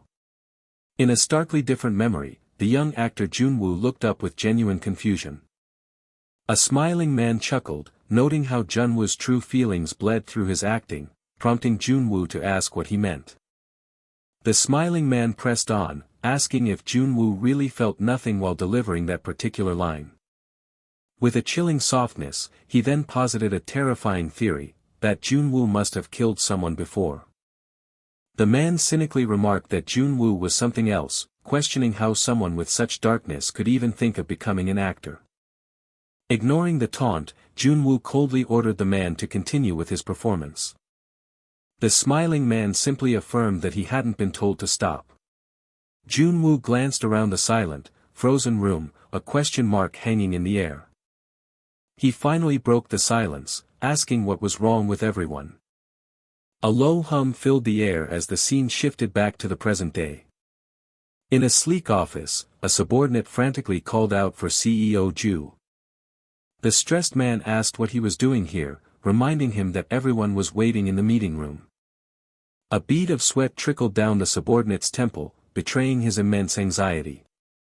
CEO Han, formerly known as CEO Ju, simply replied that he had forgotten about the meeting. The subordinate insisted this was no time for distractions, detailing requests made to the broadcasting station about the strange incident from the previous day. Choking back his emotion, he revealed they had requested the deletion of nearly an hour of footage. CEO Han's focus was elsewhere as he asked what had been done about Jun-woo. When told he hadn't been called, the CEO just nonchalantly mused, "Is that so?" The subordinate couldn't hide his apprehension, asking CEO Han if he wasn't worried. Reminding his boss they had witnessed the event together, he was cut off by CEO Han, who dismissed it as unnecessary worry and questioned if Jun-woo had ever needed their concern. The CEO in the brown shirt disagreed, gripping his own arm and arguing that Jun-woo was just 20 and this was a different matter entirely. A man in a green polo shirt sharply interjected, demanding to know what he meant by that. He accused the concerned CEO of trying to ruin the future of someone who had just returned, reminding him of the countless people hoping for Jun-woo's comeback. Another colleague in a black shirt added that Jun-woo must have thought things through and hadn't returned just to hear such discouraging talk. The CEO in the brown shirt tried to argue back, bringing up the 3 years Jun-woo had been gone.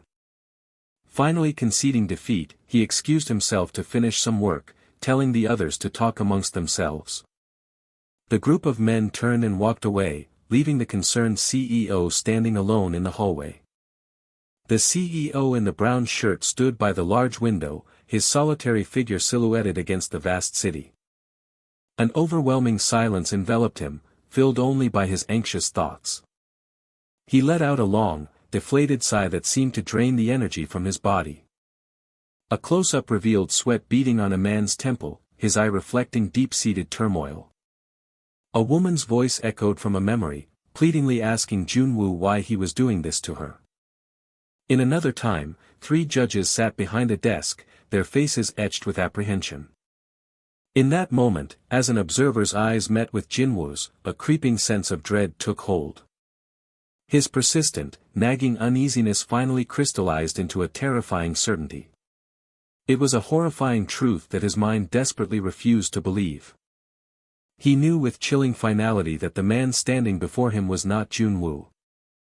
A man in a red shirt let out a weary sigh, the sound heavy with exhaustion.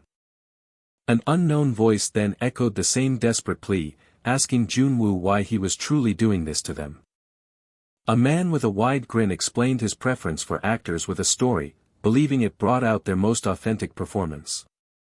The man in the maroon jacket instructed a young Hong Kyung-jun to start again, telling him to channel the memory of his lost younger sibling. He urged Kyung-jun to weaponize his painful past, insisting that audiences are drawn to such tragedy and that he shouldn't suppress it.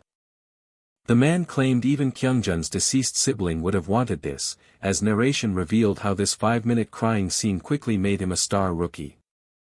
In interviews, Kyung-jun frequently revisited his painful past, while his agency ensured every script included stories about his sibling. For a while, everything in his ascending career was going perfectly. He then found himself at a monumental audition, one that every actor in Korea was vying for. His smooth ascent lasted only until he walked into that very audition. Now at that audition, Hong Kyung-jun let out a pained groan, buckling under the pressure. He gasped desperately for air, his breath catching in his throat. Overwhelmed by the moment, Kyung-jun cursed under his breath in frustration. His thoughts turned venomously to the man interrogating him, branding Han Junwoo a crazy bastard. Sweat beaded on his temple as his eye reflected a storm of deep-seated turmoil. The man in the black shirt, Han Junwoo, scoffed at Kyung-jun's attempt to conceal the truth that was so clearly bleeding into his acting. Han Junwoo pressed him relentlessly, asking if he truly felt nothing when he delivered those lines. With bone-chilling certainty, Han Junwoo then accused Kyung-jun of having killed someone before. Rage ignited in Kyung-jun's mind as the accusation struck a nerve, wondering what that bastard could possibly know. A shadowy figure of his younger brother materialized in his memory, softly asking if he was sad and telling him not to cry. The spectral hand of his brother reached out, offering a hug to the tormented Kyung-jun. The ghostly voice beckoned for him to come closer. Kyung-jun's mind flashed back to his childhood, where his entire life became a series of apologies after his brother was born. He remembered constantly having to explain to others that his sibling had autism. Diagnosed at birth with a severe case, his brother cast a long shadow that forced Kyung-jun into a life of perpetual apology.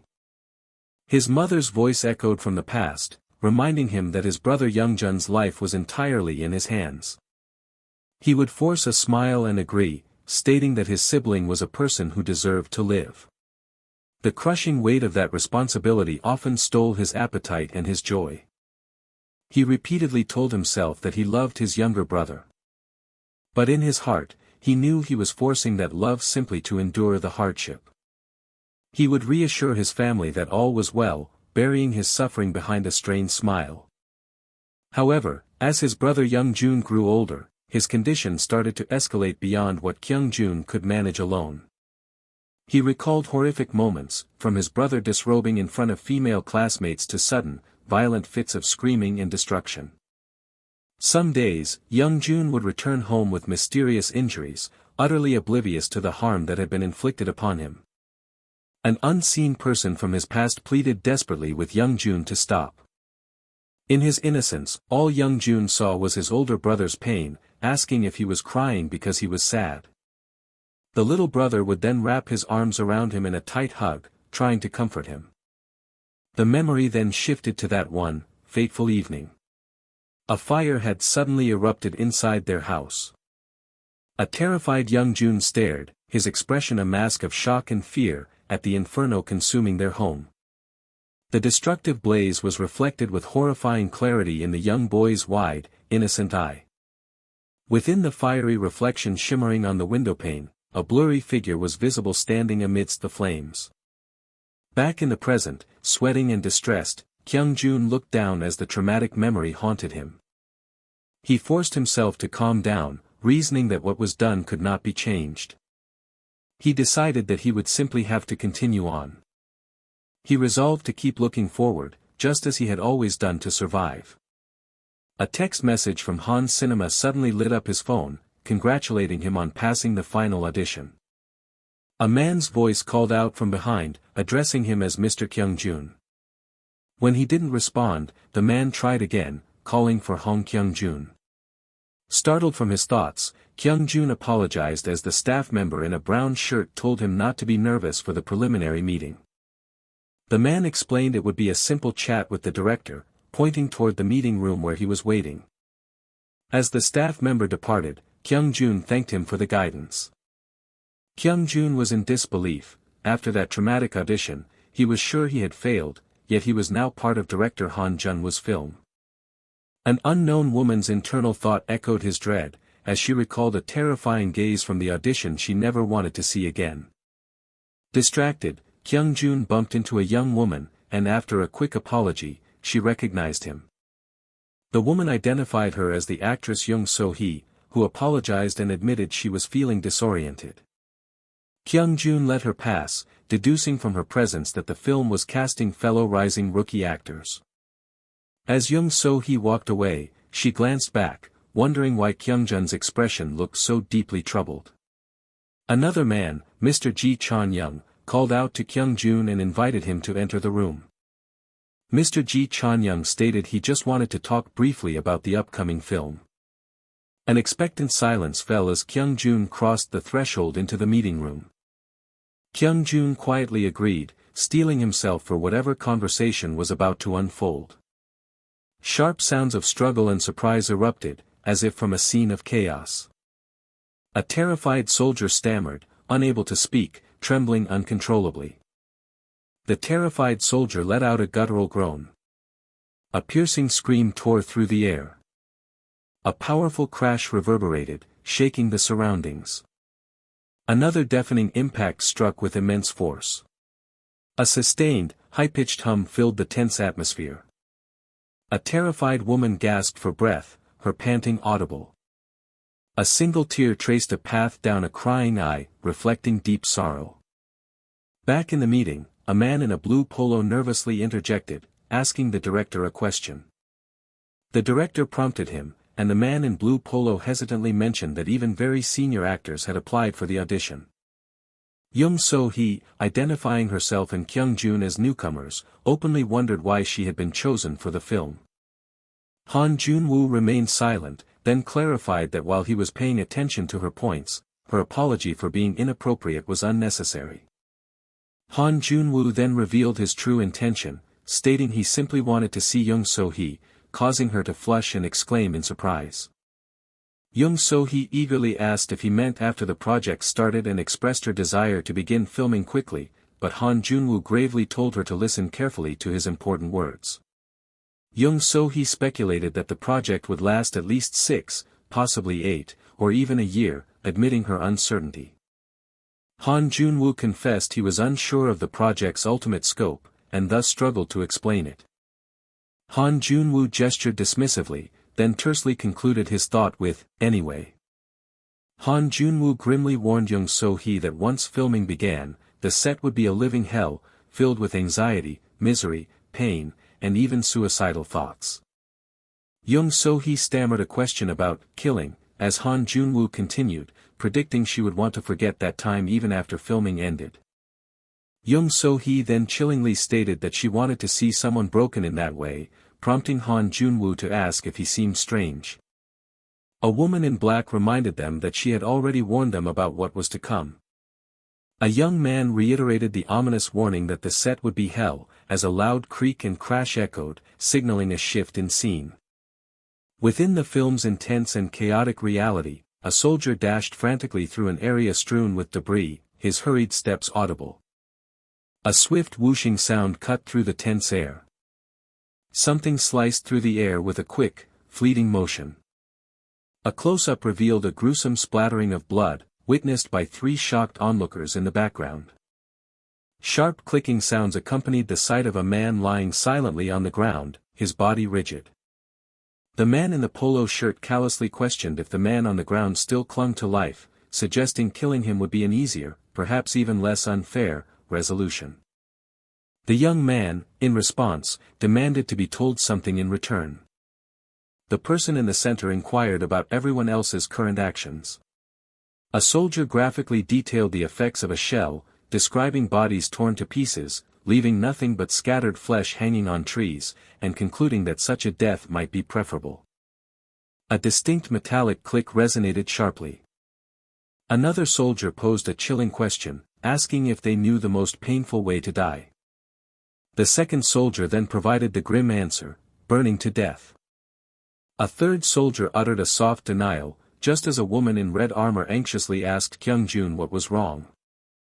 The woman in red armor repeated her concerned query, urgently asking Kyung-jun what was amiss. A smiling man asked if anything appeared different, then reassured a silent fourth soldier that plenty of killers like him were present. The smiling man urged the soldier to compose himself and take action. A single tear rolled down an eye, glistening under the light. A solitary figure stood amidst a room engulfed in raging flames. The person on the floor, stumbling weakly, declared their desperate need to escape. A young boy gasped for breath, pleading for a quick escape from their predicament. The person on the floor pleaded for just a little more time, as the young boy cried out desperately for his brother.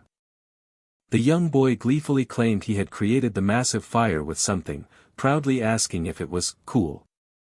The young boy announced he had used everything and would give it to his brother, but then confessed he now wanted to leave. The person on the floor begged the young boy to take them along. Close-up shots revealed bare feet shuffling anxiously on a wooden floor, conveying deep distress. A rapid pattering sound broke the silence. The young boy called out to his brother, his voice filled with anguish. The young boy let out a choked, muffled sound. The man in shadow produced a similar internal grunt. Despite tear-filled eyes, a young man offered a strikingly bright smile. A man in blue armor aggressively challenged someone to try killing him again, just as they had before. The man in blue armor roared in fury, accompanied by repeated thudding sounds. Two swift swishing sounds cut through the air, as the person on the floor grunted internally in pain. The man with glasses remained silent, lost in thought. The man with glasses finally broke the silence, asking the director where he had obtained the video, to which the man in blue countered with a question about his need for it. The man in blue expressed concern, warning that such dangerous content could cause psychological problems for the actors, but Han Jun-woo insisted he could not film anything without this approach. The man with glasses argued that the extreme methods were too much for inexperienced young actors, but the director asserted that the actors had willingly agreed to it, with an option to leave having been provided. The man in blue repeated the phrase, "They wanted it," in disbelief, then fell silent in contemplation. An unseen narrator then pondered the profound strength of these individuals' desires. The unseen narrator observed that compared to those who possessed nothing, a tight, unyielding grip was evident. The unseen narrator continued, describing a far more frightening thirst in those who had experienced success, as subtle, slithering sounds underscored the intensity. The unseen narrator concluded that such individuals would abandon all caution, rushing in without caring about any consequences. A doctor or professional stated that any problems would be addressed as they arose, explaining that was why they had been brought to the mental health psychiatry department. The black-haired man responded with a firm, negative utterance. The black-haired man then provocatively suggested that it might actually be better if problems did occur. On the cold concrete floor, a discarded handgun and spent shell casings lay scattered amongst wooden crates. A person bandaging a wound offered cold comfort, stating that at least the victim wasn't dead. They continued their twisted logic, suggesting that this grim fact should be considered a relief. Moon Kangwa's voice cut through, urging his subject to endure just a little longer until it was all over. From a distance, a man in a green jacket watched the crew and actor on the chaotic film set. The man with glasses began to internally process the disturbing scene unfolding before him. He observed Moon Kang-woo's mumbling, realizing that despite talking, the actor's face showed he had lost his sanity long ago. It became clear that Moon Kang-woo was brainwashing himself, his words of comfort intended not for another, but for himself. The man with glasses mused that Kang-woo seemed less like an actor and more like a soldier torn from a real battlefield, a perfect yet unsettling choice for Han Junwo's dark film. Nearby, a man in a blue cap internally confessed his own confusion about the movie's plot and the mysterious absence of the other actors. The man with glasses tried to trust in Han Junwo's plan, but a sense of unease lingered regarding the war movie's production. His suspicion grew as he noted that the set seemed far too small and contained for a war film. High above, a bright blue sky filled with fluffy clouds offered a serene and ironic contrast to the tension on the ground. The man with glasses couldn't hide his disbelief as they prepared to shoot the same scene yet again. He silently questioned the director's decision to use the exact same filming location for several days straight. A woman in a military uniform shared his concerns, wondering why the lead actor always performed alone. The man with glasses reflected on his initial expectations for Han Junwo's grand return, admitting he still couldn't decipher the director's cryptic intentions.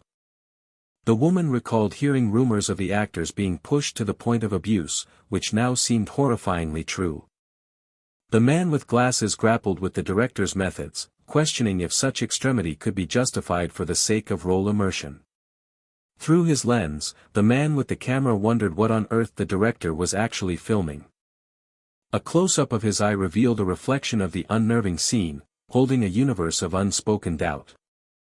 A heavy, questioning silence descended upon the set.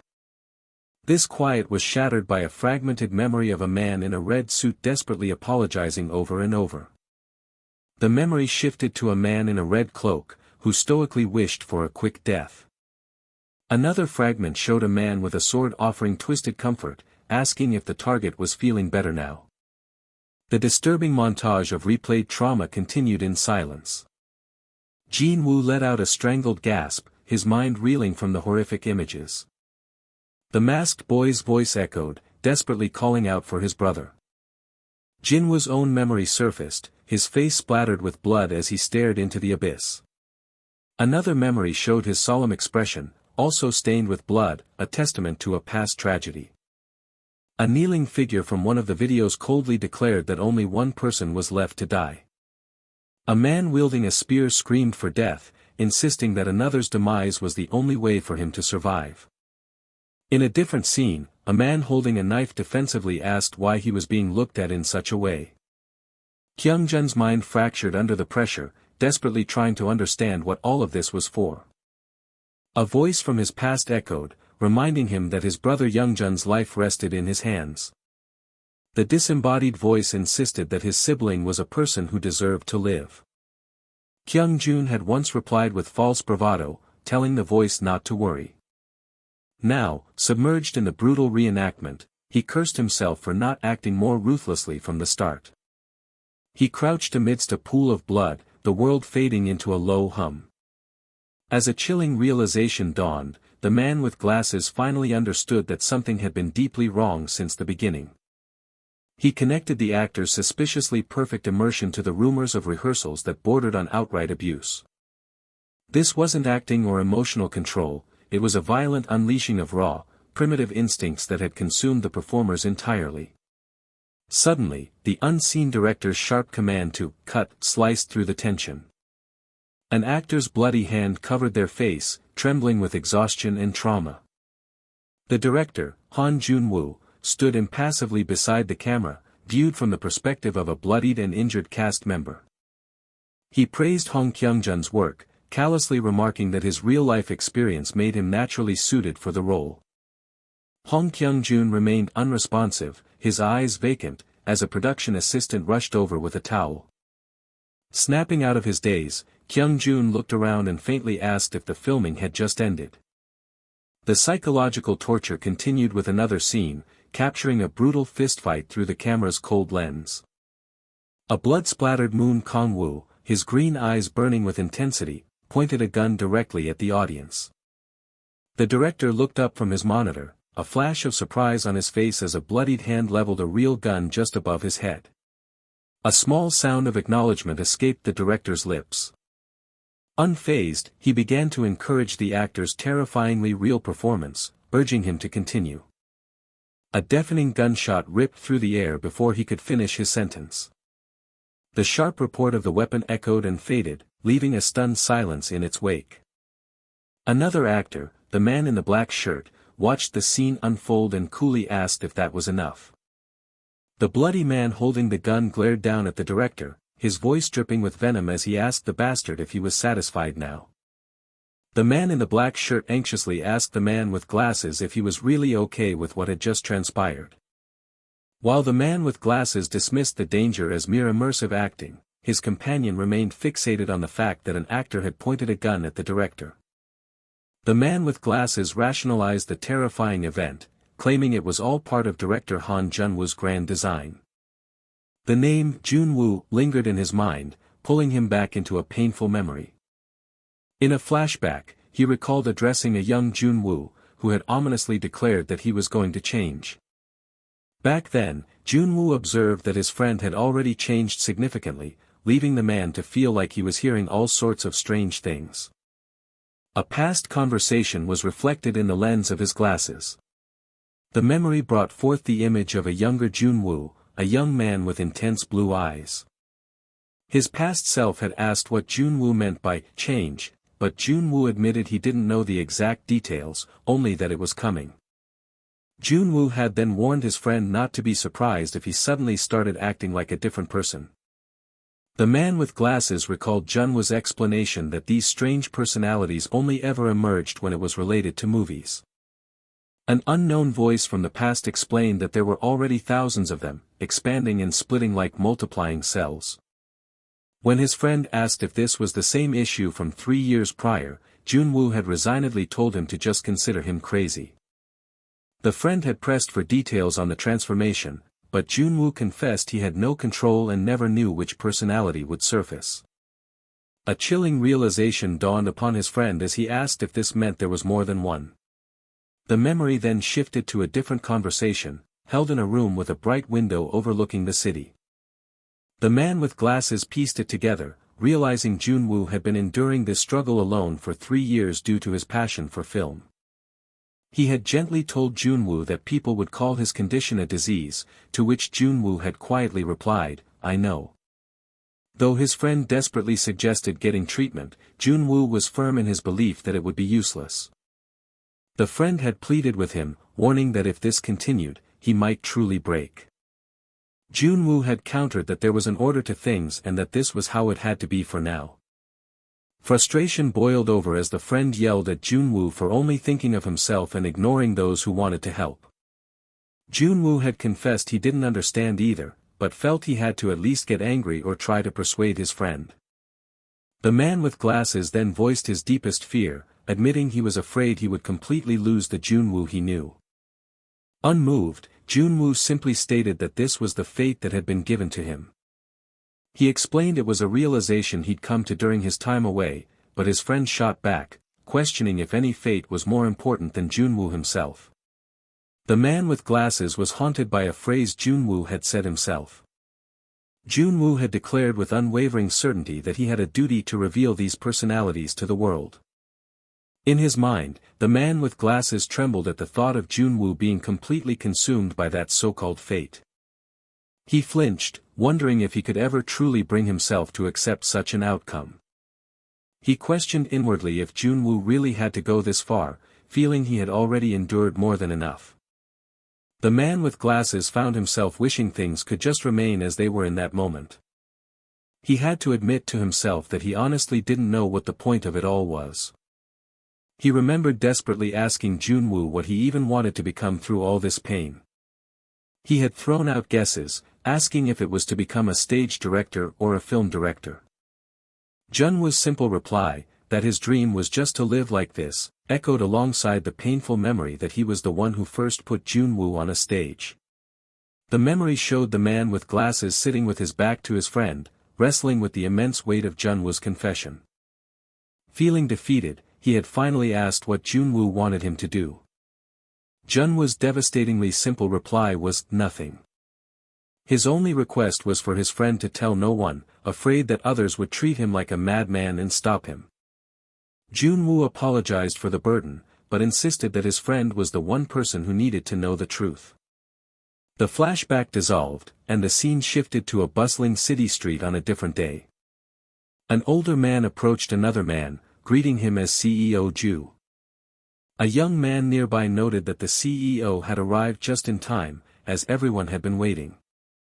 CEO Ju wasted no time, immediately asking for Junwoo's whereabouts. Another man seemed surprised that the CEO had not yet heard the news. A crew member with glasses explained that it was director Han Junwoo's last day of filming and he was preparing backstage. The same crew member thought to himself that it had been years since he'd seen Junwoo's acting in person, not since the famed Actor Kingdom. A different young man on the crew felt a growing unease, troubled by something he had noticed earlier. He couldn't shake the strangeness of the filming process, which repeatedly featured only a single actor on set. He pondered the drastically different roles, each possessing extreme, unrelated traits. The young man wondered if the other actors had figured out the profound reason behind the director's bizarre methods. Suddenly, a shocking thought struck him with the force of a revelation. He whispered aloud, questioning if all these disparate characters were meant to be one single person. The crew member with glasses overheard and a theory formed in his mind: this wasn't a war movie, but a film about human nature, with Han Junwoo set to perform the final, all-encompassing role. The crew began speculating about the final role, with one guessing a war-weary soldier and another suggesting an old man reflecting on his life. The man with glasses from the flashback listened with a wry smile, voicing his curiosity about how a 20-year-old would portray an old man. The heavy, deliberate sound of a single footstep echoed across the quiet set. A soldier standing on the set uttered a hesitant, uncertain sound. Looking toward the approaching figure, the soldier quietly remarked that he didn't think any of their guesses were correct. In the background, two actors in military uniforms watched as the final, mysterious performer prepared to take the stage. The man with glasses exclaimed in bewilderment. The soldier privately thought the young actor appeared too green for such a pivotal role, looking more like a boy before war, then openly wondered if all their earlier guesses were wrong. The person filming questioned the young actor's intentions. Dust and debris swirled ominously around stacks of wooden crates. A lone soldier sat in the back of a military truck, surrounded by a desolate, dusty landscape. A faint whistling sound carried on the wind. A man in military uniform glanced over his shoulder, his eyes fixed on a distant gathering. The observer uttered a surprised expletive, thinking the performance seemed ordinary compared to the others, lacking any remarkable qualities. The observer mused that it lacked the raw power of Moon Kangwa's performance or the palpable terror Kang So Hee had conveyed. Nor did it reveal an ugly inner nature like Hong Kyung-jun's previous portrayals, the observer reflected. The observer concluded he was simply a young soldier boy, ignorant of the coming war, as the young soldier complained about his loose clothes and big shoes, asking if others felt the same. The young soldier commented he had expected to wear such things only when he was older. He then admitted he still knew nothing, even in that moment. A quiet melody played as the young soldier sat in the truck, gazing up at the sky. Suddenly, the young soldier reacted with a jolt. The man in white shirt noticed a sudden, dramatic change in the young soldier's eyes. The woman with red hair wondered if there was a deeper meaning to the performances of Moon Kang-woo and the other actors. A sharp, distinct sound cut through the air. A soldier responded softly. The soldier then stated it was time for him to leave. The man with red eyes remained silently thoughtful. The boy's voice, marked by significant pauses, was clearly captured by the microphone as the calm scene unfolded without apparent alteration. The person in foreground observed a strange feeling growing with continued watching, while the person in background added that it was more than strange, it was chilling. Little by little, something began to manifest. This elusive quality slowly started to appear. The narration described a naive boy thrust into the extreme conditions of a battlefield, from whom profound emotions were being drawn out. The thinking man realized these traits were not emerging individually, but had simply gone unnoticed until now. The narration listed specific examples: the look in Hong Kyung-jun's eyes after killing a comrade, Moon Kang-woo's particular hand gesture, and Kang So-hee's distinctive walk. It was revealed that from the outset, every nuance, from the naive bravery of joining war to the complex mix of guilt and relief after a killing, already resided within the young soldier. This included the moment he grew accustomed to cruelty, not through outward expression, but as an internal shift.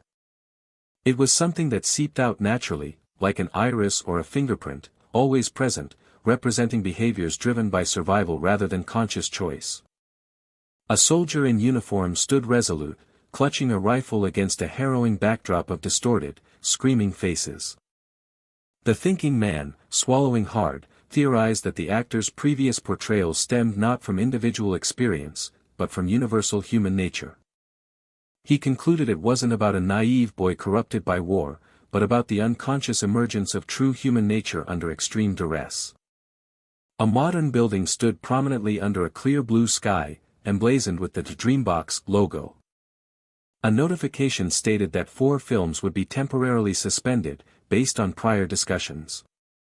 The young man in a light suit acknowledged the careful preparation, but Dreambox Cinema CEO Young Sang-hoon dismissively questioned if merely looking at the documents would change anything. The young man in a light suit stammered, insisting on an accurate diagnosis for a response strategy, but Young Sang-hoon curtly dismissed the idea. Young Sang-hoon expressed frustration over repeated meetings, questioning the difference from yesterday's preparations and recalling a previous controversy regarding director Hong's sequel, to which the young man in a light suit could only offer an apology. Young Sang-hoon admitted the situation felt hopeless at this point, falling silent. 3 months after Han Jun-woo's return, the industry faced significant changes. Even Korea's largest theater chain, Dreambox, struggled as the film industry plummeted, with all public attention drawn to Han Cinema's Plaza screening and top actor audition. Continuous film failures forced directors to postpone releases, sending the entire film industry into an emergency state. Only foreign films distributed in Korea managed to stay in theaters, prompting fears that the industry was headed for rock bottom. An unidentified speaker swore in exasperation. The man in glasses insisted they had to act, lamenting the overwhelming focus on Han Jun-woo.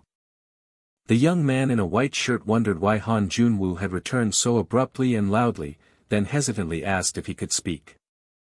The young man in a white shirt asked the man in glasses if he remembered his past comment regarding Han Jun-woo's 26 film releases, prompting a curious sound from the man in glasses. The man in glasses repeated, 26 films, in surprise. The man in glasses then proposed buying all the films simultaneously. He then sought an opinion on his audacious proposal. The young man in a white shirt agreed, suggesting they take one final gamble since ruin seemed inevitable.